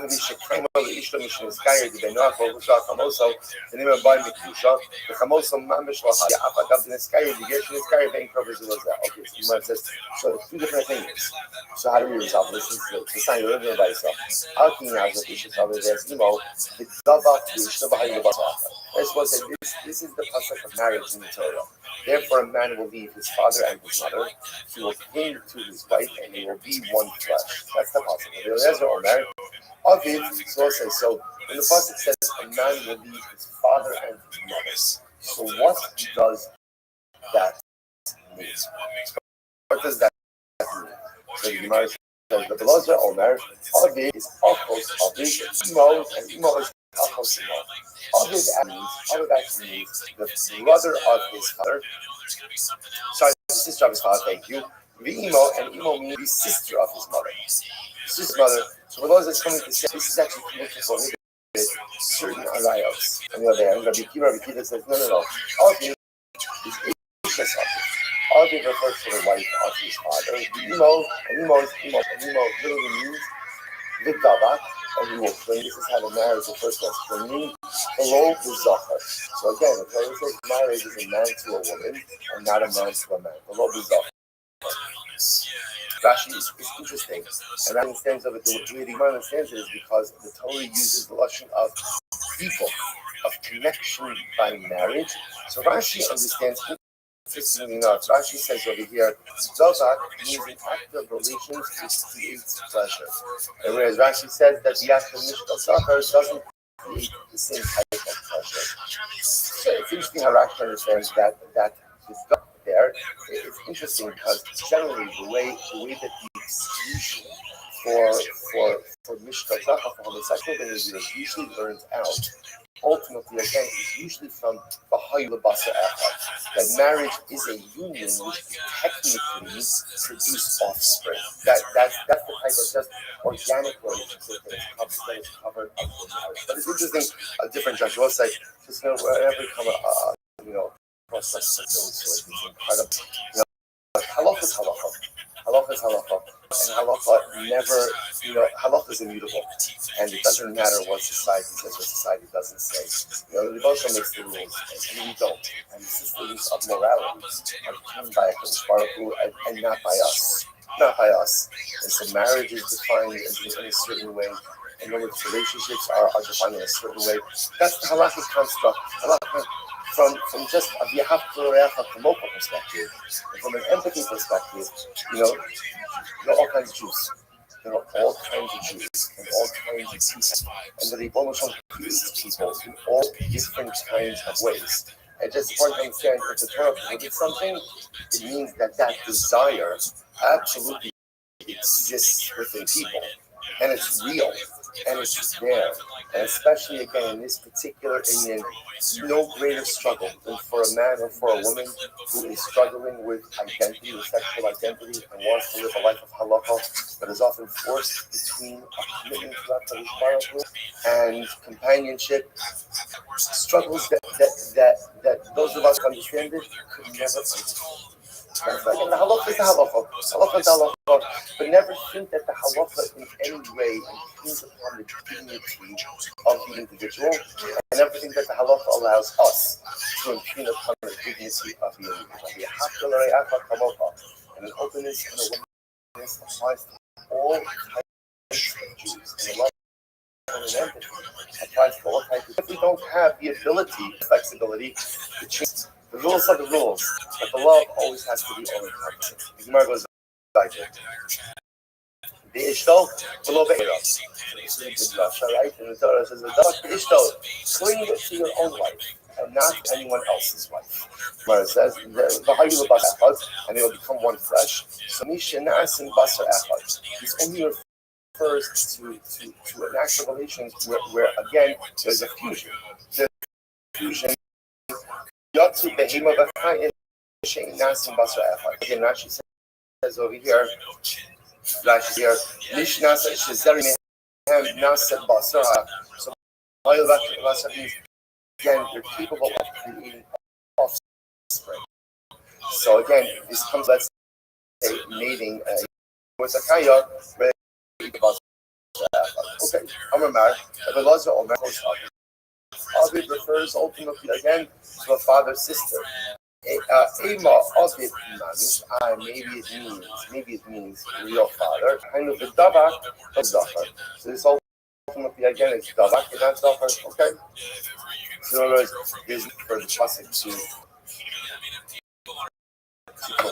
because again that's covered under right. That's covered under Davak, and that would be Zachar. Ema Ashes Ovid means father's wife. I know the Ishto of the Ashes having us. So father's wife is covered under the prohibition of Ashes of your friend's wife. Ema La'ach. So maybe halacha makes it come that father's wife is prohibited even after the death of the father. And you know, remember again, this is opening the law. So maybe going and say that the father's wife is prohibited even after the death of the father. To me, the emo, ma'imo la'ishus, obvious the la'ishus. Just in the case of mother, ultimately again, we're not talking about a that is derived as a result of marriage. So too, by talking about a situation of a brother derived as a result of marriage. Emo, what's emo? What's emo? Right? Ultimately, like the mother's sister, the emo is referring to mother herself. I know the issue because mother.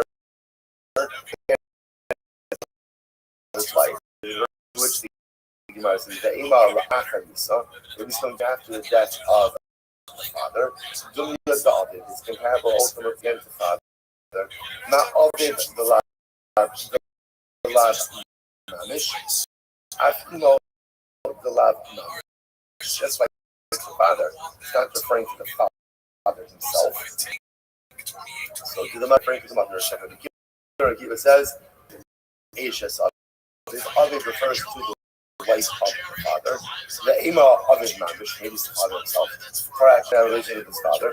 I know the Davak below the Zachar, right? That's already covered by this prohibition. Yahi, Ashes of his Nani, I will the Ashes Kalelo. And if that's the case, then Ashes the father's wife is also covered. Why? Because of the Ishtel, with your friend's wife, the access to include the father's even after the death of emo mother. Emo maybe mother means actual mother, which is if that would be covered, mother is someone else's wife. So this again, it should be covered under interesting emo me anusasa. We could be talking about a case where a man violated a woman. She became pregnant from the act of violation. And now again, so the child, that son, is prohibited to his mother. Now that woman may not be his wife, but ultimately again is still his mother. Therefore again, perhaps there's a specific law prohibition to prohibit that woman. So, you know what the good part about these Gemaras are? Right? You think your family has problems. Right? Suddenly again, all of your familial dysfunction seems to fade into oblivion. When you begin to see the complex familial realities of the Gemara. So, like, what are they arguing about? Rabbi Elazar Sabra, Rabbi Elazar calls both the Rabbi Elazar says that he was prepared for mother. The and ultimately, again, the mother case is compared to the father, and that can be found on the status, hello, the Achim. The only case where they compare when it's referring to sisters, referring to the sister of the father and the mother. That says will be a different. I am managed lectionary where the game, and with that, what was up? And the keeper, Mutaf will openly of it, the Airbus of it, Lafuki offers of it, agree, Airbus of it, keep on the other hand, disagree. Those are local Mesa is much better to serve the husband referring to the father's wife. Why?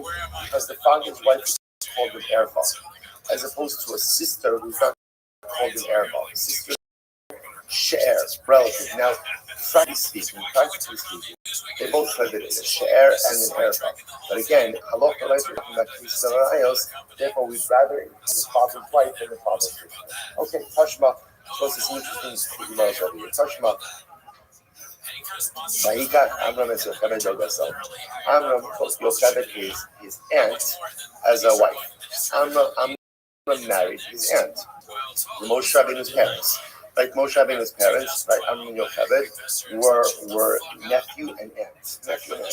My love, Dodas Aminai, so must have been, so was Yocheved Amram's mother's sister. Lo Dodas Aminai. No, she was a paternal sister. Right? Because again, remember again, Bnei Noach had Mina'im, not Shem Min Ha'av. Tashma. Right, when Avinu again, when Sarah was taken by Abimelech, remember again that whole story, which is taken by Abimelech because Avinu claimed was his sister. Abimelech takes her, and when Abimelech returns her, Avinu essentially says, listen, I didn't lie to you because she is also my sister, the daughter of my father. The word actually is what do you see from Avinu's statement? Avinu said of my father, but what?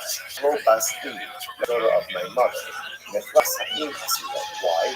Because we go to Bnei Noach, there is familial connection from the mother's side, not familial connection from the father's side. Therefore, even Avinu is careful to say, I'm related to Sarah from my father's side, which means we're not really related, which is why I can marry her. But technically speaking, there's a biological relationship, but no legal relationship. Bas Achihabi was Sarah, the daughter of Abraham's brother. So you might say, Bas Achihabi. Chibam Dahaki, who hello Shemina'im Sharia. Either way, if she's the daughter of his brother, then halacha mice, the truth is, in that case, it actually doesn't matter whether or not this is a paternal brother or a maternal brother. And the husband brother, he was trying to say was as follows. Korva the Achos Isli Bahadam I have a relationship with her. Related. But just on the phone, when I told you that she's my sister, I wasn't blind. She's sister in a little bit of a looser form, saying that we're related, and again, but our relation is from the father and not from the mother. So Tashma. So Gemara says, because remember again, at the end of the day, remember that Sarai wasn't the daughter of Avinu's brother, right? I'm sorry, she was the daughter of Avinu's brother, not Adam Avinu's actual sister. Fine. Adam is Peter. It's interesting. Why didn't Adam marry his daughter? Sounds very interesting. So what is asking there is a source. Remember, to go ahead and propagate the world.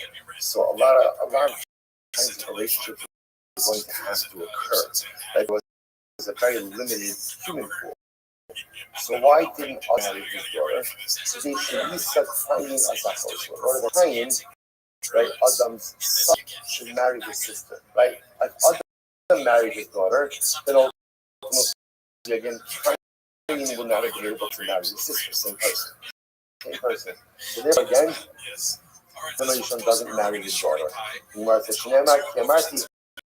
Olam chesed yiboneh.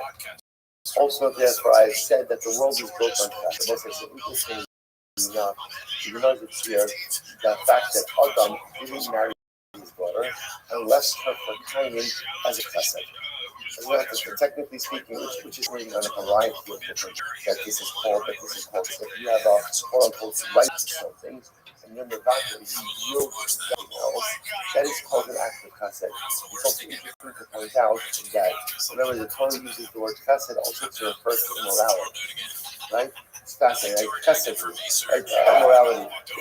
We mentioned this before, so why is the same word for kindness and charitability and for immorality? Because again, right, a person has a desire to express love to the other. What's immorality? Expressing it to too many people who you shouldn't be expressing it to. So there's this fine line sometimes between being a giving person and being too much of a giving person.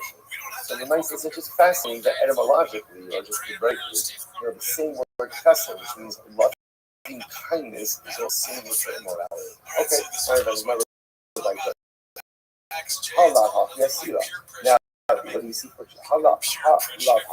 For 1 second, but that halacha l'maisa, what you see from here is, were it not the fact that Cain had to marry his sister, because there was no one else to marry, right? There was no one else to marry. So l'maisa again, but otherwise it would have been prohibited. So that a Ben Noah is not permitted to marry his sister, to which the Gemara says, interesting enough, even the Ishtri, I was saying, this kind of the opinion that technically speaking, a Ben Noah could even marry his sister. And once it became permitted for Cain, it became permitted in general. Okay, I'm not, Kusi Mutra Babito. If one says a Kusi, all right, and now he was permitted to marry his daughter. Then Gomar, Nipnema, Long Nasa, Adam is Pito. If that's the case, then why didn't Adam marry his daughter? Singing around the Farkadesh, Yisa Cain as a also. In order that Cain should be able to have a wife and marry his sister. It says, Mission Olam, Chesed, Jibana. The world is built on kindness. And again, I both like the same is so that sometimes kindness is not even necessarily what you give someone else. The kindness is more found in the ability to yield. I have a right to something, I exercise that right, that's chesed as well. Vika down here, I'll open a version of this discussion. I'm going to Kusi Asher Bebito. Kusi is not allowed to marry his daughter. How do we know this? Case of Shalonasa Adam is Bito. Because Bahara didn't marry his daughter. And the fact that Adam didn't marry his daughter indicates to us that a Kusi isn't allowed to marry his daughter. As long as the Gemara says that's actually not a good raya. Ultimately, that's different. The reason Adam didn't marry his daughter is because in order to go ahead and have Cain marry his sister. Why? Mishum the Olam says incredible. Remember that. I'm not this stuff. The Christ says, "Ev mutter b'vos or mutter b'bito." I was supposed to say this is in case. It's an Evet. Now we're talking about an Evet owned by a Jew. Right, so now a Jew acquires an Evet. Now, both remember again, we've learned this many times before. After this is quite fascinating. Why? Evet kind of transitions into quasi-Jewishness. Remember again, there's Tvila L'Shem Abdus. There's a Mila L'Shem Abdus. There's a Mershim. There's a Mikvah. There's Hayiv and Mitzvos. In general, except for time-bound Mitzvos, there's a quasi-Jewish faith. As a result of this decision, on emancipation becomes a full-fledged Jew. So the Gemara says, interestingly enough, Evet Mutabilo, is permitted to marry his mother. He's allowed to marry his brother. Why? Because Mechlal Yatsi Mechlal Kusi, Mechlal Yisrael Lo Ba. So say he's interestingly, right? He's no longer a Kusi, like he's no longer a Kusi, but he's also together, right? A Kusi is not allowed to marry. This is not allowed to marry his mother, not allowed to marry his mother or sister, or his daughter for that matter. Mother, sister, daughter, right? If a Kusi brother and sister, mother, son, father, daughter convert, they become Jewish. Technically, they get married. Technically, yes. Technically, the answer is yes. But remember again, Chazal said it can't be that people think that conversion is coming. Right? As a Kusi, you want to marry your mother, your daughter, and your sister. Now that you're a Yid, you are allowed. So it doesn't make any sense. So therefore, again, since you have the Eved, is kind of in limbo. He's not a Kusi because now he's an Eved, but he's also not a Jew because he hasn't yet been emancipated. So because of that, he has nothing to stop him from marrying his mother, his sister, or his daughter. He also had Bini Amar Balaza, Amar B'Tanino, Benoach Yichid Shechaliyato, Uba Landera. So Ben designated his shifka for his servants. So again, you have a Benoach non-Jew who has an ex. He designated a wife for it. And then again, this Kusi master had relations with her. So then Noach has relations with her. He's chayiv. The master is chayiv. He's like immorality. Now, Me'im, when is that? So the Gemara says, at what point in time does the shifka become the wife of the Eved? So the Gemara says, I'm not going to be the planya. When people say about her, wife of someone's lover. When people talk about this shifka as the wife of the Eved, this is commonly known that as Mrs. Eved, she's a married woman, and therefore I give the Noach would be correlated. Me'emas Haslasa. At what point in time is she considered to be warned about her?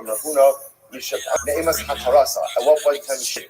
So, at what point is Shifka no longer the wife of this Eved? She uncovers her hair. It's interesting that she points out over here that apparently even non-Jewish women would cover their hair as a sign of marriage in some way during times of the Gemara. So once she uncovers her, she's no longer married. I will say, remember again, it's what we've mentioned before. That halacha likes to bend our construct of marriage. The way marriage works is like this. When are you married? When you live together. You live together. When are you no longer married? When you don't live together. Or again, here the Gemara says when the wife uncovers her hair. Once she uncovers her hair, and that's indicated that they are no longer married, and therefore she's no longer interested. So again, by the Noach, interestingly enough, there's a construct of marriage and divorce, but there's no cut of innocent suing or formal direction. Okay, incredible. I'm going to what's the third one? Already funny enough. Ben Noach Shabbat Ishto Shaloki Darko Chayiv. Okay, Ben Noach becomes right relations. His wife Shaloki Darko. The Shaloki Darko is going to end because it says Shidova Shaloki Darko. So interesting, you understand over here, this is fascinating. So the Gemara says it means Shidova, clinging, which means a normative and not Dura Shaloki Darko. So this is pretty wild. So the Gemara is saying over here, instead of Ben Noah, could be chayiv for an act about his own wife. With his own wife. Doesn't make any sense. I understand. If Yisrael has been Darko with his wife, in fact, the Torah brings it down, we mentioned before, Mishkei recognizes that there are two forms of the other, be the Darko and the Darko. So for Yisrael is recognized producing, it's going to go ahead and be literally again a form of Allah. So the Rabbi Shabbat, which is Havero, Shaloki Darko, Papa. The Rabbi says like this, when he says, Ben Noah, who has related with his friend's wife, right? He's not friends anymore, right? With his fellow's wife, right? Shaloki Darko, fascinating, right? So in an adulterous scenario, for Ben Noah, it's going to be talking. My time, the Ishto, below the Ish Havero. So again, that's the prohibition of adultery, right? You can cling to your own wife, not to someone else's wife. Vidova, again, Vidova.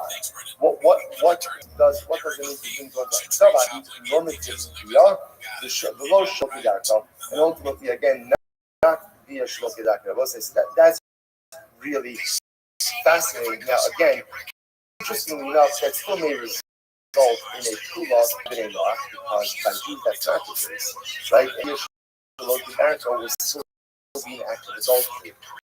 But it's fascinating to see that by Ben Noah, the Shalot Darko, right, may not be considered adultery. Quite frankly, Obey on Shita Sisal, Kaimisa. If an Obey of Hanan hits a Jew, he's Shnemar, Bayit and Koba, Bayar, Ish, Bayat, and so that's quite beautiful. Where's that from Moshe Rabbeinu? Moshe Rabbeinu, right? Moshe Rabbeinu, again, he studied the taskmaster to strike the Jew. Certainly, they turned that to his son, there was no one around. I don't know what did he do. He killed the Egyptians. So from here, the Gemara says, you see that Moshe Rabbeinu felt the Chayi of Nisa because he was speaking of Jews. So Gentile strikes which Chayi of Nisa. Okay, the Gemara jumps over here and says, so beautiful. The Gemara says, Hanina, Asoka, Shal Yisrael, to Shal Shkina. If one struck the mouth of the youth of a Jew, it's as if he has struck the mouth. Ne'emar, Mokesh Adam Kodesh. In the last few years on the white line, Mokesh Adam Henry Yisrael Shkina Adam, B'Siv, V'Etnet Zoni, Tzomar, Yisrael Adam Adam, Yola Kodesh, Loa Esa Kodesh, Korona, Sosha Aba'ol. The one who strikes a Jew on it, it will be again as if he was striking itself on the mouth. We'll say, what's the shot of that? So first understand, the crowning gift that the Rebbe has given us is the gift of speech. So when the pasuk says, "Vayitach ba'af ruach HaKadosh will breathe the life into us," Ukula says, "What's life? Ruach Nemaluah." Speech. That's life. So again, one goes and strikes a youth on the mouth, as if they're striking on the mouth itself, which also tells us that our greatest kedusha comes from our mouth.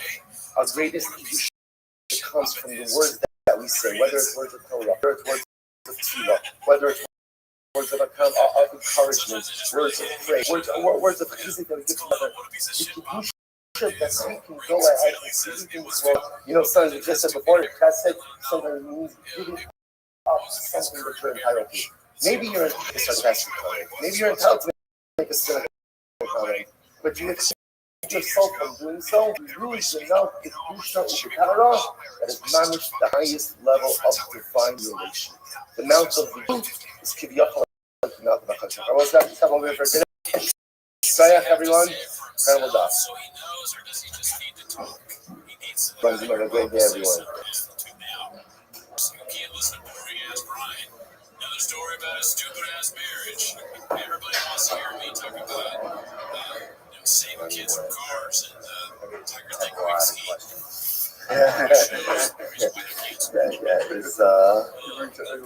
It's as much as I love one nice stuff.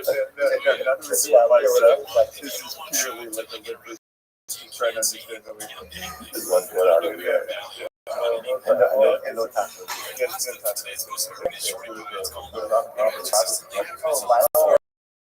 Yeah, no,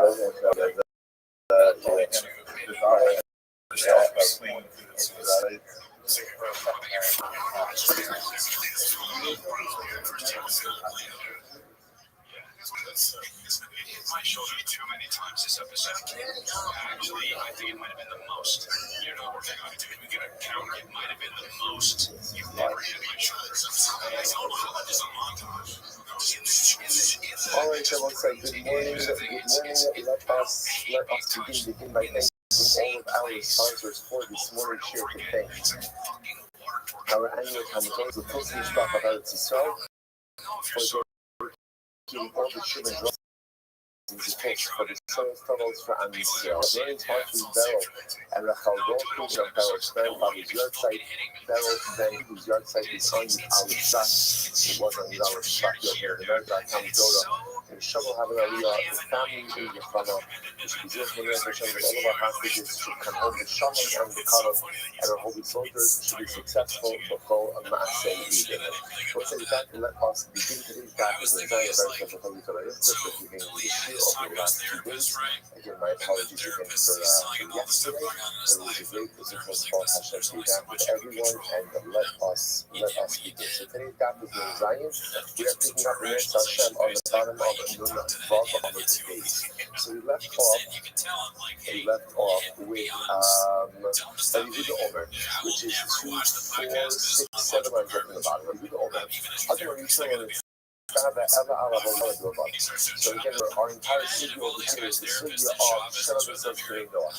And again, the fascinating so yeah, it's interesting that one of the fascinating things that we've seen is whereas everyone agrees that the Noah from the Shiva on 7 mitzvahs, there's a fundamental focus as to what comprises of those particular 7 mitzvahs.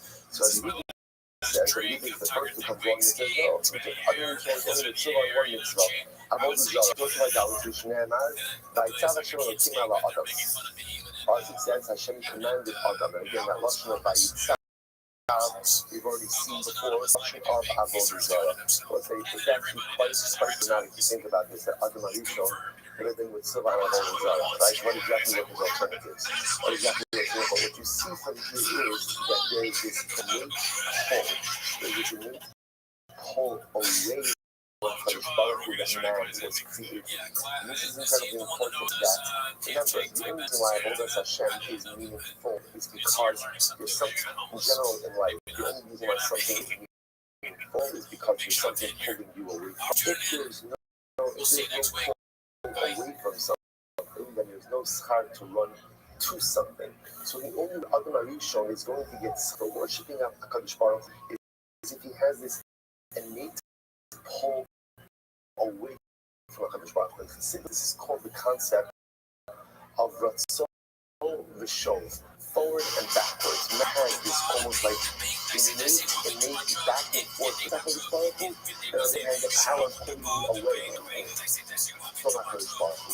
So therefore, again, it's incredible to see that Yehuda says that Adam Arishon is super already on Avodah Zarah. On Avodah Zarah, incredible that Yehuda Simba over Abba Birkat Hashem. That Yehuda Simba says, even close to HaKadosh Baruch Hu. So basically, you see that like almost beneath to the human condition is this idea that man wants to rebel against HaKadosh Baruch Hu.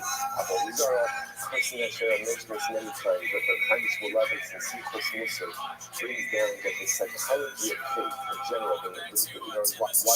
Why do people commit that error? So there's a lot of explanation for almost physical, and French this explains that faith is the ultimate sin of the muscles of self-autonomy. That would say, right? Because it can't be about lust or desire, because if you think about it, the fallout of sin always outweighs whatever the benefit is. So I always commit that errors all the time. Kind of what it says, the psychology of it is self-autonomy. Don't tell me what to do. Don't tell me what to do.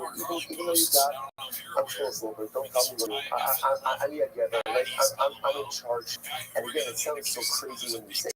But at the end, that's what all of this is. Because man has, and again, why does man have this desire for self-autonomy? Because man is made with self-autonomy. The Ribono Shel Olam completely autonomous. That's what's great. That's what makes HaKadosh Baruch Hu. So man has this incredible desire for it as well. Showman, Adam is also commanded regarding setting up what they did, legal system. So so he just sings it like the other year, saying what the name of God, listen to this. So the name of God, so that multiple statements to Adam. What are the multiple statements? Number one, Lord Sikalaru.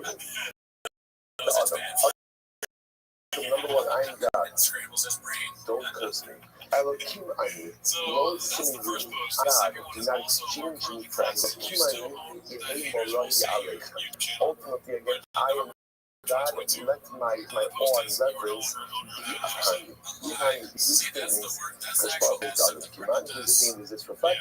The creation of and according to the Rich Omen, they just say, but there is so much profundity in this particular statement, right? And the initial relationship with Adam Arishon, is codified, using these or is created using music. Please state, Adam, I am your God, do not curse me. Adam, I am your God, do not go ahead and exchange me. Adam, I am your God, let my reverence be high. What's missing from the days? What's not here? What's not? I am your God. Love me. You know, by the way, for a very simple reason, that you can't legislate love. You can't force someone to love you. So it's still like who said this, Adam, here's what I'm asking of you. Don't mistreat me. Mistreat me. Don't curse me. Don't exchange me. Revere me. And reference usually manifests itself in different types of behavior. And then once we have that basic foundation, we can build love from that. Relationships, love is never the first step in a relationship. You do something before, especially in a relationship like respond. Incredible. Sigmar says, "Come to show, come to Nasha. If you don't write out, I feel how the Salam Sigmar is like, come to Nasha says follows. If you don't write out, then these others will be included as well. You also write out, honey is knowledge. When we're viewing, we all will not write out. So now he doesn't actually write out, honey called the actually. And in reality, all of these other copies that are given evaluation, ultimately are remembered all. So how do we know that ultimately, again, Shemesh Noah, that the level design Gilead, so we're doing that, top of verse 57a, this is Tisha Chisa Elohim. The Pasuk says, the earth corrupted itself from Abraham, generation of the flood. So because the time of the day of Yishmael, before that was Shema Hashchasa, wherever comes you the lesson of Hashchasa, destruction, Elo Elad Divar Erba, let's go cover. That refers ultimately to morality and to idolatry. Divar Erba Shnei, first line on the 157, everything is idolatry. By Erba Shneimar, Shishis Kol Basar Es Darko. The Pasuk said, everybody is being committed its way. I will let's go come to this and Tashkiso Vasiso. So therefore, we'll say, whenever you see that this actually, these simple rules of the Gemara always quite fascinating because you can apply them throughout the Torah. So wherever you see that he shachis, corruption always means idolatry and immorality. The other thing is, the command is just something the general nature of their behavior. Okay, Shlichus so it's the point of Secondly, we have two schools of thought. One school of thought is going to be Noah from Vayisav, which is that matter of fact, this idea that really Adam Arishon was commanded regarding Shemesh as Noah. And then there's maybe another school of thought that Shemesh and Noah are learned out from other places in the Torah. So we should on the bridges, but nevertheless not from Vayisav. So whatever it says Edom refers to the other ethnic who learns it out from Vayisav. Shlichus Damim, what about bloodshed? This is Shofer Dam Ha'adam Ba'adam. You know, so Edom, Haklai who become a godly. And the other thing, we're not going to Vayisav say, no, that also teaches you that whenever the Noah are executed, they're executed by the heading by Saif. Yes, all theft, Vixen, Kiyarak is very true. Kiyarak has saw that Saki Lachan as called. So it's a again, this is. So the concept over here, like called reference, this is gracious. Called Yarak, sorry, Yarak thinking that's not let them call. So like the vegetation of like the green vegetation, I've given to you everything. Baba Relady, what does this mean? Yarak except below Yarak Dino. Because what was telling man, you can have like the vegetation of the field and not the vegetation of the garden. What does that mean? This is an incredible Rashi. Rashi said it's the last white line I have about the Kiyarak. He said, the Chol HaGadol Me'elah, so that coming to man was vegetation that grows on its own. Vegetation that grows on its own is after ownerless, so that you can have. The Chol HaGadol Me'elah, Shein Torah, not grows to the Zohar. So it says, again, it means anything that grows and does not have Tusa, has no effort, to flower, and so here I'm telling Adam, you can take stuff that doesn't belong to other people. Right? But you can't take stuff that other people look at. It is a profound, you get the profound thing like Rashi. Rashi said, let's need to do something that is owned and something that is ownerless. Something that is owned. In order to own something, There has to be tirkah. There has to be tirkah. If you want something in life, there has to be effort.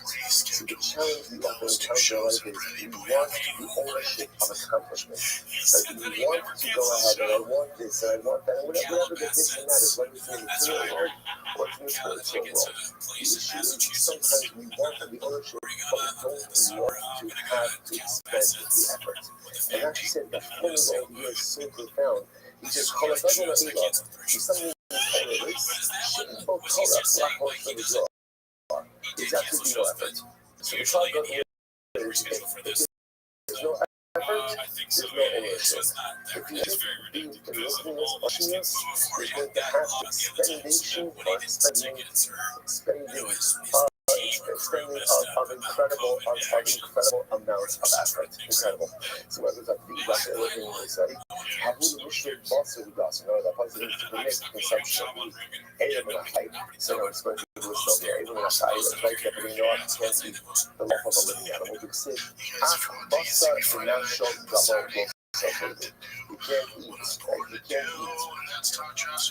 The meat of an animal while inside of the way. But even a hype, you eat up everything you'll say. How will you schwatzen the boss? And that comes to permit schwatzen to the new law. Like that, the law of ability to see the problem.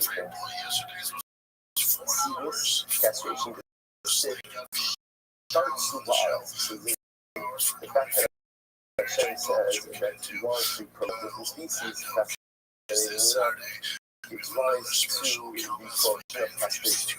Right? Because obviously, again, if you're castrating, so you're not going to have the proliferation of species. That's an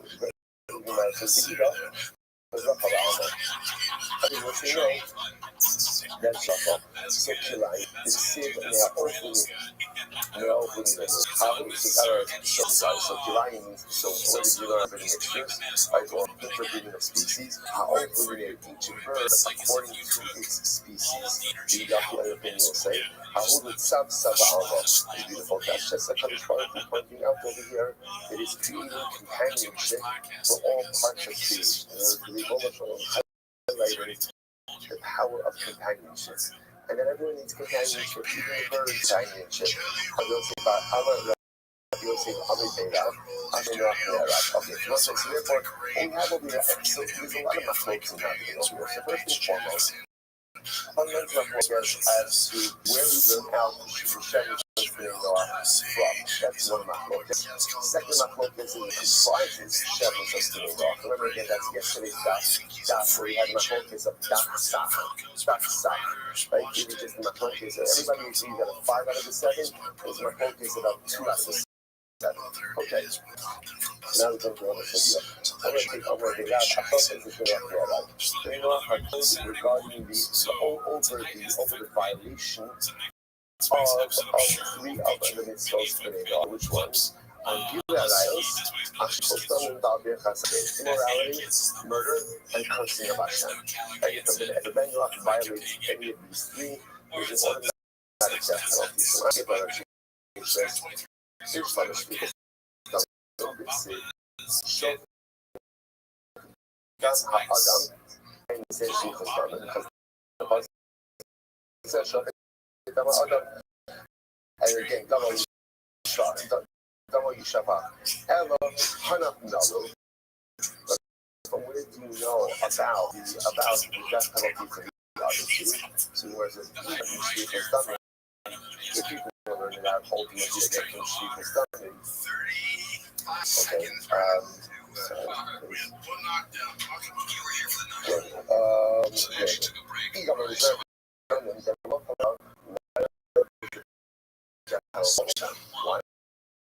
The violation of any suspending law by definition is a death penalty. You should be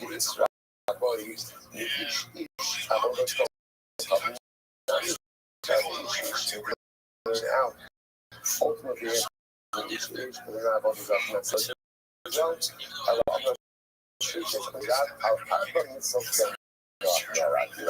is, a bender has been killed for the violation out of 4 out of the 7, including about this public. So really, is that true that a bender is killed for the for the violation for the commission of avodah zarah. That kind of avodah kochavim shebezin sheishalom. Then Noah ha'alayim. This is very interesting. If we learn things that a Jewish court would execute someone for, then Noah is Mishar. But what's interesting, because the Lashon of Sar literally means what? Warned. So the says, as hard means so low. I think that there's a warning. There's an Torah, but like that, there's a death penalty for how many cut as Harsha is Oki Misasa. No, by definition, is that the also you see one explicitly, but this will come up as well. We spent so much time on the concept of Hasra, only the Jewish concept, but then be executed even without Hasra. So when you see Hasra, that is a warning to the Noah, that means death penalty. So the ultimate that Rav said, that Noah is executed of any one chance. Relatively few results, but very high stakes. So the Gemara so it's because essentially once the Torah revealed, once the Torah explained that there's a death penalty for one, it makes sense to say that whatever applies to one applies to the.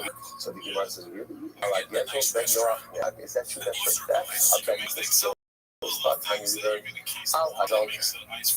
When it comes to so gun of the guns, all the thing you pass to our Ben Noah. Story again, neighbor is repetitious, secretive, like Xela is outright death. Fast Torah interest is also a form of death because halakha rights you take together the idea. Fast Torah is you take a one life. Doesn't matter if she's single or she's married, it's no difference. So Fast Torah also be a form of death. The Enki Yotzeba in all these cases, Kusi. And I want to point out some very interesting here. The Gemara over here uses much more Kusi, but context means a non-Jew. So in other words, it's not often when we use Kusi, so Kusi refers to the people who settled from Kusa, which was done under Shalmaneser. Shalmaneser exiled the time tribes, and one of his incredible strategies was he took, it's understood that the best way to ensure that there's no rebellion is to take indigenous people out of their land. That was one of the goals. That's why he exiled the third tribe. And he settled people, from Kusa in Eretz Yisrael. They were called Kusa. Right? So it's the whole mindset of the thing. There was an outbreak of lions. They converted. Was the conversion a good conversion, not a conversion? But here in this context, actually, Kusi attitude doesn't mean the typical Kusa. So it says Kusi, the Kusi, any of these cases of theft. So it's Kusi, if it's actually Kusi or Kusi theft, it's or Kusi be Yisrael for Kusi water. So what's interesting about Kusi against Kusi against Yisrael. So yes, Yisrael against Kusi is going to be more than now. Mutter doesn't mean that it's encouraged. You can't prosecute it in a court. That's what it means. So Yisrael, that's the different Chayit. So Chayit, looks like if you're talking about that there's a death penalty for any one of the sentences that's going to go out, then the proper lashon is not also. That's not proper lashon. The proper lashon is Chayit. So Kabbalah is the same Kusi mutter.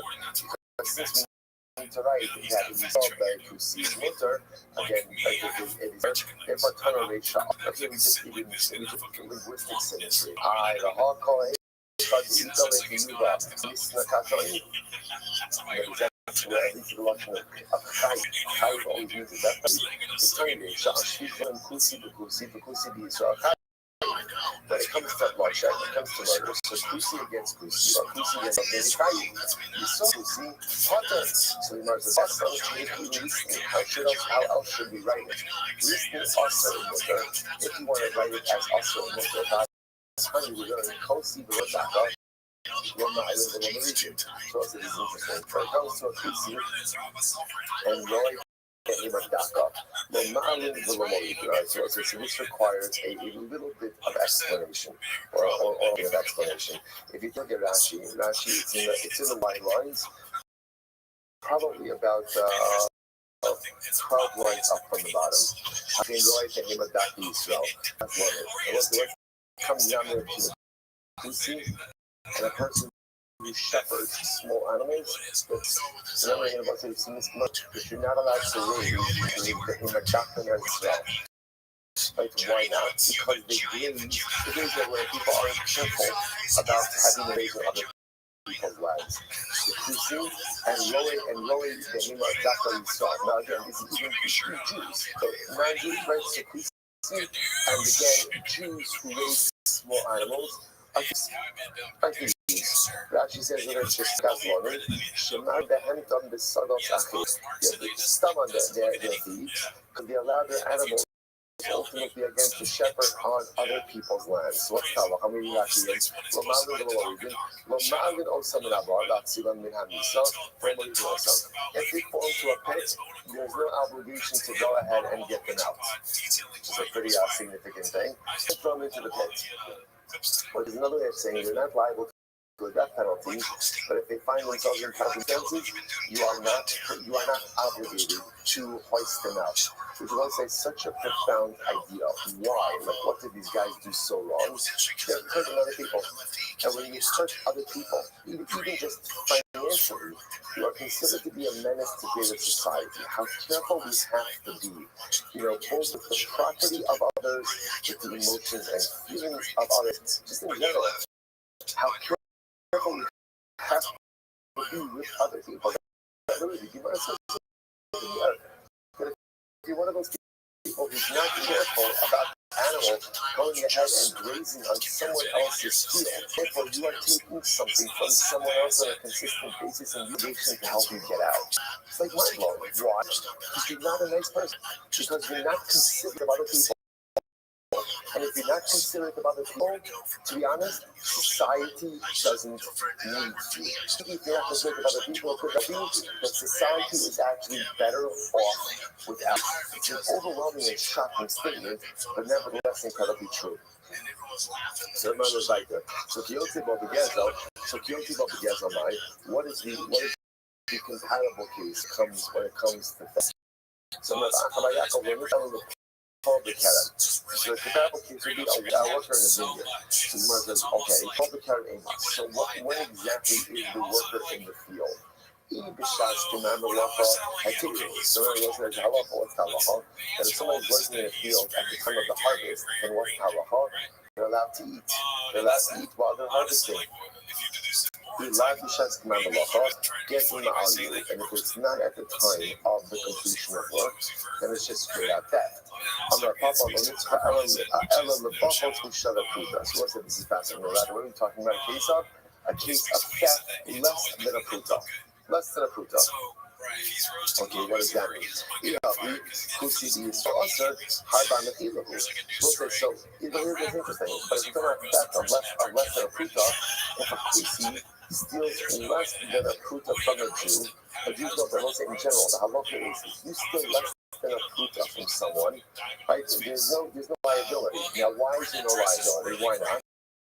Because the assumption is that people on local are less than a pruta. I don't care. So this is fascinating. So the Gemara says, listen to this Gemara. You see the Israel, Asr, Asahar on the people. So the Gemara says, I understand. So if a Kusi steals less than a pruta from a Jew, why should he be kind? Generally, the local or less pruta, to which the Gemara says, he, the Basar Haki, the Jew is local, Sarah, the Shaita, less. So does he not have Sarah at the time of the theft? In other words, while it's true that the Jew will be, it's absolutely true. Somebody started still paying what he called at the time of the theft itself. Which I will say is such a profound idea. So this is this concept just in the realm of relationships. Sometimes it's very important to remember if you wrong someone, you may gain forgiveness. Because you gain forgiveness, don't think that the pain is gone. So there could be mechila, but the pain of the personalistic infraction is absolutely still there, and could very often remain for a very long time afterwards. And people sometimes think that we don't understand this relationship where you do something legitimately wrong, you apologize, and you think, okay, I apologize, like we're good, right? We're good, and like let's just move forward, and then somehow something on the infraction comes up again. Like, I don't know what happened. You forgave me. So it's important to understand. Cloud Gogo and human beings, if you forgive, we never forget. We never forget. That's the way it works. And when you hurt someone, just understand they will remember that action forever. That's future. I can still forgive, but I never forget. And even if there is forgiveness, it's important to understand that sometimes the pain of what was done will still remain for some time afterwards. To be honest, like that. So who's not too bad, but a lot of Gazan al can be found. Whereas between the Jew and the Kusim, so the Jews will call ultimately again on Lashon Shanakuta. The Kusim is not Mokal unless the Shanakuta. The large the name of Hilanu, so what's listening is Lashon Shanakuta. Kusim, you're not Hila. Not looking at again, Gezal Ma'al. Therefore, again, still even less than Shanakuta, ultimately, again, it's going to be Gezal Ma'al, it's going to be complete Gezal. So I just put so many profound yesodot in these Gemaras. Look at this Lashon. Sikusim are allowed in the Mechila. Right? So they're not about Mechila. Listen, what happens when you are an unforgiving person? What happens when you're an unforgiving person? Every single slight is a major infraction. When you are not, and also we know this in life, there are people, Rabbi Nachman, one of the best things Rabbi Nachman writes is such a simple thing, which is Tov Yos Vachron. It is good to be a forgiving person. It's good to let things go. Because what's the alternative? The alternative, if you don't let things go, is you have been in the Chila. Pretty much, if you're not in the doctor, it says this. If you're not a really giving person, you know what you are? You're a kusi. Kusin are not b'nei mechila. So if you're not b'nei mechila, you're not the forgiving person, then every single thing is a slight. And there are people who go like this, right? There are people who go through life and they're always offended. They're always offended. This one said this, and this one did this, and this one did this. Right? People are jerks. That's just the way that it is, right? Global in life, people are jerks, right? So when I saw people are going to say stuff that's offensive, they're going to do stuff that's offensive, grateful, they don't say thank you, they're unappreciative, they're not nice, they're demanding, they take you. That's the way that it is. You have a choice. The choice is you could be laughing in the club, like you could be cursing, and then for every infraction. And you walk around life perpetually wounded. Or you could be a bit you could be the kind of person that not Tokyo's doctrine. About there, if you're forgiven, if you're yielding, you recognize the people are the way that they are. But I'm not going to allow it to hold me back from living the life I want and doing the things I need to do. And the Gemara says, that's the killer. And the Kusi. The Kusi Allah, the power of the Yid is that you are being a hero. You have that power, and you're one whole incredible. I'm going to be out of raise our ego. But sometimes I have like a lot pent up from not being able to raise. So I'm going to raise our ego. Something I saw that I finished, I think that yesterday, I think I recorded in like 32 minutes. I'm not sure exactly how I did that, but okay, well, actually, I'm going to have to raise our ego. But it's how the Kobe Sky suffered. Alright, what is the case come up with? Interesting, holding back wages. So when it says Kusi, the Kusi shall usher. So Kusi gets the Kusi, so it's going to be usher. You saw the Kusi mutter, or you saw the Kusi mutter. Like, let's remember again, when you see this mutter doesn't mean encouraged. Mutter just means that you can't prosecute it in a basis. Kiyotze be fastar. So what if the paralysis like that? So I being a is very interesting. Benoit he chifla the side a shifka for Benoit he set aside a shifka for his Evan, and then he had relations with that shifka. He would be killed for active immorality with her. Kiyotzi, but the shifka was done in low time. But again, doesn't discuss the power case.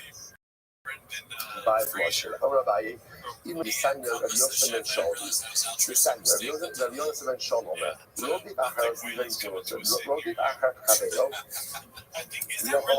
Chavero, so what happens? So if somebody is Reuben was running a persuasion to tell him. And Shimon obviously has the right to defend himself. But let's say Shimon had the ability to defend himself by injuring Reuben in the leg. Right? So what happens? The law hits you on the base. And instead of injuring Reuben in the leg, he shoots Shimon in the head. Right? So in other words, he delivers a mortal wound. This is very good. We had this by the Gemara of Yoav.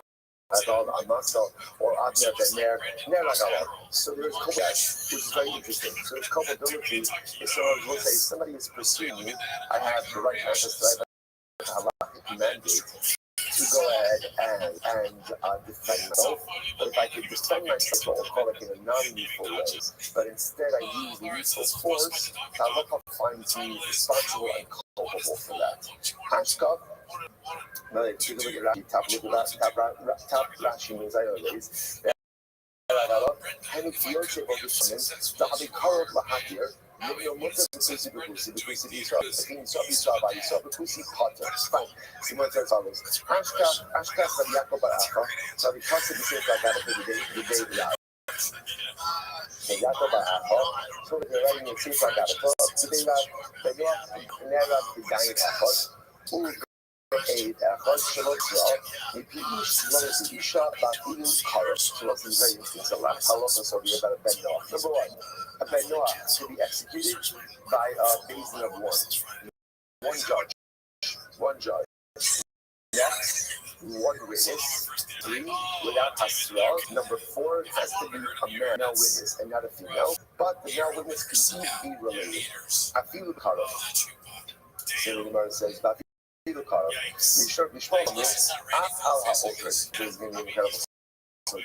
a Ben Noah is responsible even for abortion. There is capital liability even for performing an abortion. There's a big surgery here. Again, we'll see where that comes from. Rashi says over here, the first short line in Rashi, if a man struck a woman and as a result she miscarried her pregnancy, right? So in other words, he'd be liable for injuring a woman and also for causing the death of the fetus. So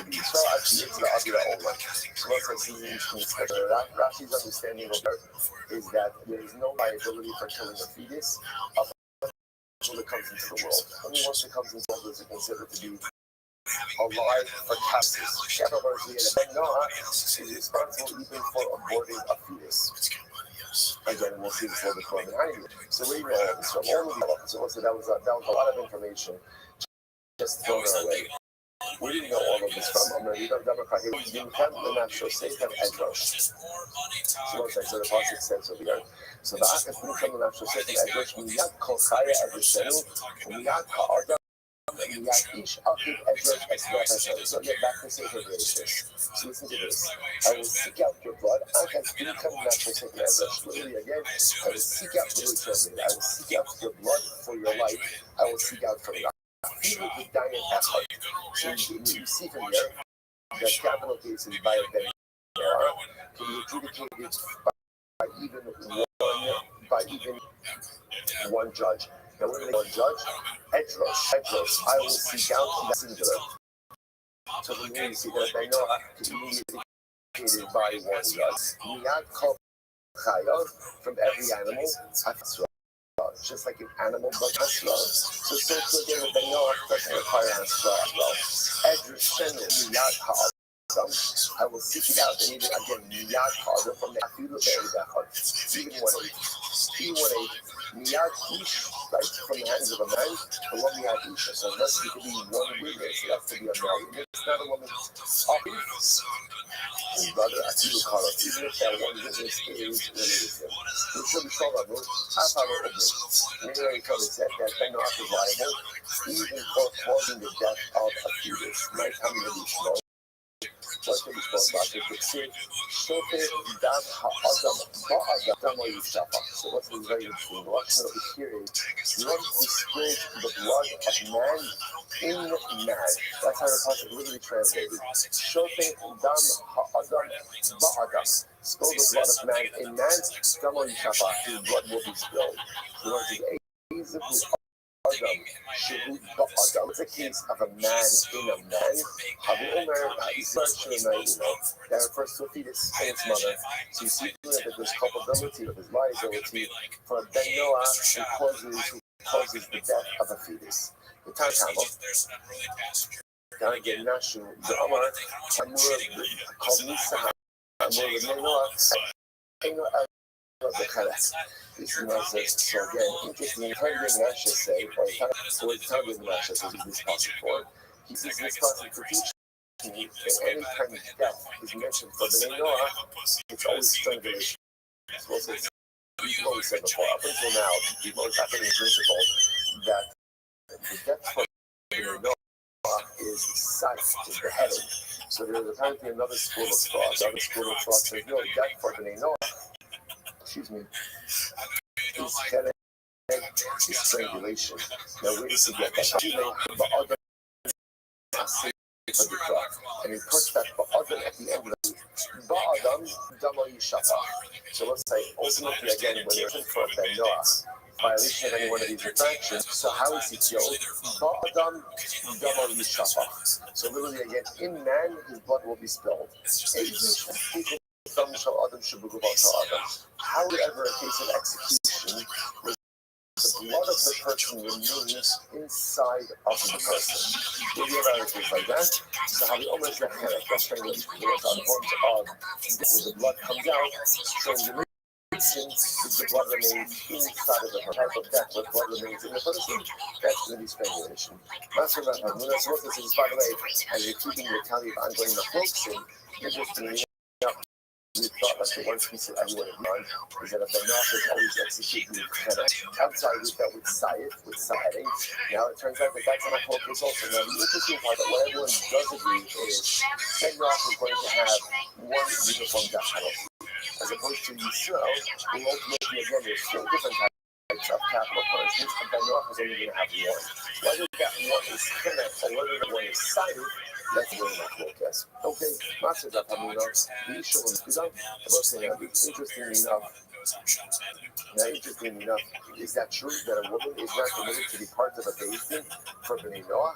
Baksi, we learn, Kiyadativ Lamana Shayid Saba, so the Pasuk says, right?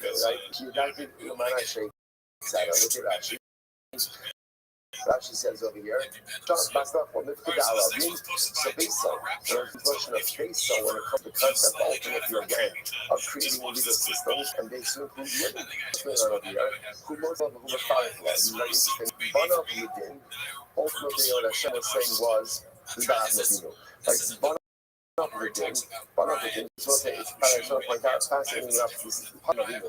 but yet amazingly enough it's also it's using for Bnei Noach, which makes sense because Avinu is not only the father of the Jews, he's also the father of a number of different nations. Remember again the end of our Sarah, right? And that Avinu remarries after the death of Sarah, and he has all of these other kids, right? All of these other nations. So those are all Bnei Noach nations. So in these passages, when the Pasuk says of Kiyadativ, right? Kiyadativ Lamana Sheyitzava Es Barav Vesh Beisa Acharav Vishamu Derech Hashem Lasos Tzedakah U'Mishpat. I know that Abraham will command his children, his offspring, Lasos Tzedakah U'Mishpat. Now the Gemara is really amazing. Barav L'Din, the sons, men, those are the ones who are in charge of the judicial system.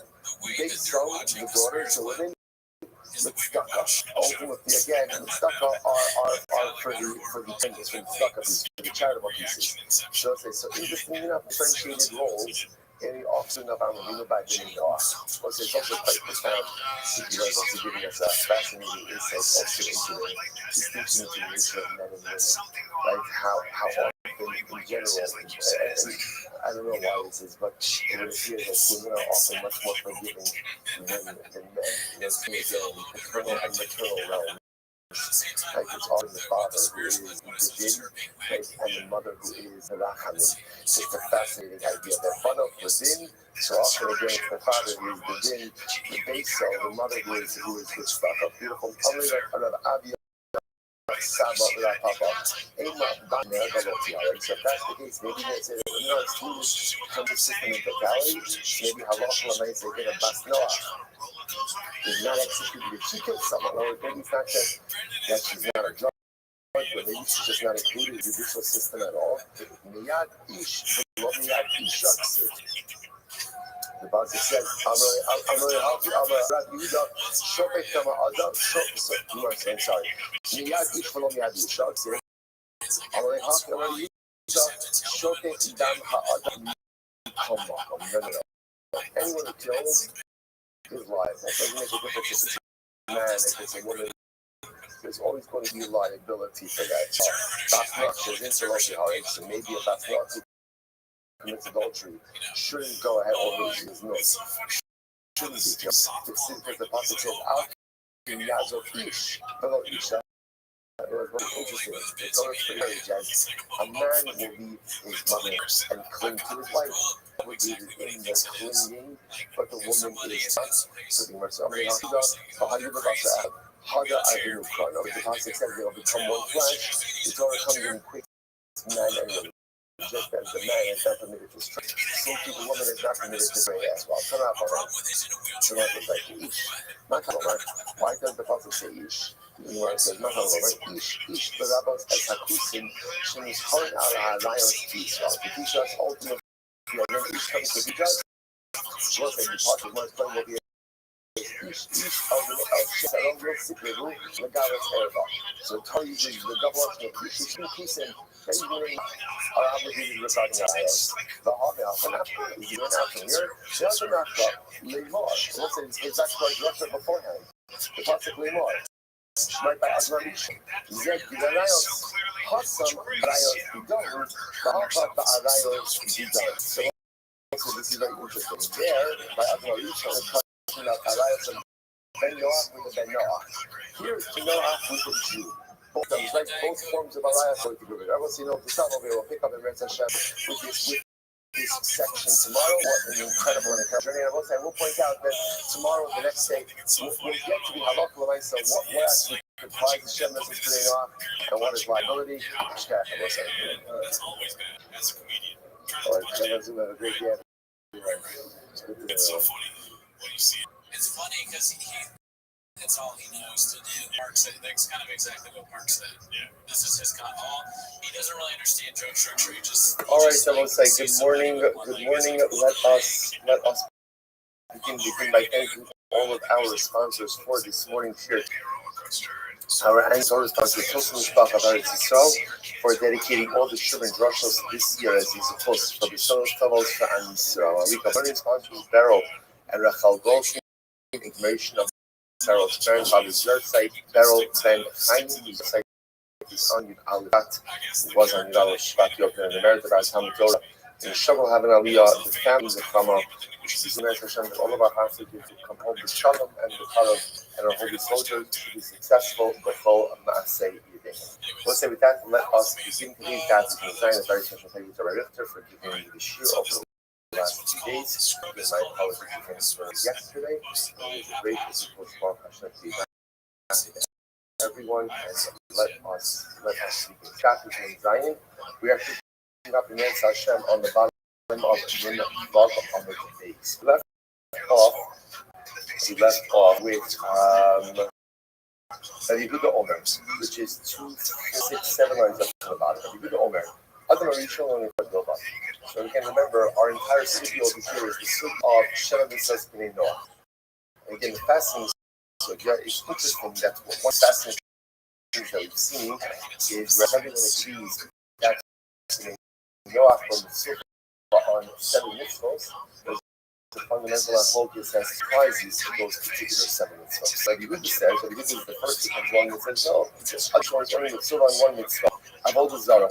He wasn't approached by Shneimar, by Tzal Adam. Says Hashem commanded again that Lashon of Vayisar we've already seen before, the Lashon of Avodah Zarah. Let's say it's actually quite dramatic to think about this. That Adam Arishon would have been still on Avodah Zarah, right? What exactly was his alternative? What exactly was But what you see from here is that there is this innate pull. There's this innate pull away from a Baruch that man was created with. This is incredibly important that, remember, the only reason that Hashem is meaningful is because there's something in general in life. The only reason why something is meaningful is because it's pulling you away from it. If there's no pull away from it, then there's no power to run to something. So the only way that Adam Arishon is going to get scarred for worshiping after is if you have this innate pull away from a Baruch. This is called the concept of Ratzon V'Shol, forward and backwards. Man always has this almost like innate back and forth within himself. On the one hand, a power pulling me towards that Baruch, and on the other hand, a power pulling me away from HaKadosh Baruch Hu. So therefore, again, it's incredible to see that he says that adoration is Mitzuva already on Avodah Zarah. Avodah Zarah is incredible that even the Messiah over Achal Birkas Hashem, even the Messiah says, even cursing HaKadosh Baruch Hu. So once again, you see that like almost innate to the human condition is this idea that man wants to rebel against HaKadosh Baruch Hu. So Avodah Zarah, cursing Hashem, I mentioned this many times, but the kind of level bring down the psychology of hate in general. Why do we sin? Why do people commit that hate? So there's a lot of different explanations, but almost physical and psychologists explains that hate is the ultimate flexing of the muscles of self-autonomy. Now, when I sin, I think it can't be about lust or desire, because if you think about it, the fallout of sin always outweighs whatever the benefit is. So I would commit that hate all the time. Ethan Hashem said, the psychology of it is self-autonomy. Don't tell me what to do. Don't tell me what to do. Even though you're bad, don't tell me what to do. I'm in charge. And again, it sounds so crazy to say it, but at the end of the day, deep down, that's what all of this is. So you see, again, that man is, because man has, and again, why does man have this desire for self-autonomy? Because man is made to sell another kid. So the bonus show all is complex, what makes him great as a Mr. Baruch. So man has this incredible desire for self-autonomy as well. The Shomer, I would say that Adam was also commanded regarding setting up what they did. It's legal system. So command of beautiful. So who's looking at this like and what are we looking at God? Listen to this. Now we read this as name of God, and so then I can start with multiple to Adam. What were the multiple statements? Number one, Elohimani. This is what Hashem said to Adam. Adam, God. Number two, Lo Sinigim. I am not exchanging for anyone else. And number three, Elohimani Yehi Morani Alech. Ultimately, again, I am God. Let my awe and reverence be upon you. These are the three statements. As far as make God, the game is just reflect. Creation of the part of the creation only. But I want that there's so much fun in this particular thing, right? That the initial relationship with Adam Arishon, is codified using these or created using these three statements. I am your God, do not curse me. Adam, do not go ahead and change me. Adam, I am your God, my reverence be upon you. We'll say things, by the way. What's missing from these statements? But I am your God, love me. But it's, by the way, for a very love. You can't force someone love. So instead of what he says is, Adam, here's what I'm asking of you. Don't treat me, don't trick me, don't change me, revere me, and reverence you manifest itself in good behavior. And then once you have that basic foundation, you can go to love from that. Relationships, love is never the first step in a relationship. It's usually something before, especially in a relationship with HaKadosh Baruch Hu. Incredible. So the Gemara says, "Not too strong." From the Nasha, eat darish vayitzav on a planet. Silence. The Gemara like this. From the Nasha, 6 followers. If you darish vayitzav, then these others should be included as well. You won't darish vayitzav. Honey minoli. Where do you know these? Someone will darish vayitzav. In reality, it doesn't actually know vayitzav. Honey kolchad v'chad anti nafshi ksiva.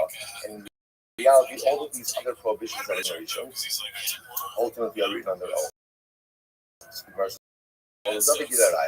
So how do we know? Again, they know that they include all these darn guys. From where do we know that? Half of them science, 57. It says Haaretz Meha Elohim. The pasuk says the earth corrupts itself. It's like for Hamabu, the revolution of the flood. So the pasuk says the data of Yishmael, but wherever someone uses hashchasa, destruction, ain't ela b'tar erbo va'avodas. That refers ultimately to immorality and like idolatry. B'tar erba shneimar, first line of the website 57:8 in Zion Dalet. B'tar erba shneimar, as the pasuk says, every living thing corrupted is corrupted and tashkison v'asis. So therefore, exactly. These type of rules of apply them throughout the Torah. So wherever you see corruption always means idolatry, and the other opinion will say, describing again the general nature of their behavior. Okay, so let's go into this. I want to point out what's happening over here. What's happening over here is we're going to have the thought. One school of thought is pulling out all the Sheminei Noah from Vayitzav, which is that, remember, and that goes back to this idea that the Adam Arishon was commanded regarding Sheminei Noah. And then there's going to be another school of thought that Sheminei are learned out from others in the Torah. Earlier, gracious, but nevertheless not Vayitzav. So whenever it says the Idach refers to the other opinion who learns it out from Vayitzav. Shlichus Damim, what about bloodshed? The Sid, Shofet Dam Ha'adam Ha'adam. Good. So the Idach, Kaklai to come again. And the other opinion is that the Vayitzav will say, no, that passage teaches you never B'nai Noah are executed by beheading, by Saif. Result theft, the Sid, is very interesting.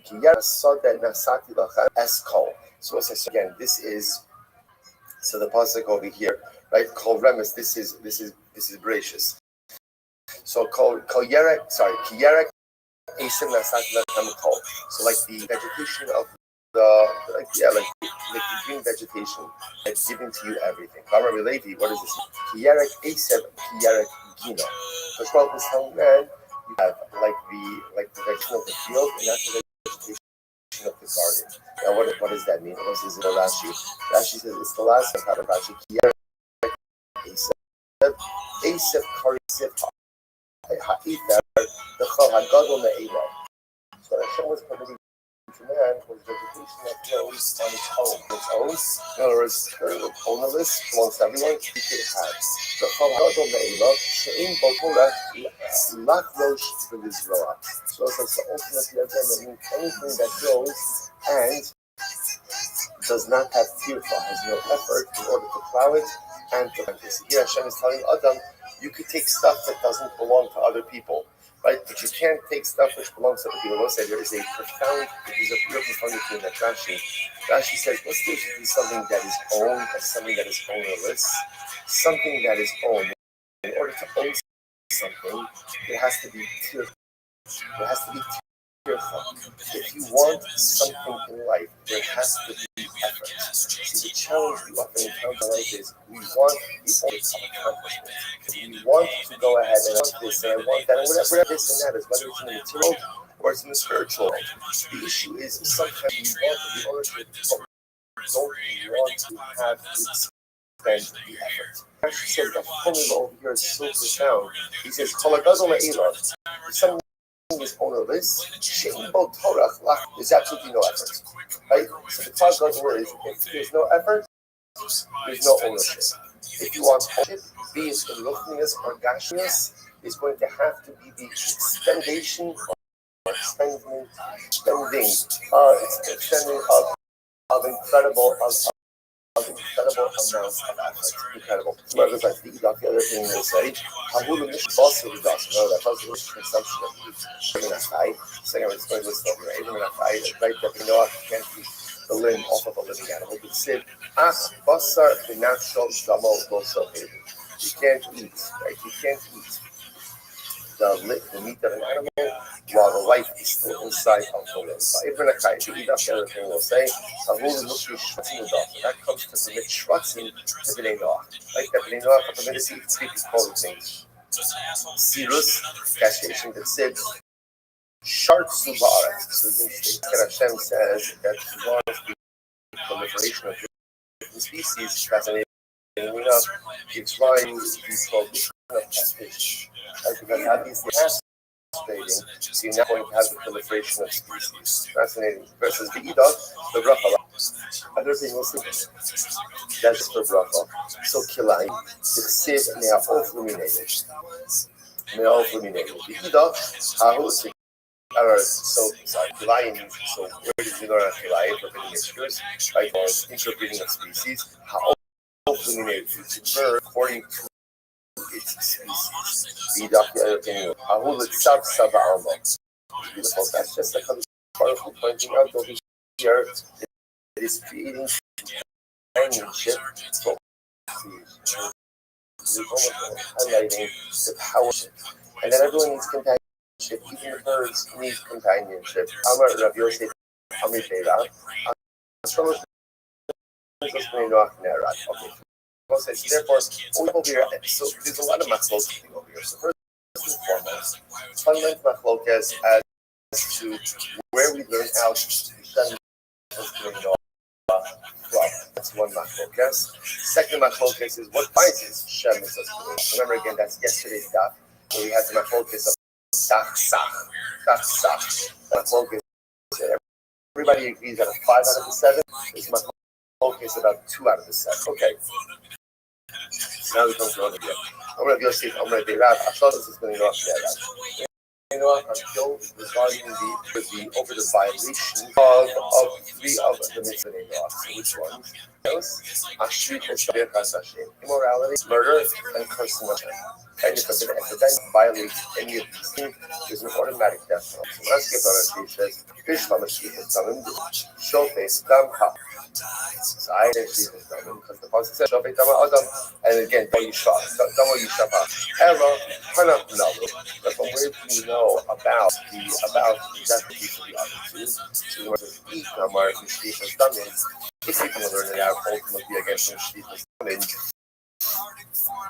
okay. Good. Good. So again, if that's why not impose the death penalty on all of them? Why not say that for the violation of any descendants? By definition, there's a death penalty. If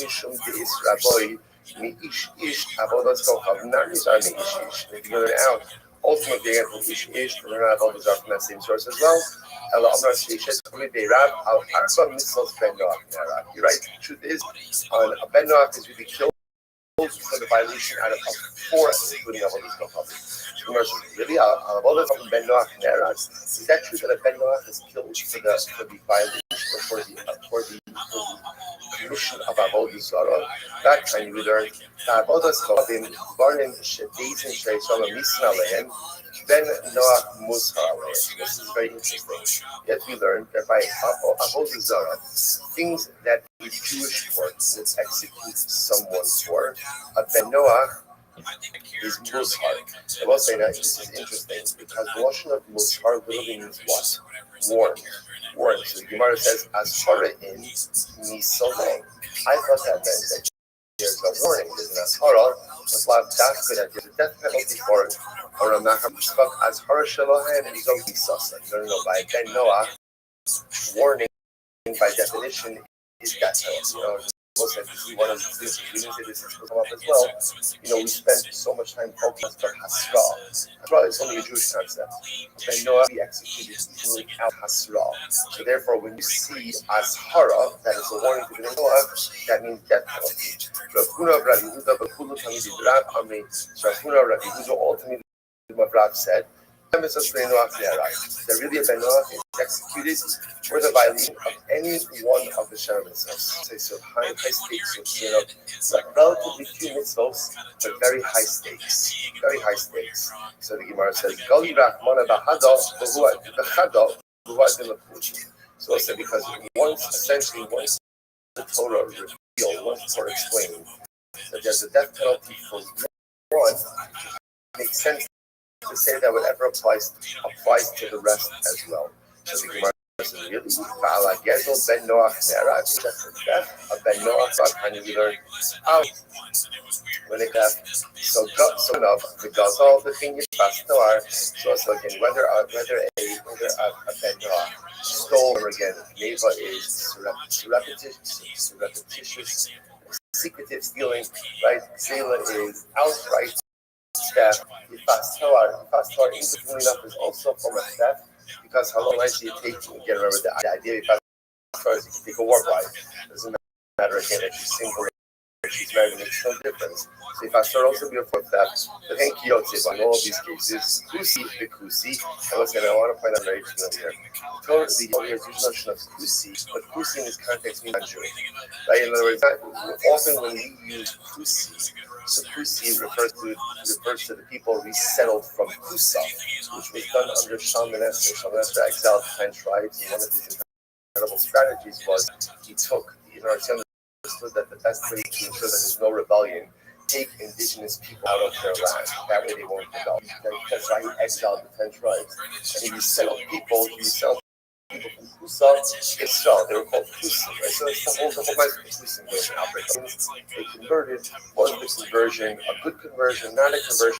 But here in this context, actually, Kusi actually means a non-Jew. Doesn't mean the typical Kusi that you saw. So the Gemara says Kusi, the Kusi Yisrael. So any of these cases of theft. So if it's Kusi, if it's a Kusi on Kusi theft. Right? Or Kusi Yisrael, Yisrael but Kusi Mutter. So we'll say, interestingly enough, Kusi against Kusi, Aser, Kusi against Yisrael, Aser, but yet Yisrael against Kusi is going to be Mutter. We'll say now, Mutter, that it's encouraged. Mutter just means that it's not prosecuted in the court. In Esau, and if that's the case, this is Chayiv. So, right, Chayiv, almost like, if you're talking about the death penalty, for any one of the Shemitahs, then the proper lashon is not that's not the proper lashon. The proper lashon is chayiv. So the Gemara says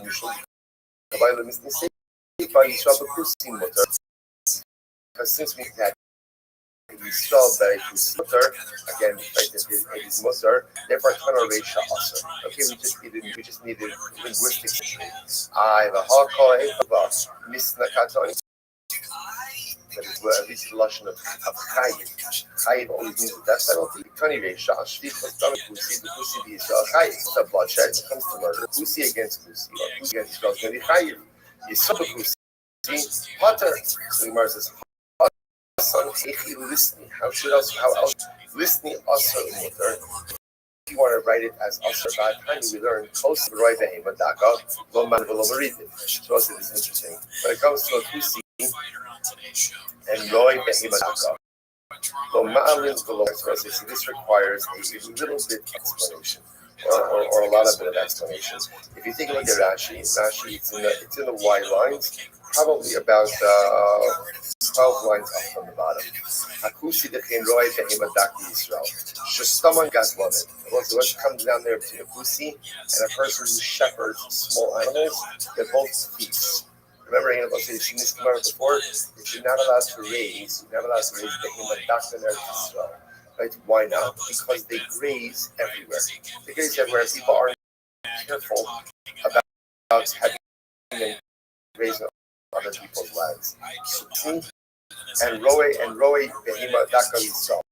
Now again, these Jews. So, and again, Jews who raise small animals are thieves. Right? Rashi says over Shestamon is Shemarin that on the Sados Achir. They stam on their thieves because they allow their animals ultimately again to shepherd other people's lands. What's the halacha? Rashi again. Lomalin v'lomoridin. Lomalin osam arla sidam min hamisa. Lomoridin osam. To a pit, there's no obligation to go ahead and get them out.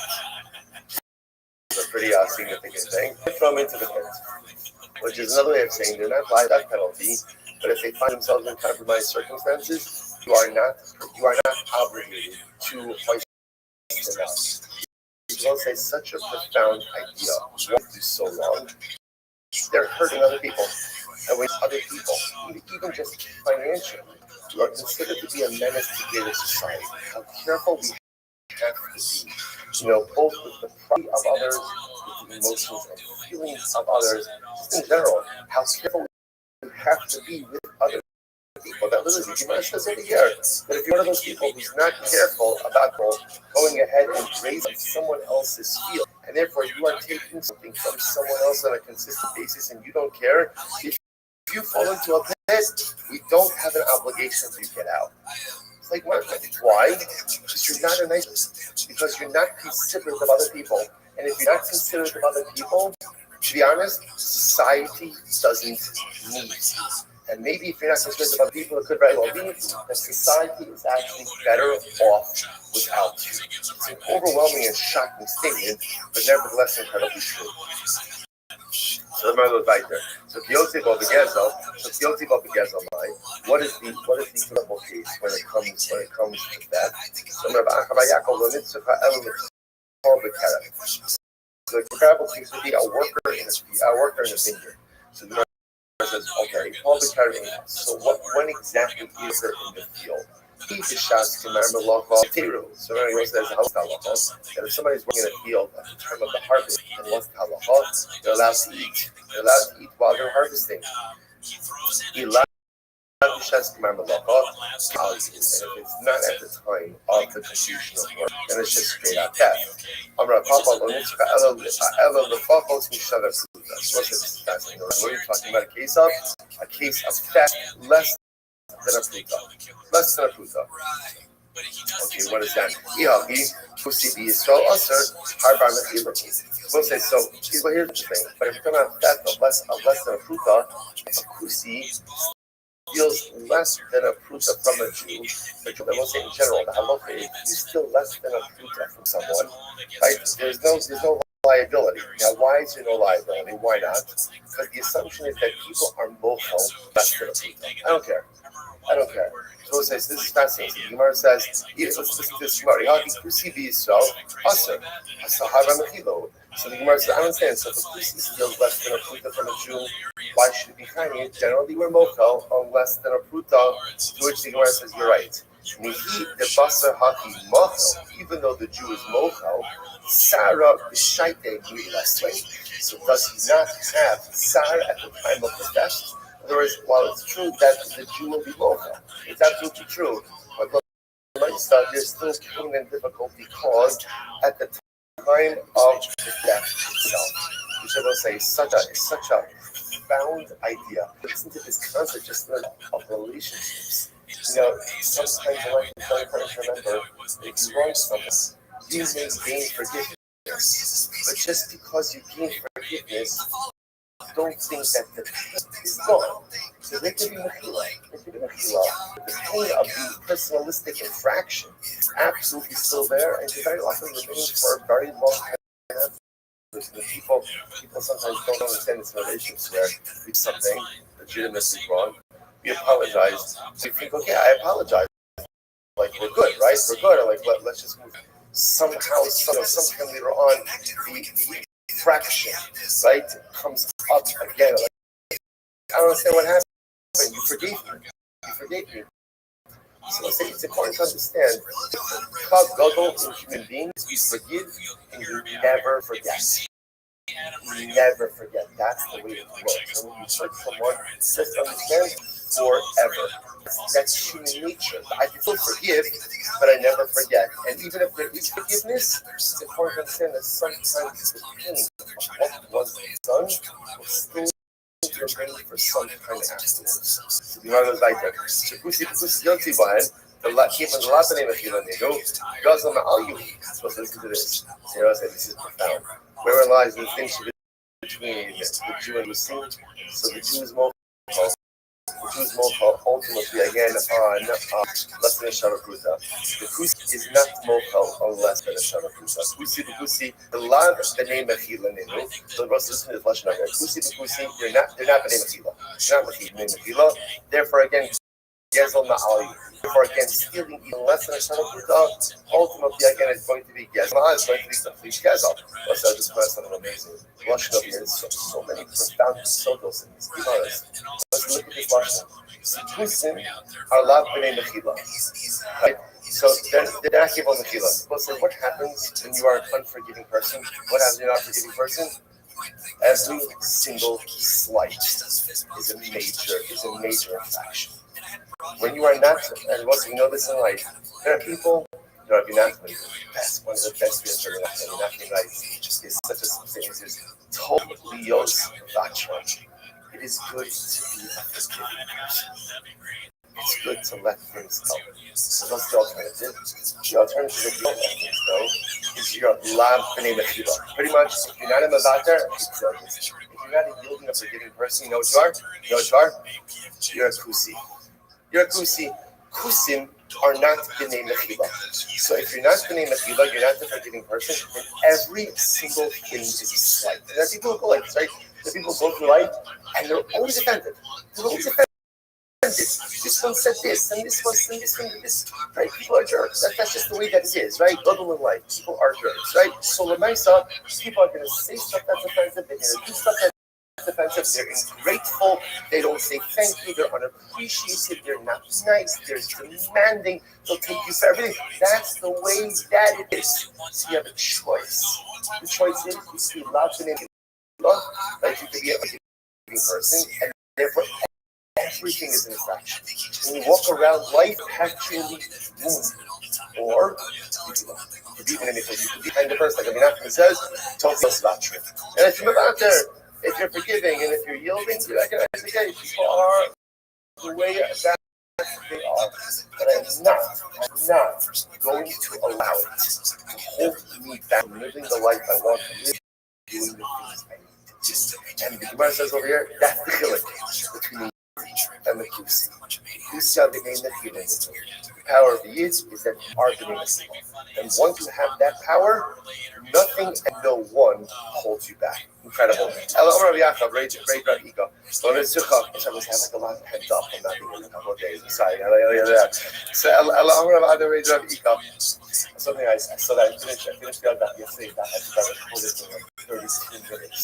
I'm not sure exactly how I did that, but okay, I'm going to say,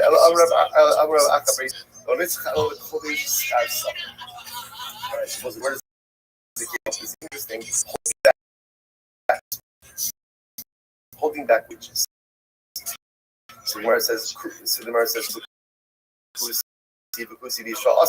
so against the kusi against Yisrael is going to be usher. Yisrael b'kusi, but Yisrael b'kusi is mutter. I can remember again. When you see this mutter doesn't mean encourage. Mutter just means that you can't prosecute it in a Beis Din. But Piyotze be a fastar. So what would be the parallel case by a fastar? Interesting. Ben Noach sheichli shifcha la'abdo ba'ala naragala. If a Ben Noach set a shifcha for his evet, or Ben Noach has an evet, he set aside a shifcha for his evet, and then he had relations with that shifcha. Naragala. He would be killed for an act of immorality with her. Kiyotze bo b'shvichos damim lo tanya. But again, Gemara doesn't discuss a parallel case by bloodshed. Oh, Rabbi, Imeshkachos Disanya Rabbi Yosef ben Shol. Disanya Rabbi Yosef ben Shol Omer. Rodif Achar is very good. Rodif Achar Kavero. Yocholas Robecha Me'evara. So what happens? So if somebody Reuben was running after Shimon, was pursuing Shimon to kill him, and Shimon had to defend himself. But let's say Shimon had the ability to defend himself by injuring Reuben in the leg, right? And what happens? Below hits on the base. And instead of injuring Ruben in the leg, he shoots him in the head. Right? So in other words, he delivers a mortal wound. It's not like we had this kind of so Amasa or Avner Ben Ner Neragala. So there is culpability for that, which is very interesting. There's culpability. So I will say, if somebody was pursuing me, I have a lack of memory to go ahead and defend myself, I guess what we'll call it non-lethal way. But I use lethal force, now Lopov finds me responsible and culpable for that. Ashkov, take a look at Rashi, top look at Rashi, Neragala, Henukiyot, Stomach, Tahabi Bahakler, Veno Mutter Kusi Kusi Fine, first as follows. Ashka Yakob Barafa, because of the same Tagada for the day. That's good. So that they're writing about it. So they love the North Nerag the Dina, Ube Bud Shalom Bahasra, the Ish Lomi the Isha Bahu Karaf. So this is very interesting. So a lot of halacha. So Benoah to be executed, basin of one judge. Next, one witness. Number 3, with number 4 has to be a man, right? A male witness, and not a female. But the male witness can even be related. So the Gemara says, "Vafilu Yishar Yishol Amru Af Al HaOper." So Benoah is responsible even for aborting a fetus. There's capital Y even for performing an abortion. In the big study over here. We'll see where that comes from. Rashi says over here, the first short line, Kika as Aisha Biyasi Yilagel, struck a woman, and as a result, she miscarried her pregnancy. Nerag Ale, in other words, he'd be liable for injuring the woman and also for aborting and causing the death of the fetus. So actually, it's the Adira Ola. So what I see in discussion of Rashi's understanding over here is that there is no liability for killing a fetus up until it comes into the world. And once it comes into the world, it's considered to be alive for capital purposes. Capital purposes, and Ben Noah is responsible even for aborting a fetus. Again, we'll see this for the form behind me. So where do you know all of these items? So that was a lot of information just thrown our way. Where do we know all of this from? Here we go. So the Pasuk says over here. So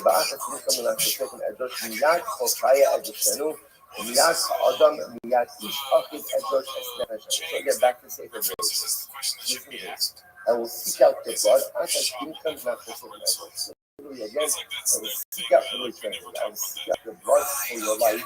I will seek out from that. Usually the diamond happens.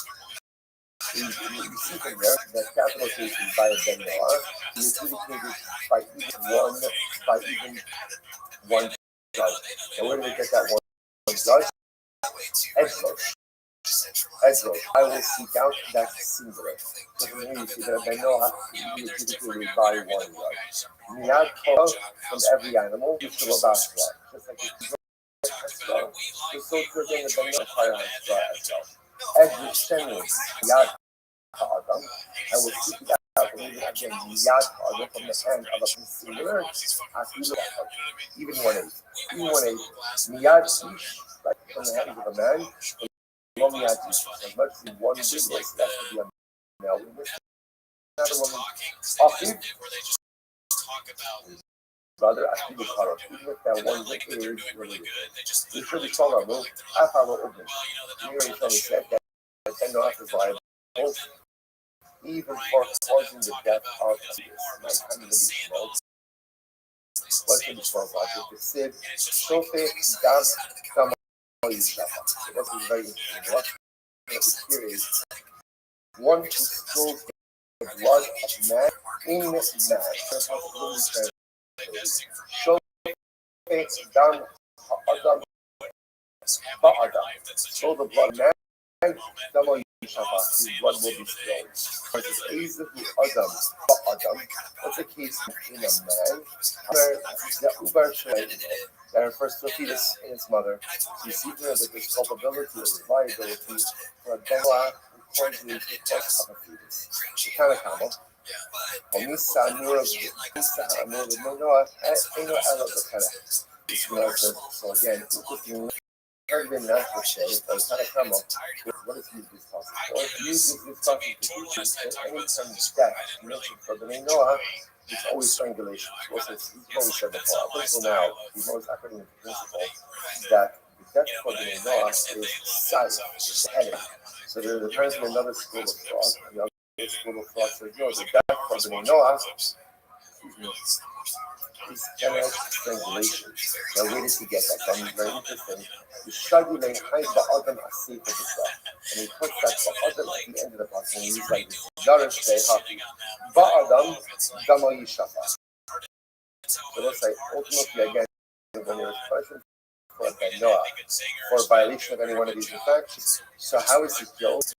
Ba'adam damo yishafa. So literally, again, in man, his blood will be spilled. Usually, people others should be devoted to others.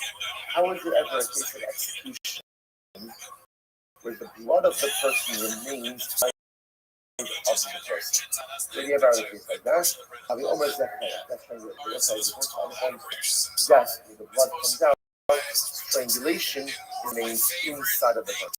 What's the type of death where blood remains in the person? That's maybe strangulation. That's what happened. You're not supposed to say this, by the way, as you're keeping the tally of ongoing books, interestingly enough, we start like the one piece that everyone agreed on, is that a banach is always executed. I'm sorry, we call it Sayed, it's a head. Now it turns out that that's not focus, it's also not. The interesting part is that what everyone doesn't do is banach is going to have one uniform death penalty. As opposed to Yisrael, we're ultimately, again, there's four different types of capital punishments, but Banach is only going to have one. One is chenek, whether that one is science, that's an ongoing process. Okay, these and the Sudan, looking at these interesting. Now, is that true that a woman is not permitted to be part of a baby for the boxing, but we learn Gotcha, the man actually said, right? So what's like the process, right? You guys is the man actually said, look at that. That she says over here, you shot that's not for let's get that in. So based on the important version of this, so when it comes to the concept ultimately again of feudal systems, and they switch with limits. So what's going on over here? Who most of them is in the fire club. And one of the ultimately my friend was saying was that right? One of the things, so it's kind of passing up this positive Al-Mabino, and yet amazing enough is also which makes sense because Mabino is not only the father of the Jews, he's also a number of different nations, many of the parashas Chaisar, right? That Al-Mabino remarries after the death of Sarah. And he has all of these other kids, other nations. So those are all being Noah. So it's fascinating. The Pasuk says over here,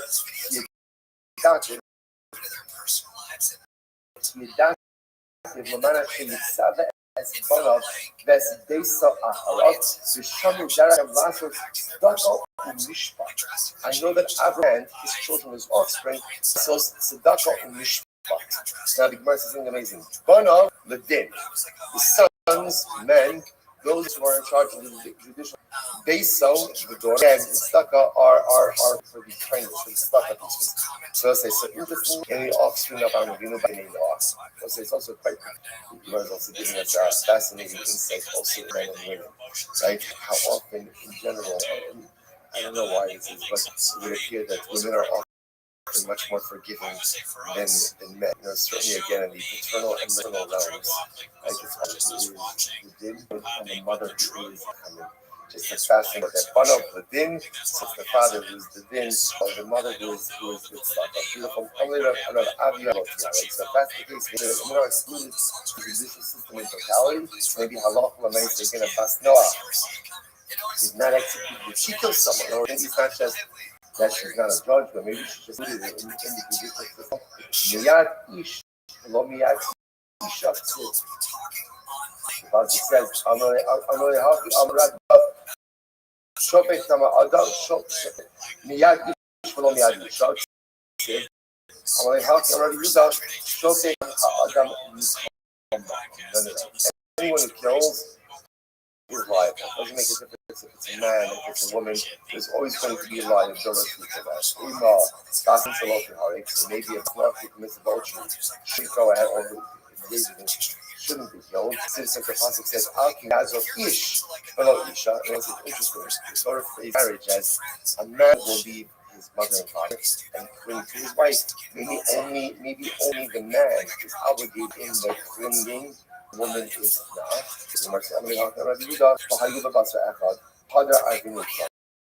pasuk says they'll become one flesh. The Torah comes and creates man and woman, just as the man is not pray, so to the woman is not to pray as well. Why does the pasuk say ish? Where it says not all ish rabos as hakisim shemu says teach us again ish comes to teach us. Pasuk is more explained over here. Ish el she'er is this the roof legal. The Torah uses the notion of ish to teach us that even since that even in Noah are obligated regarding our life. Bahamel and after we're not here. There's a matter. Lemor, we'll say we're back to our drasha beforehand. The pasuk Lemor, right by Advan Rishon. Zed Yidarayos. Hasam ba'arayos bizahu, ba'hafa ba'arayos bizahu. So we'll say this is very interesting. There, by Admar Rishon, it's arayos of Ben Noach with a Bach. Here it's talking about Ben Noach with a Jew. Both systems, right? Both forms of arayos are going to be. Obviously, we'll pick up in Rez Hashem with this section tomorrow. What an incredible journey. I will point out that tomorrow, the next day, we'll get to the halakha l'maisa, what implies Hashem and what is liability. All right, everyone. Good to see everyone. He's built his prison and now he has to live in it. I used to love him. I really did, but it's become such a cottage industry now. I'm like, should we let him up? Should we let him up? I mean,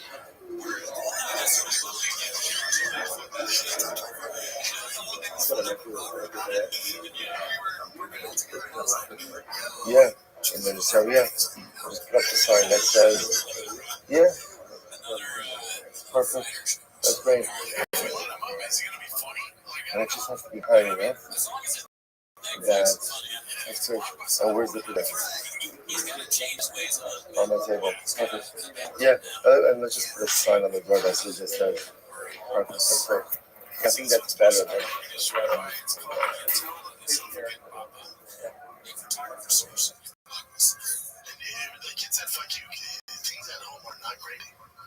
he's already losing. Correct for him to just lash out. Everyone's thinking million message for all the time. My apologies for the lack of action this morning. But this was watching the system. Thank you for all the sponsors. The most of all of the sponsors. You will see a message in the description of the podcast, as well as in the notes of the YouTube channel. And thanks to everyone for the incredible generosity and all of their comments and everything that come up. So tell us about each other. Turn about hostages. Success of all the soldiers. The Mishnah says as follows. On a God day, you are beginning on Nun Vav days after Nun Vav Aleph. You are coming up with the Mishnah on Nun and days 55b. On the God day, Inu Chayv actually Farish Hashem. So we're talking about now a transition to the expression that one who has shown cursing to the honor to Allah. So a person is unhired for cursing. You know, the English word is you. Means it's cursing. It's horrible until he actually points out that we are actually Hashem.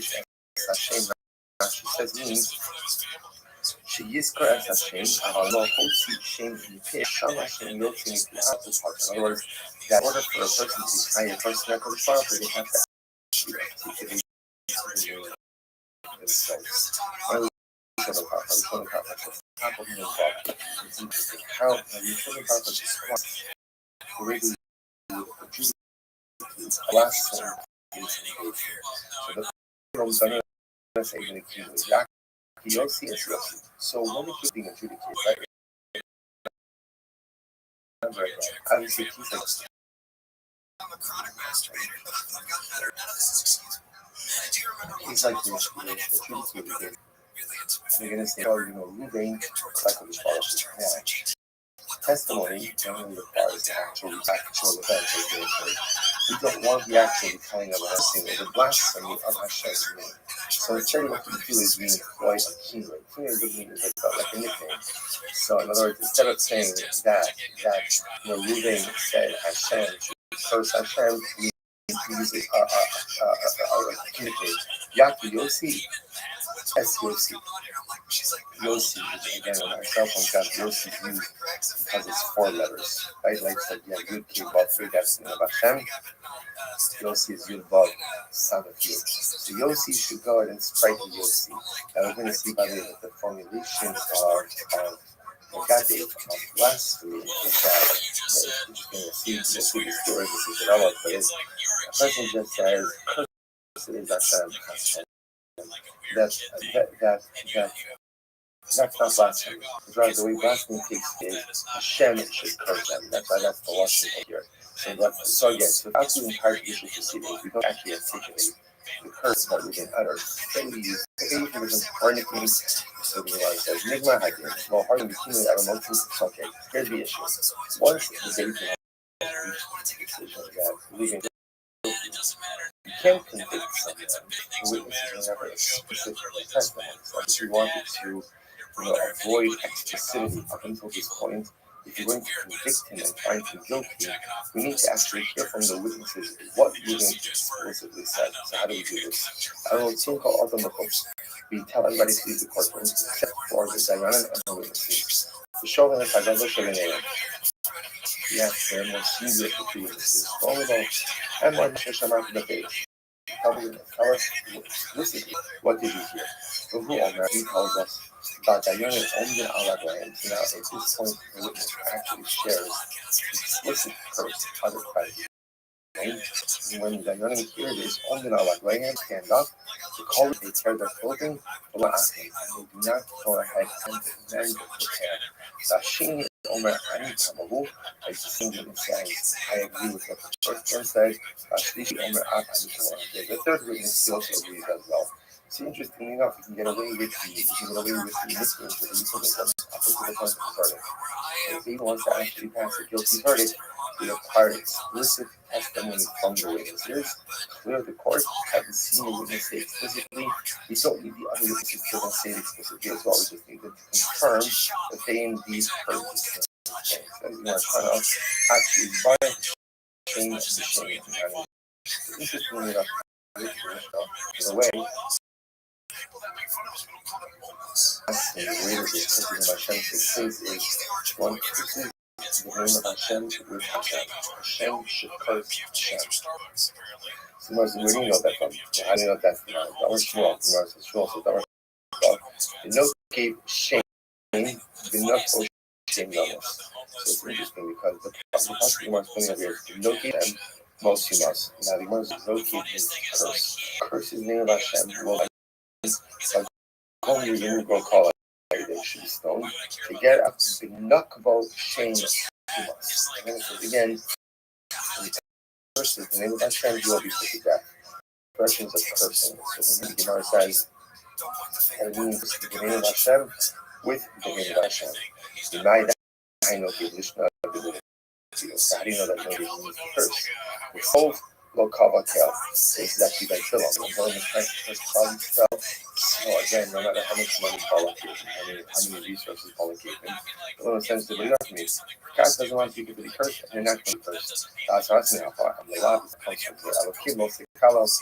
The email, Mibras, who maybe the notice doesn't mean curse, but rather again, notice actually means to pierce. Right? To go ahead and when they take a knife and pierce it into the name of Hashem, the name of Savior, Tarasha, you must have said, but you call the Alpha, and sitting Russia, but you call me to make a hole. That's how I think I'm going to come here. That connection, gave him. This Gemara says, no, Ba'ina, shame, the left.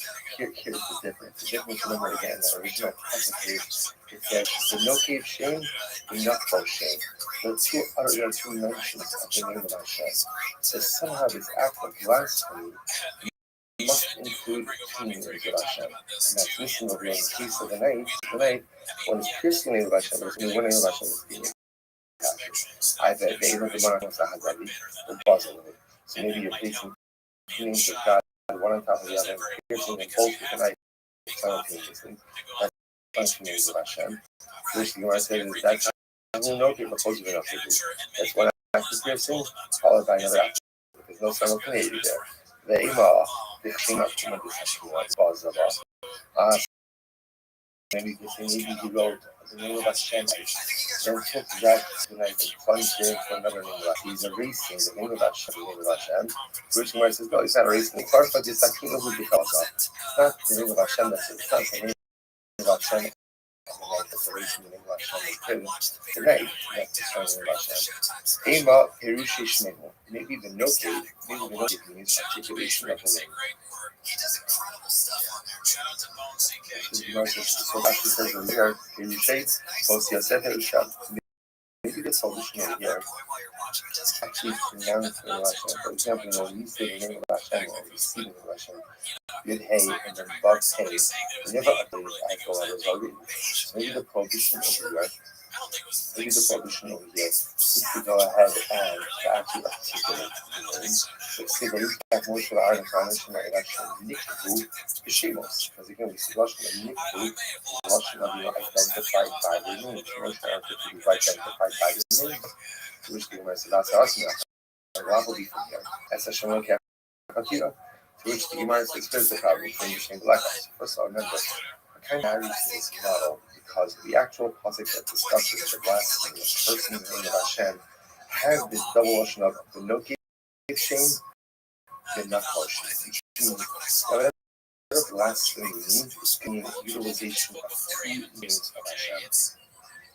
Articulation of the name doesn't satisfy that criteria. But how do they ask us to say, as Karas Hashem, you're learning out the laws from a positive statement of as and any prohibition when you have a positive statement is not really a prohibition. Okay, Eva is saying that possibility is our crop by Baikal. So the other possibility is how do you know that ultimately again we're talking about here that Baikal no cave and in not because you have another possibility. Like the pasuk here is talking about is as follows. Vayikol ben Aisha, that's a shame heart, that's a shame. Vayikol Vayaviu also al-Moshe. So we're talking about on the actual story in the Torah. There was a man who actually got up and pushed back on his powerful. So the Moshe and Vayikol, what do you see from here? Remember, also, no cave Kolavu. So you see from here that these two words are synonymous. And no cave means the curse. I said, remember, Filmo, I've the office Habayim. Maybe not. Maybe they're two separate things.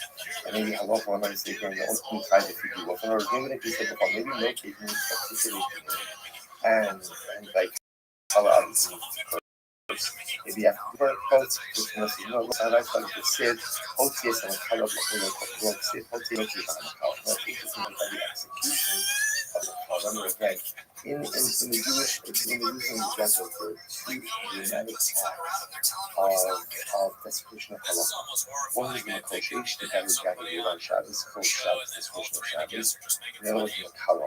The individuals who went ahead and blasted the first of the childhood. So when they executed the Makala, it says take out the Makala. It doesn't say take out the Makala, right? So you see from here the fact that it just also says Makala indicates to us that no Makala mean the same thing.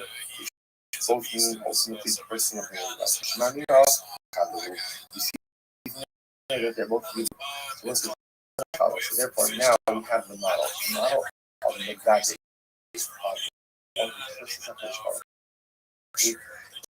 one who uses the name of Hashem first in the name of Hashem. interesting conversation, and less that biblical program.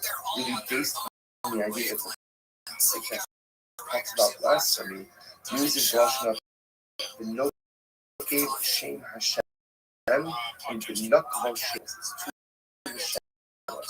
Uses the expression of curse twice and shame twice. So here we see that it would be highly different a person in the name of Hashem. One must curse the name of Hashem with grace. Okay, Shtarabon, Ishmael, Omar, what does the passage mean when it says Ish? So if you remember again, this is the El B'nai or Ish Ish, Yekal El Kavan Asaf HaKol. This is every person in the person will bear his sin. Ish, Matal Ish. So Shemut Shalber says now, you might interesting turn over here. The interesting turn is well, really is a fascinating sugya. Yeah, I think that was fascinating. Fascinating sugya. I'm sorry, we'd like to thank you very much for being here over the last 2 days of tremendous thank you for doing that. Not such easy service. The Gemara says this also. We're transitioning to the interesting topic of Shimon says getting off 7 high laws. So the Gemara says, what does it mean when it says ish ish? Right? Why does it say ish twice? So the Gemara says ish, the Rabbi says, all these functions are on the Hashem. Teach us that Gentiles are liable for personally the same way that Jews are. Furthermore, whenever Gentiles are executed, are the violation of one of the 7 Noahide laws, so they execute side, sorting. Because any is only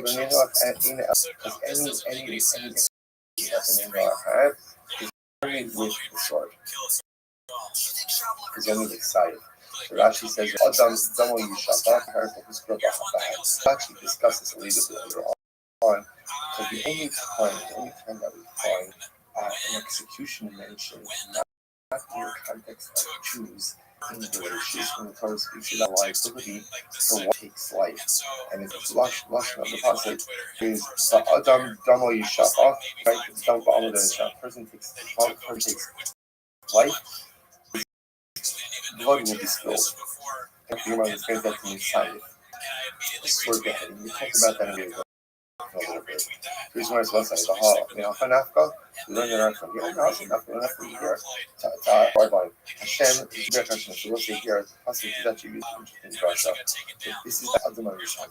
Get ready for this. The Adam Rishon. So the more recording is Vaitzad Hashem Elokim Al Ha'adam Levar Mikol Yitzagan Achol Total. So Hashem says to Adam, you can eat from any tree of the garden that you want. And subsequently, Hashem says to Adam, but you can't eat of the Eitzidas Tovara, the tree of knowledge of good and evil, and the tree of. Okay, so the Gemara breaks down this called Hashem. When it says the Lord Hashem, what does that mean? The Gemara says that this pasuk is used for the 7 Noahide laws, which is interesting because essentially the first command that Hashem's command, right? Adam, remember Adam is part of all commands. So the first command that Hashem gives to Adam, you might understand, is for the 7 Noahide laws. So you might have used Hashem. So this is what Hashem. Hashem is your Hashem. Hashem called one of the last blessing of first in the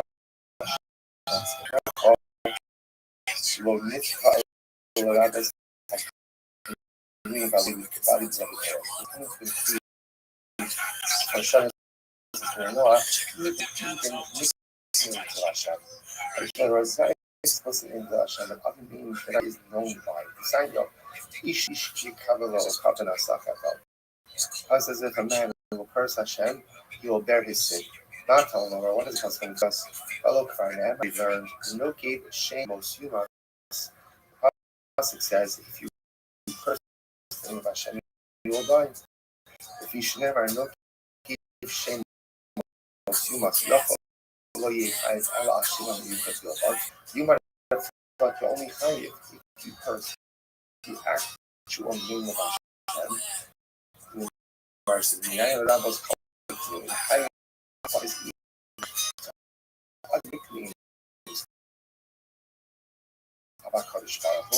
descriptive names of Hashem. For example, Elohim, right? Ado and then no. These are all the names of Hashem. I don't know, right? Each kid come up with right there. essentially the position here. Hold that up on my side. One is not going to try to form the fact that Blasi is the person of Hashem. But if you can try it, or the name is Hashem. If I build out only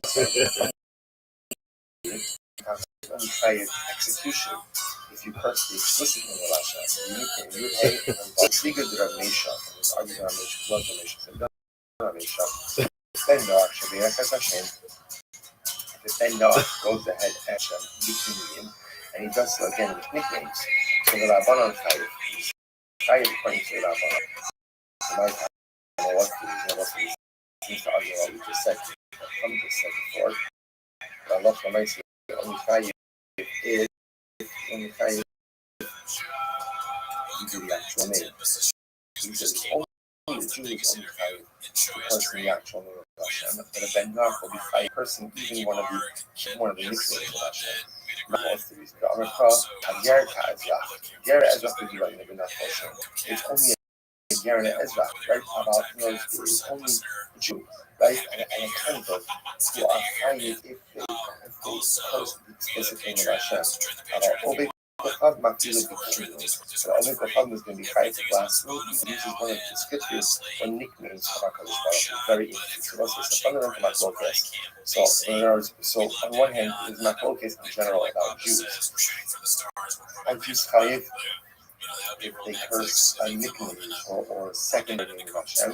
So that the Gemara says yes, the Chaim say no. And then interesting.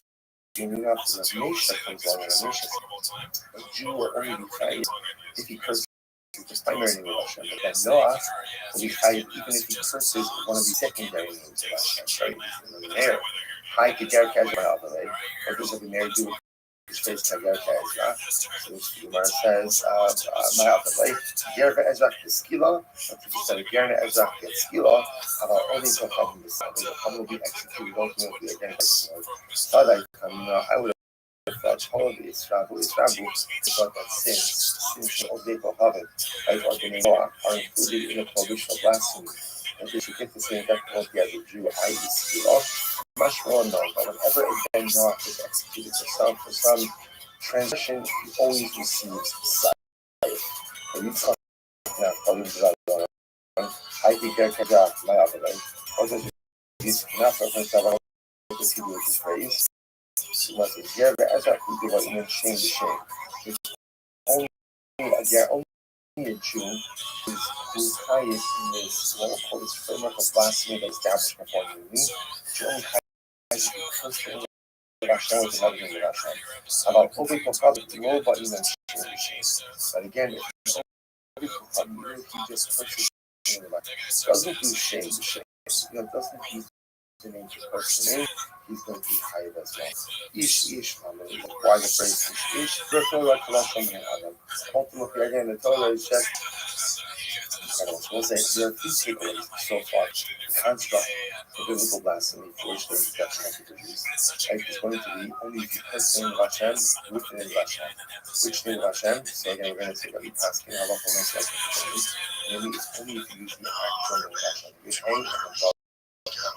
No communion, no descriptions, nothing else. Just the actual name of the Rebbe Shalom.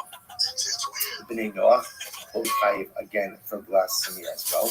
But interestingly enough, the name Noah will be chayiv, even if they curse any of the other nicknames or descriptive names, even if they don't use the explicit name of Allah. Furthermore, a Jew in this case of blasphemy will get tzila, and then Noah ultimately will get sight, will get beheaded. So again, that's not unique over to Magade. Anytime that a Ben Noah is going to be punished, he's always punished in this same way. Incredible. I don't know. Shem is just Ben Noah. That Shem is just Ben Noah. What's a really interesting sugya. The halacha was down as a judicial system.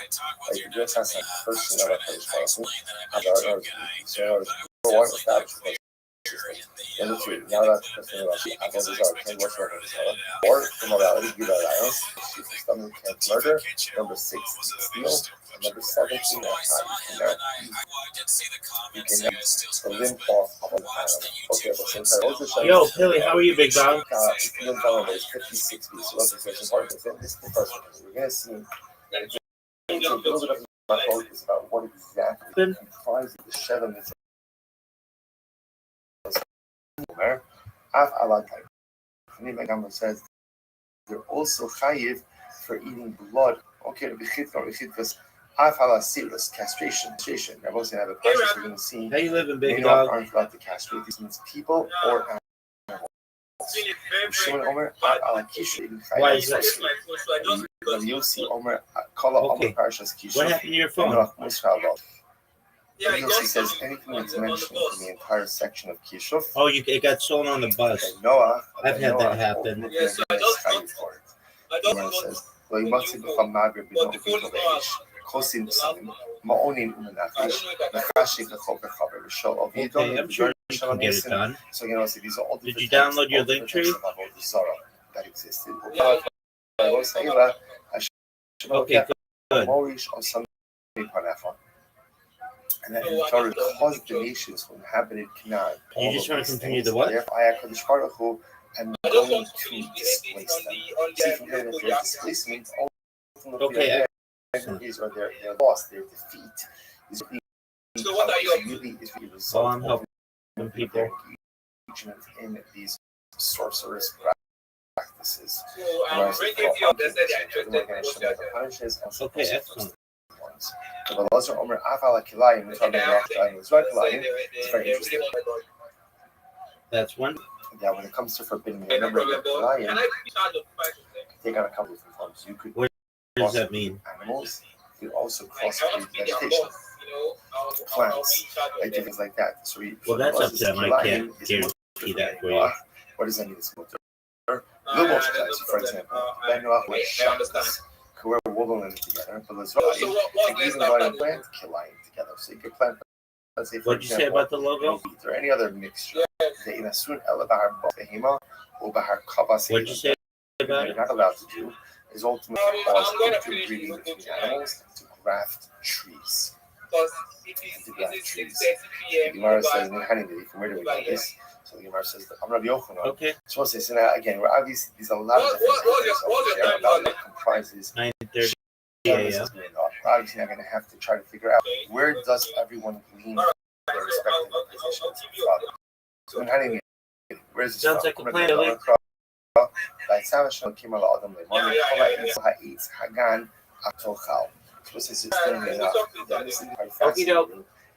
It would appear right beforehand we had Rabbi Yochanan. You're welcome, Pilly, anytime, my man.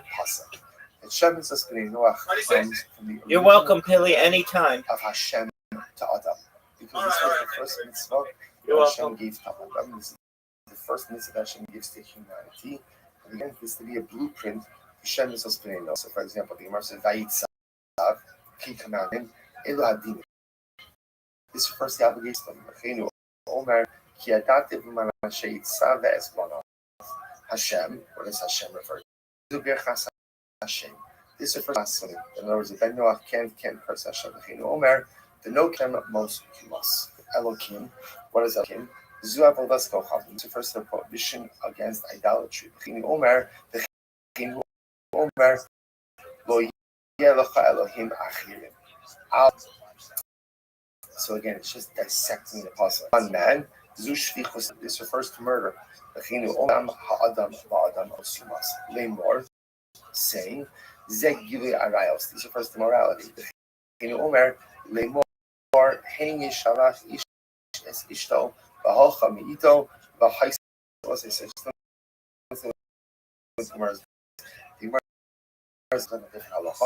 it's showing how this goes up later on in the Torah in the context of this particular halacha. Incredible. So where it says, Mikol Eitzakan, you can eat from all the tree, below Gezel, but not from theft. That's theft. Achol Tochal, you can eat, below Ephraim Menachai. But you can't take the limb from a living animal. Kes Rabbi Yitzchak, we'll say third wine line. When Rabbi Yitzchak came along, Tani Itcha. He actually understood this in an opposite way. By Yitzav, the commanded, Zuav Alo Chavim. This refers to idolatry. Idolatry, I like this. right? Elokim, Zudinin. This refers to a judicial system. So Bishlam Elokim Zudinin. I understand that Elokim is a judicial system that said the Nikra Balabais Ela Elokim. Because again, the pasuk itself, when speaking about adjudicating a case, says that the balabais, the litigants, will come before the Elohim. Now, in this case, Elohim actually means the judges. And reference to Shekash Baruch Hu as well. Ella, Vaitzat Zuav Zara Maima. Shmahayim Vaitzat means Avodah. Chista Rabbi Yitzchak Barati Michad Amar Sar Asher Tzivisim Asula. So one says, they have quickly departed from the path that I command them. So again, this was an admonition of Avodah Zara, right? They quickly is by the ego, by the golden calf. They quickly see here that derech so referred to. I'm sorry, by Asher Tzivisim, the command. So command over here is a reference to theology. Us the other opinion quotes the pasuk here from Hoshuk Ephraim Utzutz Mishpat Kiyil Halach Achad Sav. So the word says. So once again, you see the same lashon holak asav. So Sabra Avodah Zara. I've been asked, what's that losing to Psukim? Akum she'asav Avodah Zara v'lo hishtachel elo. It's very interesting.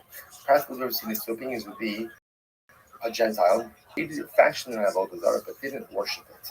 Leman da Amar Asu Mishas Asimechayiv. According to the one who learns that from Asu, a Gentile would be liable for Avodah Zara the moment he fashions the idol, even if he doesn't worship it.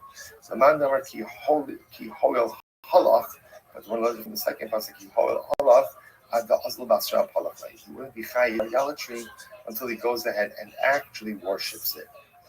That doesn't make sense. Amar Rava, umika the man damar akum sha'asaf Avodah Zara lo ishtach v'lo chayiv. Rava says 1 second. No one holds. Rava asks it. Is there anyone who holds that if an akum makes an avodah zara and doesn't worship it, that he would be chayiv? Is there such a thing like that? So the Gemara says, "V'atanya we learned, v'akum dvarim shebeis din la'Yisrael memisan alehem ben noach musar alehem ve'im beis din she'Yisrael memisan alehem ein ben noach musar alehem." So the Rice there's a cloud. When it comes to an akum, right? When determining the legal liability of an akum, Gentile, the way it works like this, right? Anything that a Beit Yisrael would write to the Jewish Beit would execute a Jew for, a Ben Noach is also on warrant for. In other words, he would also be liable, right? However, again, if Beit Yisrael wouldn't execute the Jew for a particular infraction, then a Ben Noach would also not be held liable for that infraction. What does this come from? Akum sha'asa avodah zara, the following case, Akum who made an avodah zara, but did not bow down to it. He didn't bow down to it. So what do you do in a situation like this? Right? If a Jew, if you were to have a Jew made an idol, and did not bow down to it, that's good. Right now, but halakha myself, unless of course he actually goes ahead and counts it. He doesn't worship it, then there's no liability. However, Papa, and again, if you do so before, if you do it before, then the Akum doesn't have liability for it. And Papa, lo, when you take Deepak Punisha, we're talking about hugging and kissing the idol. What does that mean? Deepak Punisha, deny. What do you mean you're hugging and kissing the idol? Even if you got back tolerance, if always worship God, always hugging and kissing, and everybody's liable for that. Hello, when you should look at that. That is talking about over here, you should look at that. I mean, let's say the derech of this particular idol is not to be hugged and kissed. So in this type of fashion, again, even if one hugged and kissed it, there will not be liability because one is on the side of Avodah Zara, who will call normative worship of the Avodah Zara. Okay, incredible. Dean, now let's go back. Let's go through the list. When it comes to saying up the judicial system, is that true that they know are obligated in this? In that time, Esra mitzvos is not be Salamora. Claudius was commanded 10 mitzvos in Mara. Sheva Shekireh. Now, 7 of those. Now, when we say they were given 10 mitzvos, really, there are 7 pre-existing mitzvos that they already had. Those Sigwalayan, Dinin, Shabbat, and in Mara there are 3 more added. Dinin, Gavidic, a judicial system, Shabbos, and Kibbutz. So the Gemara says, Dinim Sid. How do we know that Dinim were added at Mara? Remember, it's on this last parsha. Mara was the first stop after Kriyas. Like after we left the banks of the sea, most of them in the big cells, right? We traveled 2 days in the desert. We couldn't find water. We came to a place called Mara. Why? Right? Why was it called Mara? Because the water was bitter. Even provided by the Baal Shem Tov. The apostle says they were unable to drink the water. Now, normally we translate that to for bitter. The Baal Shem Tov says that it just said Maru, the water singular was bitter. What does it mean to Maru and they were bitter? The guy says it wasn't the waters that were bitter. The juice were bitter. And when a person is bitter, even the sweetest of waters has a taste. In other words, your perspective impacts everything. Positive perspective, the world looks different and incredible. Positive perspective, even most daunting of challenges become an of personalistic growth and transcendence. On the other hand, negative attitude, even if it is rough, even the sweetest of waters, becomes something overwhelming, negative, and troubling. Life is always a matter of our perspective. It's incredible. So at the Mara says demon, what do they get demon? It says Sham Sam Lo Koku Mishpah. Okay, Shabbos, Vikiva Rabbein, it says Kasher Tzif Kasher Malakah. So it's reminding you, Bamra Vihuda Kasher Tzivcha B'Mara. And again, remember that's Lashon over here. Torah, both by Shabbos as well as by Kiva Rabbein, you look at Kasher Tzivcha, the Shem commanded you. So what I'm saying here is the Shem commanded you previously back in tomorrow. Okay, on Rav Nachman bar Abua, so the point over here is, how can we say, the way the Gemara is saying the stuff is that halacha and some, see, we already have 7 Noachide laws before in Mara, we got 3 more halachas. Or the 3 more halachas, meaning, obligations to have the system, Kiva Rabbein, our parents, and number 3, Shabbos, for a total of 10 binding halachas about halachas. So here's the problem. We just said before that establishing the court system was already one of the 7 Noachide laws. That's the case. And what are they receiving in Mara? To which the Gemara said, what's going on? So in Mara, what they got were more legal details. Meaning that halacha l'maisa, if you're going to repeat the Gadol case, that's going to be 23, right? In the concept of in the concept of us. So in other words, there was a concept of establishing a judicial system that was always part of Noachide law. Details on it, right? This is the framework that was given at Mara. My Sifu Alehem. What does it mean when the Gemara says that ultimately again Dean was added on? It means that something they're receiving something extra, not just details. Interesting. Some of this Noah were the establishment of the legal system. Normative law. Right again, financial proceeding capital case. What were the name Noah not in part to adjudicate Knessos penalty cases? And in Mara, they got the concept of Knessos penalty cases. Akati, Balsifu Pidin in the right? It's still a should said Balsifu Pidin. Not Balsifu Pidin. It makes it sound like the laws of a judicial system are Mara. If you tell me they have the judicial system, but rather again, they were just giving something extra themselves, then it should have said Balsifu Pidin. Rather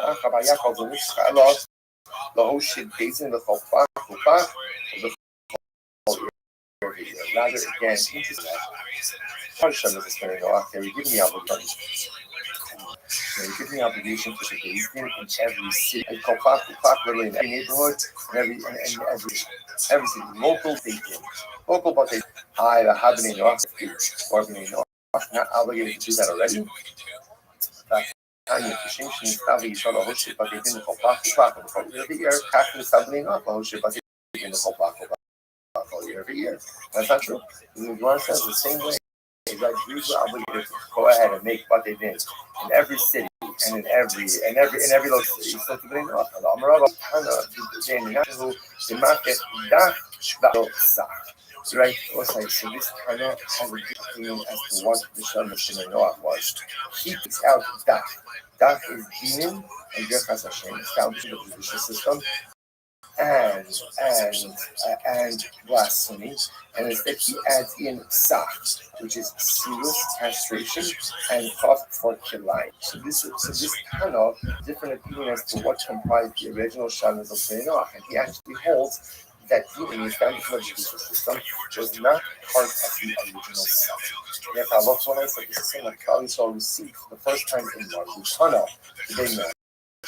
Sheva mitzvot, Sheva mitzvot, Zara, Gila Rayos, Gifasanim, Gezel, Menachai, Silo Kilayos. See, so this is the opinion of Menasha, right? So the Yeshiva they had a different opinion. Sheva is going to the 7 different, but they disagree on 2. So whereas the primary opinion said that the foolishness enough was aside from the judicial system and blasphemy, the Shiva Menasha, they took it out. Not blasphemy. They take out blasphemy and the judicial system and instead replace it with serious castration and killing and laughter. And again, that's all about it. Just listen up to stop a bit. We'll pick up tomorrow with a beautiful about Abdullah. Sorry again that I wanted to listen to the person today. Sorry for the last minute cancellation this morning of the live share. But thank you for the opportunity to join with all of you. And I want to hear it. What's going on? People were talking about how we missed a lot of questions for Mark Harley, and we apologize for that. One question I know, I guess the one question that we're missing is why is Brendan Schaub so awesome? this morning. All But it's based on function field. and are you hating on Brendan because he's all responses, and there's a show of responses. With the alerts I shared in the description of the podcast, as well as the YouTube channel. And for everyone to make sure that they're asking all the comments, everything will come up. So it's total party for the turn about hostages. Oh my God, we are getting on a new blog page after the involved. We are coming up with a mission on mid and days 55 of the Hamagad Dave Inu Hive actually Fari Shashin. So we're talking about now transition to discuss about one group that's showing curses to the Ibana Shalom. So person is only hired for person. We are the English for the